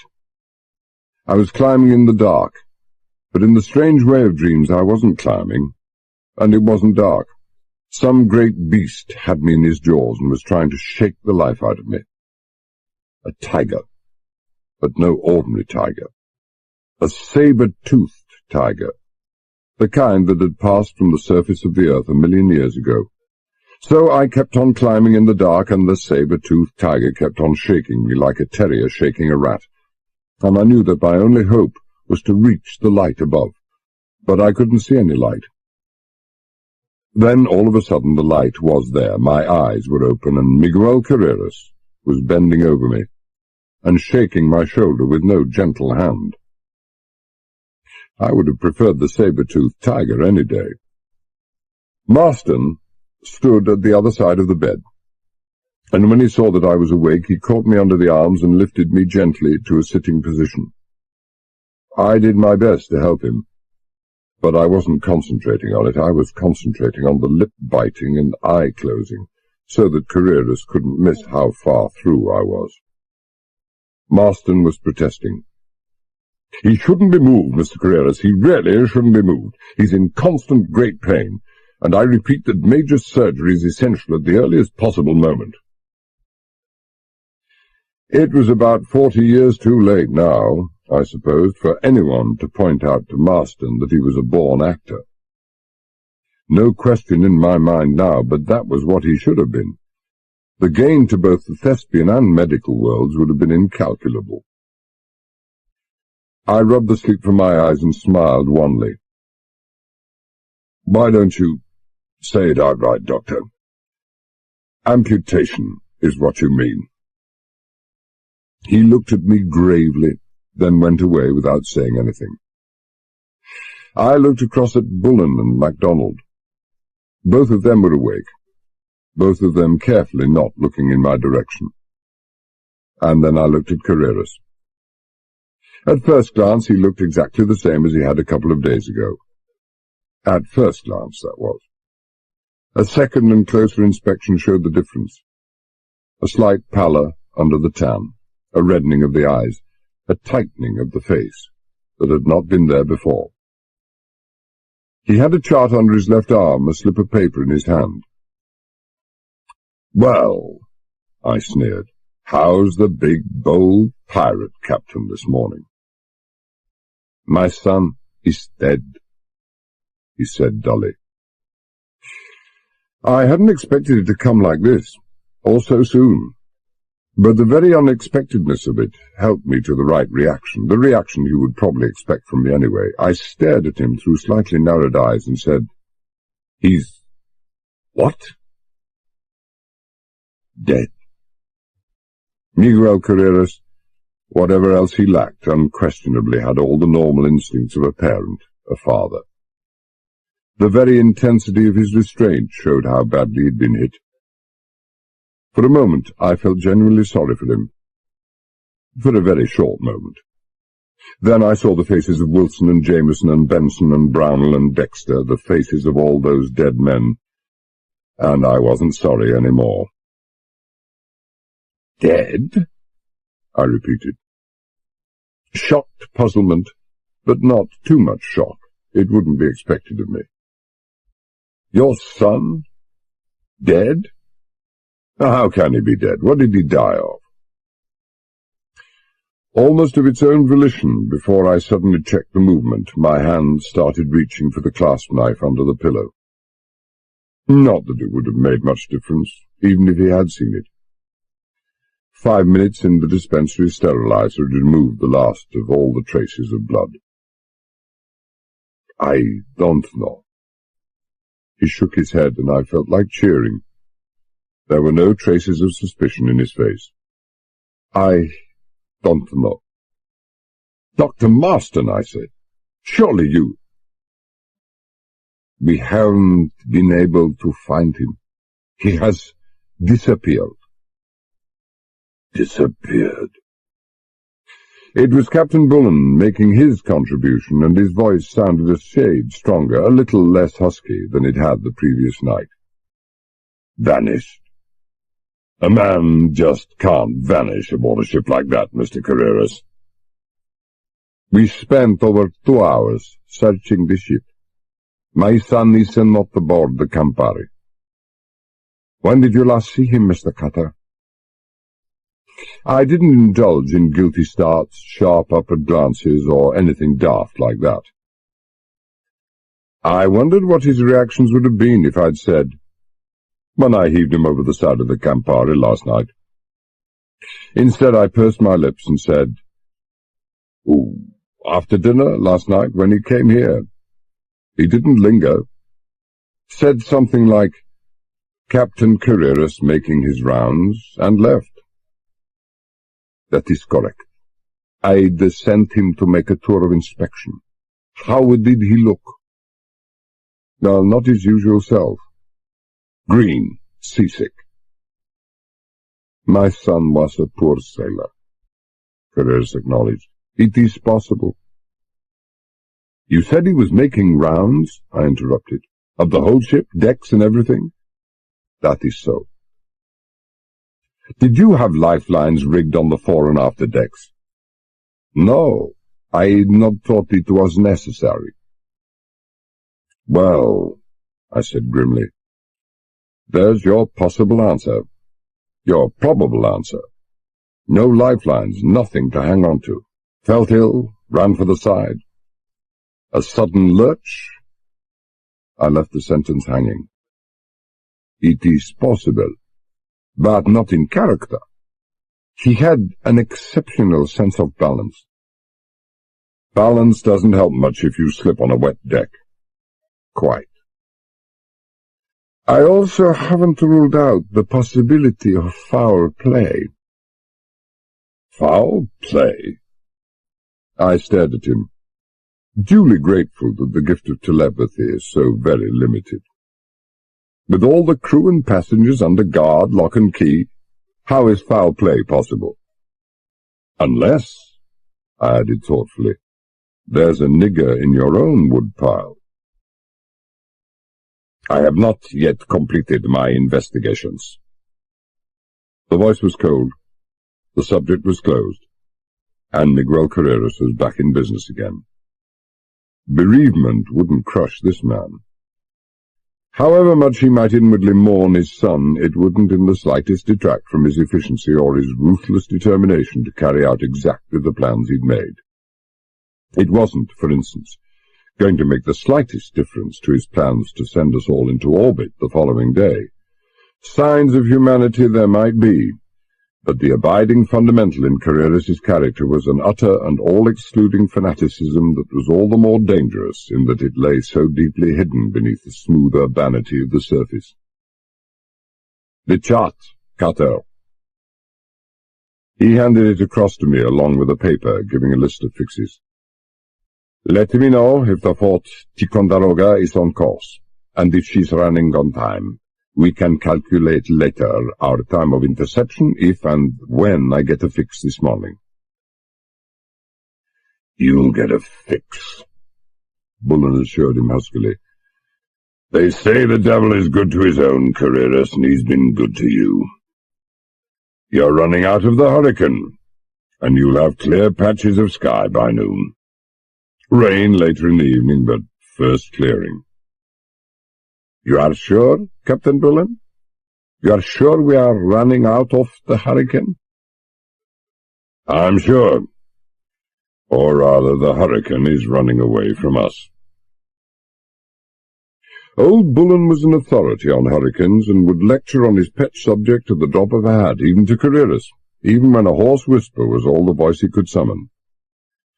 Neither wind nor sea have moderated very much. They certainly hadn't. But what matters is the direction of the wind.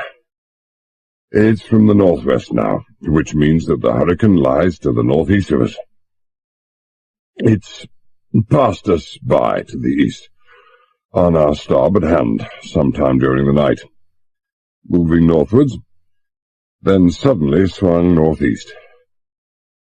Now, quite often, when a hurricane reaches the northern limits of its latitude and then is caught up by the westerlies, it can remain stationary at its point of recurvature for 12 or 24 hours, which would have meant that you would have had to sail through it. But you had the luck. It recurved and moved to the east, almost without a break. Bullen lay back, close to exhaustion. Even so little had been too much for him. "You can tell all this just lying in your bed there?" Carreras demanded. Bullen gave him the Commodore's look he would have given any cadet who dared to question his knowledge, and ignored him. "The weather is going to moderate," Carreras persisted. "Well, that's obvious, isn't it?" Carreras nodded slowly. Making his rendezvous in time and being able to transship the gold had been his two great worries, and now both of those were gone. He turned abruptly, walked out of the sickbay. Bullen cleared his throat and said formally, in his strained whisper, "Congratulations, Mr. Carter. You are the most fluent liar I've ever known." MacDonald just grinned. The forenoon, the afternoon came and went. The sun duly appeared as Bullen had prophesied, and later disappeared also as he'd prophesied. The sea moderated, although not much, not enough, I guess, to alleviate the sufferings of our passengers, and the wind stayed where it was, out of the northwest. Bullen, under sedation, slept nearly all day, once again relapsing into his incoherent mumblings. None of them, I was relieved to note, were about Tony Carreras, while MacDonald and I talked or slept. But we didn't sleep before I'd told him what I hoped to do that night, when and if I managed to get loose on the upper deck. Susan I hardly saw that day. She made her appearance after breakfast with her arm in plaster and in a sling. There was no danger of this arousing any suspicion, even in a man like Carreras's. The story was to be that she'd gone to sleep in a chair, been flung out of it during the storm, and sprained her wrist. Such accidents were so commonplace in heavy weather that nobody would think to raise an eyebrow. About 10 o'clock in the morning, she asked to be allowed to join her parents in the drawing-room, and she stayed there all day. 15 minutes after noon, Carreras appeared again. If his investigations into possible foul play connected with his son's death had made any progress, he made no mention of it. He didn't even refer to the disappearance again. He had the inevitable chart, 2 of them this time, with him, and the noon position of the Campari. Seemingly he'd managed to take a good fix from the sun. Our position, our speed, their position, their speed, and our respective course. Do we intercept at the point marked X? I suppose you've already worked it out for yourself. I have. We don't intercept, I said after a few minutes. At our present speed, we should arrive at your rendezvous in between 11 and 11.5 hours. Say midnight. 5 hours ahead of schedule. Thank you, Mr. Carter. My own conclusion exactly. The 5-hour wait for the Ticonderoga won't take long in passing. I felt a queer sensation in my middle. The phrase about a person's heart sinking may not be physiologically accurate, but it described the feeling perfectly. This would ruin everything, completely destroy what little chance my plan ever had of succeeding.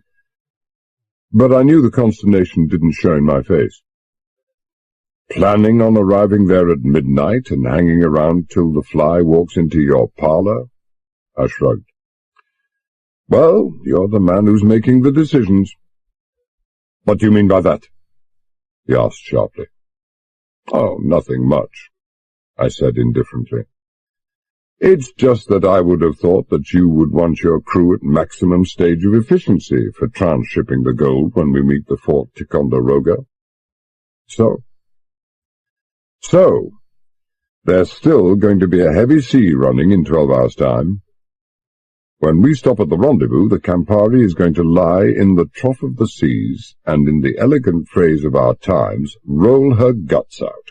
I don't know how many of that crowd of landlubbers you have along with you were seasick last night, but I'll bet there will be twice as many tonight.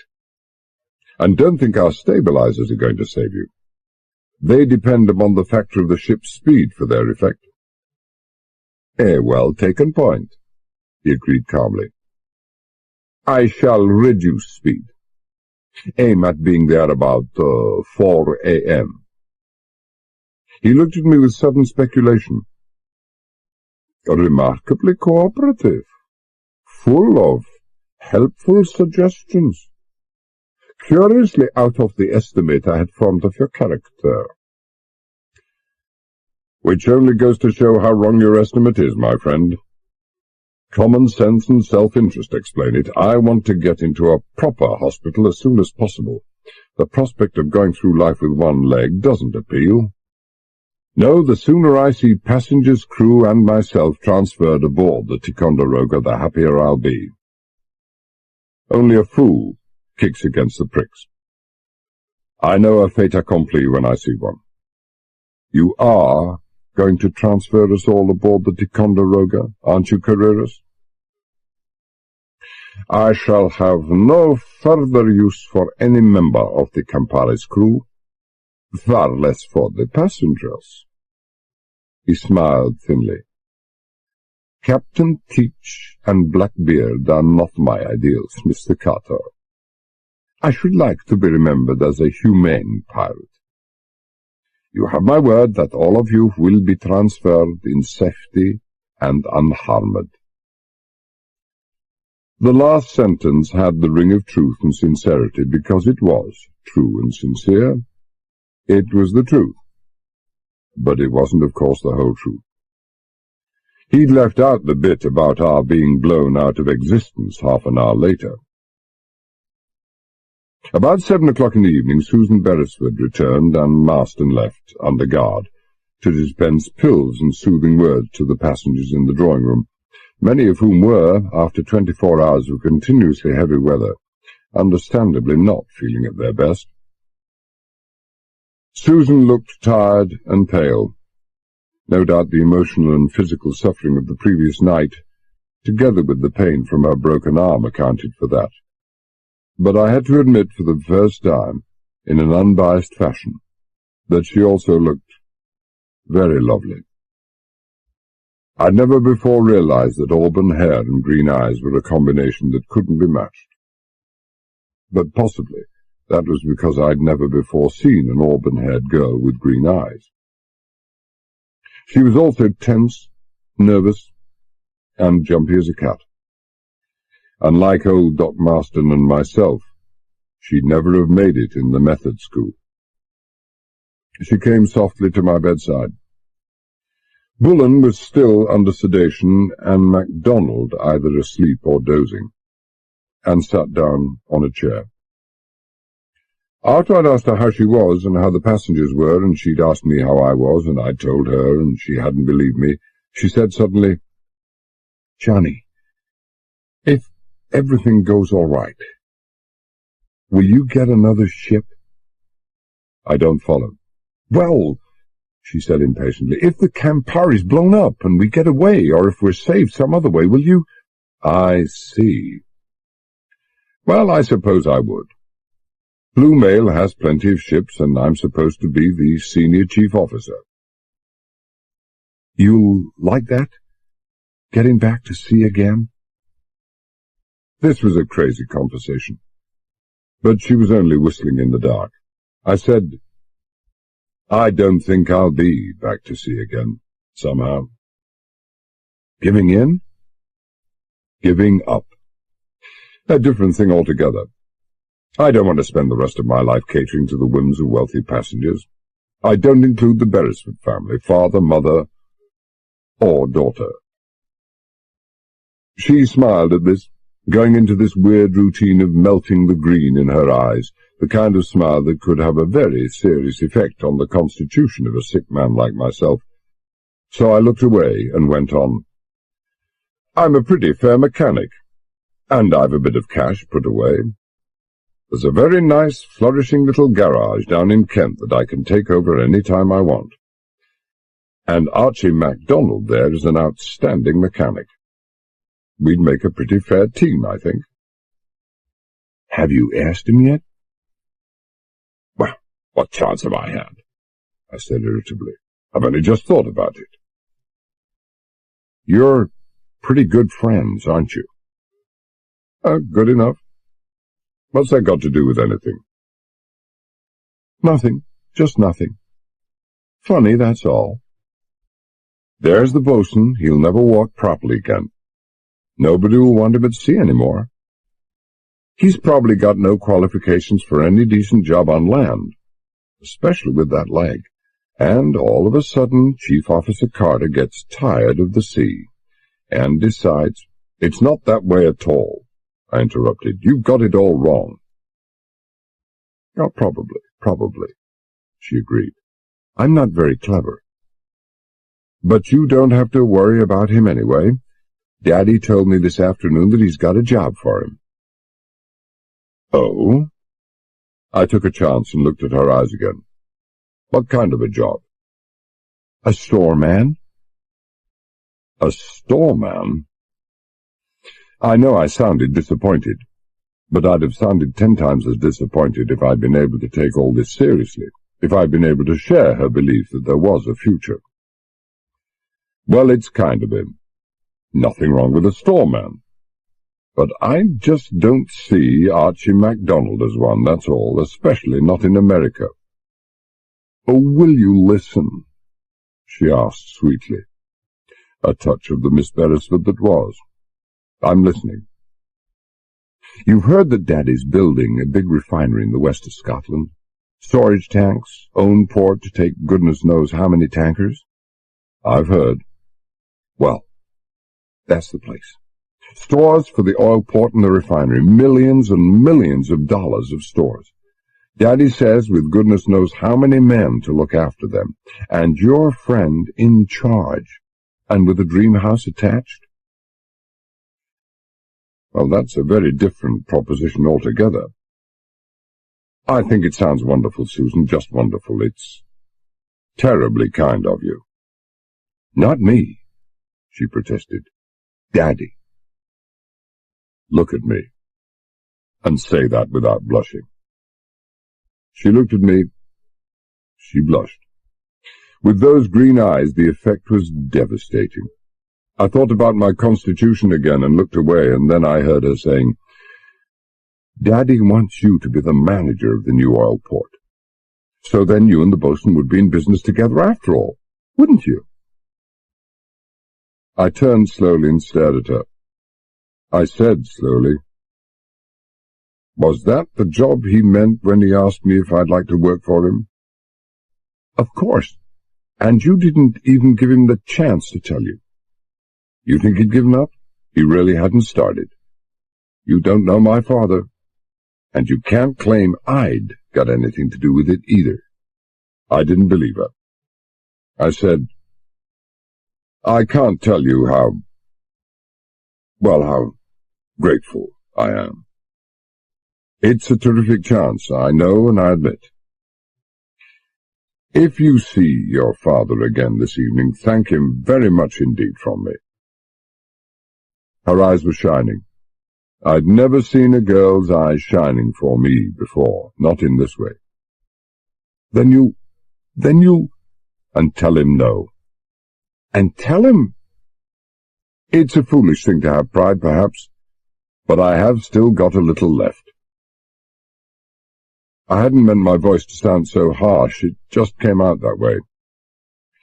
Whatever job I'll get one I've found for myself and not one bought for me by a girl. As a thumbs down on a genuine and generous offer, I reflected bitterly, the refusal could have been more graciously phrased. She looked at me, her face suddenly very still, and said, "Oh, Johnny," in a curiously muffled voice. Turned and buried her face half on the pillow, half on the sheets, her shoulders heaving, sobbing as if her heart would break. I didn't feel good at all. I could have walked under a 5-barred gate without opening it. I reached out and touched her head awkwardly and said, "I'm terribly sorry, Susan. But just because I turned down, it's not that. She shook her head in the pillow, voice more muffled than ever. "It was all make-believe. No, not that. Everything I said was true, but just for a few moments we weren't here. We were away from the Campari. It was something that had nothing to do with the Campari. You understand?" I stroked her hair. "Yes, Susan, I understand." I didn't know what she was talking about. "It was like a dream." I didn't see where she came into the dream. "In the future, away from this dreadful ship, and then you burst the dream and we're back on the Campari. And no one knows what the end's going to be except us, Mummy, Daddy, all of them. And Carreras has them believing their lives will be spared." She sobbed again and then said between sobs, "Oh, my dear, we're just kidding ourselves. It's all over. Everything's over. 40 armed men, and they're prowling all over the ship. I saw them. Double guards everywhere. There are 2 outside this door, and every door is locked. There is no hope. There's no hope. Mummy, Daddy, you, me, all of us. This time tomorrow it'll be all over. Miracles don't happen anymore." "It's not all over, Susan." I'd never make a salesman, I thought drearily. If I met a man dying of thirst in the Sahara, I couldn't have convinced him that water was good for him. It's never all over. But that didn't sound any better than my first attempt. I heard the creak of springs, and I saw MacDonald propped up on one elbow, thick black eyebrows raised in puzzlement and concern. The sound of her crying must have awakened him. "It's all right, Archie," I said. Just a bit upset, that's all." "I'm sorry." She straightened herself and turned her tear-stained face in the boatswain's direction. Her breath was coming in the quick, short, indrawn gasps that are the aftermath of crying. I'm terribly sorry. I woke you up. But there is no hope, is there, Mr. MacDonald?" "Archie will do for me," the boatswain said gravely. "Well, Archie?" She tried to smile at him through her tears. "I'm just a terrible coward." "Oh, and you spending all day with your parents, and never once being able to tell them what you knew? What kind of cowardice do you call that, miss?" MacDonald said reproachfully. "You're not answering me," she said in tearful accusation. "I'm a West Highlander, Miss Beresford," MacDonald said slowly. "I have the gift of my ancestors, a black gift at times that I'd rather be without, but I have it. I can see what comes tomorrow and the day after tomorrow. Not often, but at times I can. You cannot will the second sight to come, but come it does. I've seen what is to come many times in the past few years, and Mr. Carter there will tell you that I've never once been wrong. This was the first I'd ever heard of it. He was as fluent a liar as myself. Everything is going to turn out well. Do you think so? Do you really think so?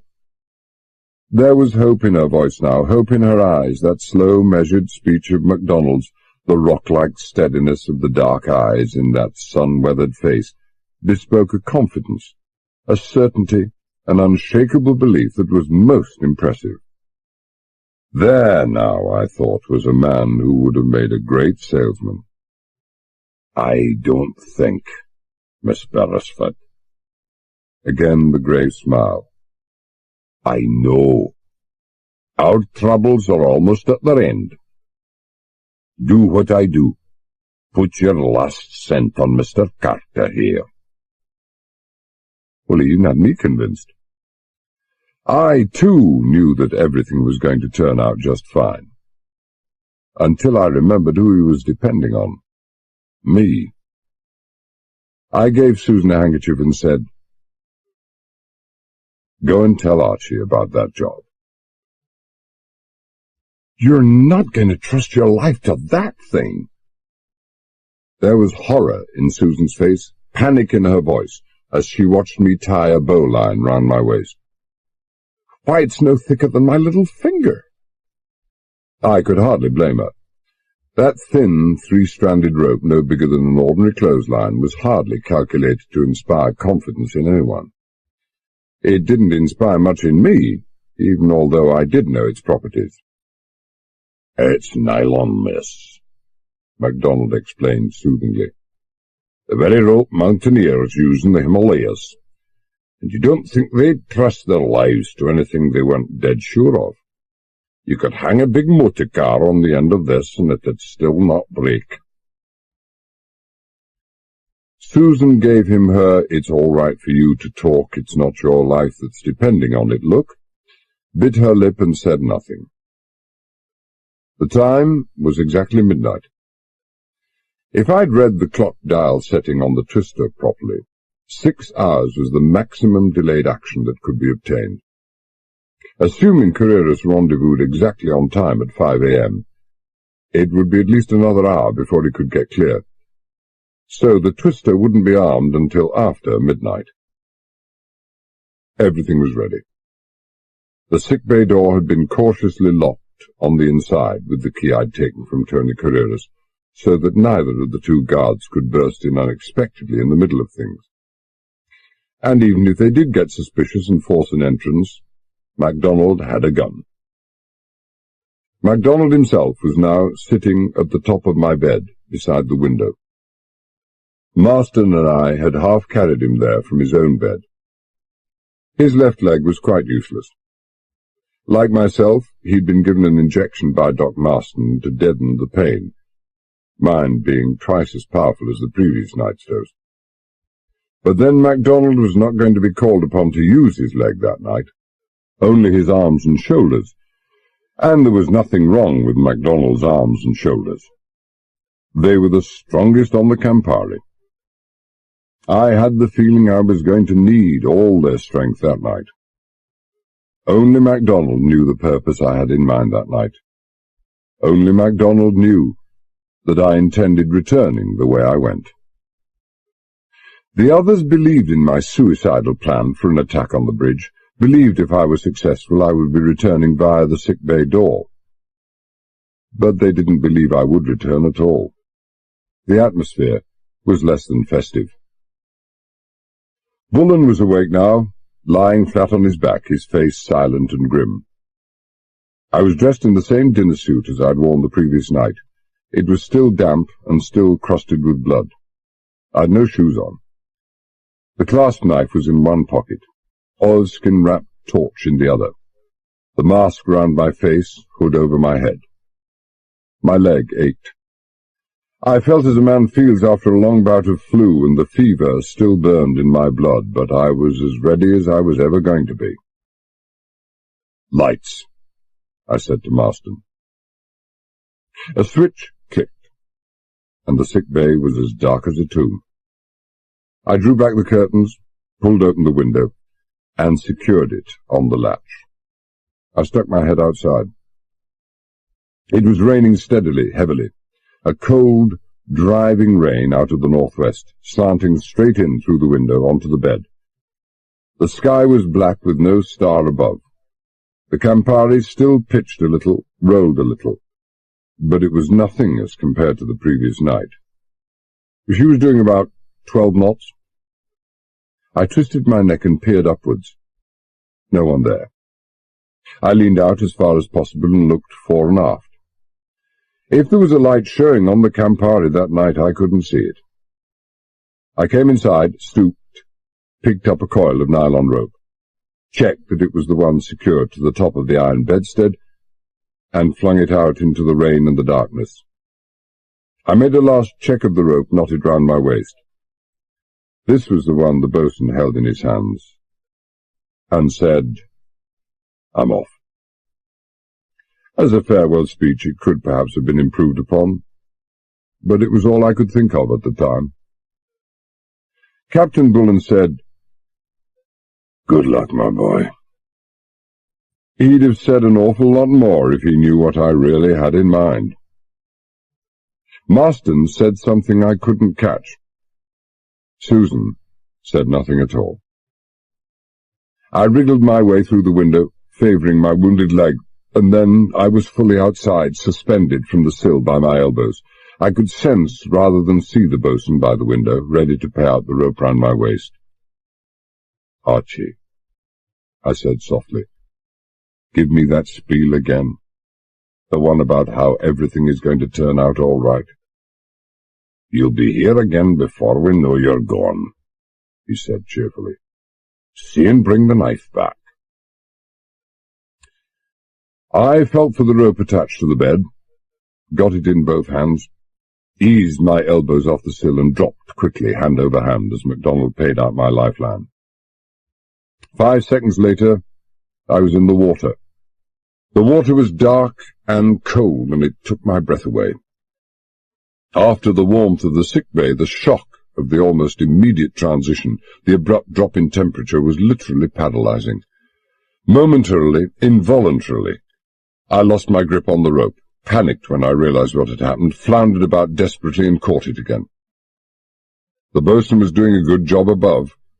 The sudden increase in weight as I'd lost my lifeline must have had him halfway out of the window. But the cold wasn't the worst. If you can survive the initial shock, you can tolerate the cold to a limited degree, accustomed but not reconciled. What you can't tolerate, what you can't become accustomed to, is the involuntary swallowing of large mouthfuls of salt water every few seconds. And that was what was happening to me. I had known that being towed alongside a ship doing 12 knots wasn't going to be any too pleasant, but I had never thought it was going to be as bad as this. The factor I hadn't taken into reckoning was the waves. One moment I was being towed face down and planing up the side of a wave.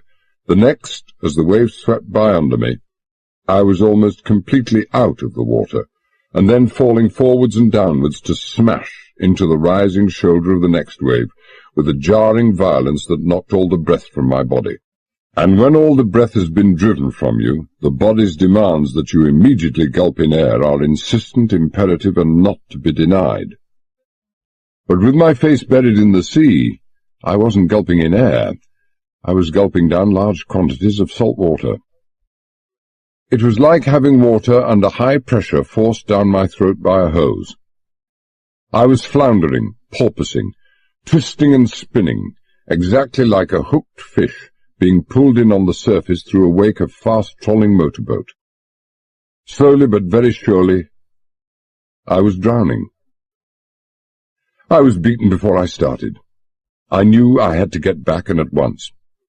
I was gasping and choking on seawater. My nostrils were on fire with it. My mouth was full of it. My stomach was full of it. My throat burned with it. And I knew that at least some of it had already reached my lungs. A system of signals had been arranged, and now I began to tug frantically on the rope round my waist, hanging on to the other rope with my left hand. I tugged at least half a dozen times, slowly, in some sort of order at first, and then, as no response came, frantically, despairingly. Nothing happened.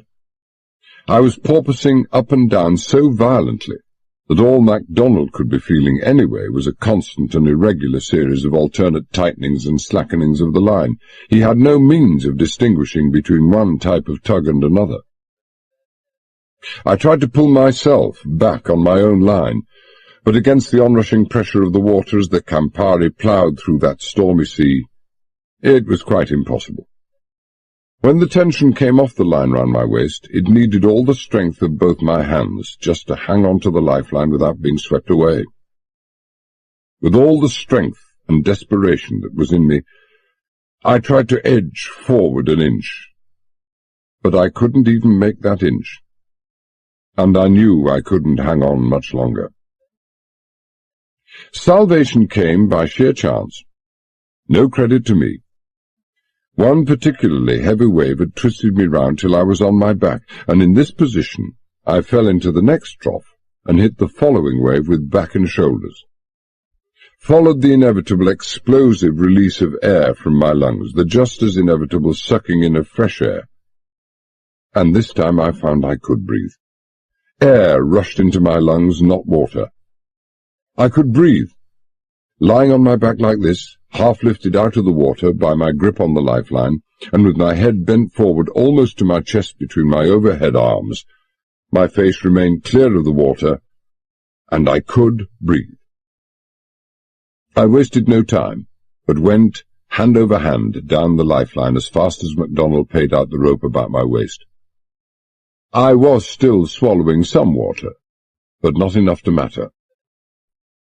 After about 15 seconds, I took my left hand off the lifeline and started scraping it along the side of the ship, feeling for the rope I'd left dangling over the side of the afterdeck last night. The lifeline was now sliding through my right hand, and wet though it was burning the skin off my palm. But I hardly noticed it. I had to find that manila that I'd left tied to the guardrail stanchion. If I didn't, then it was curtains. Not only would the hopes of my carrying out my plan be at an end, it would be the end of me also. MacDonald and I had to act on the assumption that the rope would be there, and no attempt would be made to pull me back until he'd got the clear, prearranged signal that it was time to begin just that. And to make any such clear signal while in the water I discovered was impossible. If the manila wasn't there, I'd just be towed along at the end of that nylon rope until I was drowned. Nor would that take long.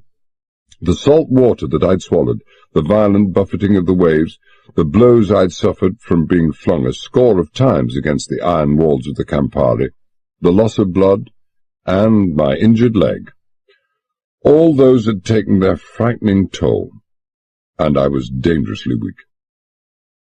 It wouldn't be long. My left hand brushed against the manila. I grabbed it. A drowning man seizing the last straw in the whole endless expanse of the ocean. Tucking the lifeline through the rope round my waist, I overarmed myself up the manila till I was all but clear of the water, wrapped my one good leg around the rope and hung there, gasping like an exhausted dog, shivering and then being violently sick, as I brought up all the seawater that had collected in my stomach. After that, I felt better, but weaker than ever. I started to climb. I hadn't far to go. 20 feet and I'd be there. But I hadn't gone 2 feet before I was bitterly regretting the fact that I hadn't followed my impulse of the previous night and knotted the manila. The manila was soaking wet and slippery, and I had to clamp tight with all the strength of my hands to get any purchase at all. And there was little enough strength left in my hands. My aching forearm muscles were exhausted from clinging so long and so desperately to the lifeline. My shoulders were just as far gone. Even when I could get a good purchase, even when my weakening hands didn't slide down the rope, when I put all my weight on them, I could still pull myself up only 2 or 3 inches at a time. 3 inches, no more. That was all I could manage at one time. I couldn't make it. Reason, instinct, logic, common sense, all told me that I couldn't make it. But I made it. The last few feet of the climb was something out of a dark nightmare. Hauling myself up 2 inches, slipping back an inch, hauling myself up again, and all was creeping nearer the top. 3 feet from the top I stopped. I knew I was only that distance away from safety, but to climb another inch on that rope was something I knew I could never do. Arms shaking, ague-like from the strain, shoulders on fire with agony, I hauled my body up until my eyes were level with knotted hands. Even in that almost pitchy darkness I could see the faint white blur of my gleaming knuckles. For a second I hung there, and then flung my right hand desperately upwards. If I missed the combing of the scuppers... But I couldn't miss it. I had no more strength in me. I could never make such an effort again. I didn't miss it. The top joint of my middle finger hooked over the combing and locked there, and then my other hand was beside it. I was scrabbling desperately for the lowermost bar in the guardrails. I had to get it over and over at once, or I'd fall back into the sea. I found the bar, had both hands on it, swung my body convulsively to the right till my sound foot caught the combing, reached up to the next bar, reached the teak rail, half dragged, half slid my body over the top, and fell heavily on the deck on the other side. How long I lay there, trembling violently in every weary muscle in my body, whooping hoarsely for the breath my tortured lungs were craving, gritting my teeth against the fire in my shoulders and arms, and trying not to let the red mist before my eyes envelop me completely, I do not know. It may have been 2 minutes. It may have been 10. Somewhere during that time I was violently ill again. And then slowly, ever so slowly, the pain eased a little, my breathing slowed, and the mists before my eyes cleared away. But I still couldn't stop trembling. It was as well for me that no 5-year-old happened along the deck that night. He could have had me over the side without taking his hands out of his pockets. I untied the ropes from my waist, with numbed and fumbling and all but useless hands, tied them both to the stanchion just above the manila, pushed the lifeline till it was almost taut, and then gave 3 sharp, deliberate tugs. A couple of seconds passed. Then came 3 clearly defined answering tugs. They knew now that I'd made it. I hope they felt better than I did. Not that that would be hard.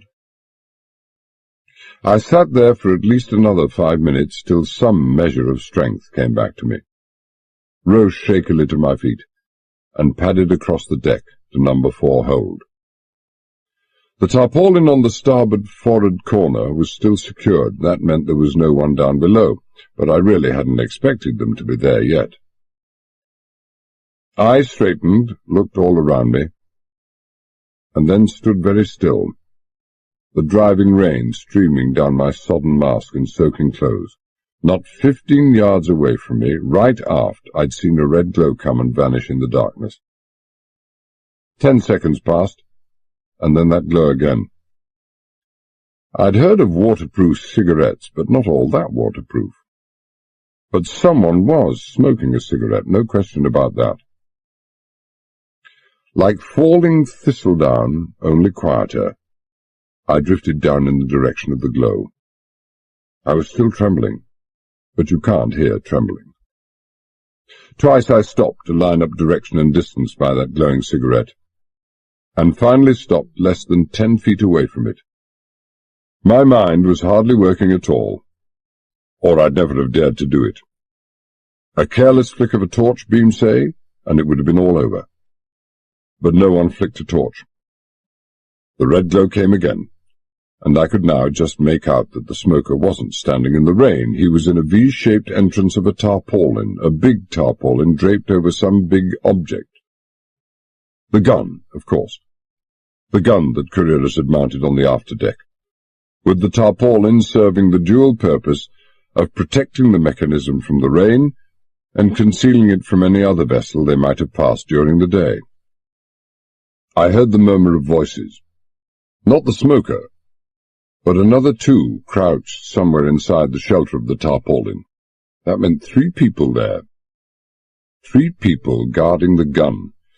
Carreras was certainly taking no chances with that gun. But why so many as 3? He didn't need 3.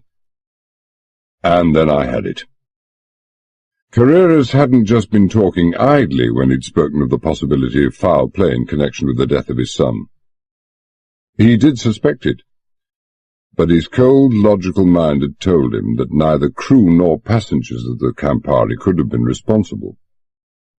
If his son had met death by violence, then death could only have come from one of his own men. The renegade who had killed his son might strike again, might attempt to ruin his plans. And so, 3 men on guard together. They could watch each other. I left, skirted the hatch, and made my way to the boatswain's store. I fumbled around in the darkness, found what I wanted, a heavy marlinspike, and then was on my way, marlinspike in one hand, MacDonald's knife in the other. Dr. Caroline's cabin was in darkness. I was pretty sure that the windows were uncurtained, but I left my torch where it was. Susan had said that Carreras's men were prowling around the decks that night, so the chance wasn't worth it. And if Dr. Caroline wasn't already in number 4 hold, then the chances were high indeed that he would only be in one other place, in his bed, and bound to it hand and foot. I climbed up onto the next deck, and padded along to the wireless office. My breathing and pulse were almost back to normal now. The shaking had eased, and I could feel the strength slowly flooding back into my arms and shoulders. Apart from the constant dull ache in my neck where the sandbag merchant and Tony Carreras had been at work, the only pain I felt was a sharp burning in my left thigh where the salt water had got into the open wounds.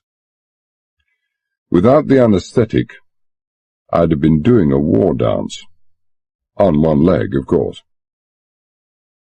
But the wireless office was in darkness. I leaned my ear against the door, straining to hear the slightest sound from inside, and was just reaching out a delicate hand for the doorknob when I just about had a heart attack. A telephone bell had gone off with a shattering metallic loudness not 6 inches from the ear that I'd so hard pressed against the door. It jarred me rigid for all of 5 seconds. Lot's wife wouldn't even have hoped to compete with me, and then I pussyfooted silently across the deck to the shelter of one of the lifeboats. I heard the vague murmur of someone talking on the telephone, saw the light come on in the wireless office, the door open, and a man come out. Before he switched off the light, I saw 2 things. I saw him bring a key from his right-hand trousers pocket, and I saw who it was. The artist with the machine gun who'd killed Tommy Wilson and cut down all the rest of us.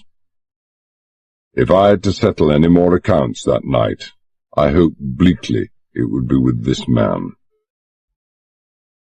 He closed the door, locked it, and went down the ladder to a deck below. I followed him to the top of the ladder and stayed there. There was another man at the foot of the ladder, lit torch in hand, just outside Dr. Caroline's cabin, and in the backwash of light from the cabin bulkhead I could see who it was, Carreras himself. There were 2 other men close by, and I could distinguish neither of them, but I was certain that one of them would be Dr. Caroline. They were joined by the radio operator, and the 4 men moved off aft. I never even thought of going after them. I knew where they were going. 10 minutes. That was the detail the news broadcast about the disappearance of the twister had mentioned. There were only 1 or 2 men who could arm the twister, and it couldn't be done in less than 10 minutes. I wondered vaguely if Caroline knew he had only 10 minutes to live. And that was all the time I had to do what I had to do. It wasn't long. I was coming down the ladder while Carreras' swinging torch was still in sight. 3/4 of the way down, 3 steps from the bottom, I froze into immobility. 2 men, in that driving rain their black blurred shapes were barely distinguishable, but I knew it was 2 men because of the low murmur of their voices, were approaching the foot of the ladder. Armed men. They were bound to be armed, almost certainly with the ubiquitous Tommy gun, which seemed the standard weapon among the Generalissimo's henchmen. They were at the foot of the ladder now. I could feel the ache in my hands from the tension of my grip round marlinspike and open clasp knife. Then, suddenly, they went veering off to the right, round the side of the ladder. I could have reached out and touched them both. I could see them almost clearly now, clearly enough to see that both had beards, and had I not been wearing the black hood and mask, they would have been bound to see the white glimmer of my face. How they didn't even see my shape standing there on the 3rd bottom step was beyond me. The only reason I could think of was that they both had their heads lowered against the driving rain. Seconds later, I was inside the central passageway of A accommodation.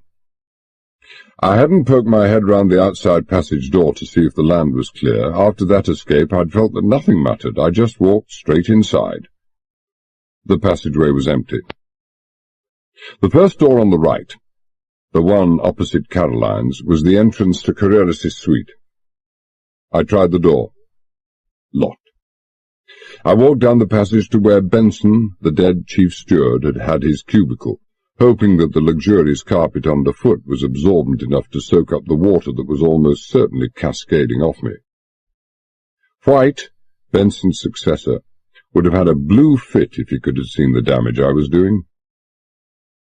The master key to the passenger suites was in its secret little cubby-hole. I removed it, went back to Carreras' cabin, unlocked the door and went inside, locking it behind me. The lights were on throughout the suite. Carreras probably hadn't bothered to switch them off when he left. He wasn't paying for electricity. I went through the cabins, sending each door in turn flying open with the sole of my stockinged foot. Nothing? No one.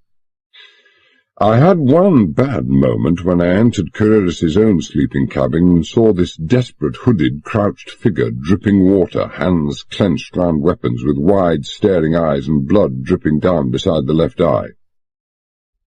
Myself in the looking-glass. I had seen prettier sights. I hadn't been aware that I'd been cut. I supposed it must have been the result of one of the many knocks that I'd had against the side of the Campari, opening up the old wound in my head. Carreras had boasted that he had a complete loading plan of the Fort Ticonderoga in his cabin. 9 minutes now, maybe even less. Where in the name of God would he keep the plan? I went through dressing tables, wardrobes, lockers, cupboards, bedside tables. Nothing. 7 minutes. Where would he keep it? Think, Carter. For heaven's sake, think.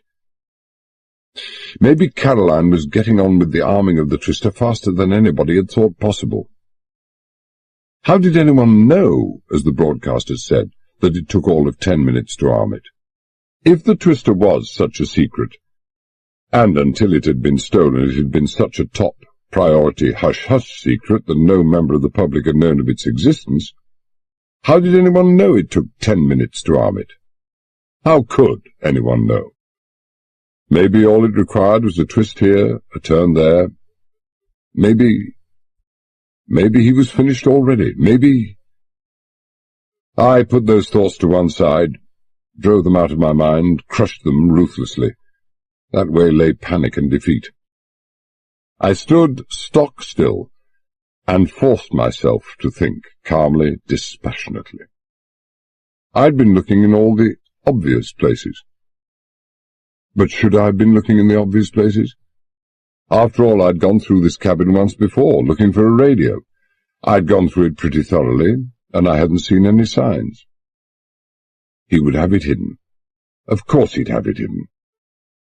He wouldn't have taken a chance on anyone finding it, such as the steward whose daily duty it was to clean out his cabin, before his men had taken over the ship. No stewards on duty now, of course, but then he probably hadn't bothered to shift it since the takeover. Where would he have hidden it, where a steward wouldn't stumble across it? Well, that ruled out all the furniture fittings, all the places I'd wasted time in searching. It also ruled out the bed, the blankets, mattresses, but not the carpet. The ideal hiding place for a sheet of paper. I almost threw myself at the carpet in his sleeping cabin. The carpets in the Campari's accommodation were secured by pressure button studs for ease of quick removal. I'd caught the corner of the carpet by the door, ripped free a dozen studs, and there it was right away, 6 inches from the edge. A large sheet of canvas paper, folded in 4, with T.E.S. Fort Ticonderoga, Most Secret, printed in one corner. 5 minutes to go. I stared at the paper until I'd memorized its exact position relative to the carpet, picked it up and smoothed it out. Diagrams of the Ticonderoga with complete stowage plans of the cargo. But all I was interested in was the deck cargo. The plans showed crates stacked on both fore and aft decks, and 20 of those on the foredeck were marked with heavy red cross. Red for gold. In a small, careful hand, Carreras had written on the side, "All deck cargo crates identical in size.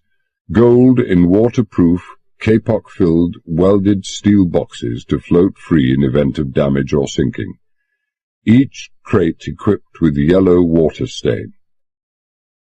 I suppose this was some chemical which, when it came into contact with salt water, would stain the sea for a wide area around. I read on. "Gold crates indistinguishable from general cargo. All crates stamped Harmsworth and Holden Electrical Engineering Company. Stated contents, generators and turbines. Forward deck cargo consigned to Nashville, Tennessee, exclusively turbines. After deck cargo consigned to Oak Ridge, Tennessee, exclusively generators. So marked. Forward 20 crates, on forward deck, gold." I didn't hurry. Time was desperately short, but I didn't hurry. I studied the plan, which corresponded exactly to Carreras's observations, and I studied the observations themselves until I knew I would never forget a word of them. I folded and replaced the plan exactly as I'd found it, pressed the carpet snap studs back in place, went swiftly through the cabins on a last check to ensure that I'd left no trace of my passing. There was none that I could see. I locked the door and left.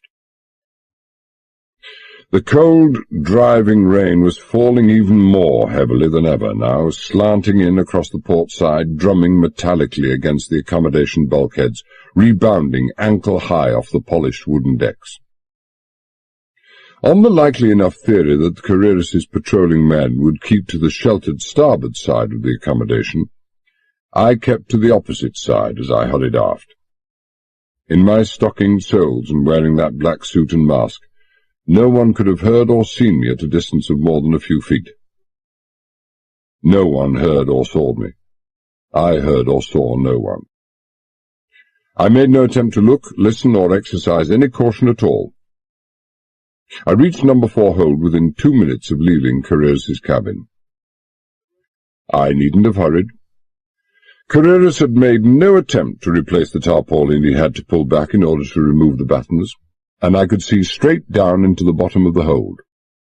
4 men down there, 2 holding powerful electric lanterns. Carreras with a gun in the hand hanging by his side, the lanky stooped form of Dr. Slingsby Caroline, still wearing that ridiculous white wig askew on his head, bent over the twister. I couldn't see what he was doing. It was like a 19th century print of grave robbers at work. The tomb-like depths of the hold, The coffins, the lanterns, the feeling of apprehension and hurry and absorbed concentration that lent an evilly conspiratorial air to the scene. All the elements were there. And especially the element of tension. An electric tension that you could almost feel pulsating through the darkness of the night. But a tension that came not from the fear of discovery, but from the possibility that at any second something might go finally and cataclysmically wrong. If it took 10 minutes to arm the twister, and obviously it took even longer than that, then it must be a very tricky and complicated procedure altogether. Dr. Caroline's mind, it was a fair guess, would be in no fit state to cope with tricky and complicated procedures. He'd be nervous, probably badly scared. His hands would be unsteady. He was working, probably with inadequate tools, on an unstable platform by the light of unsteady torches.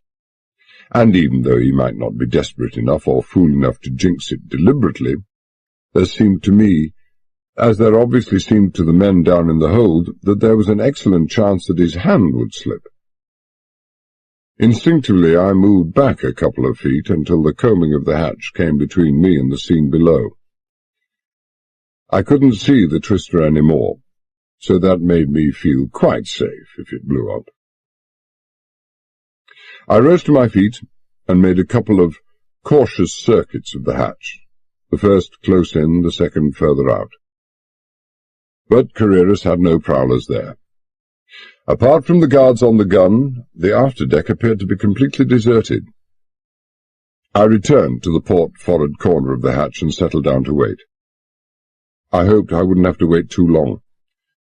The seawater had been cold, the heavy rain was cold, the wind was cold. I was soaked to the skin and was recurringly and increasingly subject to violent bouts of shivering. Shivering I could do nothing to control. The fever ran fiercely in my blood. Maybe the thought of Dr. Caroline's hand slipping had something to do with the shivering. Whatever the reason, I'd be lucky to get off with no more than pneumonia. Another 5 minutes, and I took a cautious second peek down into the hold. Still at it. I rose, stretched, and began to pace softly up and down to ward off the stiffness and cramp that was settling down on my body, especially on the legs. If things went the way I hoped, I couldn't afford to have stiffness anywhere. If things went the way I hoped. I peered down a third time into the hold, and this time stayed in that stooped position, unmoving.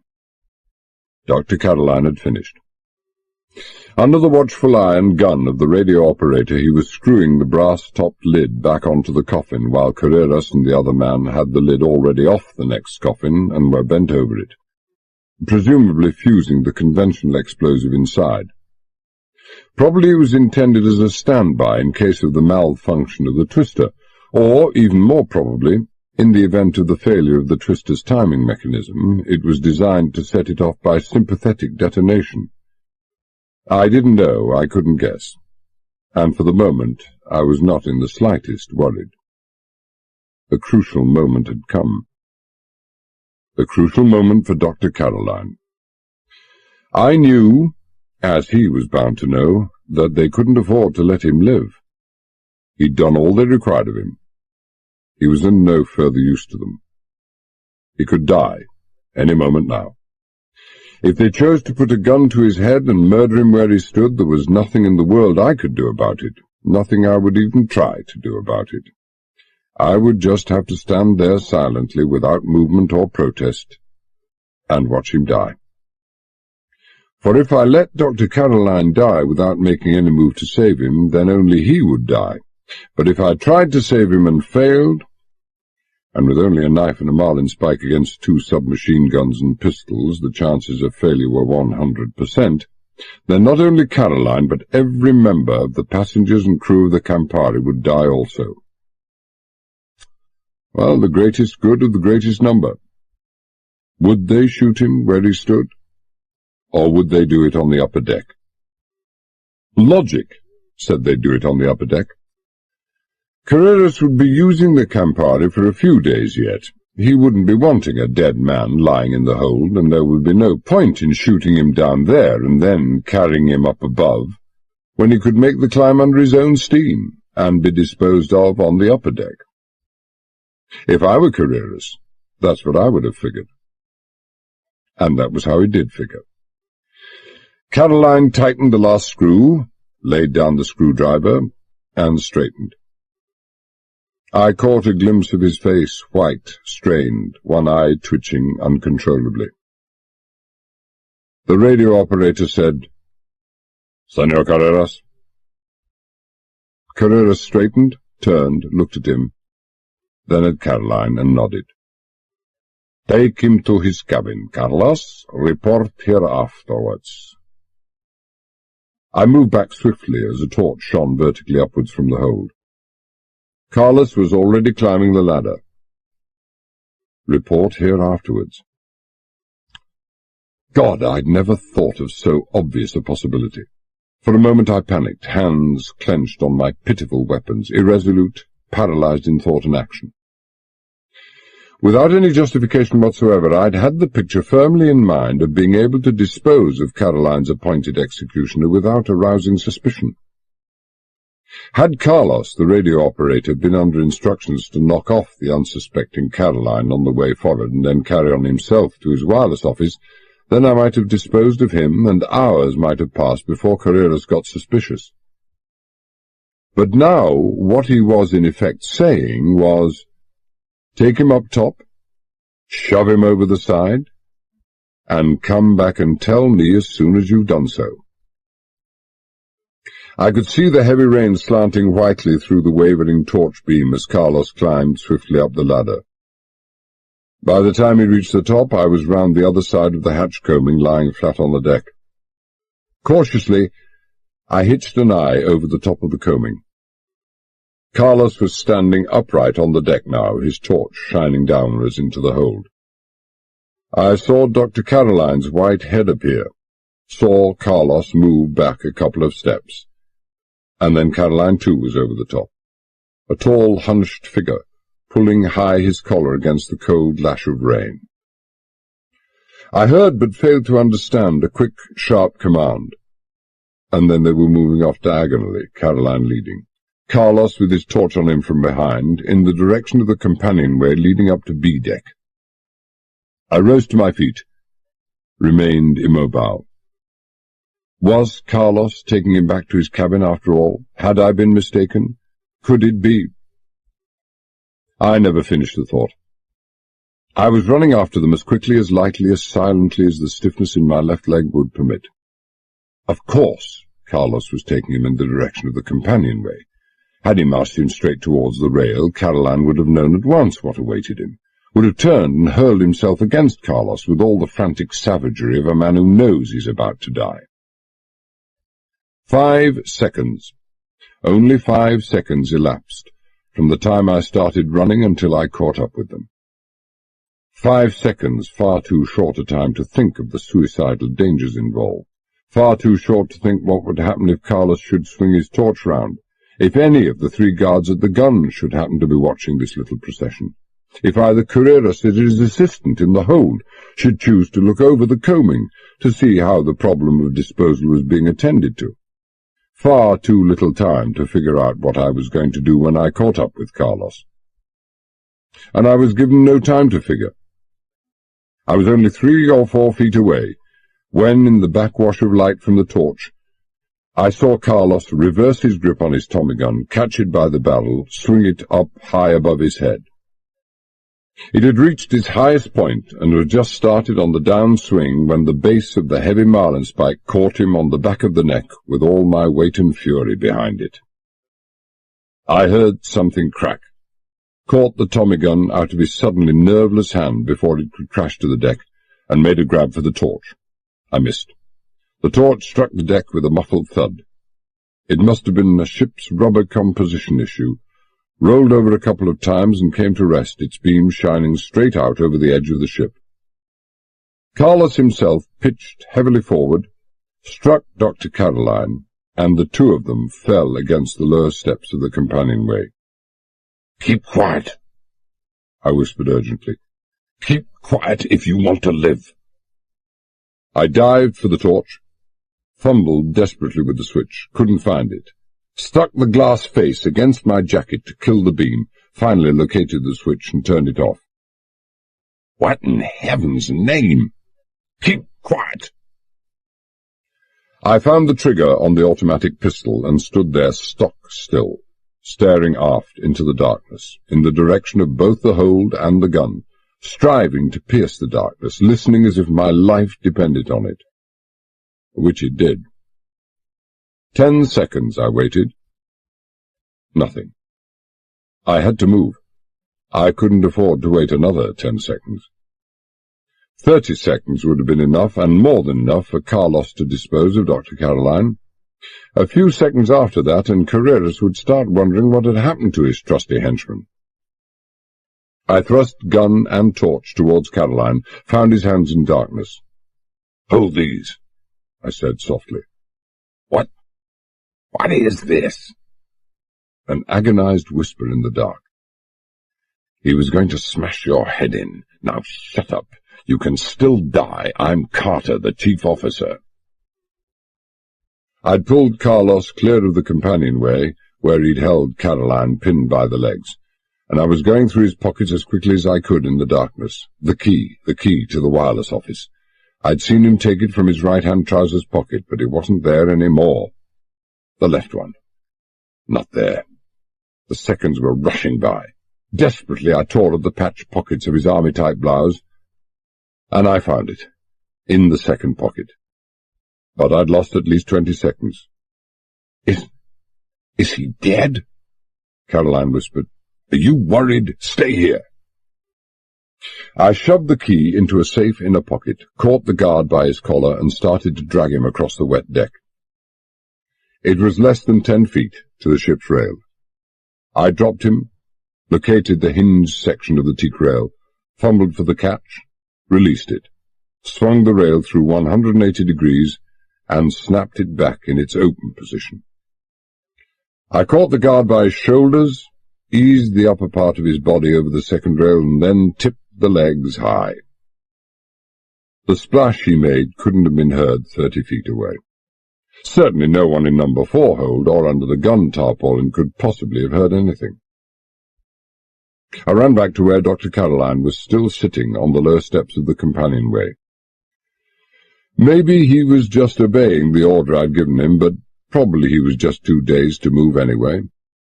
I said, Quick, give me your wig. What? My second guess had been right. He was dazed. Your wig! It's no easy feat to shout in a whisper, but I almost made it. My wig? But it's glued on.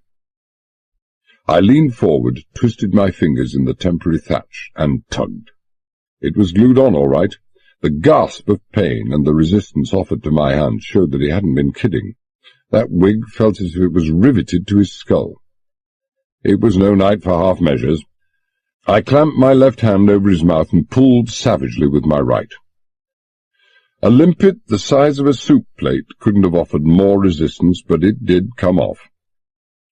I don't know how much pain there was in it for him, but it certainly cost me plenty. His teeth almost met through the heel of my palm. The machine gun was still in his hand. I snatched it away, whirled, and stopped, motionless. For the second time in a minute, I could see rain slanting whitely through the vertical beam of a torch. That meant only one thing. Someone was climbing up the ladder from the bottom of the hold. I reached the ship's side in 3 long steps, placed the wig in the scuppers, laid the gun on top of it, raced back to the companionway, jerked Dr. Caroline to his feet, and dragged him towards the bosun's store, less than 10 feet inboard from the companionway. The door was still less than halfway shut when Carreras appeared over the combing, but his torch wasn't pointing in our direction. I closed the door silently until only a crack remained.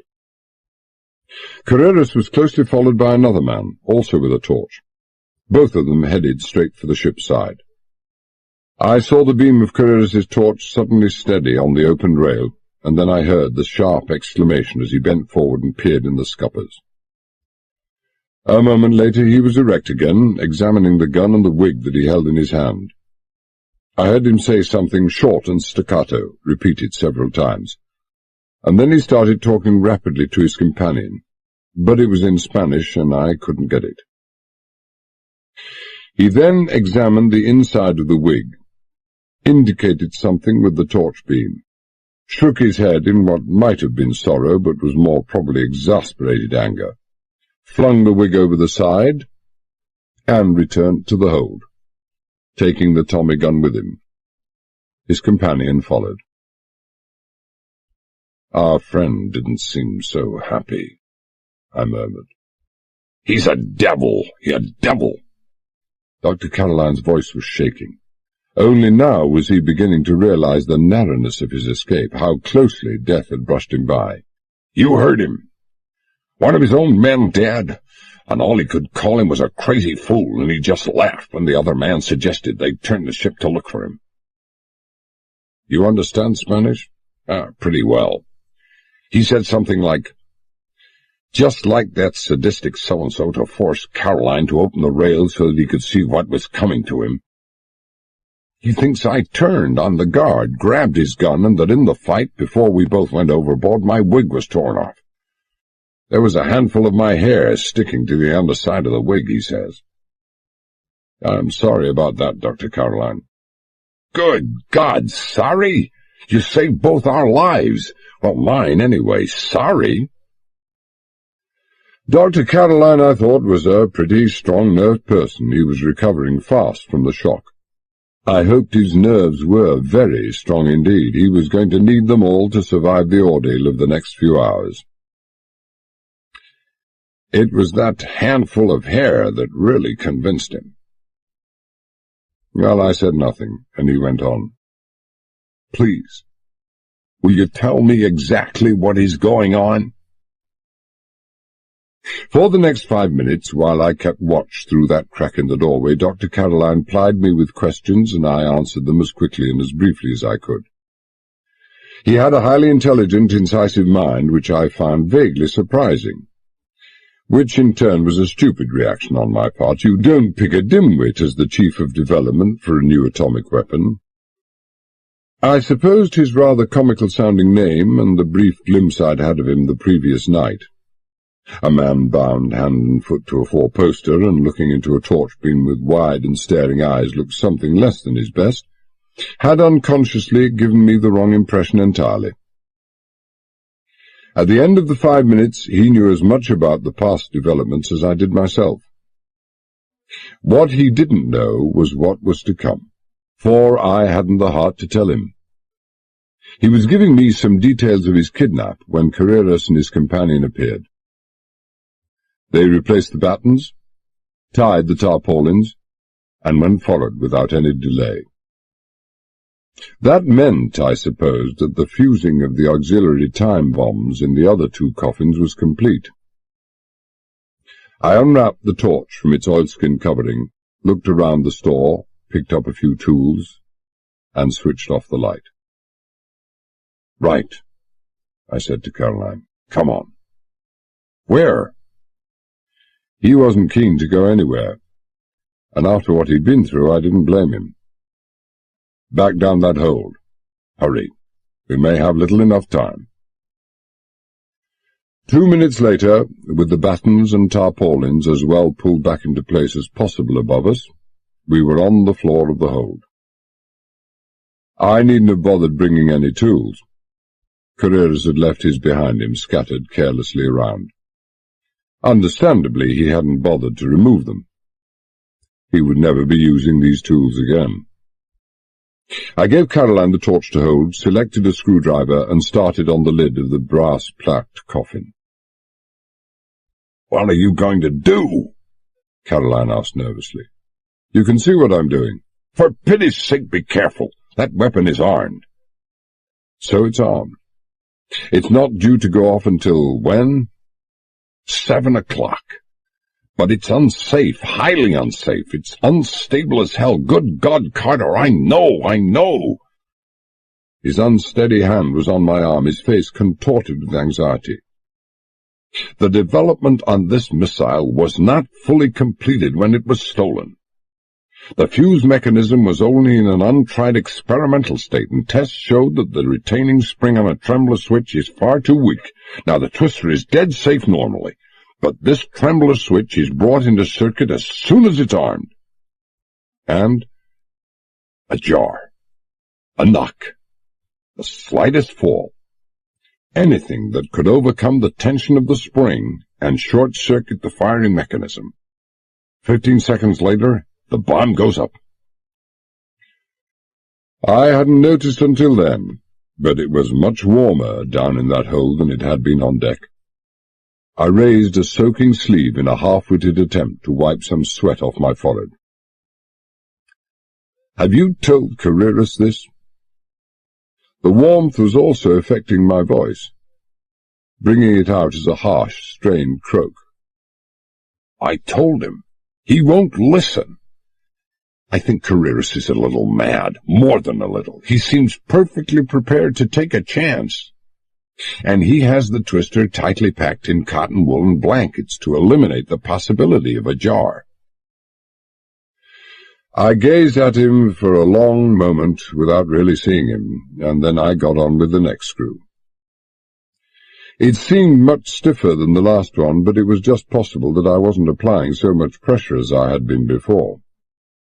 For all that, I had all the screws undone inside 3 minutes. Gently, I slid off the lid, placed it to one side, slowly peeled back a couple of blankets, and there lay the twister. It looked more evil than ever.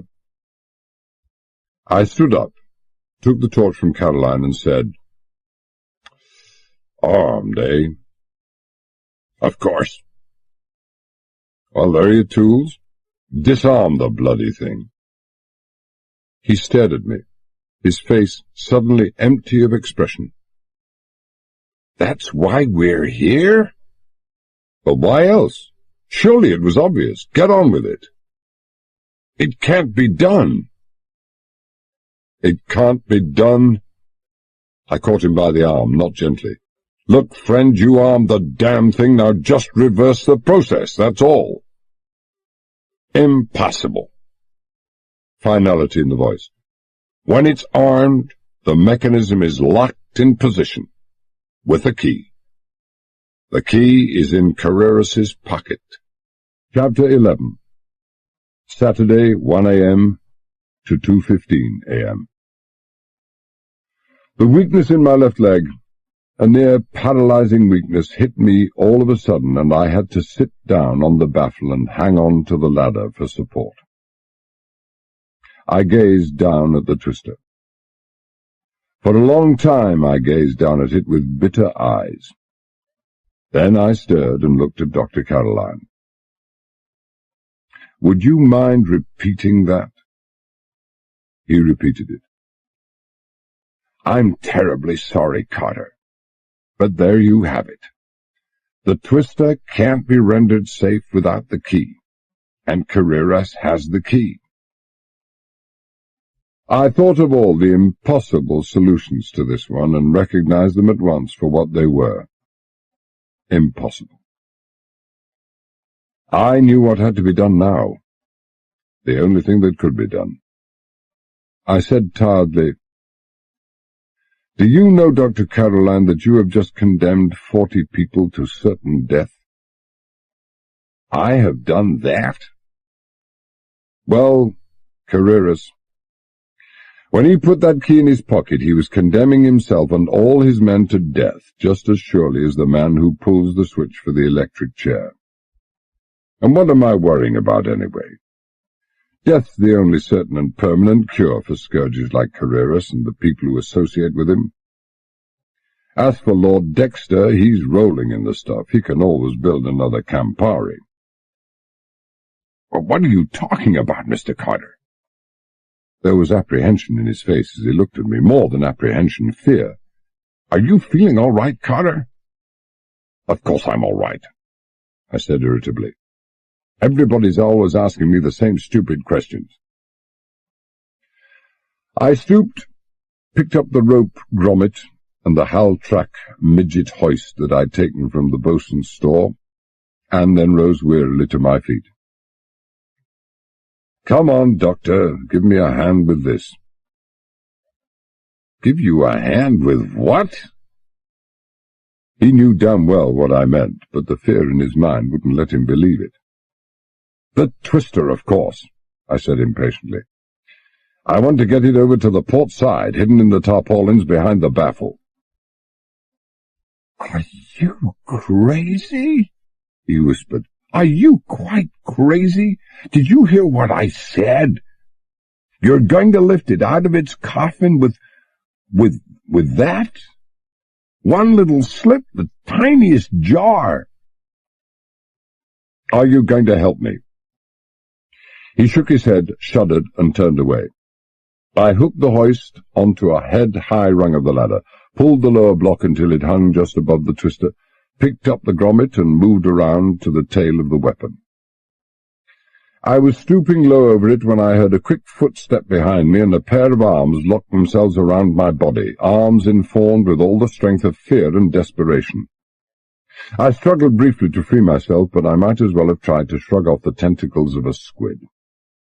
I tried to stamp on his instep, but all I did was hurt my heel. I'd forgotten that I wasn't wearing shoes.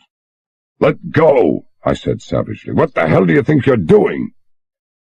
"I'm not gonna let you do it! I am not gonna let you do it!" He was panting, his voice low and hoarse and desperate. "I'm not gonna let you kill us all!" There are certain people in certain situations with whom there is no arguing. This was such a situation, and Caroline such a person. I half-turned, thrust backwards with all the power of my good leg, and I heard him gasp as his back struck heavily against the ship's side. A momentary loosening of his grip, a wrench, and I was free. I picked up the big marlin spike, and I showed it to him in the light of the torch. "I don't want to use this," I said quietly. "Next time I will. I promise. Can't you stop shaking long enough to realize that I'm trying to save all our lives and not throw them away? Don't you realize that anyone might pass by up top any moment, see the loose tarpaulin and investigate?" He stood there, hunched against the metal, staring down at the floor. He said nothing. I turned, took the torch in my teeth, placed the grommet on the edge of the coffin, and bent down to lift the tail of the twister. Or to try to lift it. It weighed a ton. To me it did, anyway.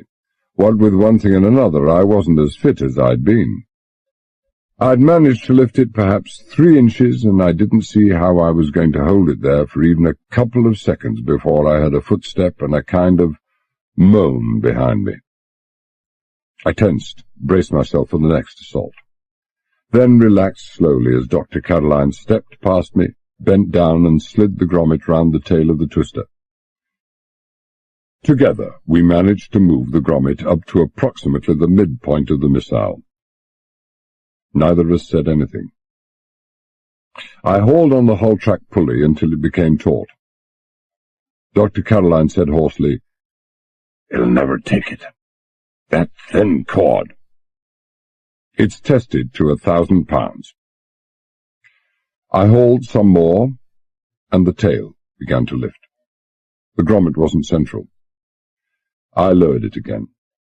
The grommet was adjusted, and next time I hauled, the twister came clear along its entire length. When it was about 3 inches above its cotton woolen blanket bed, I set the auto-lock. I mopped my forehead again. It was warmer than ever down in that hold. "How are you going to get it across to the other side?" Caroline's voice had lost its shake now. It was flat and without inflection. The voice of a man resigned to the dark inevitability of a nightmare. "We'll carry it across. Between us we should manage it." "Carry it across," he said dully.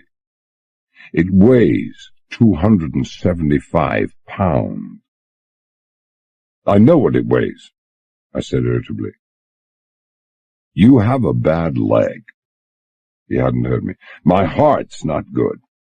The ship's rolling. You can see that polished aluminium is as slippery as glass. One of us would stumble, lose his grip, maybe both of us. It would be bound to fall. Wait here, I said. I took the torch, crossed to the port side, picked up a couple of tarpaulins from behind the baffle, and dragged them across the floor. We'll place it on these and pull it across. Pull it across the floor. Bump it across the floor. He wasn't as resigned to the nightmare as I'd thought. He looked at me, then at the twister, then at me again, and said with unshakable conviction, "You're mad." "Oh, for God's sake, can't you think of something else to say?"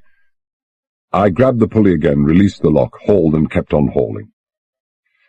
Caroline wrapped both arms around the twister as it came clear of the coffin, struggling to make sure that the nose of the missile didn't collide with the baffle.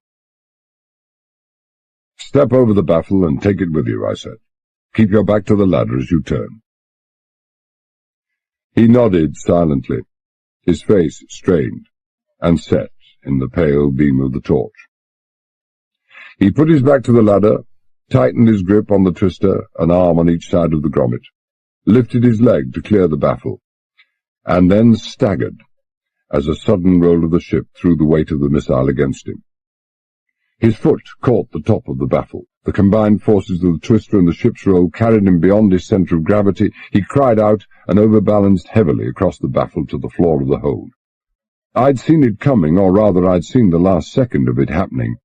I swept my hand up blindly, hit the autolock and jumped for the swinging missile, throwing myself between it and the ladder, dropping my torch as I reached out with both hands to prevent the nose from crashing into the ladder. In the sudden, impenetrable darkness, I missed the twister, but it didn't miss me. It struck me just below the breastbone with a force that brought an agonized gasp from me, and then I'd both arms wrapped round that polished aluminium shell as if I were going to crush it in half. "The torch!" I yelled. Somehow in that moment it didn't seem in any way important that I should keep down my voice. "Get the torch!" "My ankle! The hell with your ankle! Get the torch!" I heard him give a half-suppressed moan, and then sensed that he was clambering over the baffle. I heard him again, his hands scuffing over the steel floor. Then silence. "Have you found it?" The Campari had started on its return roll, and I was fighting to keep my balance. "I found it." "Then switch on, you fool." "I can't." A pause. "It's broken." Well, that helped a lot. I said quickly, "Catch hold of the end of this damn thing, I'm slipping." He did, and the strain eased. He said, "Do you have any matches?" Matches? Carter showing inhuman restraint. If it hadn't been for the twister, it would have been funny. Matches? After being towed through the water for 5 minutes alongside the Campari? "Oh, I hadn't thought of that," he said gravely. A few moments' silence, and then he offered, "I have a lighter."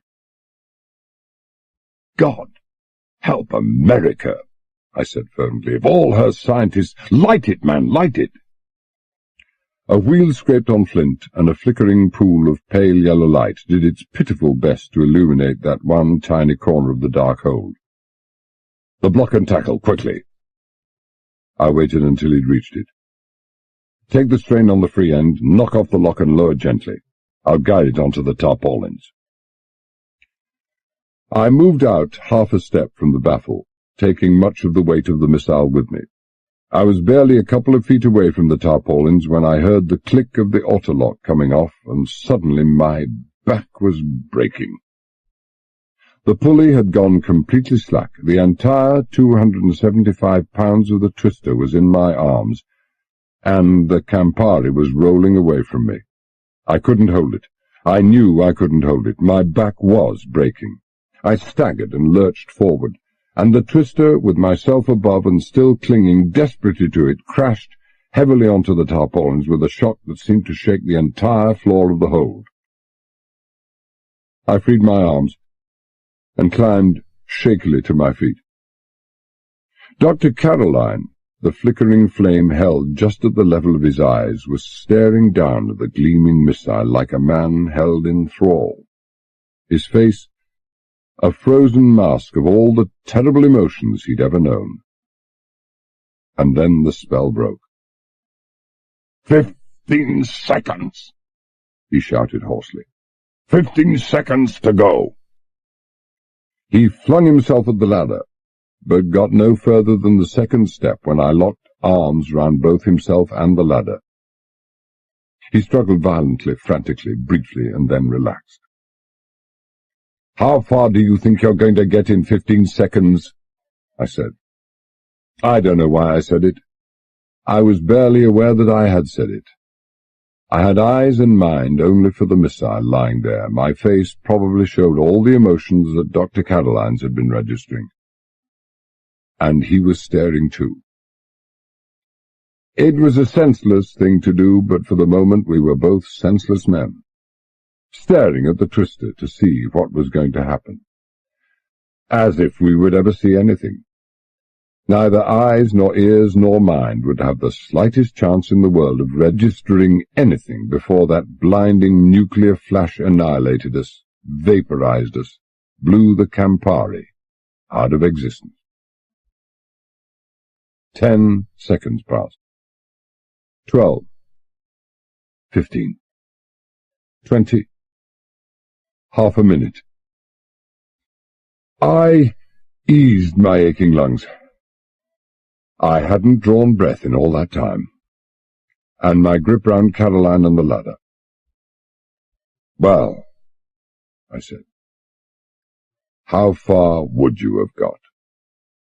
Dr. Caroline climbed slowly down the 2 steps to the floor of the hold, dragged his gaze away from the missile, looked at me for a long moment with uncomprehending eyes, then smiled.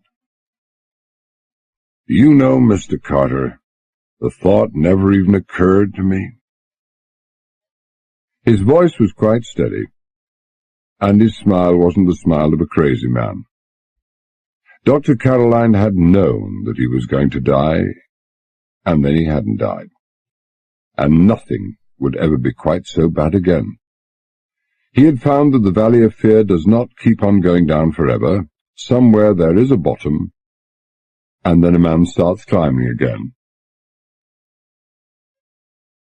"You grab the trailing rope first and then release the auto-lock," I said reproachfully. If I was light-headed, who was to blame me? Not the other way around. You might remember that next time.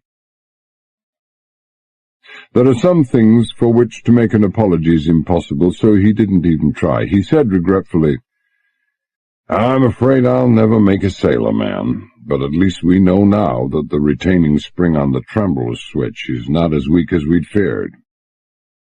He smiled wanly. "Mr. Carter, I think I'll have a cigarette." "I think I'll join you," I said. After that, it was easy. Well, relatively easy. We still treated the twister with the greatest respect. Had it struck at some other angle, it might indeed have detonated, but not with respect exaggerated to the extent of tiptoeing terror. We dragged it on its tarpaulins across to the other side of the hold, transferred the hull truck hoist to the corresponding ladder on the port side, arranged a couple of spare tarpaulins and blankets from the coffin to make a cushioned bed for the twister between baffle and ship's side, hoisted the missile across the baffle without any of the acrobatics that had accompanied the last transfer, lowered it into position, pulled over the blankets, and covered it completely with the tarpaulins on which we dragged it across the floor. "It'll be safe here?" Dr. Caroline inquired. He seemed almost back to what I should have imagined his normal self to be, except for the hurried breathing, the cold sweat on his brow and face. They'll never see it. They'll never even think to look here. Why should they? Well, what do you propose to do now? Leave, with all possible speed. I've played my luck far enough. But first the coffin. We must weight it to compensate for the absence of the twister, and then batten down the lid again. And then, where do we go? Oh, you're not going anywhere. You're staying here. I explained to him just why he had to stay there, and he didn't like it one little bit. I explained to him some more, pointed out carefully, so that he couldn't fail to understand that his only chance of life depended on his staying there. And he still didn't like it any more, but he saw that it had to be done. And the fear of certain death eventually outweighed the very understandable and almost hysterical panic my suggestion had caused him. And after that 15-second lifetime, when we'd waited for the twister to detonate, nothing could ever seem so terrifying again. 5 minutes later, I'd battened down the coffin lid for the last time, thrust the screwdriver into my pocket, and left the hold. The wind, I thought, had eased a little. The rain, beyond question, was heavier by far. Even in the pitchy darkness of that night I could see the blur of whiteness round my stocking feet, as the heavy, wind-driven drops spattered on the iron decks and rebounded ankle-high. I took my time, making my way forward. There was no hurry any more, and now that the worst was behind, I had no mind to destroy it all, or destroy us all by undue haste. I was a black shadow, at one with the blackness of the night, and no ghost was ever half so quiet. Once 2 patrolling guards passed me by, going aft. Once I passed a couple huddled miserably in the lee of a accommodation deck, seeking what little shelter they could from that cold rain. Neither pair saw me. Neither even suspected my presence, which was just as it should have been. The dog never catches the hare, for lunch is less important than life. I had no means of telling the time, but at least 20 minutes must have passed before I once more found myself outside the wireless office. Every major event in the past 3 days, right from the very first, had in some way or other stemmed from that wireless office. It seemed only fitting that it should also be the scene of the playing of the last card left in my hand. The padlock was through the hasp, and it was locked. That meant there was no one inside. I retreated to the shelter of the nearest boat and settled down to wait. The fact that there was no one in there didn't mean that there wasn't going to be someone there very soon. Tony Carreras had mentioned that their stooges on the Ticonderoga reported course and position every hour. Carlos, the man I'd killed, must have been waiting for just such a message, and if there was another report due through, then it was a certainty that Carreras would have his other operator up to intercept it. At this penultimate state of the game, he would be leaving nothing at all to chance. And in the same state of the game, neither was I. The radio operator bursting in and finding me sitting in front of his transmitter was the last thing I could have afford to happen. The rain drummed pitilessly on my bent back. I couldn't get any wetter than I was, but I could get colder. I got colder. Very cold indeed, and within 15 minutes I was shivering constantly. Twice guards padded softly by. Carreras was certainly taking no chances that night. And twice I was sure they must find me. So violent was my shivering that I had to clamp my sleeve between my teeth to prevent the chattering from betraying me. But on both occasions the guards passed by oblivious. The shivering became even worse. Would that damned radio operator never come? Or had I outsmarted myself? Had I double-guessed and double-guessed wrongly? Perhaps the radio operator wasn't going to come at all. I'd been sitting on a coiled lifeboat fall, and now I rose to my feet irresolute. How long would I have to wait there before I would be convinced that he wasn't going to come? Or maybe he wasn't due for another hour yet, or more. Wherein lay the greater danger? Risking going into the wireless office, now with the ever-present possibility of being discovered and trapped in there, or waiting an hour, maybe 2 hours before making my move, by which time it would almost certainly be too late anyway. Well, better a chance of failure, I thought, than the near certainty of it, and now that I'd left number 4 hold, the only life which would be lost through my mistakes would be my own. Now, I thought, I'll do it now. I took 3 silent steps, and then no more. The radio operator had arrived. I took 3 silent steps back. The click of a key turning in the padlock, the faint creak of the door, the metallic sound of it shutting, a faint gleam of light behind the curtained window. Our friend preparing to receive, I thought. He wouldn't stay long. That was a safe enough guess. Just long enough to take down the latest details of course and speed of the Ticonderoga. Unless the weather was radically different to the northeast, it was most unlikely that the Ticonderoga could have fixed its position that night, and take it up to Carreras on the bridge. I presumed that Carreras would still be there. It would be entirely out of keeping with the man if, in those last few crucial hours, he hadn't remained on the bridge and taken personal charge of the entire operation as he had done throughout.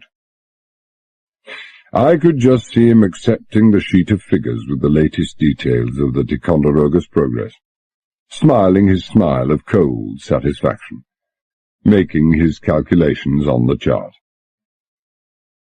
My thoughts stopped dead right there. I felt as if someone had turned a master switch inside me, and everything had seized up, heart, breathing, mind, and every organ of sensation. I felt as I'd felt during those dreadful 15 seconds while Dr. Caroline and I had waited for the twister to blow up. I felt that way because there had abruptly, paralyzing, flashed on me the realization that would have come to me half an hour ago if I hadn't been so busy commiserating with myself on the misery I was suffering.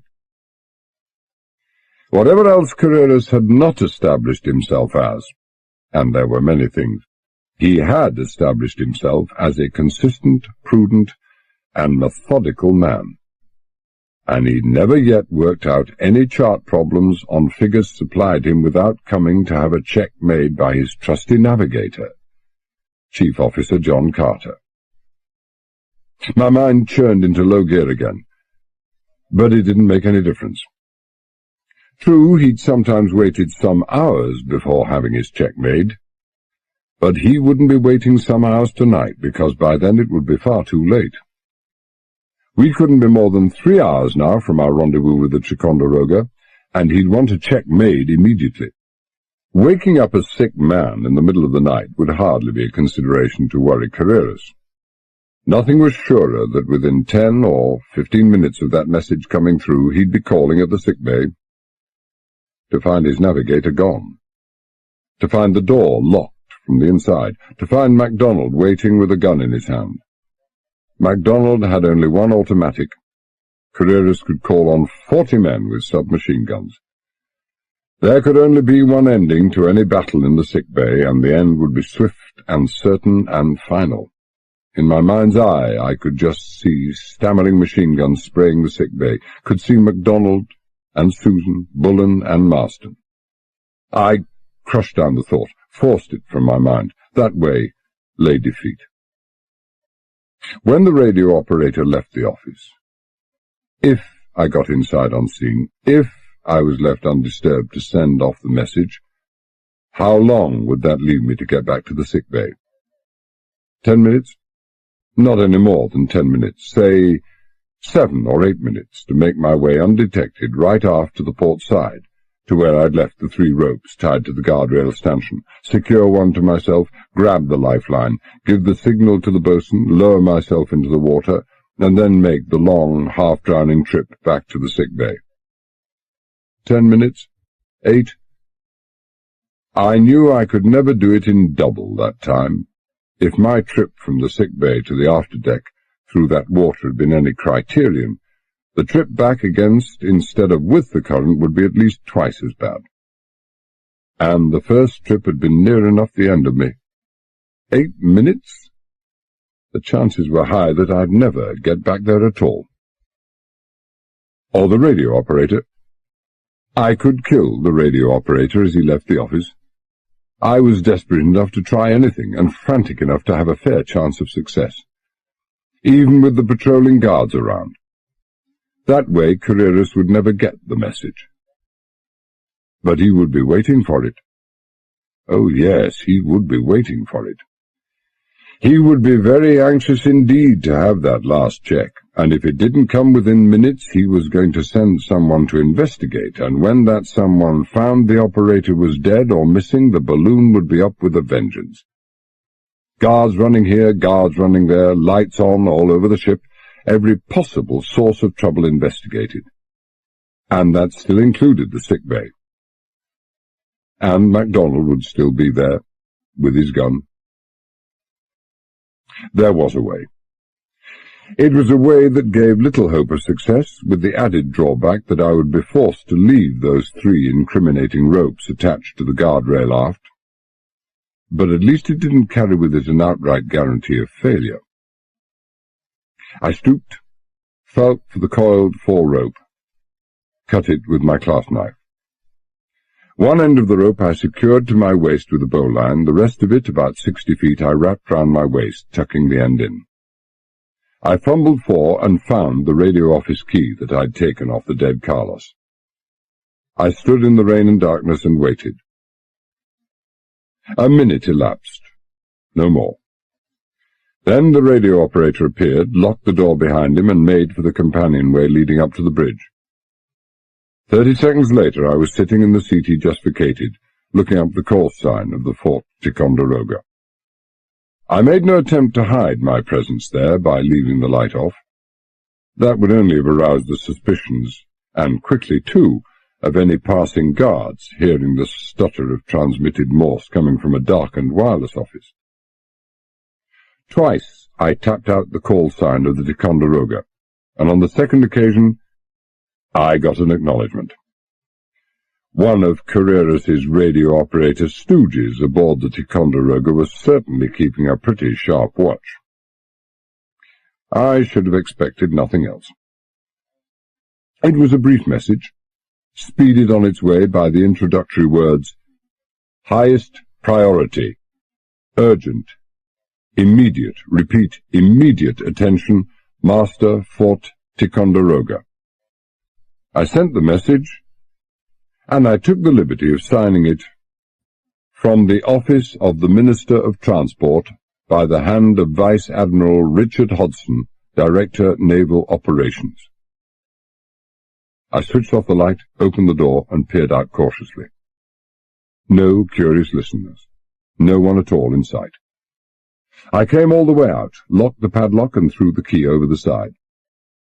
The lights came on. MacDonald and Bullen were, as I'd left them, both eyeing me with expressionless faces. MacDonald because he knew my safe return meant at least possible success, and didn't want to betray his knowledge. Bullen because I'd told him that I intended to take over the bridge by force, and he was convinced that my method of return meant failure, and didn't want to embarrass me.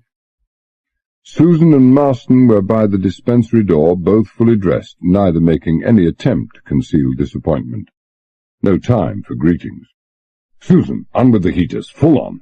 This place feels like a fridge after this window being open so long. Carreras will be here any minute, and it's the first thing you'll notice. After that, towels for me.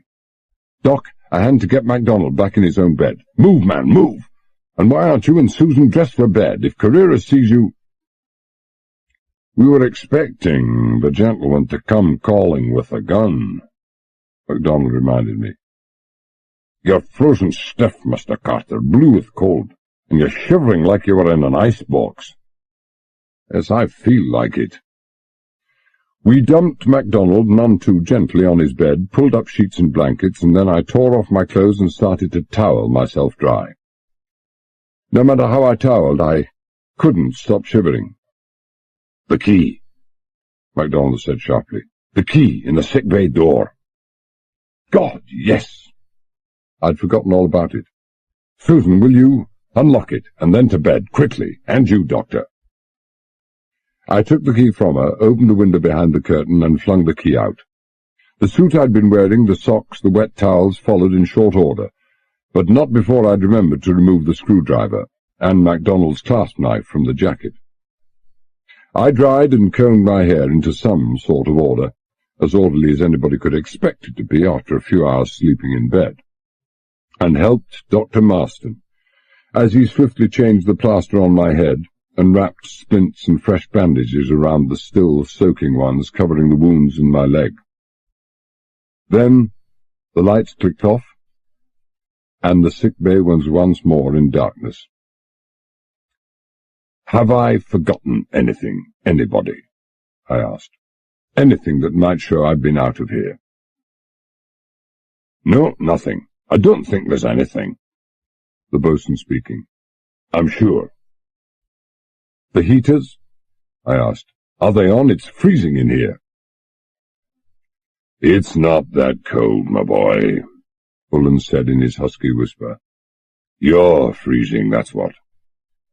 Marston, haven't you—" "Hot water bags," Marston said briskly. "2 of them, here they are." He thrust them into my hands in the dark.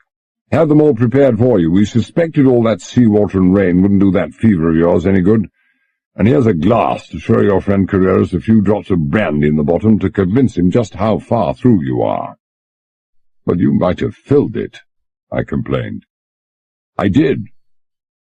I emptied it. No question but that neat brandy had a heating effect. It seemed to burn a hole through me all the way down to my stomach.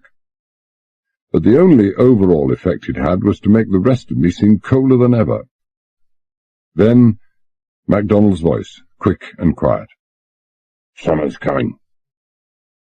I had time to fumble the empty glass onto the bedside table, but time for nothing more. Not even time to slide down to a lying position under the blankets. The door opened, the overhead lights clicked on, and Carreras, the inevitable chart under his arm, advanced across the sick bay towards my bed. As usual, he had his expressions and emotions under complete control. Anxiety, tension, anticipation, all those must have been in his mind, and behind everything the memory of his lost son. But no trace showed. He stopped a yard away and stared down at me, eyes speculative and narrowed and cold. "Not asleep, Carter, eh?" he said slowly. "Not even lying down?" He picked up the glass from the bedside table, sniffed it, and set it down again. "Brandy? And you're shivering, Carter. Shivering all the time. Why?" "Answer me." "I'm frightened," I said sourly. "Every time I see you I get terrified." "Mr. Carreras!" Doc Marston had just appeared through the dispensary doorway, a blanket wrapped around him, his magnificent mane of white hair tousled in splendid disorder, rubbing the sleep from his eyes. "This is outrageous, completely outrageous. Disturbing this very sick boy, and at this hour. I must ask you to leave, sir, and at once." Carreras looked him over from head to toe and back again, and then said quietly and coldly, "Be quiet." "I will not be quiet," Dr. Marston shouted. MGM would have given him a life contract any day. "I'm a doctor. I've my duty as a doctor, and by God I'm going to have my say as a doctor." There was unfortunately no table at hand, otherwise he would have crashed down his fist on it. But even without the table banging, it was a pretty impressive performance, and Carreras was obviously taken aback by Marston's professional ire and outrage. "Chief Officer Carter is a very sick man," Marston thundered on. I haven't the facilities here to treat a compound fracture of the femur, and the result was inevitable. Pneumonia, sir. Pneumonia. In both lungs. So much fluid gathered already that he can't lie down, he can hardly breathe. Temperature 104, pulse 130. High fever, constant shivering. I've packed him with hot water bottles. I fed him drugs, aspirin, brandy, all to no effect. Fever just won't go down. One moment burning hot and the next soaking wet. He was right about the soaking wet bit, anyway.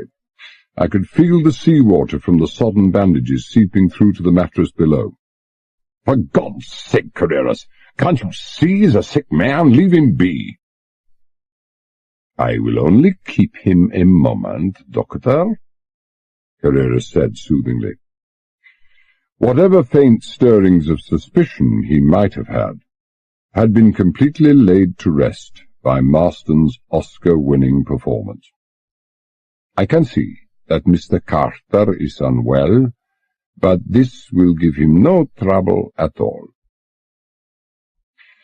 I was reaching for the chart and pencil even before he'd handed it to me. What with the constant shivering and the numbness that seemed to be spreading from my injured leg over my entire body, the calculations took me longer than usual, but they weren't difficult. I looked at the sick-bay clock and said, "You should be in position shortly before 4 a.m. We can't miss him, you would say, Mr. Carter." He wasn't as confident and unworried as he looked. "Even in the dark?" "Well, with the radar going, I don't see how you can." I wheezed some more so that he wouldn't forget to remember how sick I was, and then went on, "How do you propose to make the Ticonderoga stop?" I was as anxious as he was that contact should be established and transfers accomplished as quickly and smoothly as possible. The twister in the hold was due to blow up at 7 a.m. I would just as soon be a long distance away by that time. A shell across the bows, and a signal to stop. If that doesn't work, he added reflectively, a shell through the forecastle. "Well, you really do surprise me, Carreras," I said slowly. "Surprise you?" A barely perceptible lift of the left eyebrow. For Carreras a perfect riot of expression. "How so?" "A man who's taken such infinite pains, and I must admit shown such superb planning throughout, to throw it all away by such careless, haphazard action at the end." He made to speak, but I held up my hand and carried on. "I'm just as interested as you are in seeing that the Fort Ticonderoga is stopped. I don't give a tuppenny damn about the gold.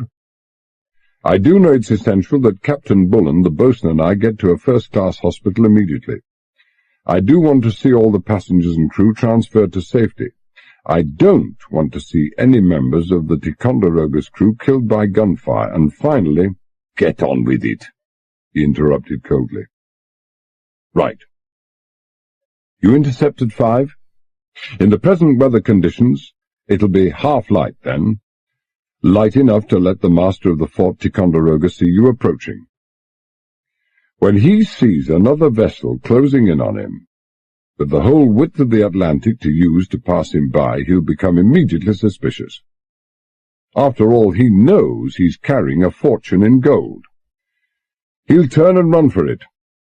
In the half-light, with poor visibility, falling rain, pitching decks, and a gun crew almost certainly untrained in naval gunnery, your chances of registering a hit on the small target presented by a target running away from you are pretty small. Not that that pop gun I'm told you mounted on the forecastle will achieve very much anyway. No one could call the gun I have mounted on the afterdeck a pop gun, Mr. Carter." But for all the untroubled smoothness of the face, he was thinking plenty. "It is almost the equivalent of a 3.7. Well, so what? You'll have to turn broadside on to bring that one to bear, and while you're turning, the Ticonderoga will be getting even farther away from you. For the reasons I've already given, you'll almost certainly miss anyway. After the second shot, Those deck plates will probably be buckled to hell and gone. Then how do you propose to stop him? You can't make a 14,000-ton cargo ship stop by just waving a few Tommy guns at it. It will not come to that. There is an element of uncertainty in everything, but we shall not fail. Oh, there's no need for any element of uncertainty, Carreras. Indeed. How would you propose it should be done? I think that's enough. It was Captain Bullen who broke in, his husky voice heavy with all the weight and authority of the Commodore of the Blue Mail. Doing charge work under pressure is one thing. Voluntarily scheming to further this criminal's plans is another. I have been listening to all of this. Haven't you gone far enough, Mr.? Hell no, I said. I won't have gone far enough till all of us have gone all the way to Navy Hospital in Hampton Roads. The thing's dead simple, Carreras. When he comes within a few miles on the radar scope, start firing off distress signals. At the same time, and you'd better arrange this now, have your stooges on the Ticonderoga take a message to the master, saying they've just picked up SOS signals from the Campari.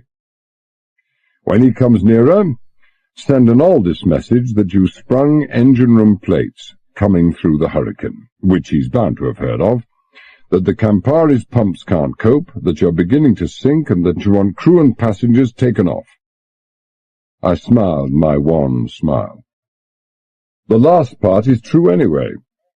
When he stopped alongside and you whipped the tarpaulins off your guns, well, you have him. He can't and won't dare to try to get away. He stared at me without seeing me. Then he gave a small nod.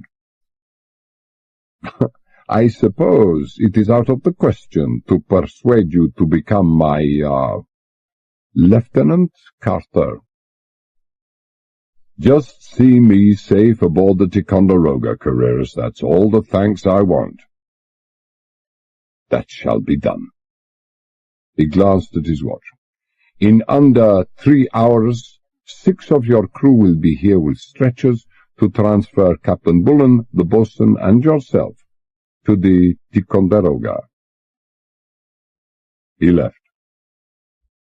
I looked round the sick bay. They were all there. Bullen and MacDonald in their beds, Susan and Marston by the dispensary door, both shawled in blankets. They were all looking at me, and the expressions on their faces were very peculiar indeed, to say the least of it. The silence went on and on for what seemed like a quite unnecessarily long time, and then Bullen spoke, his voice slow and hard. Carreras has committed one act of piracy. He is about to commit another. By doing so, he declares himself an enemy of Queen and country. You will be charged with giving aid and comfort to the enemy, with being directly responsible for the loss of $150 million in gold bullion. I shall take statements from witnesses present as soon as we get aboard the Ticonderoga. I couldn't blame the old man. He still believed in Carreras's promise as to our future safety. In his eyes, I was just making things too damned easy for Carreras. But now was not the time to enlighten him. "Oh, here," I said, "that's a bit hard, isn't it? Aiding, abetting, accessorying, if you like. But all this treason stuff? Why did you do it?" Susan Beresford shook her head wonderingly. "Oh, why did you do it? Helping him like that just to save your own neck." Now wasn't the time to enlighten her either. Neither she nor Bullen were actor enough to carry off their parts in the morning if they knew the whole truth. "That's a bit hard, too," I protested. "Only a few hours ago there was no one keener than yourself to get away from the Campari, and now that—" I didn't want it done this way. I didn't know until now that there was a good chance that the Ticonderoga could escape. I wouldn't have believed it, John, Dr. Marston said heavily. I just wouldn't have believed it. It's all right for you to talk, I said. You've all got families. I've only got myself. Can you blame me for wanting to look after all I have? Well, no one took me up on this masterpiece of logical reasoning. I looked round all of them one by one, and they turned away one by one. Susan, Marston, and Bullen, not bothering to hide their expressions. And then MacDonald, too, turned away, but not before his left eyelid had dropped in a long, slow wink.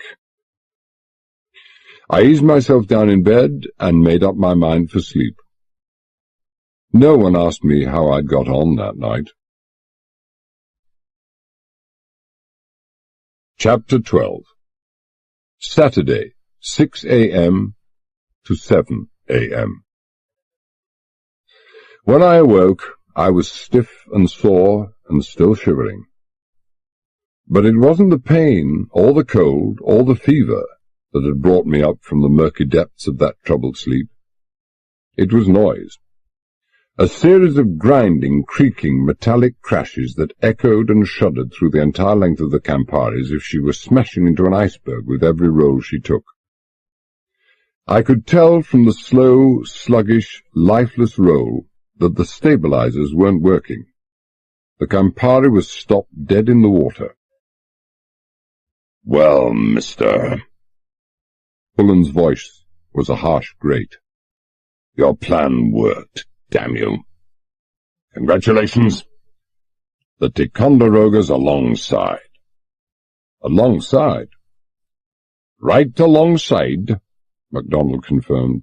Lashed alongside. In this weather? I winced as the two ships rolled heavily together in the trough of the deep swell, and I heard the harsh, tearing scream of sound as topsides metal buckled and rended under the staggering weight of the impact. It'll ruin the paintwork. The man's mad. He's in a hurry, MacDonald said. I can hear the jumbo windshaft. He started transshipping the cargo already. Aft? I couldn't keep the note of excitement out of my voice, and everybody suddenly looked at me, curiosity in their eyes. Aft, are you sure? I'm sure, sir. Are we tied bow to bow and stern to stern, or are we facing in opposite directions? No idea. Both he and Bullen were giving me very close looks, but there was a difference in the quality of the closeness. Does it matter, Mr. Carter? He knew damn well it did. No, it doesn't matter, I said indifferently. Not much it didn't matter. Only $150 million. That was all it mattered. Where's Miss Beresford? I asked Marston. With her folks, he said shortly, packing clothes. Your kind friend Carreras is allying the passengers to take one suitcase apiece with them. He says they'll get the rest of their stuff back in due course. If anyone manages to pick up the Campari after he's abandoned it, that is. It was typical, I thought, of the man's extraordinary thoroughness in all he did. By letting them pack some clothes, and promising the eventual safe return of the remainder, he will eliminate from even the most suspicious mind the unworthy thought that perhaps his intentions towards the crew and passengers weren't of the highest and noblest. The phone rang. Marston picked it up, listened briefly, and then hung up. "Stretcher party in 5 minutes," he announced. "Help me dress, please," I said. "My white uniform shorts and white shirt." You're not getting up." Marston was aghast. "What if—" "I'm getting up, dressing, and getting back into bed again," I said shortly. "Do you think I'm daft?" What's Carreras going to think if he sees a man with a compound fracture of the thigh hopping briskly over the rail onto the Ticonderoga? I dressed, stuck the screwdriver under the splints on my left leg, and got back to bed again. I was no sooner there than the stretcher party appeared, and all three of us, still blanket-wrapped, were lowered gently onto the stretchers.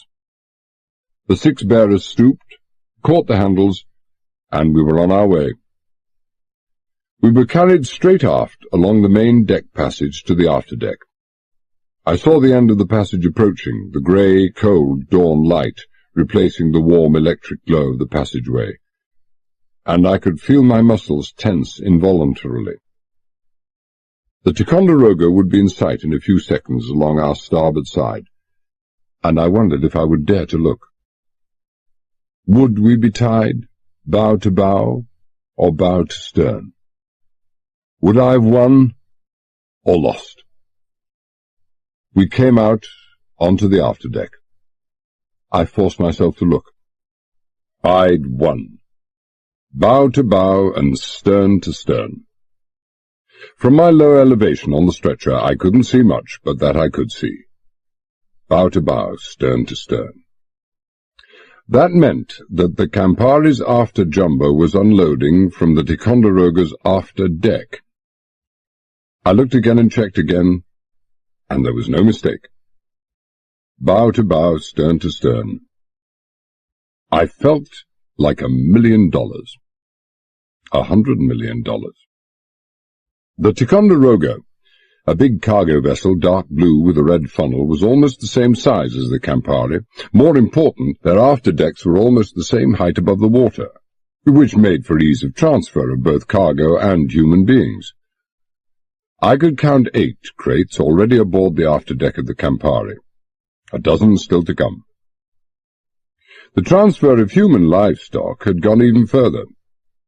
All of the passengers, as far as I could judge, and at least half of the Campari's crew, were already standing on the afterdeck of the Ticonderoga, making no move, except to brace themselves against the rolling of the ship. Their stillness was encouraged by a couple of hard-faced characters in green jungle uniforms, each with a machine pistol cocked.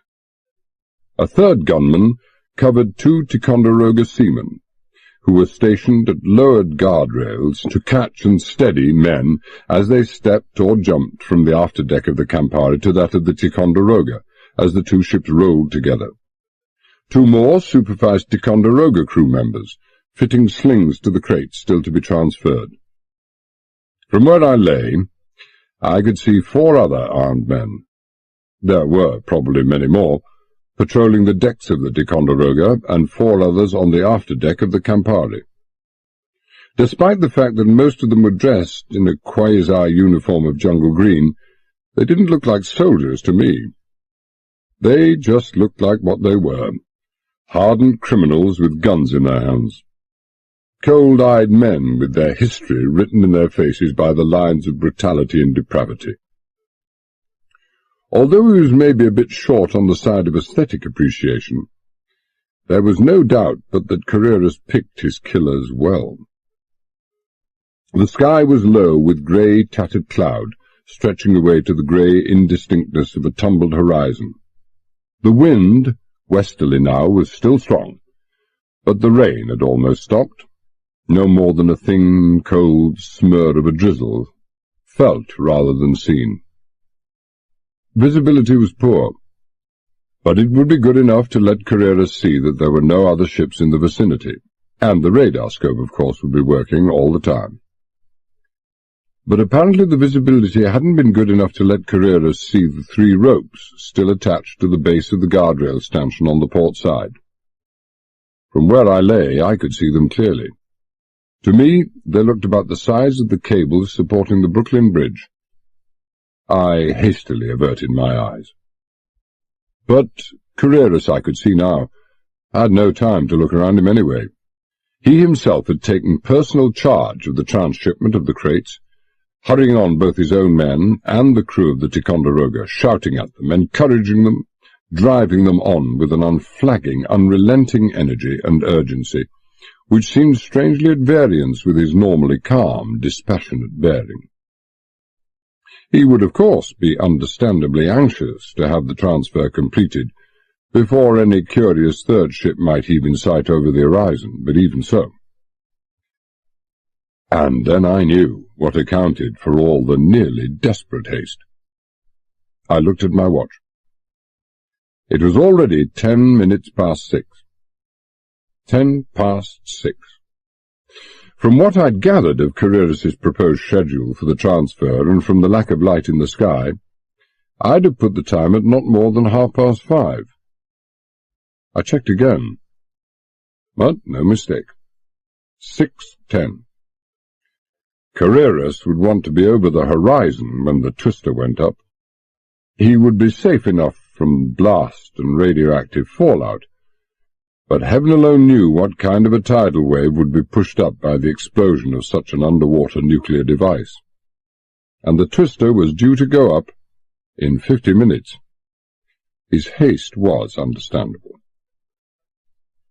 I wondered what had held him up. Perhaps the late arrival of the Ticonderoga, or the lapse of a longer period of time than he'd expected in luring it alongside. Not that it mattered now. A signal from Carreras, and it was time for the stretcher cases to be transferred. I was the first to go. I didn't much fancy the prospect of the brief trip. I would be just a reddish stain spread over a couple of 100 square feet of metal if one of the bearers slipped as the two big ships rolled together. But the nimble-footed seamen probably had the same thought in mind for themselves, because they made no mistake. A minute later, and both other stretchers had been brought across. We were set down near the forward break of the afterdeck, beside our passengers and crew. In a group slightly to one side, with a guard all to themselves, stood a few officers and maybe a dozen men of the Ticonderoga's crew. One of them, a tall, lean, angry-eyed man in his early 50s, with the 4 gold rings of a captain on his sleeves, and carrying a telegraph form in his hand, was talking to McElroy, our chief engineer, and Cummings. McElroy, ignoring the sudden lift of the guard's gun, brought him across to where we'd all been set down. A hand touched my shoulder, and I looked round. Julius Beresford was squatting by my side. "Well, never thought I'd see you again, Mr. Carter," he said candidly. "How'd you feel?" "Better than I look," I said untruthfully. Why left all alone here?" he asked curiously. "This," I explained, "is what is known as being sent to Coventry. Captain Bullen is convinced that I gave unwarranted help or aid, or some such legal phrase, to Carreras. He's not pleased with me." "Rubbish," he snorted. "He heard me doing it." "Don't care what he heard," Beresford said flatly. "Whatever he heard, he didn't hear what he thought he did. I make as many mistakes as the next man, maybe more than most, but I never make a mistake about men. Which reminds me, my boy, I can't tell you how pleased I am, and how delighted. Hardly the time and place for it, but nevertheless, my very heartiest congratulations. My wife feels exactly the same way about it, I can assure you." It was taking me all my time to pay attention to him. One of the crates was swinging dangerously in its slings, and if one of those crates dropped, fell on the deck, and burst open to reveal its contents, I didn't see that there was going to be much future for any of us. It wasn't a thought I liked to dwell on. It would be better to turn my mind to something else, like concentrating on what Julius Beresford was saying. "I beg your pardon?" I said. "Well, the job at my Scottish oil port." He was half impatient and half smiling. "You know, delighted you're going to accept, but not half as delighted as we are about you and Susan. All her life she's been pursued, as you can guess, by hordes of gold-digging deadbeats. But I always told her that when the day came that she met a man who didn't give a damn for her money, even though he was a hobo, I would not stand in her way. Well, she's found him, and you're no hobo. The oil port? Susan and me? I blinked at him. Look, sir, I might have known it. I might have known it. the laugh was pretty close to a guffaw. That's my daughter. Never even got around to telling you yet. Wait till my wife hears this. When did she tell you? I asked politely. When I'd last seen her about 2:15 that morning, I would have thought it the last thing in her mind. Yesterday afternoon. That was even before she'd made the job proposal to me. She'll get around to it, my boy. She'll get around to it. I won't get around to it. I didn't know how long she'd been standing there, but she was there now, a stormy voice to match stormy eyes. I'll never get around to it. I must have been mad. I'm ashamed of myself for even thinking of it. I heard him, Daddy. I was there last night with the others in the sick bay when he was telling Carreras that the best way of stopping the Ticonderoga was— A long, piercing blast on a whistle brought the tale of Carter's cowardice to a merciful end.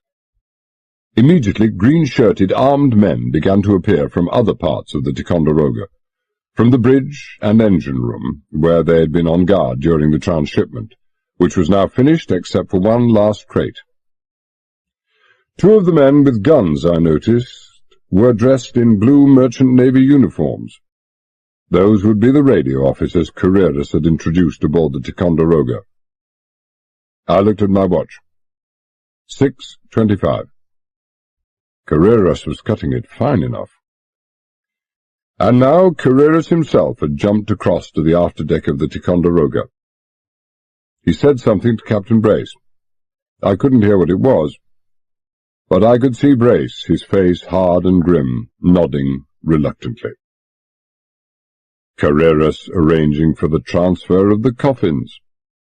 On his way back to the rail, he stopped beside me. You see that Miguel Carreras keeps his word. Everybody safely transferred.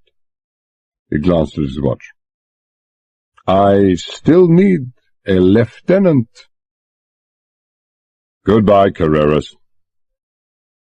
He nodded, turned on his heel, and left, as his men brought the coffins onto the afterdeck of the Ticonderoga. They handled them very reverently indeed, with a tender delicacy that showed they were only too aware of the contents. The coffins were not immediately recognizable as such. In the final gesture of the consummate actor paying the minutest attention to the last detail in his role, he had draped them with 3 stars and stripes. Knowing Carreras, I was pretty sure he'd brought them all the way from the Caribbean. Captain Brace stooped, lifted a corner of the flag on the coffin nearest to him, and looked down at the brass plaque with the name of Senator Hoskins on it. I heard a quick indrawing of breath, saw that Susan Beresford, hand to her parted lips, was staring down wide-eyed at it too, remembered that she must still be under the impression that the twister was inside, reached out and grabbed her ankle. I grabbed it hard. Be quiet, I murmured fiercely. For heaven's sake, shut up. She heard me. She kept quiet. Our old man heard me, but he kept quiet also, which must have taken quite a bit of doing on his part when he saw me with my hand round his daughter's ankle. But the ability to keep expressions and emotions buttoned up must be among the most elementary training for an aspiring multimillionaire. The last of Carreras's men was gone, Carreras with them. He didn't waste any time wishing us bon voyage or anything of the kind. He just ordered ropes cast off and disappeared at speed for the bridge. A minute later, the Campari was under way, and our afterdeck, haphazardly packed with crates, was slowing round and heading away towards the east. Well, Bullen said into the heavy silence. There he goes, the murderer. With my ship, damn his soul. He won't have it long, I said. Not even half an hour. Captain Brace, I advise you— We'll dispense with your advice, Mr. Captain Bullen's voice was a series of rat-traps snapping shut, the blue eyes very frosty indeed. This is urgent, sir. It's imperative that Captain Brace— I gave you a direct order, Mr. Carter. You will obey. Will you please be quiet, Captain Bullen? Respectful exasperation, but more exasperation than respect. I think you'd better be listening to him, sir, the boatswain put in, gravely unhappy. Mr. Carter was not idle last night, unless I'm much mistaken. Thanks, boatswain. I turned to Captain Brace again. Phone the officer of the watch, due west 180 degrees from the Campari, and full speed. No emergency power. Now, Captain Brace. Well, the urgency in my voice got through. For a person who had just lost $150 million in gold, Brace reacted surprisingly quickly, and well, to the man who had caused him to lose it. He gave a few quick words of instruction to a junior officer, and then turned a coldly speculative gaze on me. Your reasons, sir? In number 4 hold of the Campari, Carreras is carrying an armed atomic weapon, with the time fuse running out. The Twister, the new missiles stolen from the Americans a week or so ago. A glance round the strained, incredulous faces of the listeners showed that they knew what I was talking about all right. It showed equally clearly that they couldn't believe it. The Twister— Atomic bomb? Brace's voice was harsh and too loud. What damned rubbish! Will you listen? Miss Beresford, am I telling the truth? You're telling the truth. Her voice was unsteady, her green eyes jumpy and still on that coffin. I saw it, Captain. But— So, I said. The bomb. Armed. Due to go off in— I glanced at my watch. Less than 25 minutes.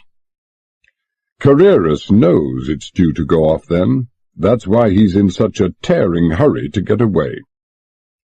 He imagines the Twister is aboard here, and that's why I'm in such a tearing hurry to go in the opposite direction. I know it's not. But it is here, Susan said violently. It is, you know it is, that coffin there.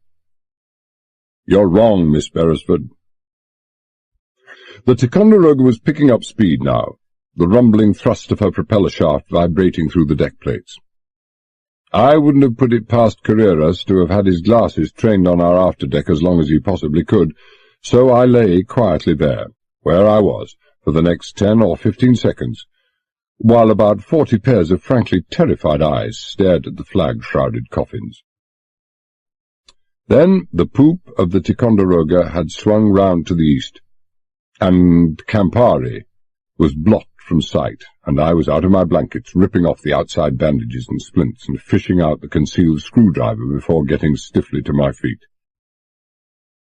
The effect upon passengers and crew, who had believed implicitly that Chief Officer Carter had a compound fracture of the thigh, was startling, to say the least. But I had no time to consider effects. I hobbled to the nearest coffin and pulled the flag clear. Mr. Carter? Captain Brace was by my side. What on earth are you doing? Criminal though Carreras may be, he told me Senator Hoskins— Ah! I said. With the handle of the screwdriver I rapped out 3 sharp double knocks on the lid of the coffin. 3 knocks came in reply. I glanced round the ever-closing ring of watchers. The cameraman should have been there, recording those expressions for posterity. Well, remarkable recuperative powers, these American senators, I said to Captain Brace. You just can't keep them down. You'll see.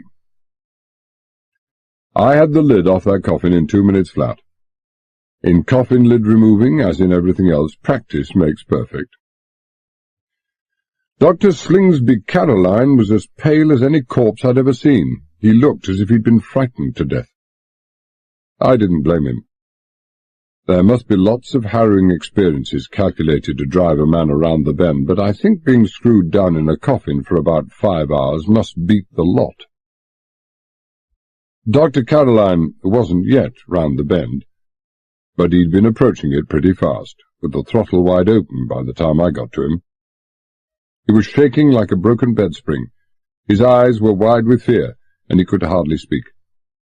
That knock of mine must have been the sweetest music he'd ever heard. I left the ministrations to other hands, and headed for the next coffin. The lid on this one was either pretty stiff, or I was pretty weak, and I wasn't making much progress when a burly seaman from the Ticonderoga's crew took the driver from my hand. I wasn't sorry to let it go. I looked at my watch. 17 minutes to 7. "And this time, Mr. Cotter?" It was Captain Brace once more at my elbow, a man whose expression clearly showed that his mind had given up trying to cope. It was understandable enough. "Conventional explosive with a time setting. I think it's meant to blow up the twister in sympathetic detonation if the twister's own time mechanism doesn't work. Frankly, I don't know. The thing is that even this could sink the Ticonderoga."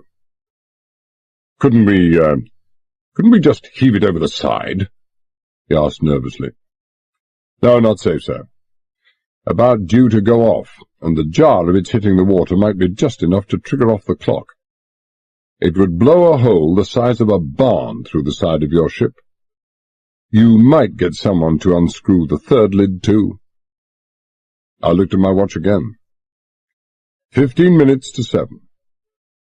The Campari was already hardly more than a dark smudge far down on the lightening horizon to the east, 6, perhaps 7 miles away. A fair distance off, but not far enough. The lid was clear of the second coffin. I pulled back the covering blankets, located the primer and the 2 slender leads to the inset detonator, and gingerly sliced through these one at a time with a knife. Just to be on the safe side, I threw detonator and primer over the side. 2 minutes later, I'd rendered the time bomb in the third coffin equally harmless. I looked round the afterdeck.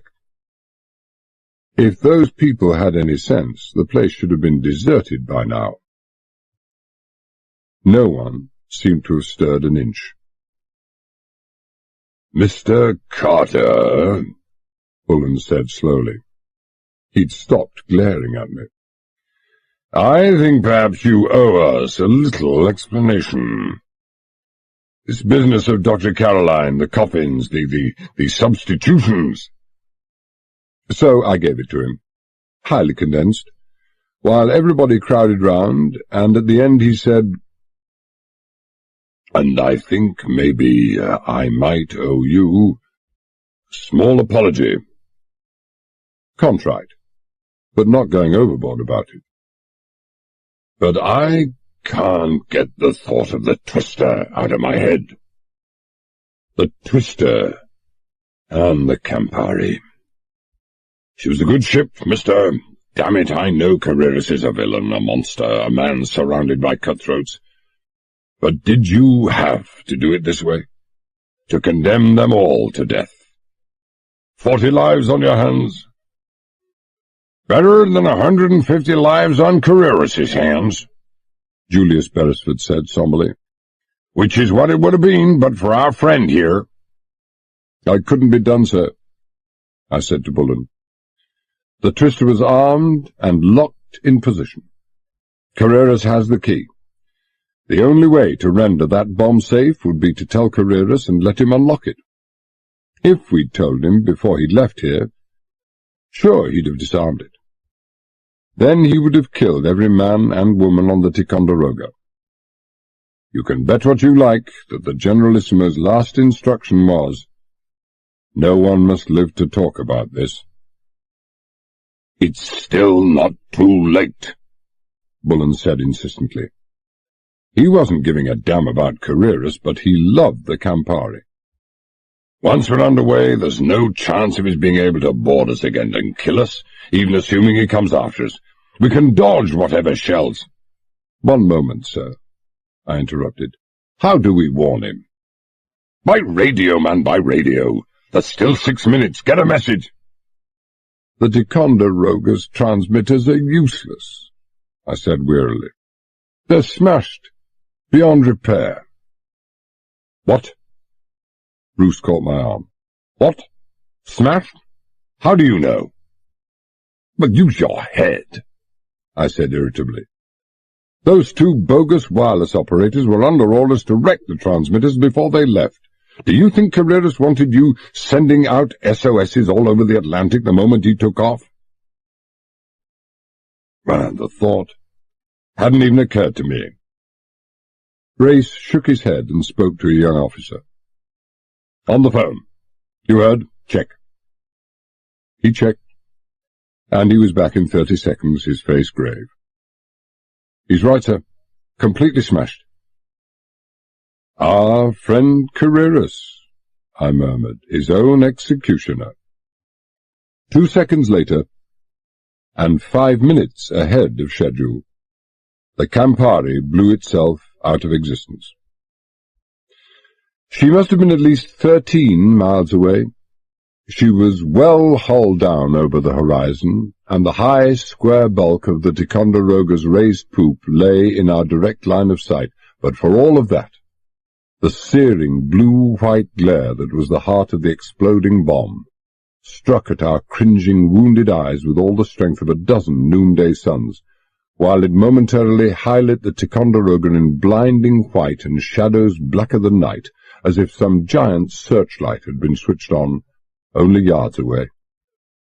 The intense whiteness, the murderous dazzlement, lasted no more than a fraction of a second, although its imprint on the eye's retina lasted many times longer, and was replaced by a single bar-straight column of glowing red fire that streaked up into the dawn until it pierced the cloud above.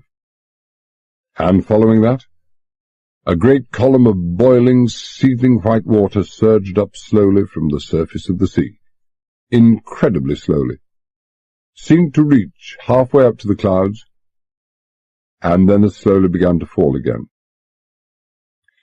What little was left of the shattered and vaporized Campari would have been in that gigantic waterspout. The Campari and Carreras. From birth to death, that waterspout must have taken a full minute, and it was only seconds after it had vanished, and the eastern horizon became clear again, that the single, flat thunderclap of sound, followed by the deep, menacing rumble of the after-explosion, and accompanying shock waves came at us over the surface of the sea. Then again, all was silence, profound and deathly. "Well, Dr. Caroline," I said conversationally, "at least you have the satisfaction of knowing that the damn thing works." He didn't take me up on my conversational gambit. No one took me up on it. They were all waiting for the tidal wave, but no tidal wave came. After a minute or two, a long, low, very fast-moving swell bore down on us from the east, passed under the Ticonderoga, made her pitch heavily perhaps half a dozen times, and then was gone. It was Captain Brace who was the first of them all to find his voice. "Well, that's it then, Captain Bullen, all gone up in smoke.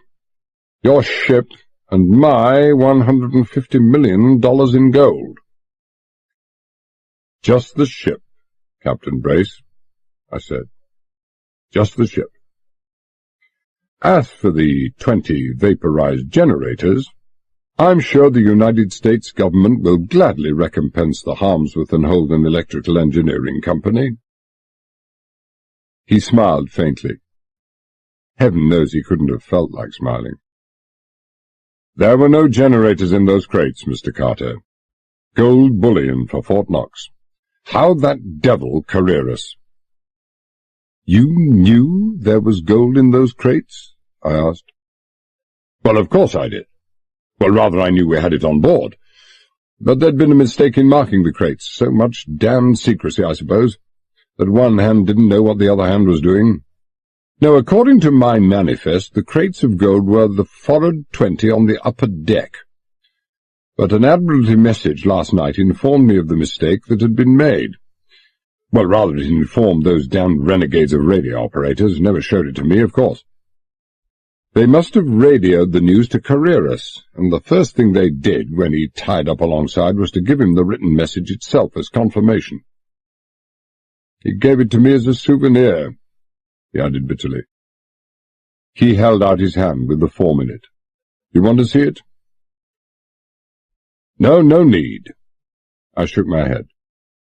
I can tell you, word for word, what's in that cable.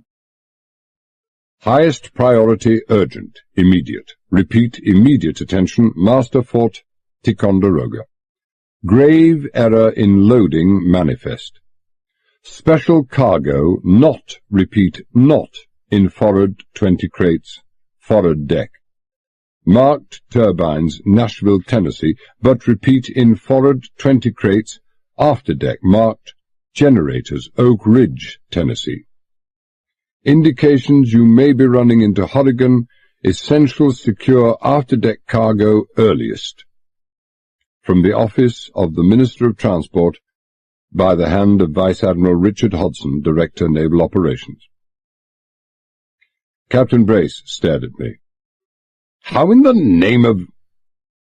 Miguel Carreras also had a manifest in his cabin, I said, marked, and correctly. Exactly the same as yours. I saw it. That radio message never came from London. It came from me. I sent it from the wireless office of the Campari at 2 o'clock this morning. It was a long silence indeed that followed. Predictably enough, it was Susan Beresford who finally broke it. She moved across to Bullen's stretcher, looked down at him and said, Captain Bullen, I think you and I both owe Mr. Carter a very great apology. I think we do, Miss Beresford. I think we do indeed. He tried to scowl, but it didn't quite come off. But he told me to shut up, mind you. Me, his captain, you heard him. Oh, that's nothing, she said in dismissal. You're only his captain. He told me to shut up too, and I'm his fiancée. We're getting married next month. His fiancée? Getting married next month? In spite of the pain, Captain Bullen propped himself up on one elbow, stared uncomprehendingly at each of us in turn, then lay back heavily on his stretcher. Well, I'll be damned. This is the first I've heard of this. It's the first Mr. Carter has heard of it, too, she admitted. But he's hearing it now.